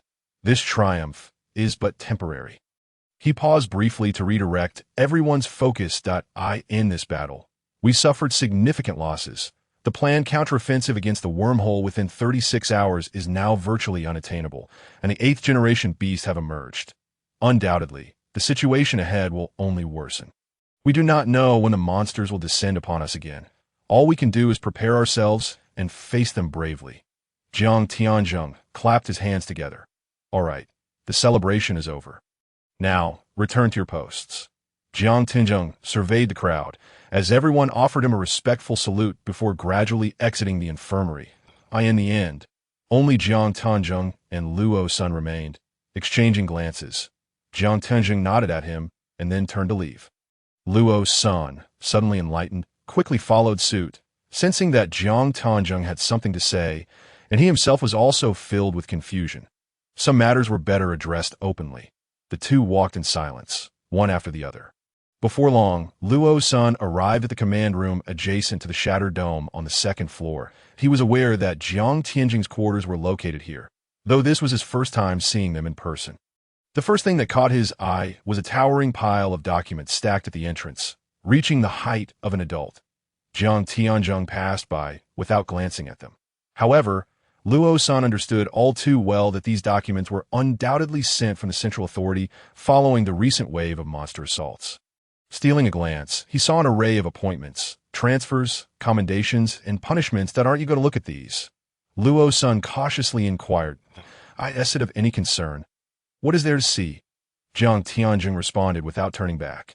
It's merely a collection of bureaucratic mandates. The opportunity for a counteroffensive was once within reach, but the shattered dome base in Hong Kong suffered severe losses in this recent operation, which has left the higher-ups quite displeased. Why is that? Luo Sun exclaimed, astonished that the Hong Kong base's achievement in annihilating two eighth-generation beasts did not garner praise from the Central Authority. Quite simply, those politicians have never set foot on a battlefield. Jiang Tianzheng remarked as he pushed open the door, slightly tilting his head as he continued. Even after years of warfare, they remain ignorant of what war truly entails. They insist on viewing it merely as a natural disaster. Believing that there are many Chinese, we will endure and that as long as we build enough mechas, victory is assured. Such folly is prevalent among them. Jiang Tianzheng seemed to recall some unpleasant memories, his graying brows knitting tighter. Luo Sun felt a pang of sympathy. He understood the burdens of command. He had heard tales of the previous commander, Marshal Panticos, encountering similar issues, as humanity's long-standing cooperation had led to some divergences and rifts, ultimately resulting in a series of erroneous decisions. Yet, Luo Sun felt powerless, being utterly unversed in the realm of politics. Let them be. After all, I am merely an old man with one foot in the grave. How many more years can I stir up trouble? This should be my final assignment, Jiang Tianzheng mused, stepping into the room, with Luo Sun following suit. After traversing a corridor, Luo Sun entered Jiang Tianzheng's office. To his astonishment, Lin Yin was also present, and she appeared to be quite injured. Clad in a simple white hospital gown, her shoulders, neck, and head were heavily bandaged, leaving only her face exposed. It seemed that while the gecko's acidic secretions had not directly harmed Lin Yin's body, they had nonetheless inflicted significant damage to her peripheral nervous system. Once the strongest pilot, she was now wrapped up like a zongzi, prompting a slight smile from Luo's senator unexpectedly when Lin Yin's gaze landed on him. She too broke into a smile, revealing a charming grin, which made Luo Sun realize that he was not in much better shape than she was. All right, both of you, Jiang Tianzheng said, placing his hands on the table and looking at them. Now, let's discuss matters of importance. Upon hearing this, the smiles faded from Luo Sun and Lin Yin's faces. They pulled up chairs, sitting upright and awaiting Jiang Tianzheng's next instructions. First, you Luo Sun, Jiang Tianzheng directed his gaze towards him. You are now an official pilot, ID 2017, that although I was the one to propose this initially, a significant part of it was due to Dr. Newt's advocacy on your behalf. Remember this. Do not act foolishly as you did last time. And do not defy orders. You represent more than just yourself. Understood? Luo Sun nodded, his face brimming with confidence and excitement. You are now the latest official pilot within the shattered dome of Hong Kong. Therefore, there are many processes and plans that have not been publicly disclosed that you need to be aware of. Jiang Tianzheng continued, that I called you here to address this, and I'm sure you have many questions on your mind. Feel free to ask a few. The prospect of having the commander personally address his queries was undeniably enticing. Luo Sun thought to himself, realizing he must quickly fill the gaps in his knowledge acquired over the past few months. I heard that Shanghai, Huashan, and Singapore's Midnight Ghostfire are coming to Hong Kong. Luo's son pondered briefly before asking directly, "What is the reason? Is there some sort of joint operation underway?"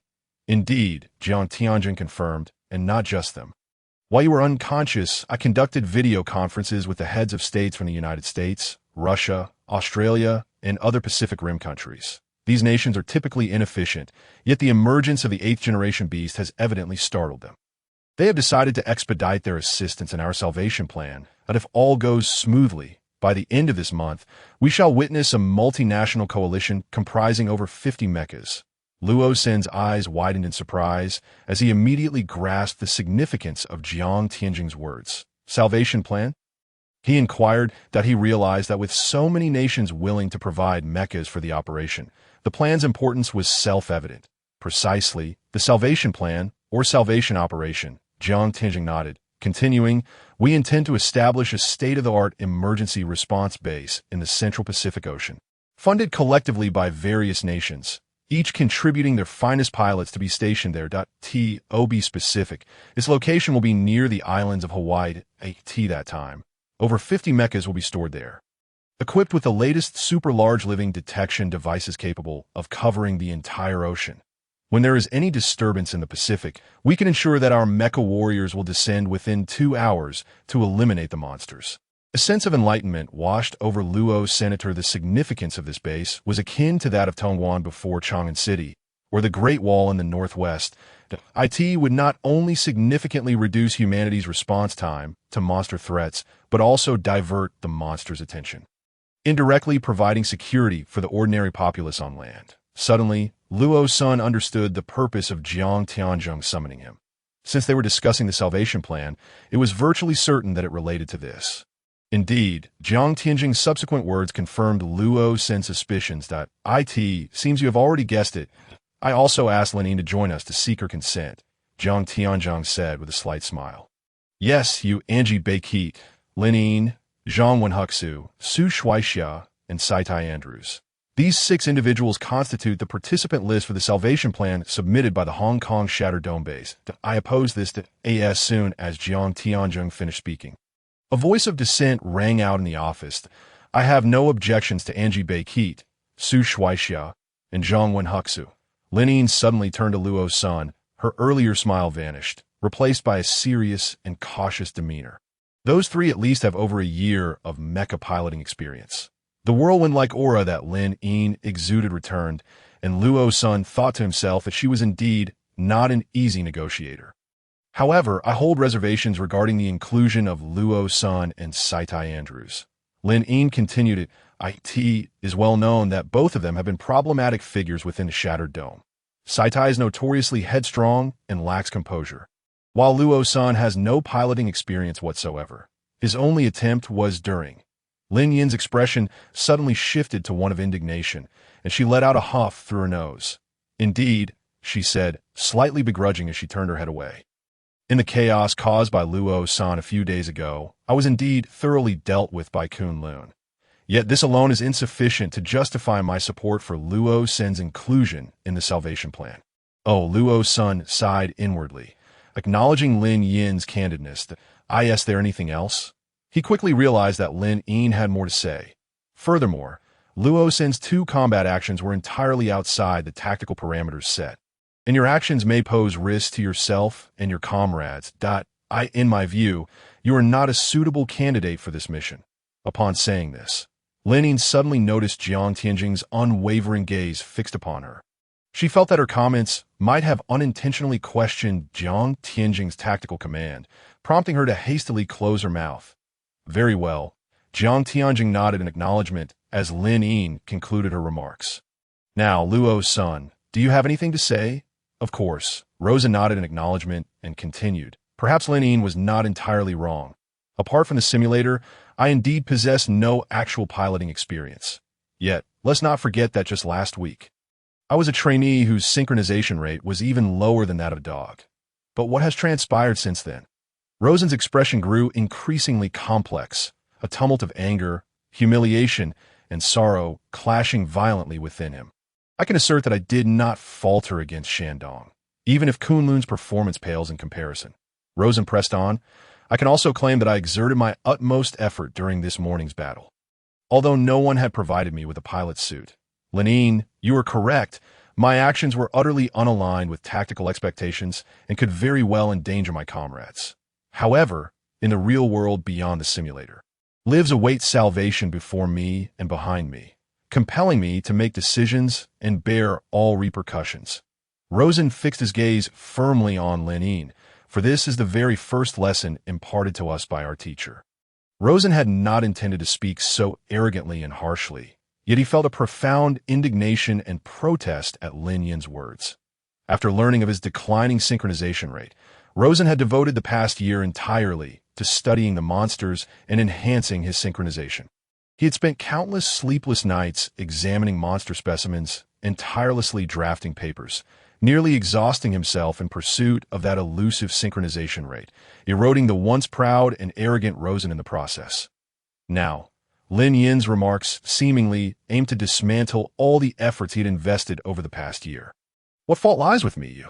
Lin Yin's expression darkened, astonished that Rosen would dare to confront her so defiantly. In her mind, Rosen was merely a headstrong and immature child, even with his character seemingly altered over the past year. He had simply transitioned into a less willful version of himself, to the extent that Lin Yin had nearly forgotten his existence. Yet today, Rosen had the audacity to speak to her, his senior, in such a manner, even invoking their teacher's words to admonish her, leaving her momentarily speechless. Speak your mind. Lin Yin rose, her tone aggressive. Very well. Rosen also stood tall, meeting her fierce gaze that I owe no one an apology. Nor have I engaged in any underhanded tactics. All that I have received is well-deserved, but it remains a fact that you lack any piloting experience. We cannot introduce any uncertainties into a mission where failure is not an option. Do you expect to operate a mech from the moment you were born? One is a significant veteran, the other a rising star. The two stood at an impasse, neither willing to yield. They stared intently at one another, both poised for a challenge, leaning forward with fiery eyes, mere inches apart. Jiang Tianjing had no doubt that if they were seated in mechs at that moment, they would enact a dramatic scene of base demolition. Ahem! Jiang Tianjing cleared his throat, feigning a cough to gain their attention. Ladies and gentlemen, Rosen and Lin Yin suddenly realized they had been disregarding the commanding officer beside them, their expressions shifting from anger and seriousness to embarrassment. Regardless, I am opposed. They exchanged glances before returning to their respective seats. Jiang Tianjing observed them and began his summary. Firstly, Lin Yin makes a valid point, he stated slowly. Although Rosen's simulator results are exceptional, they are far from sufficient. He indeed lacks piloting experience and committed a fundamental error during his first operation, nearly demolishing the base. Jiang Tianjing's expression was one of stern silence as he regarded Rosen, who could only return an awkward smile. Rosen thought to himself, this is it. I am undoubtedly finished. No pilot has ever made such a blunder, and Kunlun's performance is unparalleled. In hindsight, the fact that I am still standing here alive is nothing short of miraculous. However, every situation possesses dual aspects. Jiang Tianjing's tone abruptly shifted, causing Rosen's previously despondent spirit to lift. We have all witnessed Kunlun's capabilities, he affirmed with a nod towards Rosen. Utilizing a 7th-generation heavy mech, he matched an 8th-generation unit, even causing considerable trouble for it, something we had not anticipated. This indicates that Rosen's combat experience has not languished despite his inability to become a pilot, which is commendable. Rosen nodded in gratitude. His efforts had garnered the commander's praise, validating his toil. Furthermore, Rosen has provided us with a new insight, Jiang Tianjing continued, turning his attention to Lin Yin. The monsters are continually evolving, not merely in size and weight, but also becoming increasingly agile and difficult to contend with, developing their own strategic plans. Should we persist in employing outdated methods against them, we risk suffering significant losses. Noting Lin Yin's bemused expression, Jiang Tianjing elaborated that in this battle, the uniqueness of Kunlun was validated. You not recall? Rosen operated the mech without a pilot suit, even outside the mech itself, that he synchronized perfectly with it. reducing reaction times to their utmost limits, while his body could observe the battlefield from various angles, eliminating many distractions. That not so. Jiang Tianjing smiled, adding, Dr. Newt mentioned you had sought his insights previously, yet it seems he had not had the opportunity to inform you. Lin Yin's face lit up with realization, followed by a flash of indignation as she cast a resentful glance at Rosen. In that moment, she understood that she had been seeking a deeper understanding of her own situation, only to discover that she had indeed manifested some peculiar circumstances. Thus, a fierce sense of competitiveness and jealousy ignited in her eyes. This is precisely why I included Rosen in the plan. He possesses sufficient strength, knowledge, and achievements, with the only shortcoming being experience. Jiang Tianjing suddenly smiled at Lin Yin. Hence, I intend for you to provide Rosen with a pre-battle special training. Special training? This revelation astonished not only Lin Yin, but also caught Rosen off guard. She will train me? I will train him, they exclaimed in unison, disbelief etched upon their faces. Yes, you will assist him with a special pre-battle training session. Jiang Tianjing pointed towards Lin Yin, intending for her to swiftly impart the responsibilities and tasks of a formal pilot to Rosen. Before Rosen could respond, Lin Yin interjected to know that is unacceptable. She cast a glance at Rosen. Her demeanor calm, but her disdain unmistakable. I doubt I can be of any assistance to this guy. Perhaps someone else should take on the task. Hearing Lin Yin's words, Rosen felt an absurd mix of amusement and frustration. Please, he thought, it's not as if I'm begging you for this training. His surprise, Jiang Tianjing's expression also shifted. This is an order, Lin Yin. Jiang Tianjing's demeanor turned serious, his voice authoritative. There is no ulterior motive here. I merely ask that you assist a new pilot from the perspective of a senior. You believe I harbor any other intentions? Or are you planning to defy military orders? Lin Yin? Lin Yin was momentarily taken aback by Jiang Tianjing's commanding rhetoric, staring at him in astonishment for a full 2 seconds. Did you hear my words? Jiang Tianjing prompted. I heard. Ultimately, Lin Yin nodded, her expression resolute as she saluted Jiang Tianjing. Pledging to fulfill her duty. Excellent. Jiang Tianjing then pointed at Rosen to not celebrate too soon. For the foreseeable future, Lin Yin will be your superior, and you must comply with her training directives. Should she report to me that your performance is lacking, we will be unable to protect you. The higher-ups have no intention of erasing your misdeeds. Not only will you be expelled from Hong Kong's Shattered Dome, but you will also be escorted to Beijing for further consequences. Understood, Rosen replied promptly, his voice filled with determination as he declared, I guarantee I will complete the task. Now, would you both shake hands with your partners? Jiang Tianjing's expression finally softened. A suggestion. Rosen and Lin Yin turned to face each other, both extending their right hands. Let us support one another. Amidst the splendid yet insincere expressions adorning their faces, the two hands gradually overlapped. Two figures emerged from Jiang Tianjing's bedroom, one following the other. Now strolling through the Shattered Dome's second floor, it was none other than Lin Yin and Rosen.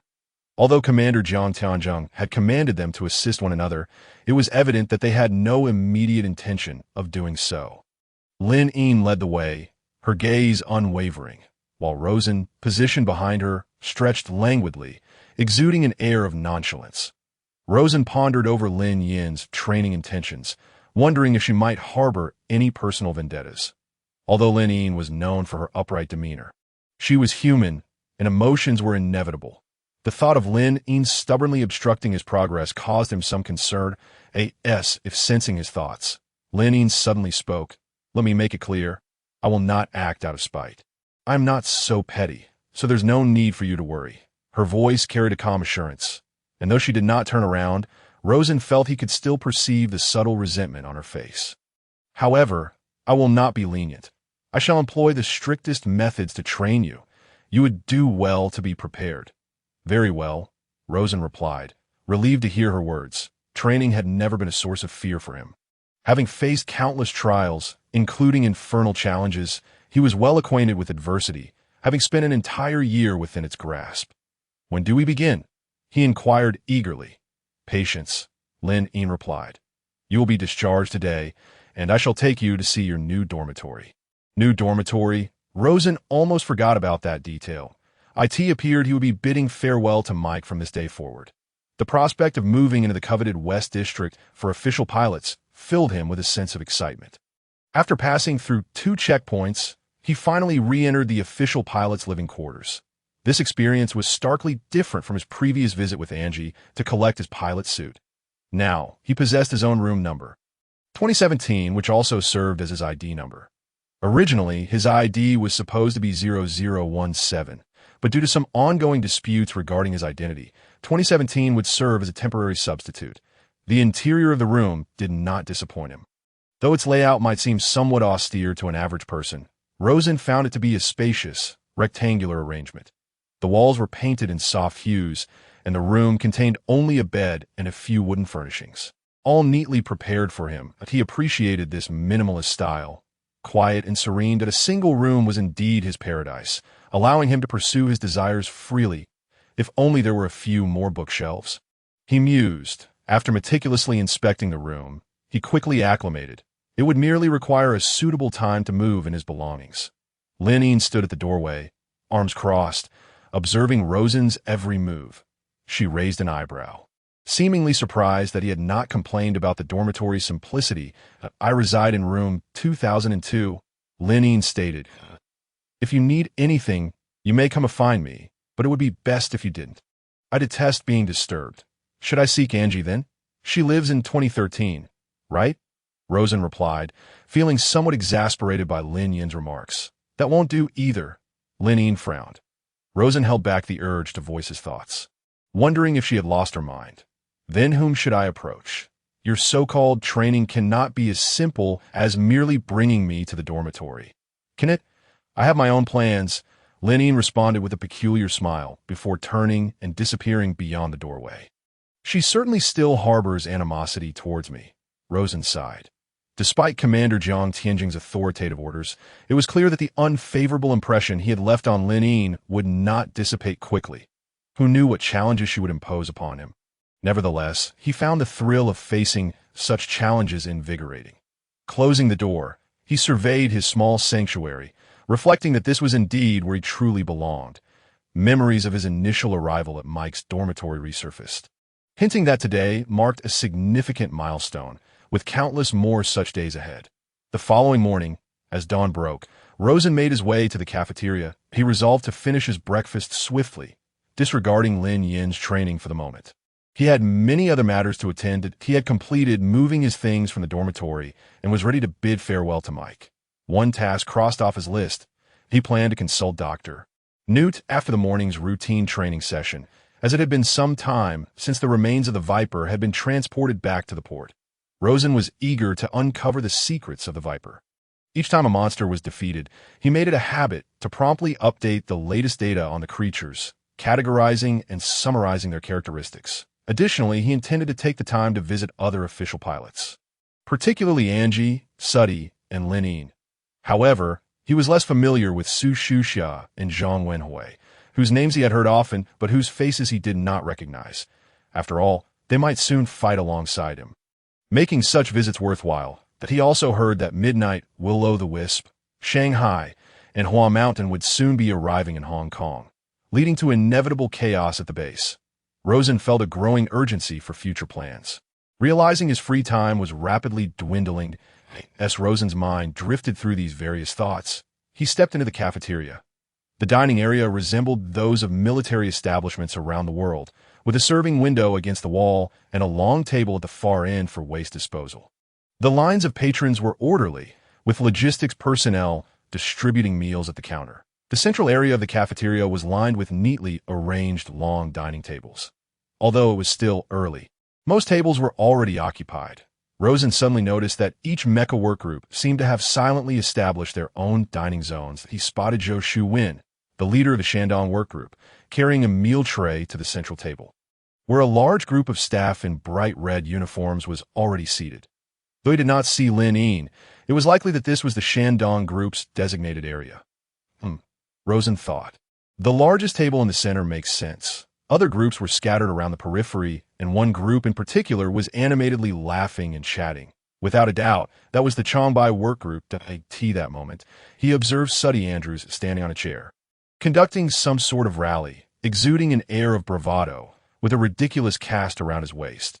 Yet as Commander Jiang Tianzheng had mentioned, everything indeed had two sides. The Changbai work group had been a model of diligence within the shattered dome of Hong Kong in recent years, and Suddy's contributions were surely significant. Only someone as attention-seeking as Suddy could lead such a highly competitive team, Rosen reflected. Rosen initially intended to locate the Kunlun work group, but reconsidered, feeling it would be inappropriate.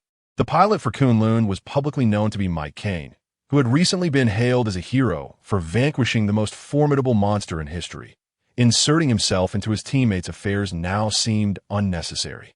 As long as the members of the Kunlun work group could focus on their tasks, Rosen did not care much for reputation. Thus, he decided to find an empty table and sit down to tea that moment. He heard someone call out to him. "Hey, Rosen."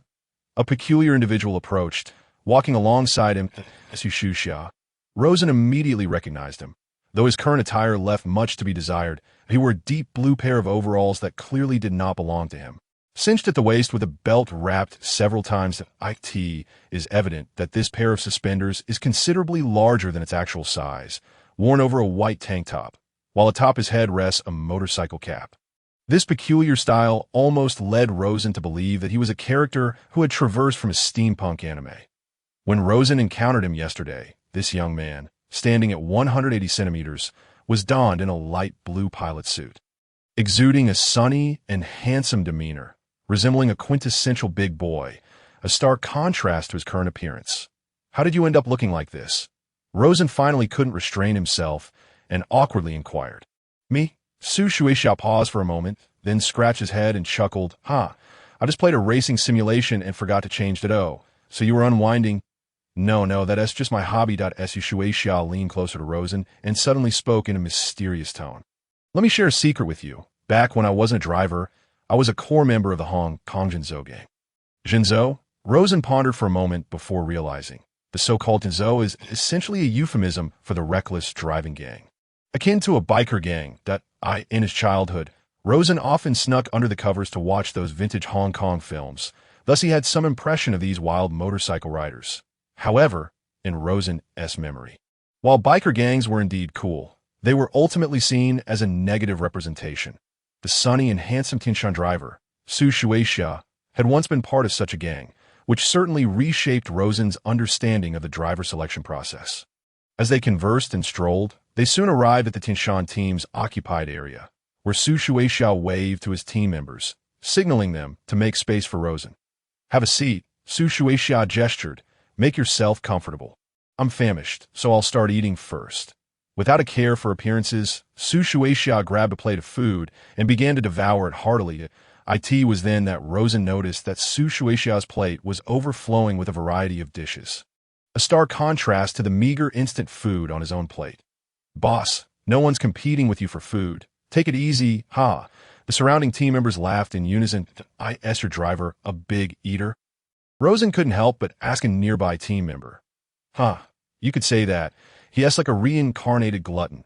One of the team members chuckled. "But it's not entirely untrue. The boss once said his wish is to eat back all the food he missed out on in his earlier years." "Oh, how did that come about?" Rosen's interest was piqued, prompting further inquiry. "Well, that is a long story." From a snippet shared by the team members, Rosen gradually pieced together a somewhat blurry narrative. It turned out that Su Shueixia was also a war orphan in his early years, having lost his parents to the clutches of the Avengers. His childhood path mirrored his own, struggling in the slums of Hong Kong. However, unlike himself, who encountered a hero, Raleigh Becket, at the tender age of 7, Su Shueixia was evidently less fortunate. After turning 9, he was adopted by a pair of elderly individuals, managing to complete primary school sporadically. Yet, the elderly couple also passed away within a few years, leaving the 15-year-old Su Shueixia to navigate the adult world prematurely. Without having even attended middle school, he took on odd jobs, scavenged, worked as a waiter, and even begged on the streets, doing whatever it took to survive. Fortunately, the values instilled by the elderly couple served as a profoundly positive guide for him. According to his own words, even when he was starving enough to eat grass, he never resorted to theft. Everything he had was earned through his own labor, which earned Rosen's utmost respect. It wasn't until he turned 20 that Su Shueisha finally showcased his true talent. He purchased a motorcycle with a year's worth of savings and mastered various tricks in an incredibly short time. In merely 1 month, he became a legend within the Hong Kong biker gang. This legend eventually reached the ears of Zhang Dellen, then the director of the PPDC's General Affairs Department. Zhang took the time to find Su Shueisha, personally observed his skills, and after affirming them, introduced him to Director Ma Nichao of the Kowloon Driver Academy. Initially, Ma Nichao had no favorable impression of Su Shueisha. A complete novice, Zhang Dellen had to plead extensively to secure Su Shueisha a chance to use the driving simulator, which was a one-time opportunity. Either succeed and stay, or fail and leave immediately. What followed is known that Su Shueisha's synchronization rate was astonishingly high. When that figure appeared on the screen, Ma Nichao initially thought the machine had malfunctioned. Subsequently, thanks to several recommendations, Su Shueisha was granted an auditing opportunity at the Kowloon Driver Academy. Notably, during Su Shueisha's graduation examination, aside from his simulator score, his performance in other subjects was dismal, earning him the label of illiterate for 3 consecutive years. Ultimately, in 2041, Su Shueisha achieved a remarkable score of 87 for piloting and 85 for combat, earning him the title of Tianshan, making him the most eccentric presence among the ranks of drivers. With stories and bread, Rosen felt his breakfast was extraordinarily fulfilling. Indeed, one should not judge by appearances, Rosen mused, if he considered himself a naturally gifted driver. Then Su Shueisha was undoubtedly a prodigy, surpassing him in every way. Burp. That moment, Su Shueisha let out a burp, feeling refreshed, and then slumped languidly in his chair. I can't take it anymore. You all carry on. The crowd erupted in laughter once more, and Rosen couldn't help but smile knowingly. Although the base was filled with a diverse array of characters, it seemed that those prodigies who appeared unattainable to ordinary people also possessed their own relatable sides.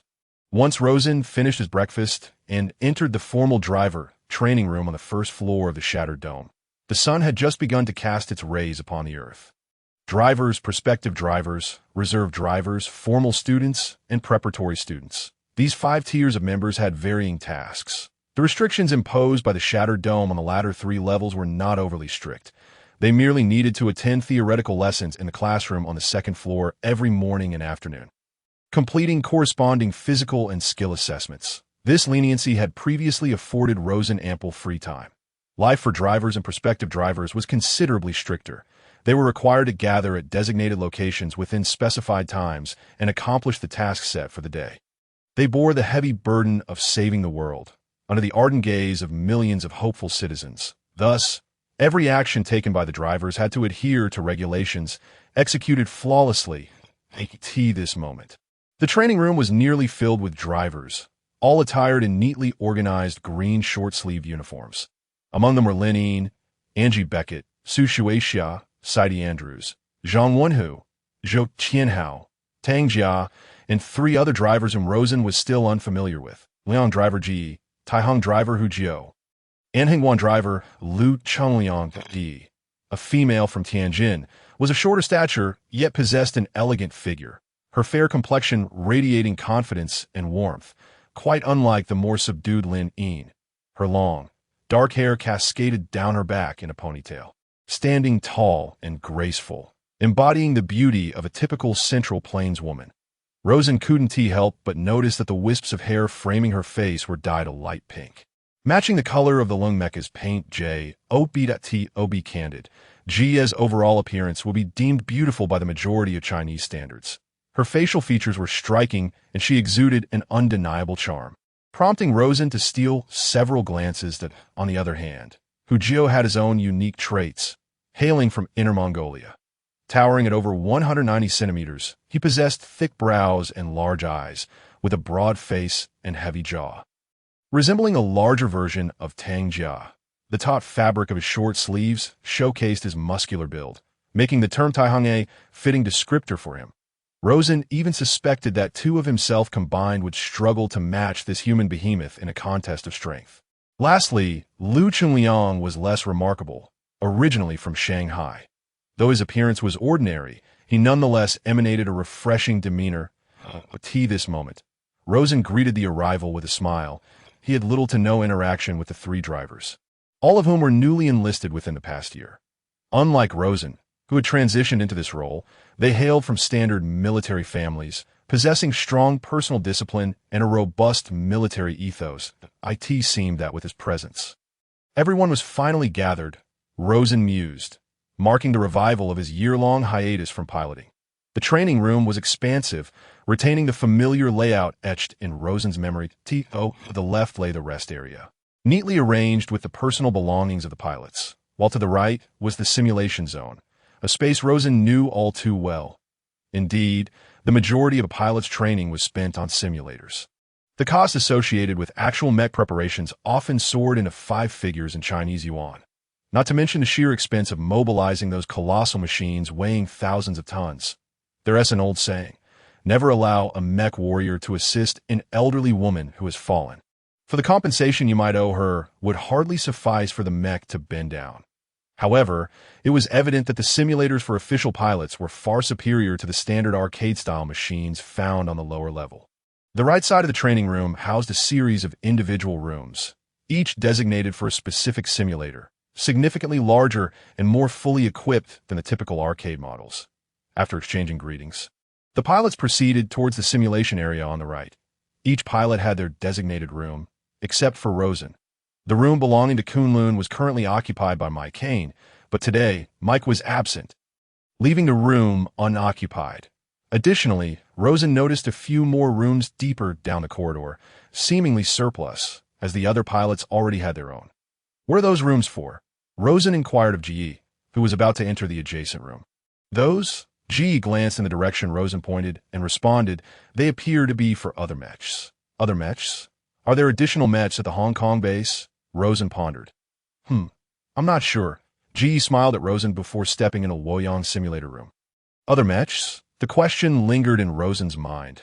Though it seemed insignificant for the moment, he cast a final glance towards the depths of the corridor, shook his head, and dismissed the errant thoughts. GES Mandarin was truly impeccable. Upon pushing the door open, Rosen was transported into an entirely different realm. He raised an eyebrow, his astonishment deepening to in just a year. The simulator had undergone remarkable upgrades from the outside. The room appeared to stretch nearly 20 meters long and over 5 meters wide. However, upon entering, he realized that the simulator occupied more than half of the space. This was no longer the VR-style head-mounted machinery, but rather an authentic cockpit of a mech. The interior was meticulously designed to mirror that of a real cockpit, complete with shock-absorbent walls, a central motion platform, control panels, and a holographic heads-up display, all strikingly realistic, leaving Rosen in awe and excitement. Rosen hurried forward, but as soon as he crossed a red line at the entrance, a timer appeared on the holographic display. 100, but he paused, and the timer swiftly changed to 0. 59. Rosen thought. Understanding dawned upon him. He noticed a black pilot's suit hanging on the wall. Realizing that the 1-minute countdown was meant for the pilot to connect to the motion platform and adjust their stance while the system loaded. However, he had rushed in without donning the pilot's suit and had crossed the red line. Oh no! Am I supposed to put on the pilot's suit and connect to the platform within a minute?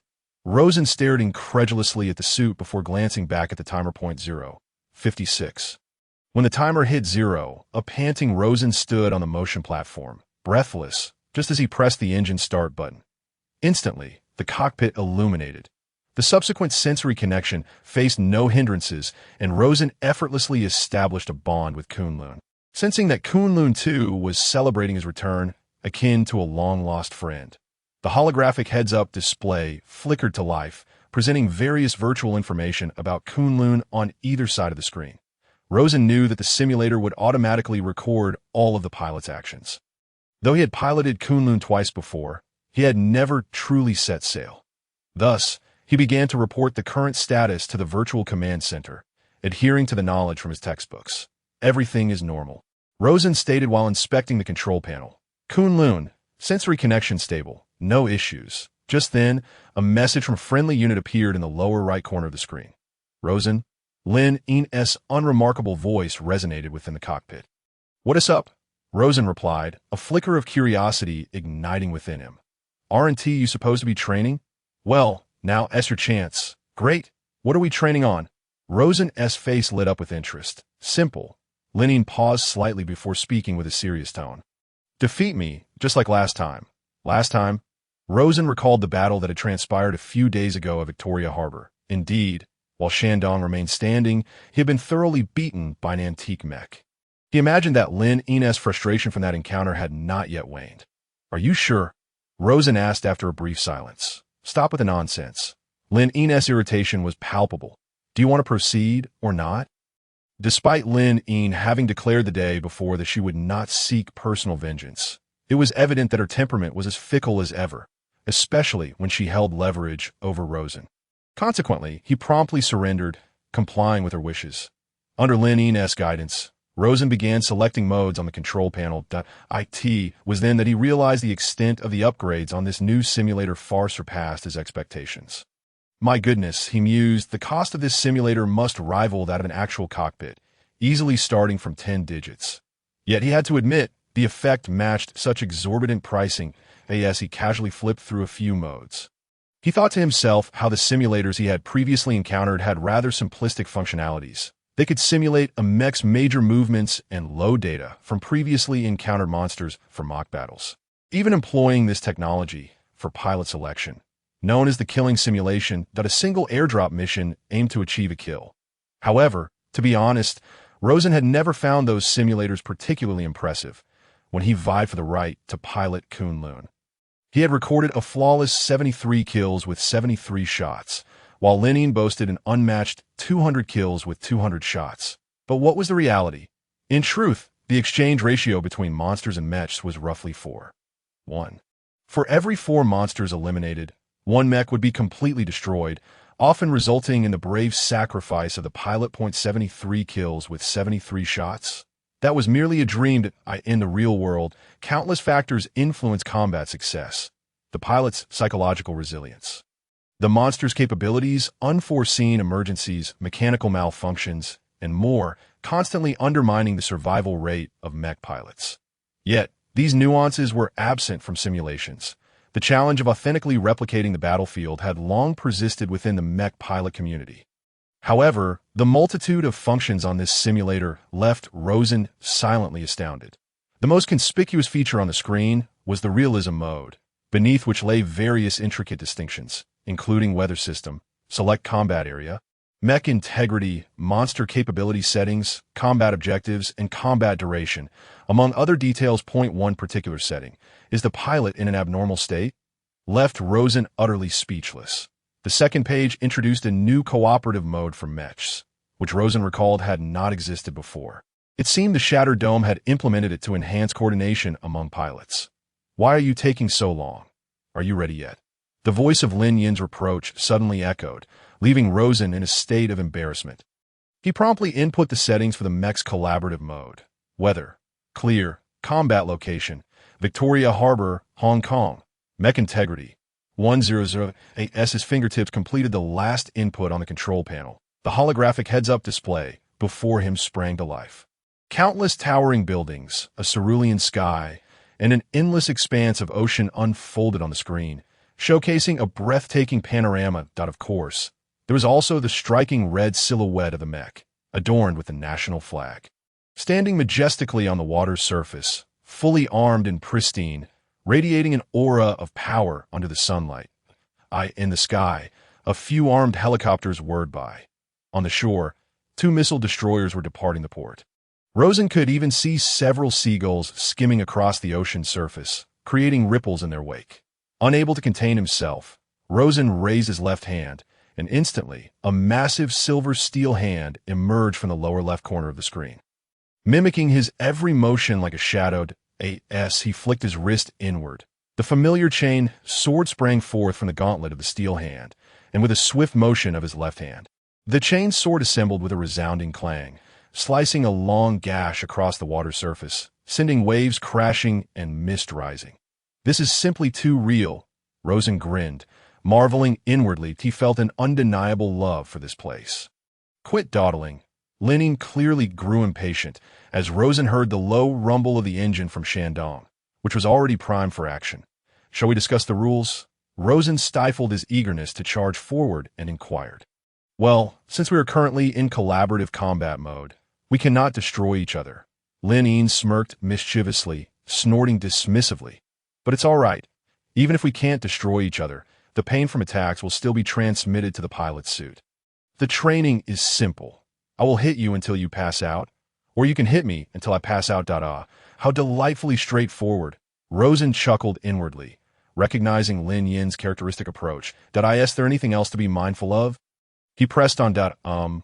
Lin Yin paused, and at that moment, Shandong turned to face the nearby sea, revealing a standard 7th-generation upright monster that bore a striking resemblance to a Tyrannosaurus rex, precisely the target Rosen had randomly selected for their mission. Let us send this creature packing, Lin Yin stated calmly. Not a problem. The two mechs, unusually in sync, strode purposefully towards the beast. The poor creature stood no chance against them. Even a single Kunlun would be more than enough to handle it. Let alone the battle-hardened Shandong, which posed an insurmountable threat, with Shandong's left hand wielding the binding chains, the ultimate bane of the monster. Lin Yin wasted no time in launching it. The hefty alloy chain, unavoidable, soared across the water before ensnaring the monster's lower leg. Lin Yin bellowed, gripping one end of the chain with his right hand. With a thunderous roar, he pulled back, and the creature was instantly yanked down onto the sea surface. Letting out a ferocious roar, Rosen, without needing any prompting, had already set his plan in motion before Lin Yin struck. Buzzing, Rosen turned his right hand, and Kunlun's right hand activated the storm of high-pressure magnetic arcs, enveloping the once silver steel hand in a brilliant azure electric glow. Seen from afar, it appeared as if Kunlun was grasping the very lightning itself, the arcs crackling across the water like a divine manifestation. The monster was utterly immobilized as Rosen advanced, seizing its head with his right hand, lifting the entire creature effortlessly. Powerful currents coursed over the monster's body, causing it to shriek in agony, the air thick with the acrid scent of singed flesh, as it futilely attempted to resist. Then, Rosen plunged his left-hand chain, soared directly into the monster's gaping maw, and with a swift upward thrust, the blade's razor edge nearly cleaved through the creature's brain, causing torrents of vivid blue blood to erupt into the air. Go rest in peace. Tragically, this unnamed monster could not withstand even a minute against the terrifying onslaught of the two mechs. Reduced to mere dust in their wake, the defeated monster dissolved into sparkling motes of light. The stage was finally set for the two remaining protagonists. Are you ready? Of course. Kunlun turned, readying itself alongside Shandong. Rosen's heart raced with anticipation. What more could he desire from this battle? Quickly, let's seize the simulator. As noon approached, a throng of students who had completed their theoretical studies surged into the elevator, instantly transforming the already crowded space into a chaotic mass. What's the rush? Newton exclaimed while tightly clutching the jars and bottles in his arms and steering the cart behind him, complaining to the young students, "Hey, respect your elders and cherish the young. This is a virtue of your Chinese culture. Don't forget it." Jesus! Haha, I'm not Chinese, some blonde, blue-eyed figures in the crowd laughed. Watch your step, old man. Newton was momentarily at a loss for words, pouting in frustration. Arguing was not his forte. He often naively assumed those around him were either equally intelligent, which was impossible, or entirely ignorant, requiring him to explain even the simplest concepts. In social situations, Newton was entirely out of his depth, a fact he was well aware of, yet he remained unfazed. A bunch of brutes, Newton thought bitterly. These people only know how to brawl. Their brains are all muscle. Regardless, aside from Rosen, all the pilots were essentially the same. But it was of no consequence. Who was he? Newton chuckled to himself. I'm the great scientist of monsters, and once a hero decorated with honorable medals and the Republic Medal.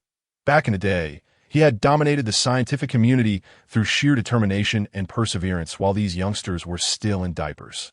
Though many years had passed, Newton was confident he could achieve greatness once more, for the vital elements lay patiently in his laboratory. Upon returning to his lab, Newton quickly devoured his breakfast, also tidying up lunch. It was worth noting he hadn't slept in 2 days, ever since the remains of the Viper had been meticulously cleared away and continuously delivered to his lab. Newton felt as invigorated as if he had turned 20 years younger.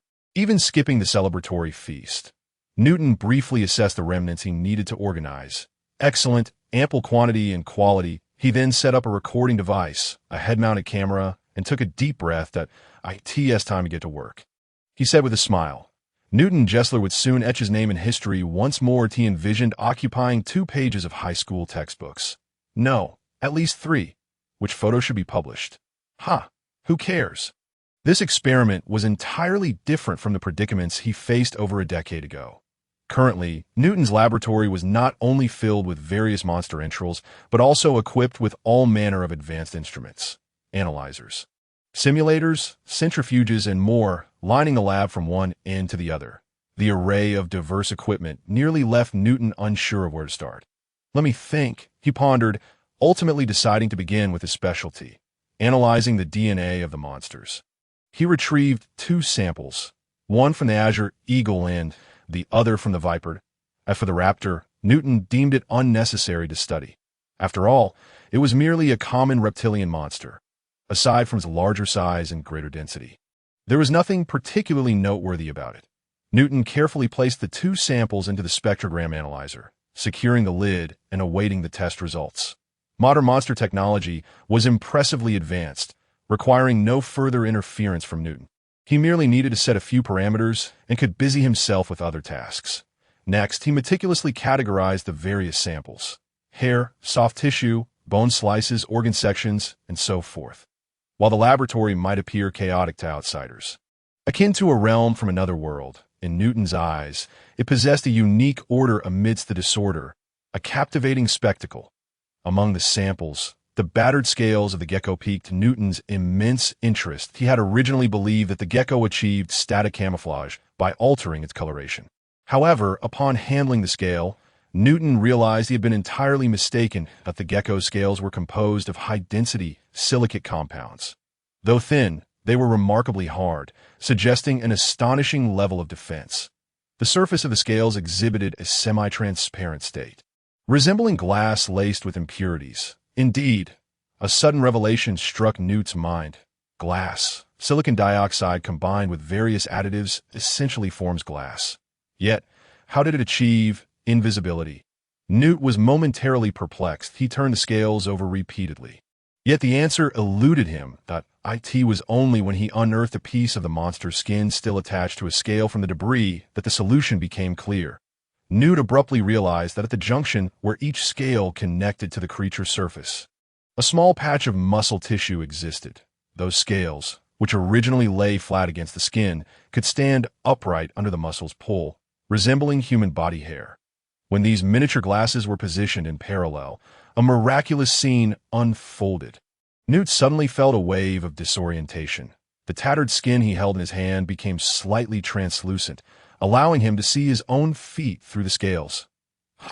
So that's it, Newton exclaimed in enlightenment, realizing that it was these erect glasses that played a pivotal role, altering the refraction of light on the creature's surface. Through a series of optical principles, these scales refracted the light from behind the monster to the front, much like an invisibility cloak from a science fiction novel. Truly wondrous. Just as Newton marveled at how the monster's technology kept pace with the times, the DNA profiling analyzer relayed information. He hastily abandoned the scales and sprinted back to the instrument. However, as his eyes scanned the data, the expression of sudden understanding on his face gradually faded, replaced by a grave concern as his brow furrowed, his mind in disarray. How could this be? June 19th, 2043 at 11:00 am. Damn it! The cockpit where Rosen was situated suddenly dimmed, only to brighten again after a few seconds. In fact, each fluctuation in the cockpit's illumination indicated that Kunlun was under attack. In counting the recent incident, this marked the 56th time that this moment. Rosen was drenched in sweat, breathing heavily, desperately twisting his body to evade the opponent's strikes. Yet he could not completely avoid them. He was occasionally knocked down onto the movement platform, and with every fall and rise, new bruises adorned his body. Points 7 to 56, and again, 7 to 57.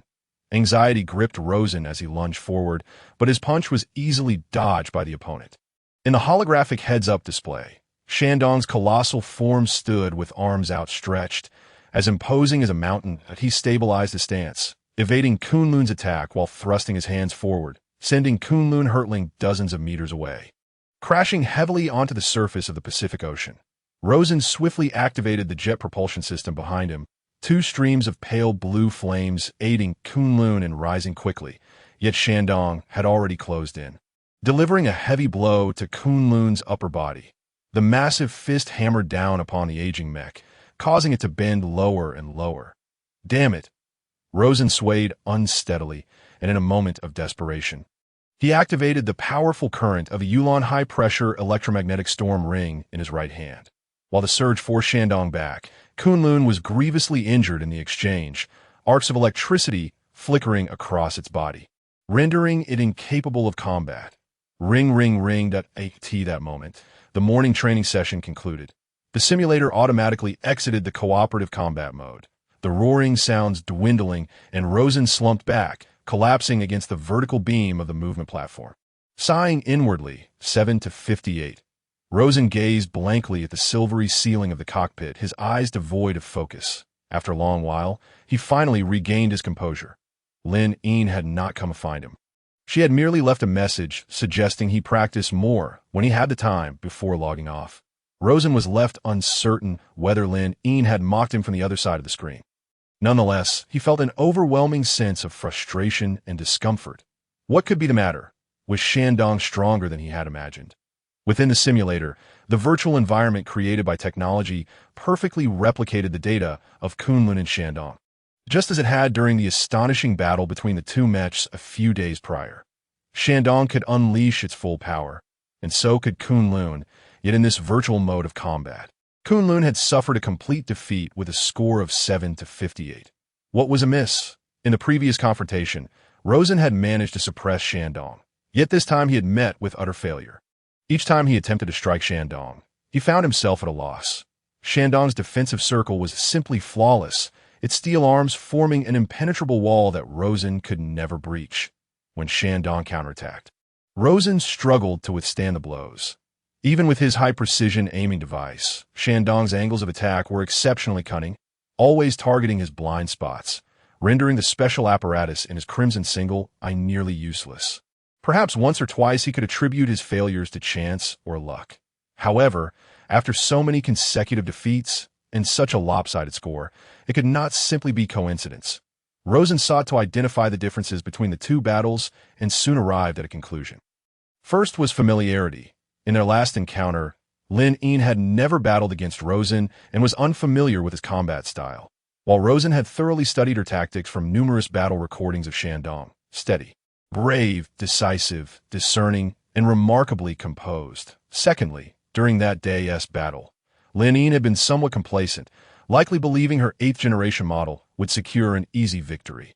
When Rosen demonstrated capabilities far exceeding her expectations, she became flustered, enabling Rosen to capitalize on her mistakes. Yet now, as Lin Yin overcame these two shortcomings, it was Rosen's turn to feel disheartened. His limited experience paled in comparison to Lin Yin's, her extensive combat experience overshadowing him completely, resulting in the current score. Perhaps, Rosen mused, he truly ought to shed the guise of a hero and seek Lin Yin's guidance to catch up on the foundational knowledge he had missed over the past 7 months. At noon, Rosen did not join the other pilots for lunch. In fact, he simply grabbed a piece of bread and ascended the stairs. Along the way, passers-by greeted him with congratulatory looks. However, upon arriving at the uniquely designed Gessler laboratory, he discovered that visitors had already arrived, with Jiang Tanzheng engaged in conversation with Dr. Newt, the latter animatedly gesturing with his hand, "We must expedite our actions." Newt's anxious voice reached Rosen. "I fear this cannot bode well." Newt's words piqued Rosen's interest, and without hesitation, he stepped over the threshold and entered. "What has happened?" Rosen inquired. "Rosen, your timing is impeccable." Newt's anxiety evaporated instantly, replaced by a hint of joy as he eagerly beckoned Rosen closer. "Come quickly. I have made a new discovery. Can you guess what I just found in the DNA comparison experiment?" Newt exclaimed, excitement evident in his voice, though he stumbled over his words. "It's rather terrifying." yet undeniably fascinating. Rosen cast a puzzled glance at Jiang Tianzheng, who merely shook his head, seemingly oblivious. Thus, Rosen placed a reassuring hand on Newt's shoulder, saying, "Doctor, let's see your discovery first." "Oh, right, I nearly forgot," Newt exclaimed, slapping his forehead before leading the two men onward. Newt guided them through the disarray of experimental apparatus, specimens, and various enigmatic objects. Inside Newt's chamber, it was equally cluttered with monster data, and after some time, he finally retrieved the latest experimental report from the diverse pile. While Newt searched for the report, Rosen had already perused some of the specimen fragments in the chamber. Suddenly, he noticed that a particular fragment was still exhibiting slight movement, as if it were alive. Upon closer inspection, he realized it came from the viper, which had been dismembered by several mechs and was undoubtedly dead. Yet after several hours, this fragment astonishingly retained a semblance of vitality, demonstrating the remarkable resilience of the viper. "Look at this." Newt presented the report before the two men, prompting Rosen to dive into the contents, while Jiang Tianzheng maintained a stern demeanor, clearly awaiting Newt's explanation. "Do you remember what I told you back in 2025? Newt raised his hands in an attempt to clarify, his expression shifting as if he were speaking to himself. At that time, the commander was Pantheus Scott. Now you want to mix that up? Well, let's not dwell on that." Newt paused momentarily, gathering his thoughts before continuing. "At that time, I was quite young, and I discovered that the reason I could extract identical DNA from the organs of two distinct monsters was that they had been cultivated." "Yes, cloned."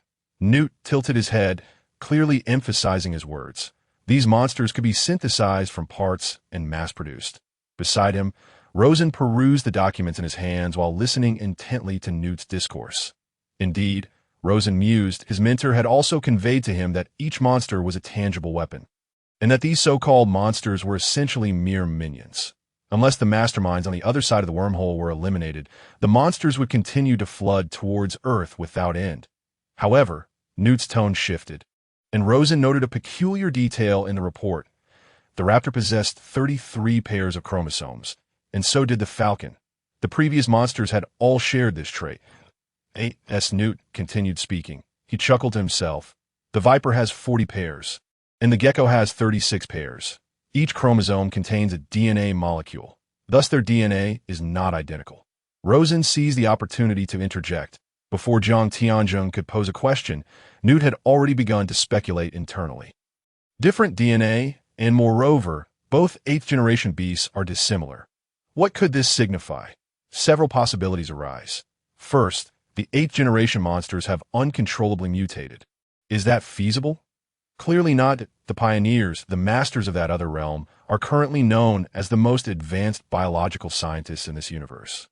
They can create monsters of various forms through toxic chemistry and biological mutation technology, ranging from cellular to humanoid. The likelihood of them making an error is substantially lower than that of a mathematician miscalculating 1 + 1. Second, the monsters have evolved under the pioneers' intervention, surpassing both size and species, akin to the transition from ape to Homo sapiens. Although they differ by merely a letter, the distinction is fundamentally profound. While Newt yearned to believe this point, the information he gleaned from his synesthetic experience 18 years ago indicated that this possibility was also erroneous. Each pioneer can only create monsters using their own genes.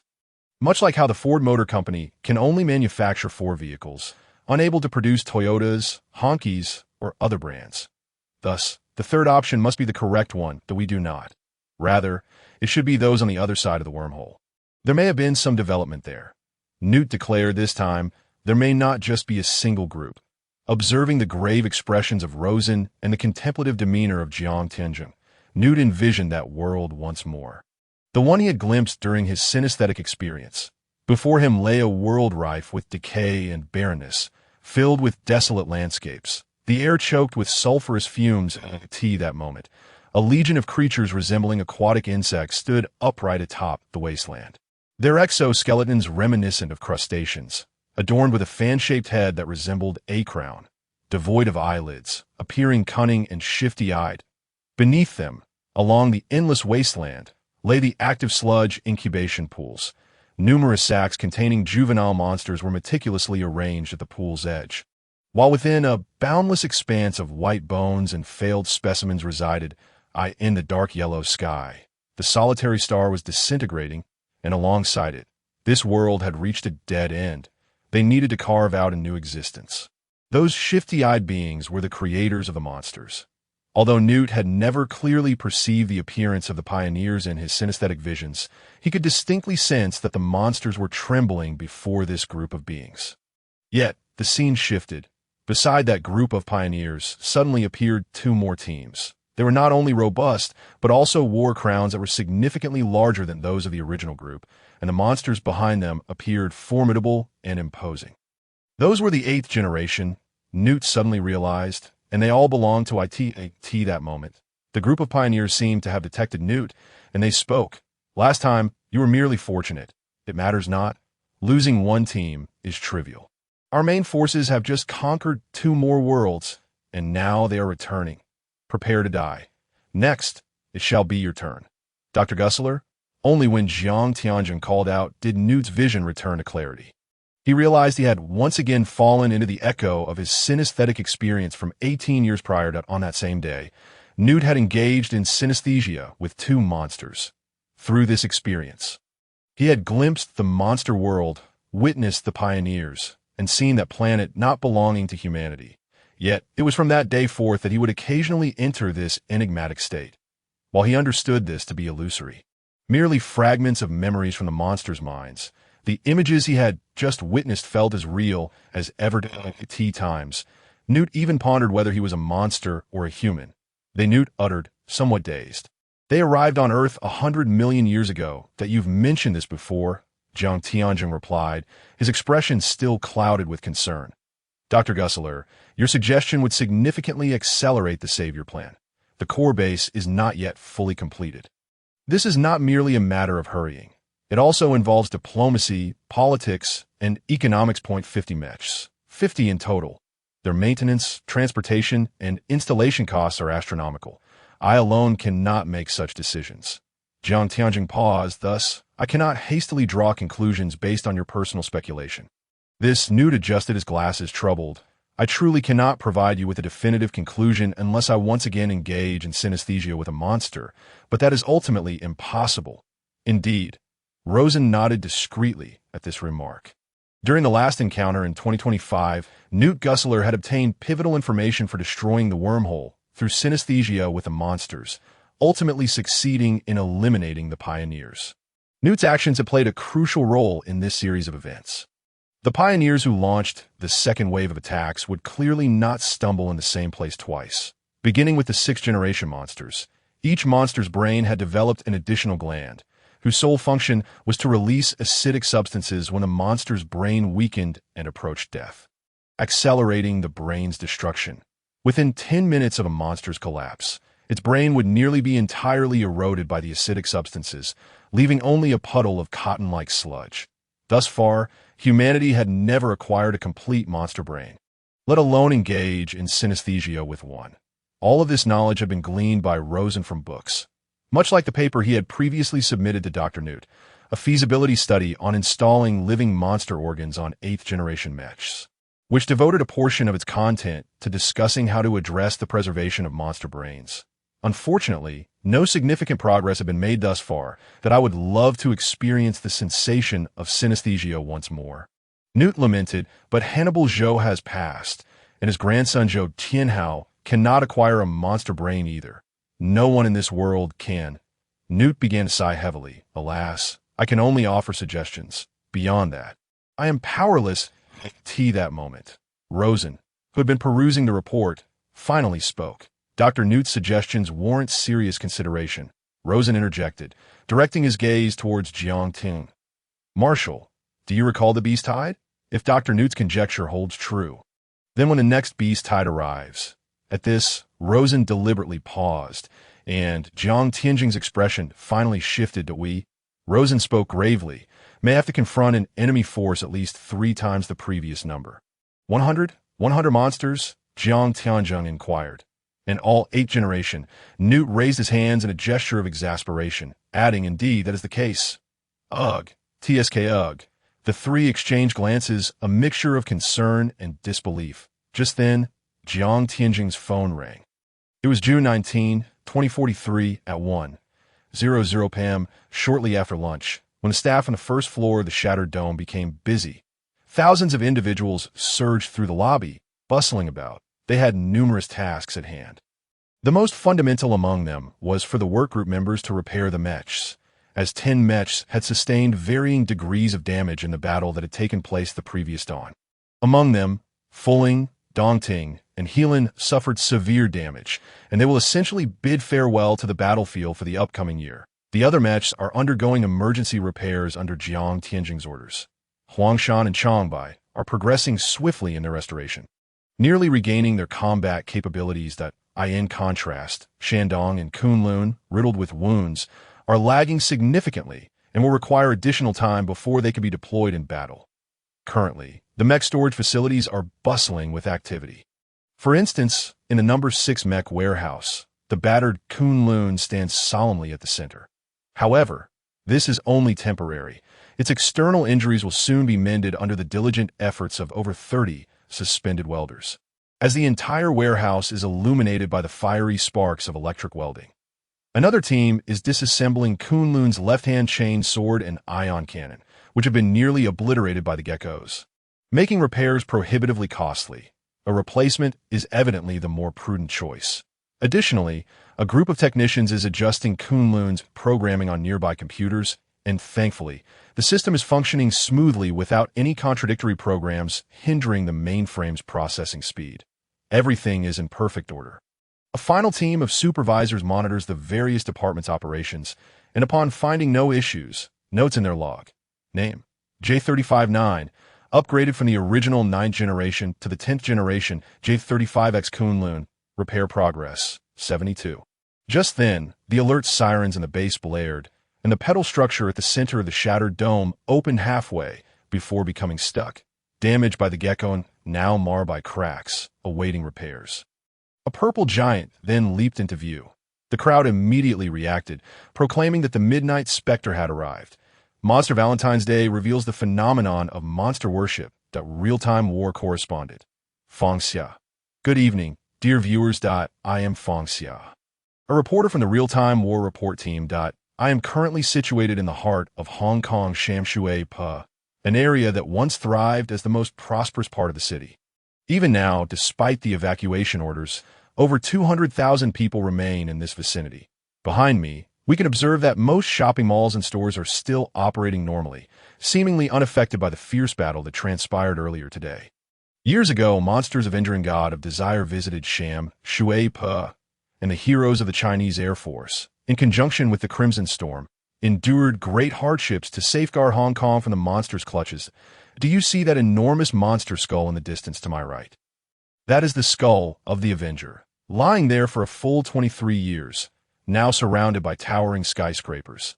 The district that has emerged around the Avenger skeleton has devolved into a new slum in Hong Kong, rife with unemployed drifters and rebels, plagued by poor security. Although the Hong Kong government once vowed to rectify the situation, this area, tainted by the monster's blood, has lost all residential value, and the residents, long exposed to pollution, have grown weak and sickly. Eventually, the Hong Kong government abandoned this place, which has gradually faded from memory. Yet in this forsaken land, a new religion has arisen, the Wormhole Church. You heard that correctly. Monsters have ceaselessly emerged from wormholes, wreaking havoc and destroying civilization, yet they still attract fervent worshippers. Let us not forget that behind us lies the skeleton of the Avenger, for which at least 1,000 soldiers sacrificed their precious lives to vanquish. Even the Air Force hero Lin Tianyin perished in that battle. Perhaps you will never believe that some still come here to venerate the monsters. The Wormhole Church was born in 2020, the very year Avenger invaded Hong Kong. Those zealous followers refer to the monsters as apostles and believe them to be messengers sent by God or deities. They even inscribe forerunners on rankings and place them on altars for veneration, asserting that the monster's arrival serves as a reminder of humanity's severe destruction of the surrounding natural environment, deeming us unworthy of continuing life on this planet. This, I must say, it is utter nonsense. Mind your tone, the cameraman interjects. Ahem, let us proceed. While this is indeed sensational, the Wormhole Church exists and has done so for 23 years. The membership has grown steadily each year. It was not until 2025, when the dangerous wanderers detonated the wormhole, that the church's numbers saw a drastic decline. Initially, people believed the monsters were extinct and that humanity had received divine forgiveness. Consequently, the Wormhole Church began to disband during those years. However, it has since been proven that this belief was profoundly misguided. In 2032, monsters reappeared on Earth, larger and stronger than before. With the escalation of monster attacks, the Wormhole Church has reignited, experiencing a surge in membership, now encompassing a broader demographic and becoming a considerable grassroots force. As you can see, nightfall is approaching, and many individuals clad in peculiar attire are gathering here to perform the sunset ritual to commemorate the moment when the first monster, the invader, was struck at its core by a nuclear bomb, collapsing in Silicon Valley, a moment that marked the onset of divine retribution against humanity. Let's take a closer look at the scene. Focus over there. We can see worshippers holding candles, converging toward the Avenger's skull, which serves as the headquarters of the Wormhole Church. The devotees are murmuring incantations, and we cannot approach for interviews, as certain followers nearly snatched our camera equipment prior to the broadcast. We advise ordinary citizens to steer clear of this location. In the footage, the management of the Wormhole Church appears to be delivering a speech to the crowd, and the public's emotions are escalating as they raise their candles and chant together. Long live the Forerunner. Long live the Apostle. Down with tyranny. A new era shall dawn. Feng Xia's face displays a mix of regret and indignation as she gazes intently at the distant crowd. How terrifying. A throng of deranged individuals. Nonetheless, our Pacific Rim Joint Military Forces, PPDC, shall not cease in our quest to eradicate the monsters. We will not permit them to trample our homeland, slay our people, and wreak havoc upon our land. We shall eliminate them, just as we did in the battle that occurred earlier today in southern Hong Kong. Our great nation and our valiant people shall prevail. What are your thoughts on this matter? We welcome you to follow our Weibo and official accounts to share your views on the Wormhole Church. This concludes the evening news report brought to you by Feng Xia. Jiang Tianzheng received a call from the Singaporean military, informing him that the Midnight Spectre had arrived at the port and numerous handover procedures required urgent attention. Reluctantly, Jiang Tianzheng had to temporarily leave Newt in a laboratory and depart. However, before leaving, he made sure to give Newt a few stern reminders that I need you to do everything possible to verify your judgment. He spoke with unwavering conviction, making it clear that whether it involved mobilizing military forces or enlisting the expertise of third-tier scientists, he would provide whatever was within his power. But beyond that, I will not concern myself. I only require a definitive conclusion from you, regardless of whether it is good or bad. Newt was evidently intimidated by Jiang Tianzheng's seriousness, his eyes blinking nervously. I will do my best. After a long pause, Newt finally stammered in response. Very well. After Jiang Tianzheng spoke, he patted Newt on the shoulder and stepped over the monster's entrails, leaving without a backward glance. Rosen intended to follow immediately, but upon noticing Newt still in a daze, he decided it would be wiser to comfort him first. Doctor. Rosen imitated Jiang Tianzheng's gesture, patting Newt's shoulder, then handed over the documents he held. How do you feel? Newt took the documents, uneasily replying, I feel terrible. However, to his surprise, he discovered that Rosen was still gripping the papers, refusing to relinquish them. I actually think this is pretty cool. Rosen suddenly chuckled, a rather peculiar smile adorning his face. Cool? My heavens, failing to complete the task will earn you a bullet. Newt felt quite frustrated. After Rosen finished speaking, he released his grip, allowing Newt to take the documents. It was then that Newt noticed Rosen had made certain modifications to the documents, which displeased him greatly. Hey, Newt exclaimed, what have you done to my documents?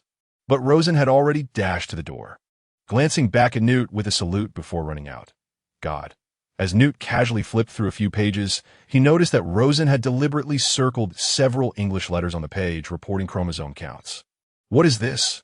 Newt couldn't help but feel a twinge of doubt. Had he made a mistake? He moved a chair closer and carefully cleaned his glasses. The circled letters were scattered across various corners of the document. and it took him quite a while to decipher them. CLCL. Close? Clear? Does it want me to clean? Surely not. I don't have the time for that. Puzzled, Newt's expression quickly changed as his gaze continued to shift rightward. CLONE. He froze for a moment, then suddenly understood, nearly leaping from his chair. Clone. I see now. Rosen meant to use cloning technology to replicate the 8th generation of monsters. Is that even feasible? Newt immediately ran through all the procedures for cloning the beast in his mind. There are plenty of stem cells. The monster has only been dead for a short while, and many cells remain viable. There are also spare eggs. Using the 7 generations will suffice. If reproductive isolation truly exists, then the 2 species could not possibly reproduce, which indirectly corroborated his hypothesis. There was no need to replicate the entire monster. Just the brain. Moreover, the cellular memory of the 8th generation beast is still connected to the Pioneer. As long as the clone's brain isn't formatted, soon enough, I will have a fresh monster brain. This is entirely feasible. Newt burst forth from his thoughts, realizing that indeed, Rosen's method is viable. Good heavens! How did I not think of this sooner? Newt beamed with joy, exhilarated by the prospect of a new monster brain. The monster doctor, Newt Gessler, couldn't help but cheer loudly. Rosen caught up with Jiang Tianzhong at the elevator, and the two entered together. For some reason, the atmosphere felt somewhat strange. Jiang was staring straight ahead, while Rosen remained silent. As the elevator descended, the two exchanged no words. When the elevator doors opened, Rosen finally felt a sense of relief. Before him lay the bustling and chaotic lobby of the Broken Dome. Naturally, at the very center of the lobby stood the new guest, Midnight Wraith. The current Midnight Wraith was entirely different from the one Rosen had seen on television. At this moment, the original foot tracks had been removed, replaced with a bipedal standing system, making it significantly taller. About 135 meters. As Rosen walked forward, he lifted his gaze to assess. The armor appeared quite thin, indeed a light model. Furthermore, the striking purple flame-like paint job of Midnight Wraith was incredibly eye-catching, immediately conjuring images of a certain mecha anime from the last century in Rosen's mind. Out of course, that was more fantastical. Real mechas lacked any fields or binding devices that on the battlefield. If a mecha was damaged, it was simply damaged, and one could only pray from the cockpit. Sometimes even shells could jam. Rosen mused that if he possessed the so-called berserk capability from anime, he could single-handedly charge into the wormhole and crush the Pioneer to dust, let alone contend with 7th or 8th generation monsters. With the removal of the tracks, the energy box behind Midnight Wraith had also been dismantled. At this moment, several teams of engineers were using a lift basket to survey the arms of the mecha, likely preparing for some sort of modification. What are they doing? Rosen casually inquired. He had asked without much thought, but unexpectedly, Jiang Tianzhong replied without turning around. As you can see, they are modifying Midnight Wraith. The previous design was not suitable for Victoria Harbor, so we must alter the mecha. Does Singapore have any objections? Rosen asked in surprise. It would be difficult to return it later, wouldn't it? Who said we are returning it? Jiang slightly turned his head. We have purchased this mecha, the pilot, ownership, and everything related to this mecha, including Singapore's national debt. Really? Rosen was taken aback, momentarily at a loss for words. We must gather all our strength, Jiang explained. Do you think the Salvation Plan is just a name? It means exactly what it says. Salvation.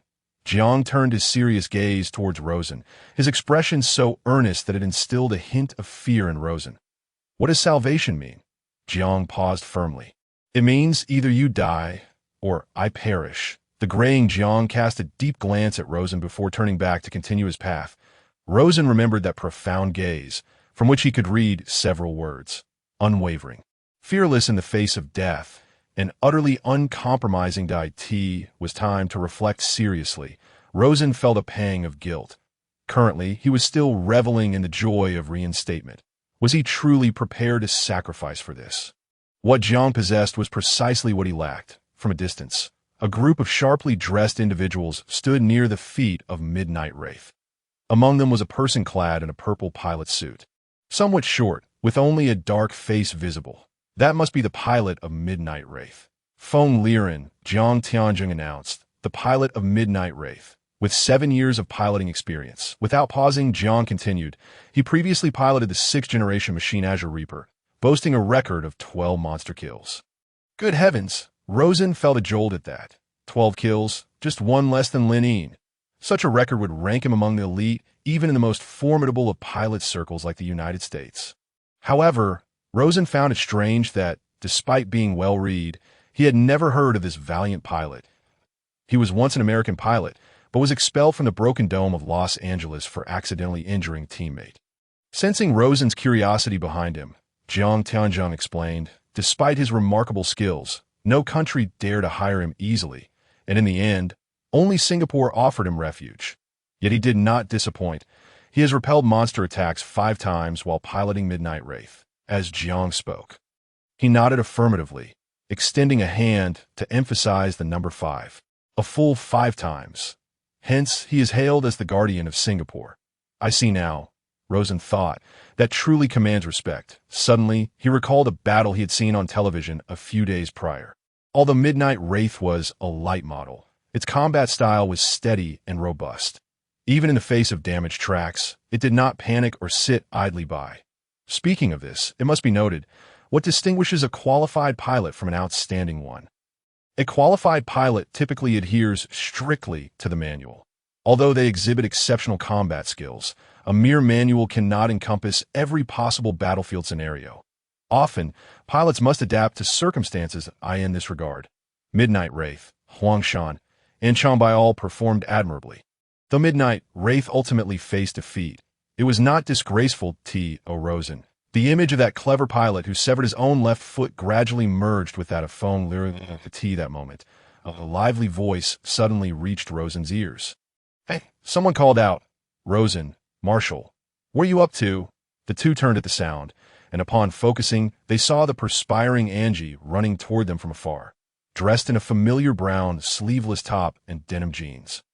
She exuded an air of vigor. She dashed through the crowd, her youthful and vibrant figure creating a unique sight amidst the predominantly male Broken Dome. We are preparing to meet the pilot of Midnight Wraith. Rosen smiled slightly as Angie reached him. But why are you here? I came to see how Anshan is being repaired, Angie replied, a hint of heartache and sadness on her face. Rosen understood well the bond between Angie and Anshan. It was nearly her exclusive mecha. Anshan boasted the most graceful design among all mechas in the Broken Dome. With a slender figure and harmonious proportions, its punching speed far exceeded that of a human with similar proportions, and its movements were incredibly agile. To say that Anshan represented the pinnacle of beauty among mechas in the Broken Dome would not be an exaggeration. Similarly, Raleigh Becket was the pinnacle of beauty among humanity in the Broken Dome. That IT is still under repair, Jiang Tianzheng stated seriously. We will have it fixed. This is not something you, as a pilot, should be concerned about, Raleigh Becket. Upon hearing this, Angie could only pout and stick out her little tongue in a gesture of mild protest. Don't worry, it won't be long. Rosen reassured her he had intended to pat Angie on the shoulder habitually, but suddenly remembered that Jiang Ting was nearby and thankfully restrained himself in time. Shall we go take a look at the Midnight Will-o'-the-Wisp? Rosen quickly redirected the conversation. However, before Angie could respond, a sharp, piercing shriek once again captured the attention of the three. Jian looked up, only to see a shadow flickering at the apex of the shattered dome, circling the head of the Midnight Will-o'-the-Wisp with astonishing speed. Rosen was the first to discern the true identity of the shadow. An eagle, a fully gray-black eagle, indeed. Rosen pondered in confusion. How could an eagle appear within this broken dome? Moreover, it seemed that the eagle had sensed Rosen's gaze.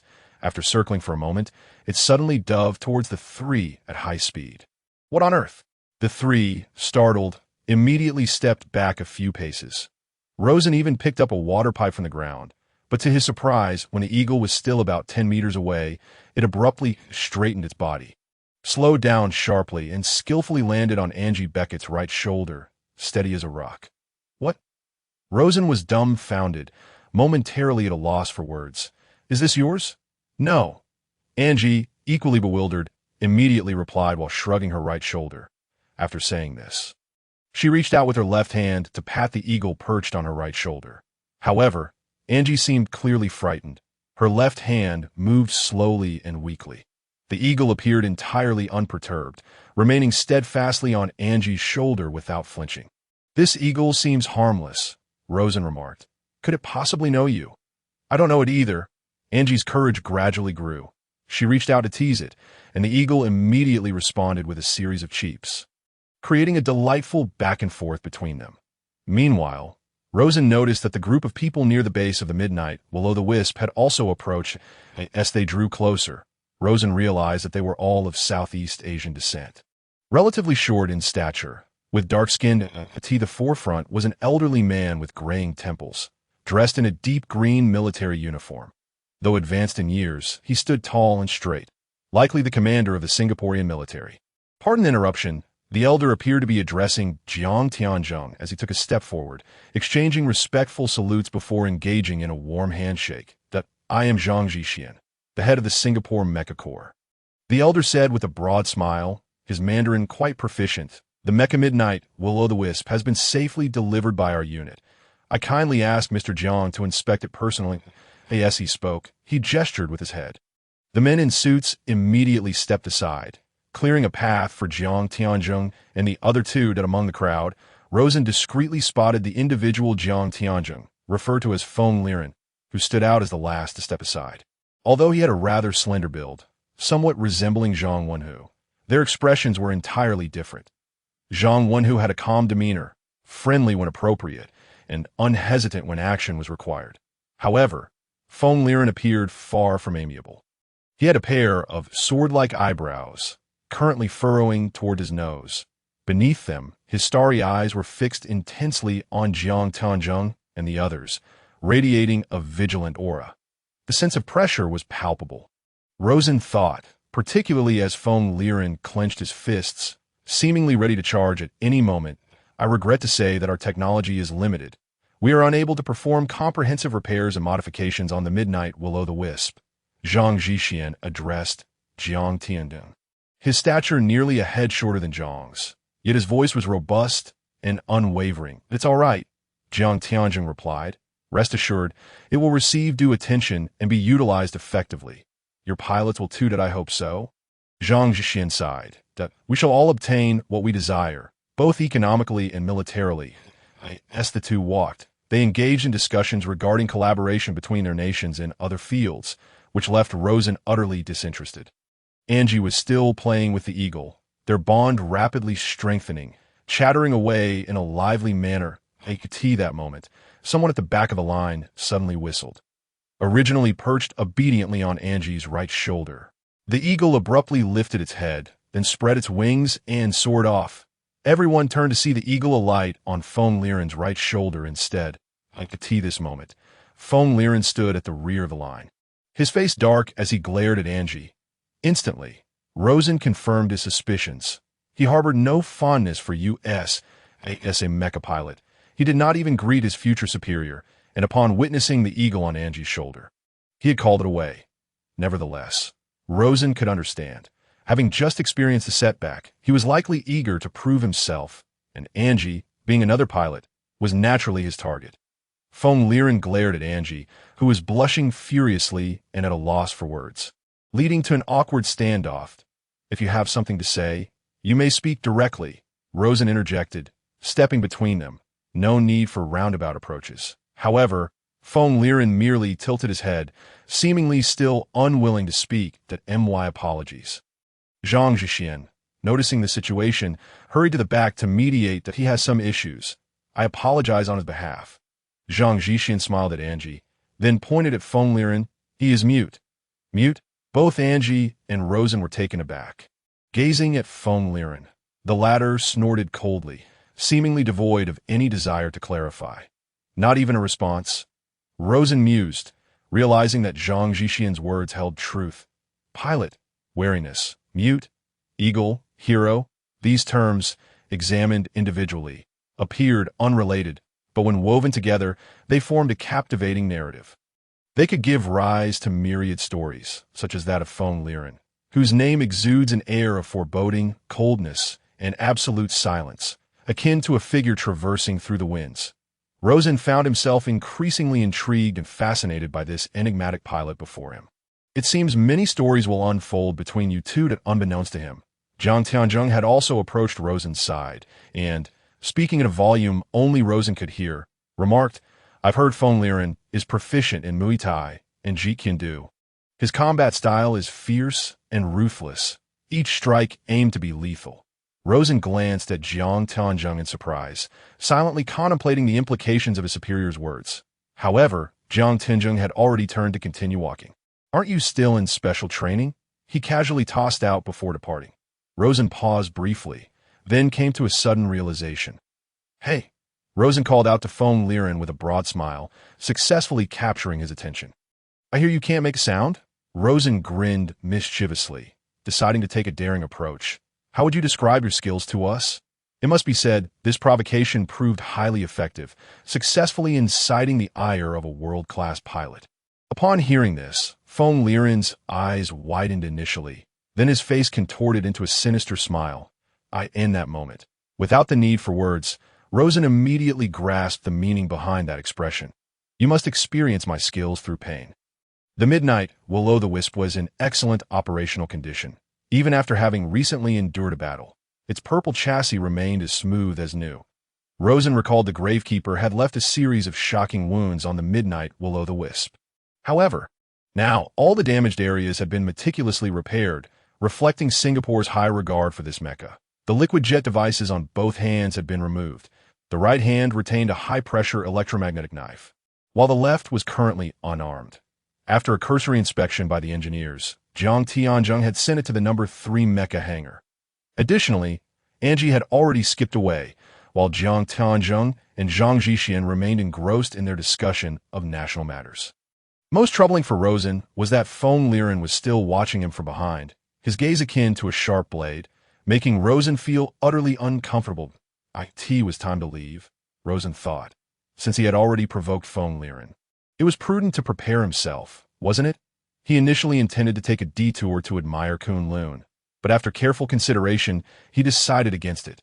Feng Liren had already arrived, and many more drivers would soon gather in Hong Kong for the Shattered Dome, such as those from Shanghai and Huashan. Each of them was a formidable character in their own right. It wouldn't be long before this place was teeming with experts. Though he was starting late, Rosen did not wish to fall too far behind them. To be candid, this was a manifestation of male vanity, yet there was also a sense of mission and honor intertwined within. Prepare for training. Rosen chuckled at his own self-deprecation. Had he not been waiting for this moment? The moment to compete alongside the elite. What was he waiting for now? Thus, he relinquished his brief respite in the afternoon and made his way once more to the simulation room. That moment. The simulation room was eerily quiet. The afternoon had originally been scheduled for exercise and fitness, and the other drivers had evidently not yet returned. Rosen paid little mind to this. He merely stretched his body at the entrance.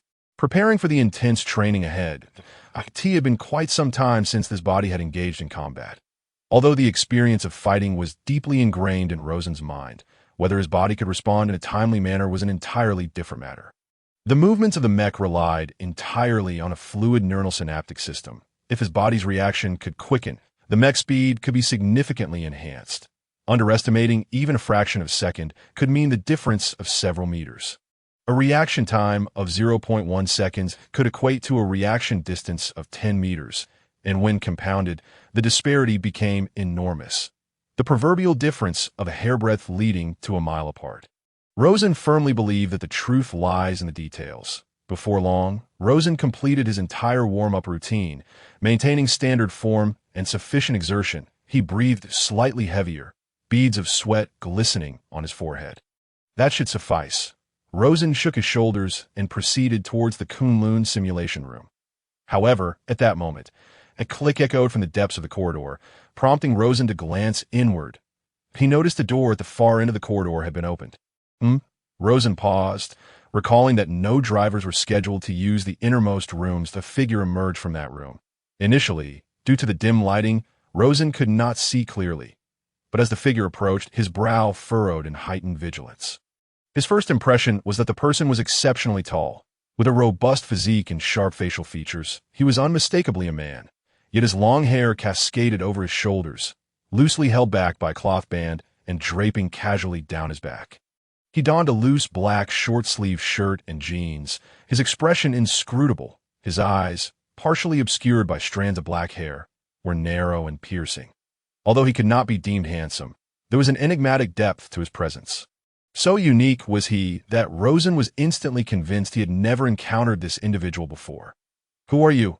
Rosen squinted, stepping forward to obstruct the stranger's path, puzzled by his unfamiliarity. The other party seemed initially uninterested in engaging Rosen in conversation. So when he found his way blocked, he raised an eyebrow in surprise. "And you are?" After a brief pause, he inquired, "That is this a joke?" Rosen was taken aback. How could he not recognize him? His photograph had recently graced the front page of real-time battle reports due to the fierce conflict with Shandong, rendering him quite well known, albeit for dubious reasons.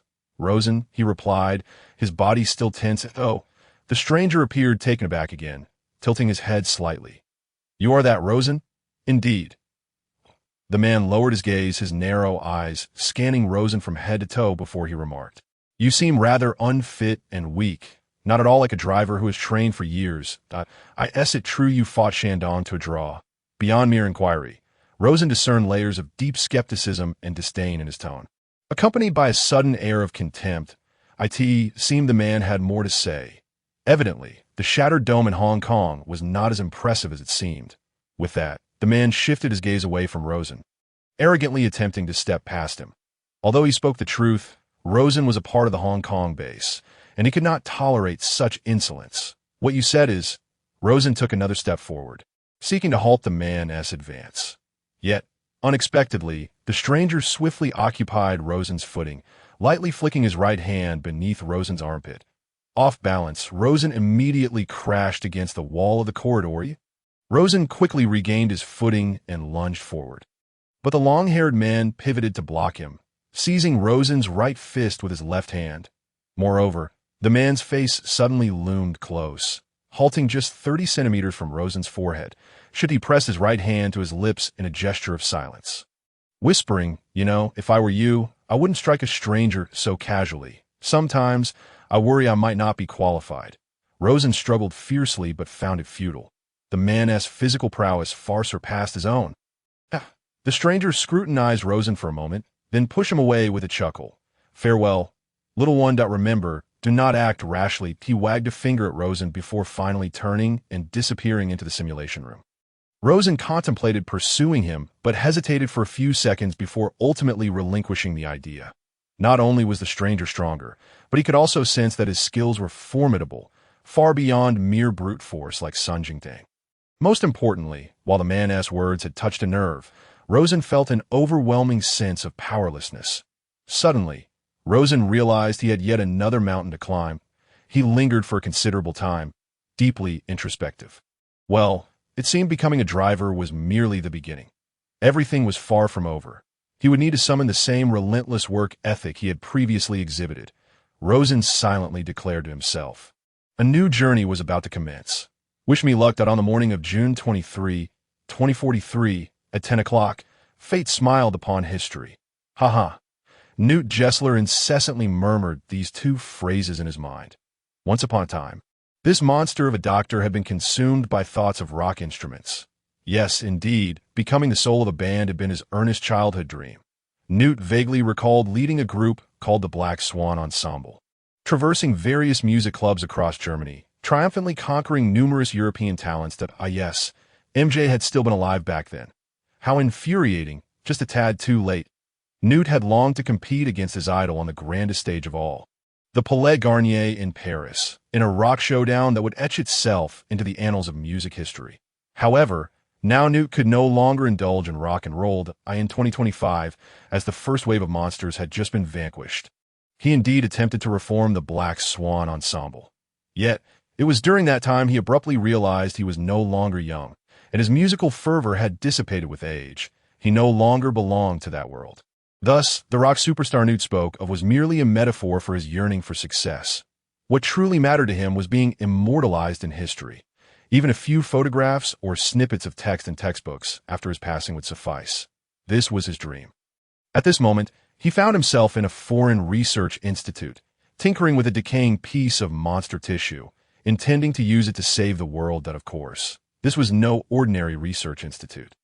It bore a name that sounded both terrifying and thrilling: the Monster Cloning Research Academy of the People's Republic of China, abbreviated as Zhongkeyuan. People's Republic of China, Shanghai, Zhongkeyuan. Oh, my dear Newt struggled to clear his throat. Here we go. Encased in a protective suit, he peered through a microscope, carefully extracting a relatively intact stem cell from the rotting monster tissue, then painstakingly placing it into a culture dish with excruciating slowness. Throughout the entire process, Newt dared not take a breath, while the group of graduate students behind him stood on tiptoe, their nerves taut, their eyes fixed intently on Newt's hands. What could the cells of the 8th-generation monsters cultivate? Clearly, everyone present was eager to uncover the answer to that question.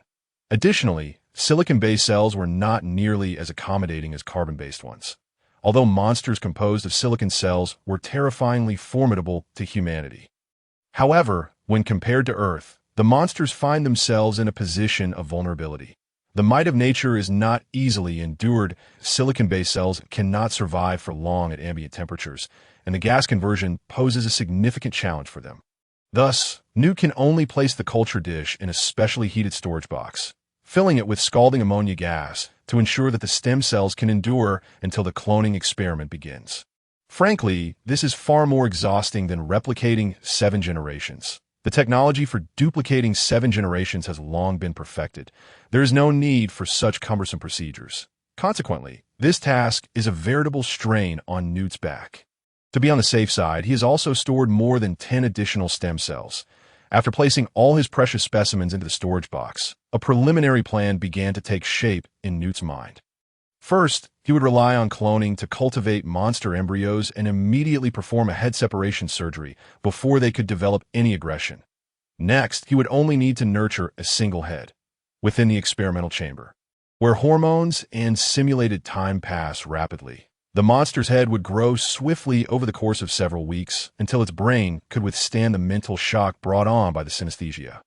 Furthermore, as long as the monster's neural pathways are not reformatted, the collective consciousness of the pioneers would directly bestow the monster with intelligence, instructing on how to rend fragile humanity, dismantle the loathed mechas, and pollute this azure planet. What Newt desires is precisely this opportunity to engage in dialogue once more with the pioneers. This plan appears flawless, indeed seamless. At least, that is how Newt perceives it. Finally, the task is complete. Truly exhausting, after bending over for nearly 3 hours, Newt feels his legs begin to tremble. Nevertheless, he believes it is all worthwhile. He has often faced skepticism from idle onlookers, and Hermann occasionally struts over to mock him with an air of superiority. Moreover, Newt has heard that Hermann recently undertook a significant assignment, repairing Shandong and encoding Beijing. It is quite infuriating. These are the very motivations and justifications for Newt's experiments. He feels he must accomplish everything before Hermann rises to fame. However, what Newt did not anticipate was the unwavering enthusiasm of the students, who eagerly bombarded him with questions. As a graduate advisor, despite his fatigue and exhaustion, Newt must take the time to address their inquiries. About when can we expect results? Before Newt even had the chance to remove his protective suit, someone had already posed the question.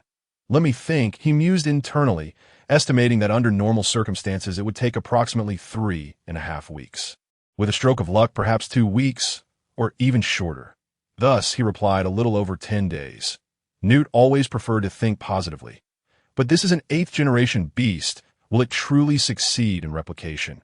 Doubts arose from the crowd, exactly the sort of skepticism Newt dreaded. He wished he could pull the individual aside and impart a lesson. I assure you, Newt exclaimed, if you do not keep a close watch over these cells, I guarantee they will soon outgrow the storage box, transforming into monsters that will rampage through Shanghai's Hongkou district or Baoshan district. The crowd erupted into derisive laughter. What are they laughing about? Newt thought, feeling vexed. What he said was entirely true and not at all humorous. Doctor, tell us about the battle that occurred in Hong Kong a few days ago. Some excited male student shouted, having heard that he was on the front lines. The mention of battle. Newt's mind involuntarily conjured images of the daunting being destroyed, the elusive gecko, and the flawlessly synesthetic Kunlun. Indeed, he had heard that it had successfully reached Hong Kong the day before, and the Shattered Dome base had hosted a rather grand celebration. It seems that the Shattered Dome of Hong Kong would become even more lively. Newt had also heard that Rosen had been sequestered in the simulation room, diligently honing his skills. He wondered how he was faring. Lost in thought, Newt inadvertently sparked a flurry of discussions among the students below. Could it be that the doctor is too scared to speak? They joked, laughter echoing around. However, this light-hearted banter did not offend Newt. He gazed at his students and took a seat on a chair beside the storage box. It's all right, Newt thought, a swell of pride rising within him. Soon, these mischievous youngsters would be left speechless. At that point, flattery would be of no use. Just wait and see. It won't be long before he becomes the first to connect with an 8th-generation beast through synesthesia on the morning of June 24th. 2043, summer arrived, and the typhoon began to assert its influence. Ever since the thwarting of the monster's quadruple assault, Hong Kong had been shrouded in a veil of incessant rain. The restoration efforts in the city had yet to conclude. And several docks and residential areas in the southern district had sustained severe damage during the battle between the Gecko and Kunlun, with swathes of ruins scattered about. Although nearly a week had passed since the monster attack, emergency personnel, accompanied by dogs and life detectors, continued to scour the debris, braving the downpour in search of survivors. This day, weary survivors are rescued daily, having persevered beneath the rubble through sheer willpower. The resilience of humanity is remarkable, for whenever such calamities occur, unexpected miracles tend to unfold. Eye in the sky, helicopters transporting personnel and supplies flitted to and fro. Not far off, military engineering teams were laboring to repair the severed No. 1 Crossy Highway. Though the task was daunting, it was crucial that a group of workers hammered away at the gaping holes in the shattered dome's exterior, erecting large tents, creating a scene of bustling activity.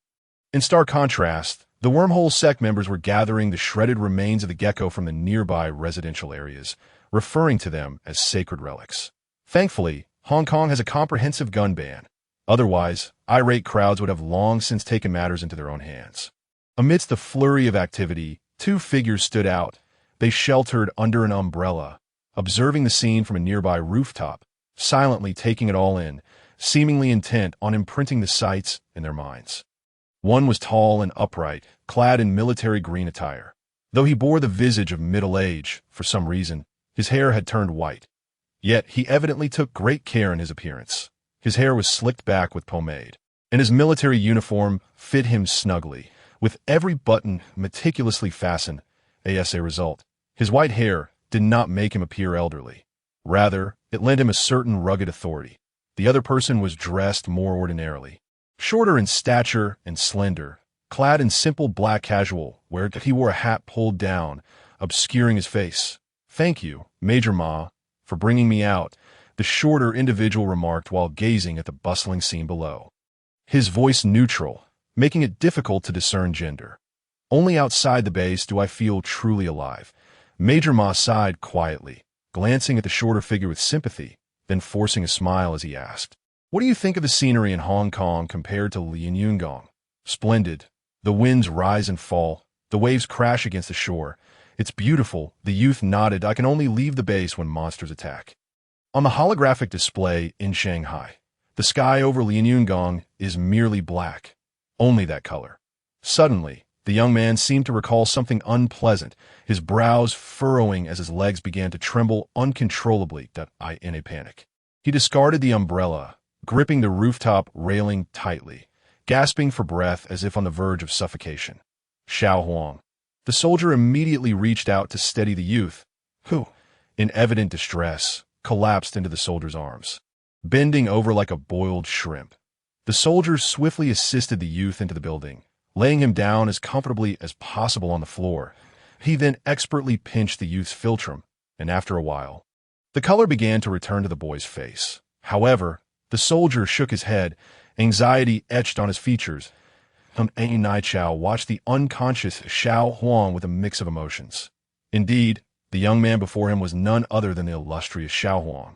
The most renowned pilot of the People's Republic of China from 2039 to 2043, with the age of 27, male, ID 0001. During these 4 years, he had piloted Changchun, Chilean, and Shanghai, eliminating a total of 36 monsters, more than the combined tally of the second-place Yi Tianqin and third-place Sun Jingdang. A real-time battle report once stated, after 2039, Xiao Huang single-handedly upheld the entire monster defense line in the Chinese region. This statement is undeniably true. It is unprecedented, and to this day, there have been no successors. However, this great hero is now suffering immensely due to prolonged piloting of the mech and excessive nuclear radiation exposure. Present. He lies in a state of unconsciousness, while Ma Nichao finds himself powerless to assist. Ma Nichao, too, has had to retire due to radiation overexposure, acutely aware of the terrifying nature of radiation, which is omnipresent and insidious when piloting a mech. The mecellar star that pilots consume over the years merely serves a preventive function. There is no cure for radiation sickness. The initial symptoms are mild, dizziness, insomnia, and nausea, but they gradually intensify, leading to fatigue and weakness until the central nervous system begins to deteriorate, resulting in seizures and convulsions. Ultimately, the afflicted succumb to the depths of death after enduring immense suffering and torment. Presently, Xiao Huang has reached this critical juncture, and the authorities still allow him to partake in the salvation plan, clearly viewing him as a mere expendable resource. Thus, Ma Nichao is firmly convinced of one undeniable fact. Regardless of the success of the salvation plan, Xiao Huang is destined to be lost forever. His affliction has penetrated to the marrow, rendering him beyond salvation. Yet merely 2 days ago, during a simulation test, Xiao Huang astonishingly maintained a synchronization rate of 95 with other pilots during team exercises, compelling Ma Nichao to be in awe of this young man. Ma Nichao cannot fathom how Xiao Huang can still converse and move like a normal individual. Has he truly endured such agony? A person of his fortitude is indeed a rarity in this world. Cough, cough. Xiao Huang awakened, his labored cough interrupting Ma Nichao's thoughts. Thank you, Senior Ma. Xiao Huang struggled to open his eyes, offering Ma Nichao a faint smile that I'm fine now. You should return to the school promptly. You've spent the entire morning with me and must have accumulated a plethora of tasks. Very well, Nichao nodded. However, I am concerned about your health. It is best to escort you back to the base. With that, Ma Nichao hoisted Xiao Huang onto his back and descended the stairs, where a military vehicle awaited at the entrance. The sound of Ma Nichao's military boots echoed in the empty corridor as he inquired over his shoulder. By the way, regarding the situation in Beijing, has Lin Yungong put forth any proposals? None, Xiao Huang replied weakly. Lin Yungong lacks particularly exceptional pilots. Then what about the Hong Kong base? Are there any suitable candidates? Ma Nichao paused. Acknowledging the value of Xiao Huang's suggestions, perhaps Lin Yin, but she's already committed to Shandong. Aside from Lin Yin, Ma Nichao pressed, recognizing the urgency of the matter. After a brief silence, Xiao Huang shook his head. I have yet to identify any pilot with such potential. Indeed. However, I have heard a name. Xiao Huang suddenly shifted the topic. Luo San. I've heard that he annihilated an 8th-generation monster shortly after becoming a pilot. There was an eager glint in Xiao Huang's words. Yet, Ma Nichao shook his head, stating, he is a problematic individual and should not be considered at this time. Very well, Xiao Huang sighed. Then I will need to observe for a while before providing you with any recommendations. Upon receiving no answers, Ma Nichao wisely fell silent, securing Xiao Huang on his back as they continued in silence. The completion of Beijing was imminent, yet the absence of suitable pilots was disheartening news to AT this juncture. He could only hope that the salvation plan would not require the use of Beijing. Monster Archive, Confidential Pacific Rim Joint Military Forces Monster Annihilation Files name. Trespasser Invasion Date. August 11, 2013 Height, 92 meters, upright weight, 2,700 tons classification. Unclassified speed, 3 strength, 2 armor, 1 toxicity. Moderate primary attack region. San Francisco major crimes. Destruction of San Francisco in 2013. The first monster breached a wormhole and attacked Earth, thus earning the title Trespasser. On that fateful day, the trespasser emerged in San Francisco, wreaking havoc on the Golden Gate Bridge, marking the onset of the monster invasion of Earth. Initially, the U.S. military launched a series of bombardments against the trespasser. However, after 3 days and nights of relentless assaults with no effect, they were compelled to deploy tactical nuclear weapons to eradicate the trespasser near Silicon Valley. Following its demise, the trespasser's blood polluted the entire city, transforming Silicon Valley into a dead zone, forcing America's electronic industry to relocate inland. Initially, humanity deemed the assault a mutation-related incident, but they soon found themselves besieged by a relentless series of monster attacks on the Pacific Rim. Monster Archive.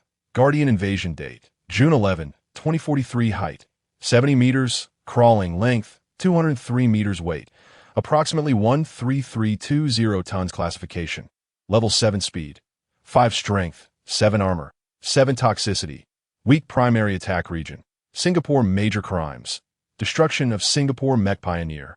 Reconstruction of Singapore Mech Midnight Spectre. Weakness: head. Throat. Behavioral traits: the Guardian is a quintessential Level 7 monster, exhibiting a common crawling form. Due to its massive size, it is relatively cumbersome. Its back is armored with thick, silicate skin, and yellow arteries are visible across its body. Both its forelimbs and hind limbs can serve as formidable weapons. However, the Guardian's most effective weapon is its immensely powerful tail, capable of obliterating mechs with a single strike.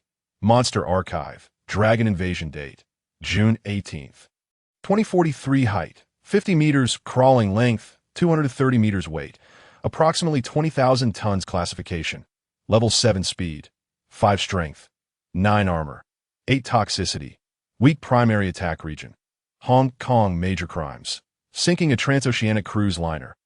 Severely damaging Huangshan. Weakness: abdomen. Behavioral traits: the dragon is the largest Level 7 monster discovered to date, with an imposing length and an extraordinary weight. It resembles a colossal crocodile, adorned with an exceptionally hard keratinous armor on its back, providing remarkable defense. Its most devastating weapon is its massive jaws and incredible weight. Should it crush a lightweight mech, it would likely disintegrate instantly. However, it was later discovered that the dragon's abdominal defense is significantly weaker than its back, marking it as a vulnerable point. Monster Archive. Eagle. Height: 180 meters. Upright. Weight: approximately 7,000 tons. Classification: Level 7. Speed: 9. Strength: 5. Armor: 4. Toxicity: weak. Primary attack region: Hong Kong. Major crimes: destroying 4 fighter jets. Severely damaging Inshan. Weakness: wings, head, throat. Behavioral traits: the eagle is distinctive. It can not only walk upright on its hind legs, but also soar through the skies with its massive forewings. That it possesses extraordinary speed, reaching a maximum velocity of 5 Mach during dives, making it the fastest known Level 7 beast to humanity. Monster Archive. Viper. Height: 30 meters. Crawling length: 150 meters. Weight: approximately 7,000 tons. Classification: Tentative. Level 8. Speed: 9. Strength: 7. Armor: 4. Toxicity: highly toxic. Primary attack region: Hong Kong. Major crimes: destruction of Dongting. Tearing apart Fulling. Severely damaging Chongbai. Weakness: relatively weak body defense. Behavioral traits: upon first sighting, humans mistakenly classified the Viper as a Level 7 beast. However, its subsequent performance proved exceptional, qualifying it as the ultimate weapon. The Viper's speed and toxicity are unmatched among all known monsters, featuring a triangular head with smooth, elastic skin, rendering ordinary attacks ineffective against it. The creature's maw lies an immense venom sac, while its tongue boasts a petal-like structure reminiscent of a serpent's forked tongue, serving as a sensory organ. What distinguishes the Viper from other monstrous beings is its remarkable ability to survive even when its body is severed in twain, allowing it to engage in combat independently and wield command over lesser beasts.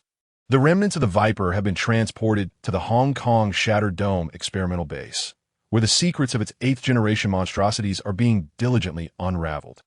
The Pacific Rim Joint Military Forces have cataloged the monster under the designation Gecko. Height: 50 meters. Reptilian. Length: 200 meters. Weight: approximately 10,000 tons. Classification: Level 8. Speed: 8. Strength: 9. Armor. 8. Toxicity. Highly venomous. Primary area of attack. Hong Kong. Notable male factions. Destruction of Helan. Severe damage to 4 mechs. Luoyang, Tian Shan, Shandong, and Kunlun. Weakness. None known. Behavioral characteristics. The gecko is currently recognized as the most formidable monster known to humanity, with intellect, offensive capability, and toxicity of the highest caliber. Not only does it possess lethal venom and razor-sharp claws, but the unique silicon-based scales on its surface can even alter its coloration. Achieving optical camouflage. Aside from the latest living detector, humanity has yet to discover a reliable method to detect monsters in their invisible state. Its primary weapon is a force that far exceeds its size. Humanity could scarcely have anticipated that the elongated gecko possessed strength surpassing that of the raptor, capable of moving objects considerably heavier than itself, even effortlessly pinning human mechs beneath its weight. Its mouth harbors a tongue drenched in corrosive acid, ensnaring its targets while eroding them to nothingness. The suction cups at the tips of its forelimbs can grip targets with unyielding tenacity, rendering them immobile as an 8th-generation beast. The gecko similarly holds command over all monsters of a lower classification, compelling them to heed its orders to end this invasion. Humanity has discerned a notable deviation from previous encounters. Typically, the classification of monsters correlates with their size. The larger and heavier the creature, the higher its level. According to Dr. Newt Gessler, each level of monster usually has an associated threshold value. When a monster size reaches this critical point, its original silicon-based skeletal structure cannot withstand greater pressures, leading to the birth of a new, upgraded silicon framework, thus heralding the emergence of a higher generation of monsters. However, this recent assault has evidently shattered established theories. The Viper and Gecko do not possess a significant advantage in size. Instead, they compensate for this deficiency with newfound abilities. This has raised deep concerns among human scientists. What capabilities will the next level 8 beast wield? All awaits the revelations from the Hong Kong Shattered Dome Research Division, done on June 25, 2043 at 10 o'clock a.m.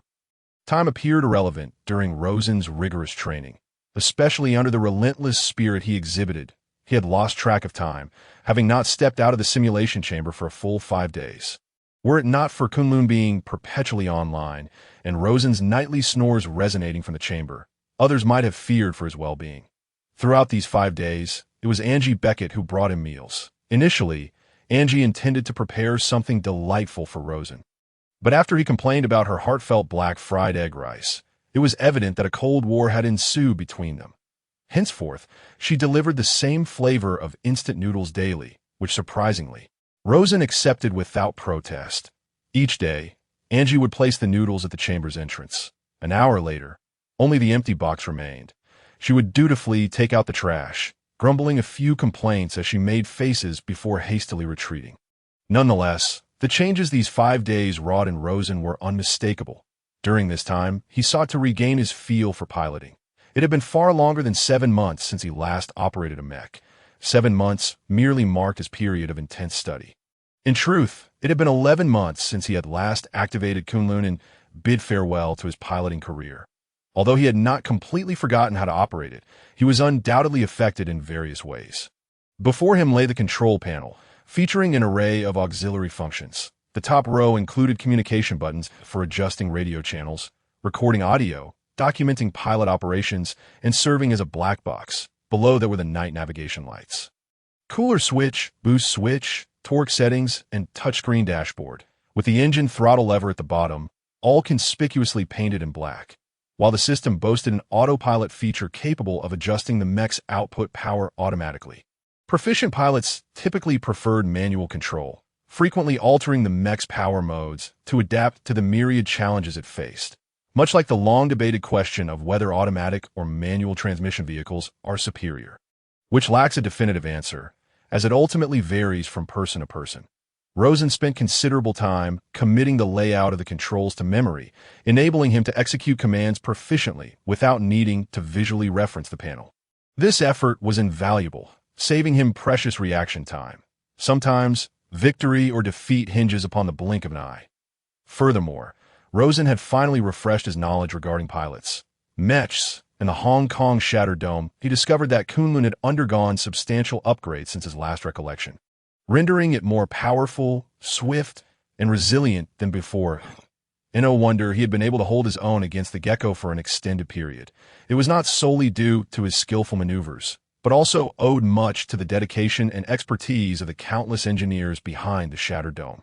Pacific Rim Joint Military Forces PEDC Mech Technology Engineering latest data.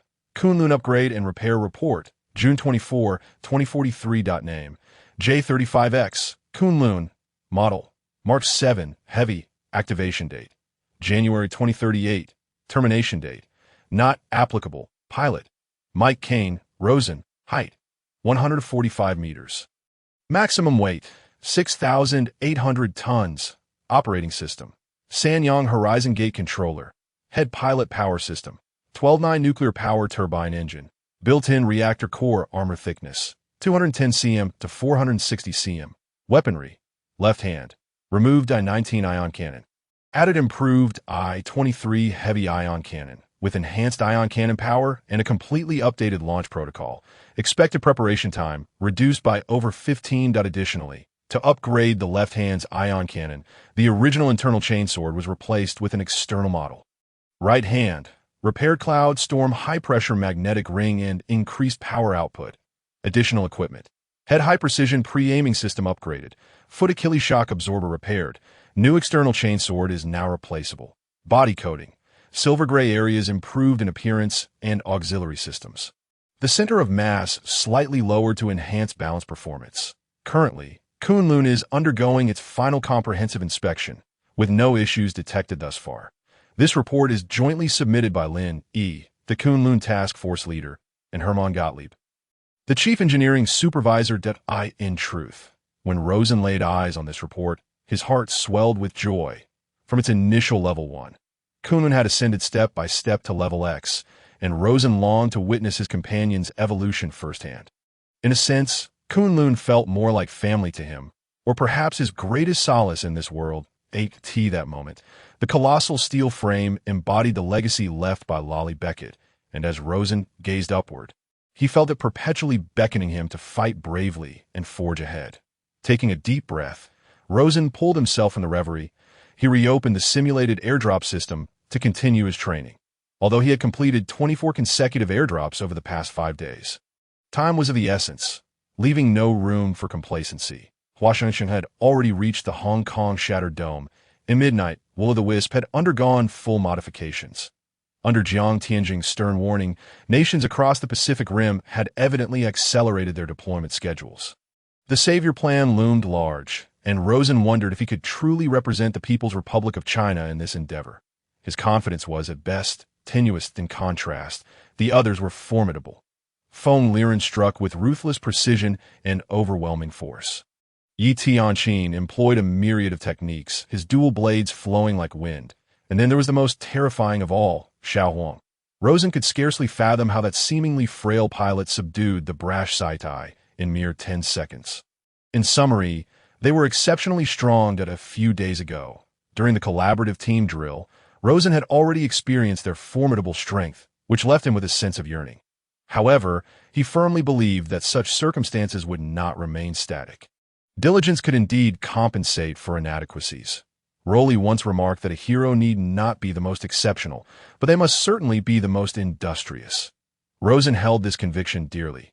Just then, a new roar echoed in his ears, and the control panel before him shimmered with a kaleidoscope of colors, indicating that Kunlun was initiating its launch. The motion platform beneath him began to operate, propelling Kunlun forward as the massive Thunghai Gate, towering at approximately 200 meters, slowly opened, revealing a tempestuous scene filled with rain, storms, and flashes of lightning. Kunlun launch. The voice of Sun Jinzi echoed through the communicator, which Rosen had intentionally set to base 6. The motion platform did not falter, continuing its advance, ushering Kunlun into the merciless storm of winter. Upon activating the night navigation lights, visibility dwindled to less than 50 meters, yet Rosen remained undaunted. He adeptly activated the mech's night lights and detection devices, illuminating the surroundings as if it were midday. Hundreds of meters away, Two seventh-generation monsters loomed amidst the storm. The second joint drill was about to commence. Rosen mused as he engaged the high-precision targeting system, causing the world around him to seemingly slow down. Thus, he strode forward, with Kunlun mirroring his movements. Within mere breaths, the colossal mech vanished into the depths of the storm without a backward glance. On June 30, 2043 at dawn, the clock struck 5:00 a.m. That a sudden cacophony startled Rosen from his dreams. That ID. 2017, Rosen. Hurry up, time's up. The door to the Kunlun simulation room was pounded upon insistently. Startled, Rosen jolted awake, his eyes wide open, and quickly sprang to his feet. After conducting 7 airdrop exercises the previous day, he had only just fallen asleep at 1 a.m. and nearly forgot that he had an important task ahead. Understood. He called towards the door. I'm on my way. Taking a deep breath, the remnants of sleep vanished from his face, replaced by the demeanor of his composed and meticulous self. After adjusting his mindset, Rosen completed his dressing, preparation, and inspection in just 1 minute to AS for personal hygiene. He decided to postpone it for later. That task was imminent. With that, he pushed open the door to the simulation room and stepped outside. Years ago, no one would have believed that the little beggar from the slums of Hong Kong would become a mech pilot. Not even the old man who often brought him buns. Indeed, I know you would find it utterly unbelievable, to the point of disbelief. I am not from a prestigious lineage, nor do I possess the innate qualities of a scholar. I have never even met my parents. Everything I have stems from my mentor. I often ponder whether meeting Raleigh Becket has exhausted my life's fortune. Yet this fortune shall not be squandered. He will become my banner, guiding me through the battles ahead. Rosen walked down the corridor with confidence, chest out and head held high. This was his first public appearance in recent times, and immediately, whispers began to circulate, mingled with derisive laughter and scornful insults. However, Rosen remained unfazed, ignoring the murmurs as he pushed through the crowd, as if wading through mist, unaffected by the gossip surrounding him. 3 minutes later, Rosen arrived at the second-floor conference center of the Shattered Dome. Situated in the northeast, this center boasted a large auditorium capable of accommodating hundreds simultaneously. I could see this moment. It was bustling with attendees. Above the entrance, a large LCD screen displayed bold letters: Second Pacific Rim Joint Military Conference and Second Joint Military Drill Opening Ceremony. The Shattered Dome Conference Center resembled any typical grand auditorium, presenting a 130-degree fan shape, with the lowest point at the center and gradually rising towards the periphery, where rows of seats extended outward, flanked by 2 aisles leading to the seating areas. The auditorium was teeming with people, filled to capacity. Gazing across the room, Rosen observed that foreign representatives, with their blonde hair and blue eyes, comprised nearly half of the attendees, representing various Pacific Rim nations. The ceiling was adorned with an array of flags, resonating harmoniously with the international ambience below. After considerable effort, Rosen finally squeezed into the aisle of the conference center, only to find that the seats on the far left had been occupied by the Australian delegation. Their serious expressions and rigid postures conveyed a palpable sense of tension. Moreover, he noticed that they had brought a distinctive gift. Look, behind the Australian delegation stood a colossal model of the Striker Eureka, meticulously crafted at a 30:1 scale, towering over a meter in height and appearing remarkably lifelike. Rosen was well aware of the renowned Striker Eureka.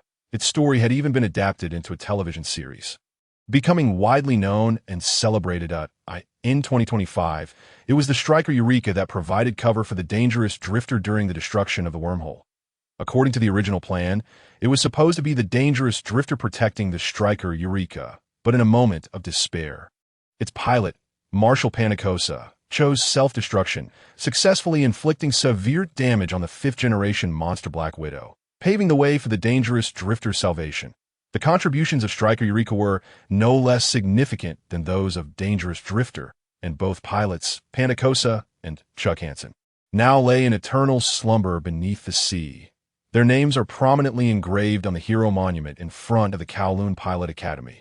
Rosen felt a surge of emotion. They were true heroes. At this moment, many were gathered around the Striker's model, taking photographs, and Rosen couldn't help but approach to admire it. Given that Australia had brought the Striker Eureka replica to Hong Kong, it was evident that they intended to demonstrate their resolve to confront the monsters head-on. Although the nation's military might was not among the top echelons, Australia had consistently been at the forefront of mech research. As far as Rosen knew, Australia also possessed its own 8th-generation mech, the Ranger Melbourne. Clearly, Australia did not wish to remain in the shadows when it came to combating the monsters. Excellent. It seemed that the legacy of Striker Eureka would be carried on. Looking up at the model before him, Rosen felt a surge of excitement bubbling within. Seated on the far right of the conference center was the Japanese delegation, all clad in identical black suits, exuding an air of solemnity. Rosen suddenly noticed one individual who stood out from the rest. Dressed not in a suit, but in what appeared to be a form-fitting outfit. Curious, he leaned in for a closer look and discovered that the tight suit featured interface devices on the shoulders. Back and wrist, IT turned out to be a pilot's suit. Rosen was astonished. It seemed that Japan had indeed developed such ultra-thin material for battle attire. Without a doubt, donning such a suit during combat would enhance agility and speed. Reflecting on Japan's past, from 2013 to 2020, during the initial invasion of the monsters, Japan had been at the forefront of the war. Renowned mechs like Tango, Wolf, and Invisible Ronin were the products of Japanese engineers. Unfortunately, the exorbitant costs of mechs and the increasingly frequent monster attacks led to the destruction of Japan's mechs in a short span. By the latter stages of the war, Japan had been reduced to a state of non-resistance, with frequent bombings yielding minimal results, leaving citizens to seek refuge in air raid shelters, living in constant fear. However, in the years following the annihilation of the wormhole, Japan's economy rapidly recovered, and driven by national sentiment. Various high-tech industries and heavy industries surged, swiftly replacing the once thriving anime industry, which had nearly become a relic of the past. What innovations would Japan unveil this time to combat the monsters? Rosen's heart brimmed with anticipation. The imposing Russian delegation occupied the rear of the auditorium. Averaging 1.9 meters in height, each member was robustly built, undoubtedly weighing over 100 kilograms, making Rosen appear as a mere child in their presence. This group of northern giants seemed somewhat unaccustomed to Hong Kong's humid and warm climate. Even with the air conditioning at full blast in the conference center, they were still drenched in sweat. Restlessly fidgeting that a Russian man, clad in a camouflage vest and sporting a slick-back hairstyle, brushed past Rosen, casting a glance that would undoubtedly haunt him for a lifetime. His muscles seemed ready to burst through the fabric of his vest. And Rosen mused to himself about this imposing group of hulking figures, each adorned with fierce countenances that exuded an undeniable aura of lethal prowess. Years ago, the pilots of the Russian mech, Chernobyl Alpha, Alexis, and Sasha Katanovsky, embodied this same formidable presence. Alexis was a veritable giant, while his wife Sasha possessed a delicate beauty reminiscent of a blonde, blue-eyed doll. This heroic couple valiantly defended Vladivostok for 6 long years with a decrepit mech, continuing their battle in the Pacific until the very moment they were obliterated by the Ridgeback turtle. Even now, every year, Russians flock to Victoria Harbor in Hong Kong, laying flowers and bowing in tribute to these fallen heroes. In contrast, representatives from smaller Pacific Rim nations, such as the Philippines, Malaysia, and New Zealand, were scattered throughout the conference center, appearing somewhat inconsequential. Their military might was simply too feeble. Their makeshift armies could barely slow the advance of the monsters, let alone manufacture mechs. Consequently, these smaller nations typically found themselves relegated to reconnaissance and auxiliary roles, which rendered their delegates anxious and vigilant, fearful of inciting the ire of the great powers that provided them shelter. At the heart of the assembly stood the true protagonists of the meeting that a crimson 5-star flag and a red and white striped banner flanked each of their respective delegations. The People's Republic of China and the United States of America were undoubtedly the core member nations of this initiative. The significance of the People's Republic of China need not be elaborated upon. Since the onset of the monster invasion, China has been on the front line of the struggle. With its extensive Pacific coastline, it has faced frequent assaults. In the first year before mechs were deployed, there were 2 invasions, resulting in the valiant sacrifice of over 10,000 military personnel in the nearly 30 years of relentless incursions. More than 100,000 soldiers have perished, with countless civilians suffering unspeakable losses that You remember the Crimson Storm? That enormous mech with 3 arms was Rosen's childhood idol, having successfully repelled monster invasions on 7 occasions. In China, the pilots of Crimson Storm, the Wei brothers, are household names, encapsulating the essence of a new generation of youth forged in the crucible of war against the monsters, harboring an unquenchable vendetta.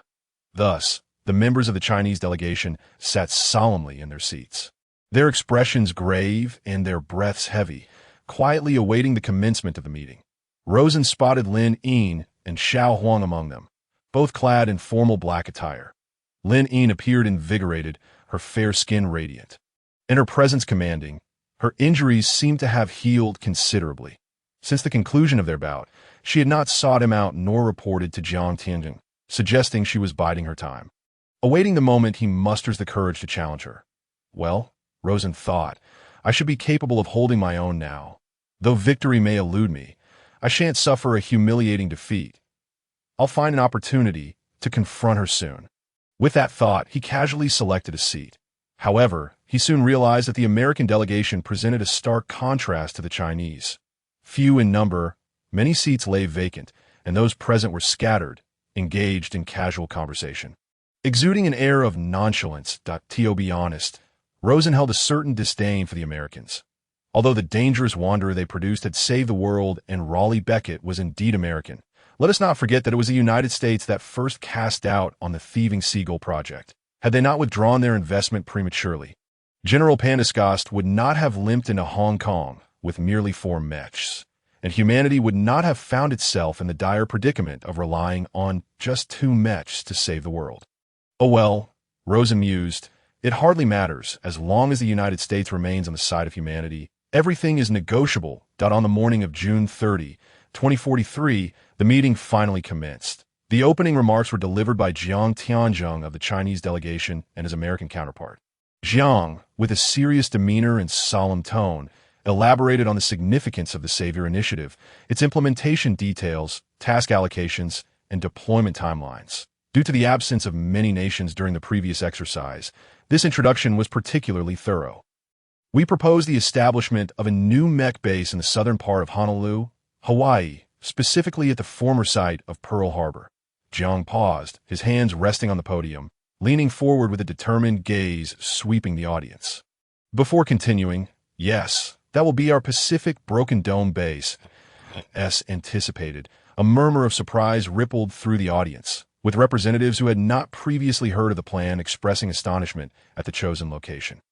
My goodness, could it be another Pearl Harbor?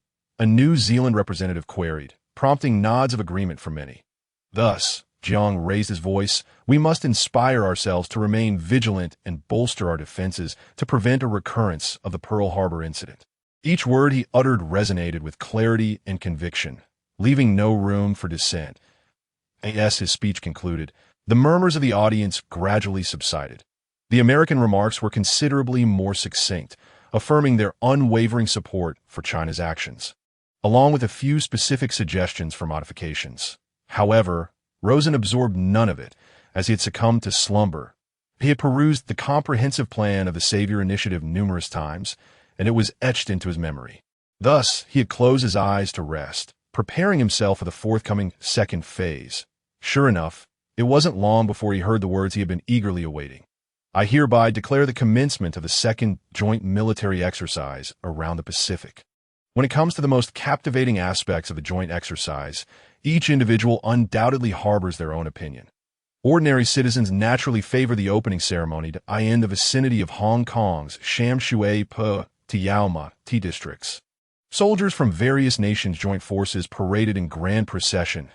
An array of military equipment took to the streets, allowing the citizens of Hong Kong to engage in close encounters. Among them, America's K-Series anti-monster missile launchers and China's Dongfeng Series assault vehicles showcased an impressive array of cutting-edge weaponry, eliciting waves of cheers from the crowd. Journalists turned their attention to the various national delegations. These foreigners had only recently arrived in Hong Kong, yet their photographs were already splashed across headlines. Gossip and rumors flowed freely, keeping the news industry abuzz with activity. However, there were exceptions. Some preferred action over words. For pilots, Nothing was more enjoyable than friendly sparring. On the morning of June 30, 2043, at 10 o'clock a.m., in the combat training room on the second floor of the Broken Dome, a fully metallic structure awaited. Although spacious, it was designed with efficiency in mind, featuring an array of fitness equipment. Upon entering, one would immediately notice three large words emblazoned on the left wall: respect, perseverance, courage. To the right were the words seriousness, loyalty, integrity. On any given day, whether trainees, reserve pilots, or active pilots, all could partake in combat training here. The origins of this so-called combat training remain a mystery. Perhaps it was General Pantascost who, in his quest for the pilots of 5 generations past to achieve a successful empathic bond, identified this as the perfect method for testing compatibility by having them engage in combat. Initially, most pilots struggled to grasp its significance, but it wasn't long before they had an epiphany, realizing the efficacy of this approach. First and foremost, during combat, each participant must anticipate the other's moves and counter accordingly. The stronger this ability, the greater the likelihood of a mental connection between the two. Additionally, both individuals must possess comparable strength to pilot a mech together. Should you easily overpower your partner during training, I believe it would be quite challenging for you to engage in communication with a mindset of equality and respect, let alone share a profound sense of empathy or forge a bond of shared honor and mutual reliance. Furthermore, this intricately involves the personalities, tempers, and styles of both parties, all of which are essential considerations when forming a team of drivers. Although modern mechs no longer necessitate dual piloting, the practice of combat training has been meticulously preserved. As Jiang Tianzheng aptly put it, combat training serves as a mirror, unreservedly reflecting the facets of oneself that are typically concealed. Contemplating this, Rosen couldn't help but display a look of concern at it was all rather profound. Rosen mused, as long as he remained standing, it was sufficient to bring his opponent down, right? Nearly 30 official pilots, clad in short sleeves and athletic trousers, stood in a straight line on the wrestling mat, hands clasped behind their backs, each standing tall with an air of confidence. The surrounding trainees retreated 20 meters away, their faces tense as they whispered among themselves. Rosen was, of course, among them, as he stealthily glanced at the formation. It was precisely as he had anticipated. Everyone who was supposed to be there had indeed arrived, with not a single individual absent. The only unexpected sight was that Xiao Huang and Lin Yin were not participating. They stood at the forefront of the mat, still dressed in their black woolen pilot uniforms, seemingly with no intention of changing. Lin Yin clutched a writing board tightly, while the pallid Xiao Huang occasionally coughed, leading Rosen to question whether he could endure until the training concluded. Behind the two stood the expressionless Jiang Tianzheng and several others, likely leaders from other delegations. That it was quite astonishing to have such a large gathering of individuals observing the combat training. Undoubtedly, while these old-timers appeared amiable on the surface, they might very well be vying against each other behind the scenes. Jiang Tianzheng cleared his throat and proclaimed, "Combat training has always been a tradition for pilots to greet one another. It has been quite some time since the pilots of our PPDC member nations have gathered for training, and I hope you can refine your skills in this brief period, better preparing yourselves for the impending mission." He paused momentarily before continuing. "Remember, this is a dialogue, not a fight." To Lin Yin's nod, the first pair of contestants stepped forward, presenting themselves before the assembly. Point one contestant, with dark skin and a stern demeanor, was unfamiliar to Rosen, but the other was unmistakably Yi Tianqin, the long-haired man he had encountered in the simulation room. He was also the pilot of the 7th-generation mech Huashan, renowned for achieving a synchronization rate of 95 and holding the second-highest record for monster kills in the People's Republic of China. At this moment, he exuded confidence, his long hair styled into an ornate bun, wielding training-specific short rods that appeared to be mere sticks but possessed tremendous potential when used effectively. In reality, Yi Tianqin hailed from Wudong and was adept at wielding a pair of sharp short blades. His mech Huashan was similarly equipped. Huashan boasted 2 high-temperature-resistant external blades, with edges featuring efficient heat-dissipating carbon nanotubes, each measuring approximately 40 meters in length, known as Ganjiang Moi. No one dared question their power, as 18 monstrous creatures had already fallen to their might. Now, those 2 rods clearly served as substitutes for the short blades, With a flick of his wrist, Yi Tianqin unleashed a flurry of rod strikes. Leaving the audience in awe, Rosen had witnessed the might of those rods during the previous drill, and he candidly admitted that the relentless barrage was indeed overwhelming. However, the opponent, wielding a single rod, clearly possessed remarkable skills, showing no signs of intimidation from Yi Tianqin's imposing presence. The two exchanged nods of acknowledgement before each assumed their stances. First round, Lin Yin's voice rang out, clear and crisp. Begin, just as Rosen had anticipated. Yi Tianqin wasted no time, charging directly at his opponent with a tempest of strikes, diagonal slashes, thrusts, followed by more diagonal cuts. There were no flashy moves, no feigned attacks. Yi Tianqin had no intention of allowing his adversary to retaliate, unleashing an onslaught of blows. If Yi Tianqin's opponent were Rosen himself, would he be able to withstand such ferocity? Rosen pondered, considering the difficulty of defending without utilizing the high-precision targeting system. The opponent's response mirrored Rosen's thoughts. He barely had time to think, and a mere 2 seconds, his shoulder and chest had already taken hits, the resounding bangs echoing throughout the arena. Seizing the moment, Yi Tianqin charged forward, using his shoulder to shove his opponent off the wrestling mat. 1-0. Yi Tianqin couldn't help but laugh, pride radiating from him. Acknowledging this, Jiang Tianjing nodded approvingly from a distance. The displaced contestant rolled on the ground, quickly leaping back up, his expression still grim as he re-entered the arena. Suzuki-kun, Shuchu Shiro, concentrate, Suzuki, shouted an elder with black hair from the delegation in Japanese. Upon hearing this, the man nodded gravely, eyeing Yi Tianqin cautiously. So, he was Japanese, Rosen thought. Speaking of which, his mentor, Mori Masako, was also Japanese. It was said that Japanese pilots were typically exceptional in swordsmanship, and Rosen was curious to see if this Suzuki possessed any extraordinary skills. Suzuki crouched slightly, positioning one foot forward while lowering his center of gravity, and surprisingly tucked his short rod at his waist, giving the impression of conceding the fight. However, upon closer observation, it became evident that Suzuki's hands remained firmly gripping the rod, adopting a stance reminiscent of drawing a sword. Suzuki's movements were highly deceptive, and Yi Tianqin fell for the ruse, raising an eyebrow and donning a flippant expression. Are you surrendering? Such a lack of spine. With dual rods in hand, Yi Tianqin sauntered forward, slowly closing in on Suzuki. Very well. Let me send you down once more. Just as the words left his mouth, Yi Tianqin launched another attack, but to his surprise, the taut Suzuki sprang into action like a tightly coiled spring. Launching a counterattack. It was Aido. Rosen suddenly understood. It was a swift counterattack technique, and it seemed the overconfident Yi Tianqin was about to encounter some hardship. Suzuki swiftly drew his right hand, delivering a powerful horizontal slash that deflected Yi Tianqin's rod, followed by a swift turn and a kick aimed at Yi Tianqin's right knee. Ugh! The nonchalance on Yi Tianqin's face vanished in an instant as the tremendous force from the right compelled him to kneel.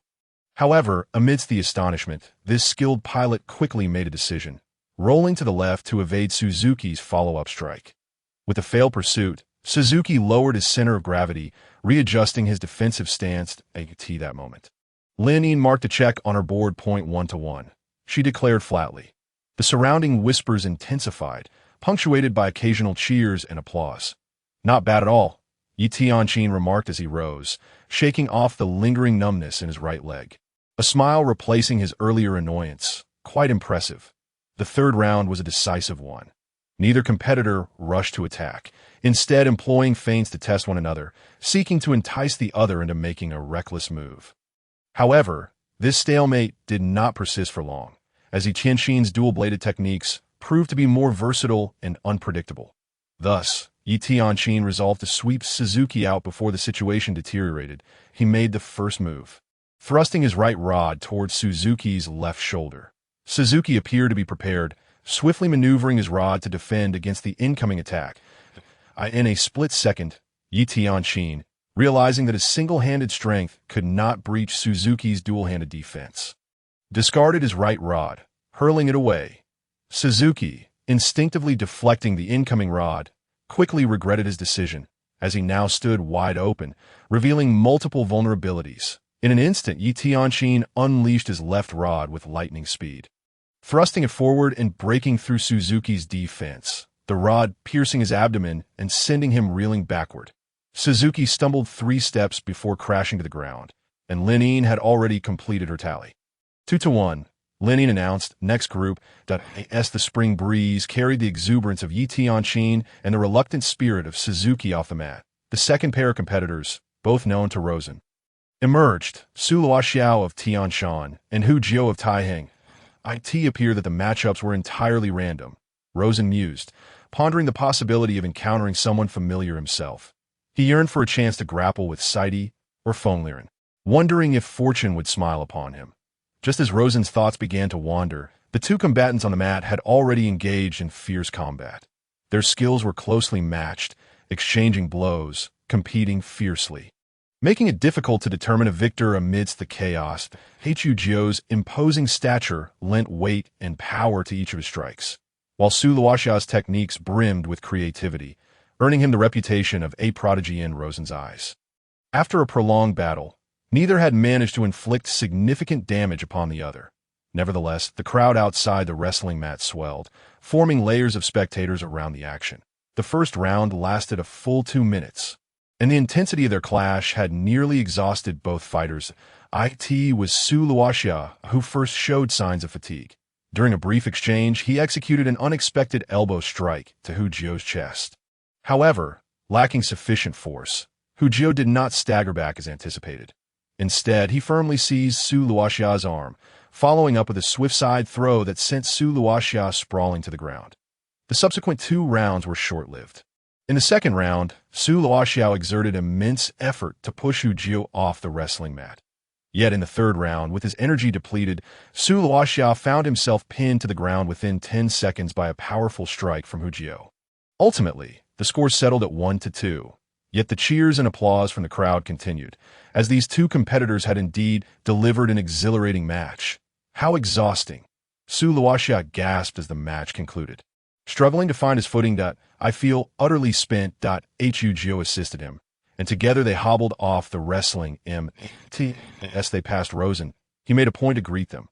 That was remarkable, Rosen said with a slight nod and a smile. Su Luoxiao returned the gesture with a thumbs up, his expression conveying a sentiment of now, it's your turn.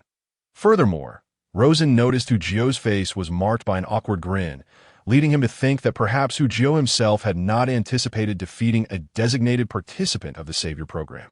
Just then, an incongruous voice echoed from the crowd. Humph, how can such a person be worthy of participating in the Savior program? The disdainful tone belonged to Saidi Andrews. Although his words were softly spoken, they reached the ears of Rosen and others with clarity. His remarks only served to heighten the awkwardness of the moment for the 2 competitors. Saidi had always been one to relish in sarcasm and derision, that a surge of indignation welled up in Rosen. It was time to silence him. Just as Rosen contemplated confronting Saidi, a delicate, alabaster hand suddenly interposed itself before him. Hold on, the owner of the hand spoke, turning to face Rosen with an air of mystery. Initially, Rosen assumed it was Angie, but upon closer inspection, he realized it was Ji, the driver from Luoyang, who winked playfully at him. Ahem, Ji's sparkling eyes made Rosen feel a tad bashful, causing him to take a half-step back as he inquired. What is it? I just stealthily slipped over to Lin Yin's side to check the match information, Ji announced triumphantly. Someone will soon deal with that Saidi. Su Luoxia asked eagerly that's a secret. Ji whispered conspiratorially, as Ji had predicted. In the third group, Saidi's opponent was Fengliren. The 2 shared little in terms of competitiveness. The silent assassin was as sharp as ever, and within just 30 seconds, Saidi found himself kicked off the wrestling mat.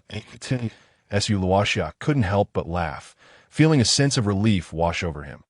Before long, Rosen understood why Ji had appeared beside him. Fourth group. Lin Yin called out, gesturing for Rosen to take the stage. It was now his turn. As Rosen strode confidently to one end of the wrestling mat, he noticed Ji poised and ready at the other end, focused and waiting. The crowd continued to swell, and Rosen surmised that most had gathered to catch a glimpse of Ji, as her slender silhouette was far more visually appealing than his own robust frame. In the throng, he spotted Sun Zhengtang, who, clad in military attire, was stealthily making his way into the training room. However, upon noticing Rosen in the arena, he immediately waved in acknowledgement. Rosen longed for a chance to spar with the seasoned veteran again, but he recognized that priorities must be set, and for now, he would engage GE first. Just to be clear, Rosen called out to GE, "Though you're a woman, I will not go easy on you." GE responded with a charming smile, "Of course, I will show no mercy either." Yet, just as they were preparing to engage, Lenine, holding a scorecard, gestured for both to pause. She approached Rosen, leaning in to speak in a hushed tone only he could hear. "Perfect. This is your assessment." Huh. Rosen was momentarily taken aback. "Did the marshal not instruct me to evaluate you?" Lenine countered, "I heard you've been diligently honing your skills in the machine room. Isn't this the perfect opportunity to showcase your progress?" Oh, that made sense, Rosen thought, realizing he indeed wished to test his growth through combat with the other drivers. So, defeat her, Lenine pointed to GE. And before Rosen could respond, she marked a check on the scorecard beside his name. "Wait, what is this?" Rosen inquired, puzzled. "I've already marked a check next to your name," Lenine replied, lifting her gaze to reveal a radiant smile. "If you let me mark it incorrectly, the consequences are on you." With that, she turned and walked away. "Hey, what is this?" Rosen intended to voice further objections, but his peripheral vision caught sight of Angie, who wore an expression that was hard to describe. Furrowed brows, arms crossed, and a displeased pout. Instantly recognizing the need for caution, he promptly closed his mouth. As the match commenced, both competitors advanced towards each other, their short staffs occasionally clashing, yet the overall pace of the duel was slow. Despite Rosen's superior strength and height, weighing nearly 60 pounds more than GE, he remained cautious. This was a game of precision. Only effective strikes to the opponent's vulnerable areas would ensure victory. In contrast, GE's slender frame allowed for agile footwork, her movements reminiscent of a gymnast, and Rosen had no doubt about the explosive power contained within her physique. Should he dare to underestimate her, he would surely face dire consequences. At that moment, GE took the initiative, launching her first attack with a common offensive maneuver, a two-handed upward strike followed by a diagonal slash. Rosen swiftly retreated a step, successfully deflecting her assault with his staff. While most would instinctively relax upon parrying an attack, Rosen remained vigilant, immediately stepping back again. As he anticipated, GE's follow-up strike, which she had deemed inevitable, missed its mark. Rosen could have seized the opportunity to take down GE right then and there, but he chose not to.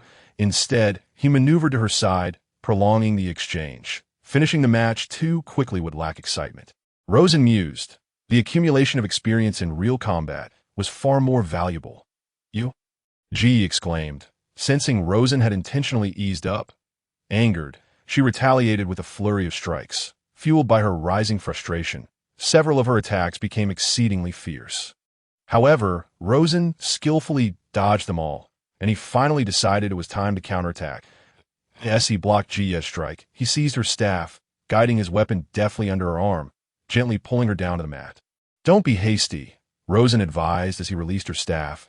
Redirecting his focus, GE shot him a deep, complex glance, and just as Rosen attempted to interpret her expression, she unexpectedly launched her own assault from his side, her staff swiftly striking toward his waist. Rosen was caught off guard and received a solid hit from GE.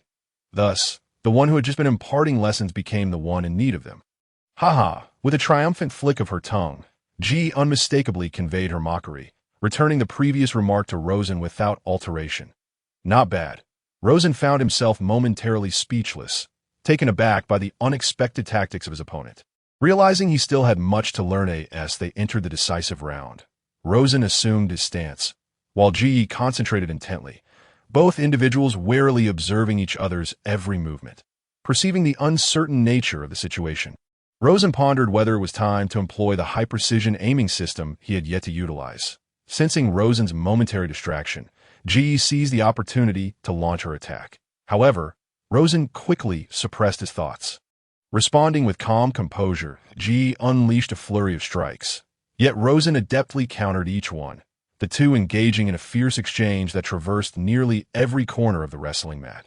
The sound of their short sticks clashing reverberated, each swing accompanied by a chilling breeze. Despite Ge's valiant efforts, her weapon could not graze Rosen in the slightest, in a moment of disorientation. Ge felt as if Rosen and his stick had become one, the weapon in his hands moving with an almost supernatural finesse, anticipating her every strike and positioning itself effortlessly before her. Her impatience resurfaced, prompting her to hasten her assault, but Rosen remained unfazed as the stalemate continued. Ge's frustration intensified, leading her to lose her composure, and before long, the third round mirrored the first. 2-1. Lin Yin announced with an impassive expression, while Jiang Tianzheng behind her clapped his hands and added, "Let's head for lunch. The next match will commence at 1 o'clock this afternoon." Instantly, the crowd dispersed, leaving the training room, which had been bustling with activity, eerily quiet. Once the others had departed, Ji sighed, her face a mask of disappointment as she sat on the wrestling mat.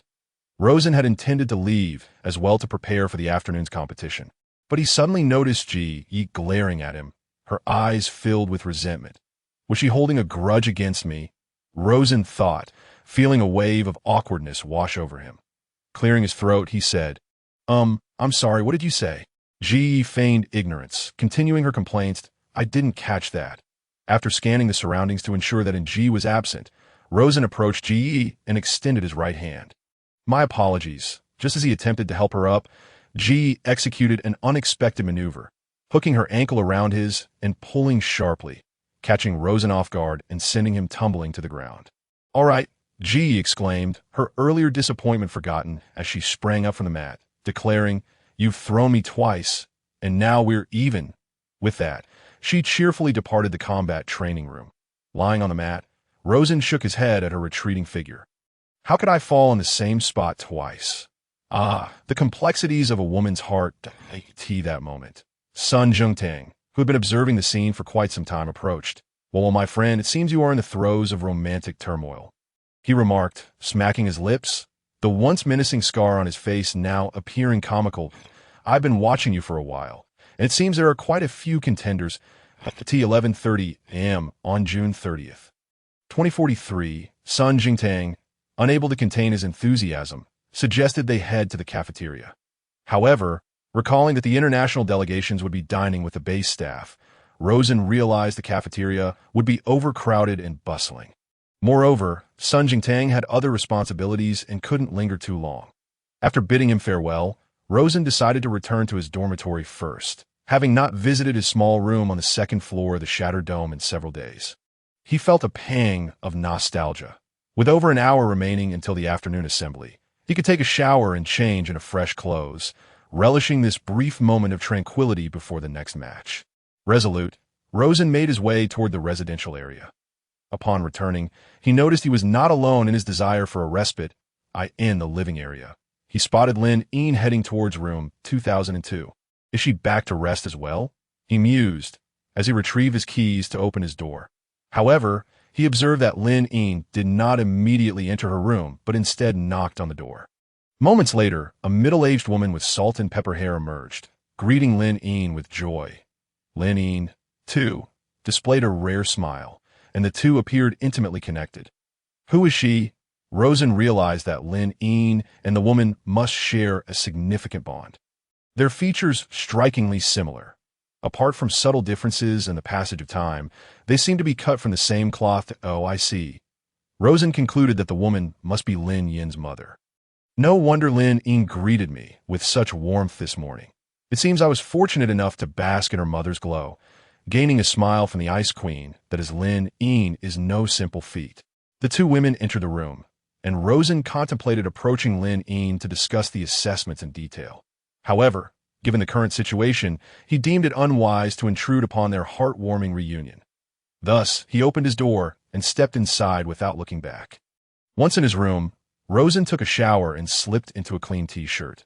The room remained unchanged, small yet orderly. He had transferred all his personal belongings here, leaving only a few items from the lab and his previous dormitory, a handful of socks, several outfits, a computer, some research materials, and a few old photographs. One particular photo, carefully framed, rested on his bedside table. It captured the moment he was adopted by Raleigh Becket, showcasing a time when he was still unfamiliar with Raleigh and his wife. With him leaning to the side, maintaining a distance from them. Yet, Raleigh beamed with joy, crouching beside him with a hand on his shoulder, radiating warmth. The gentle and poised Junzi stood behind them, exuding grace. In the background, the infant Ng wailed in Junzi's arms, presenting the image of a typical family of four. As he changed clothes, Rosen glanced at the photograph. Usually, it evoked only nostalgia, but today, an unfamiliar sensation stirred within him. Family, Rosen crouched down, gently caressing the surface of the photo. The earlier scene of the mother-daughter reunion had profoundly moved him, resonating within his heart, a sanctuary filled with memories of Raleigh and his wife. Perhaps pointing to the direction his heart should take in the future, I do not have parents. Perhaps they are my parents. The term parents felt foreign and distant to him. Yet he had sensed the weight of that word through Raleigh and his wife, warm and deeply touching. Moreover, he had gleaned invaluable qualities from them: courage, perseverance, and sacrifice. Rosen couldn't help but recall the day he bid farewell to Raleigh and his wife. He would never forget that day, November 30, 2032, when Raleigh and Junzi's ashes were interred at Arlington National Cemetery in the United States. It was late autumn, the air chill and drizzly. Yet nearly 2 million people from around the globe gathered to pay their respects. 200,000 souls filled every street and corner of Arlington. Standing solemnly on either side of the road, their expressions grave and mournful to that time. He was but a youth, still grappling with the concepts of life and heroism.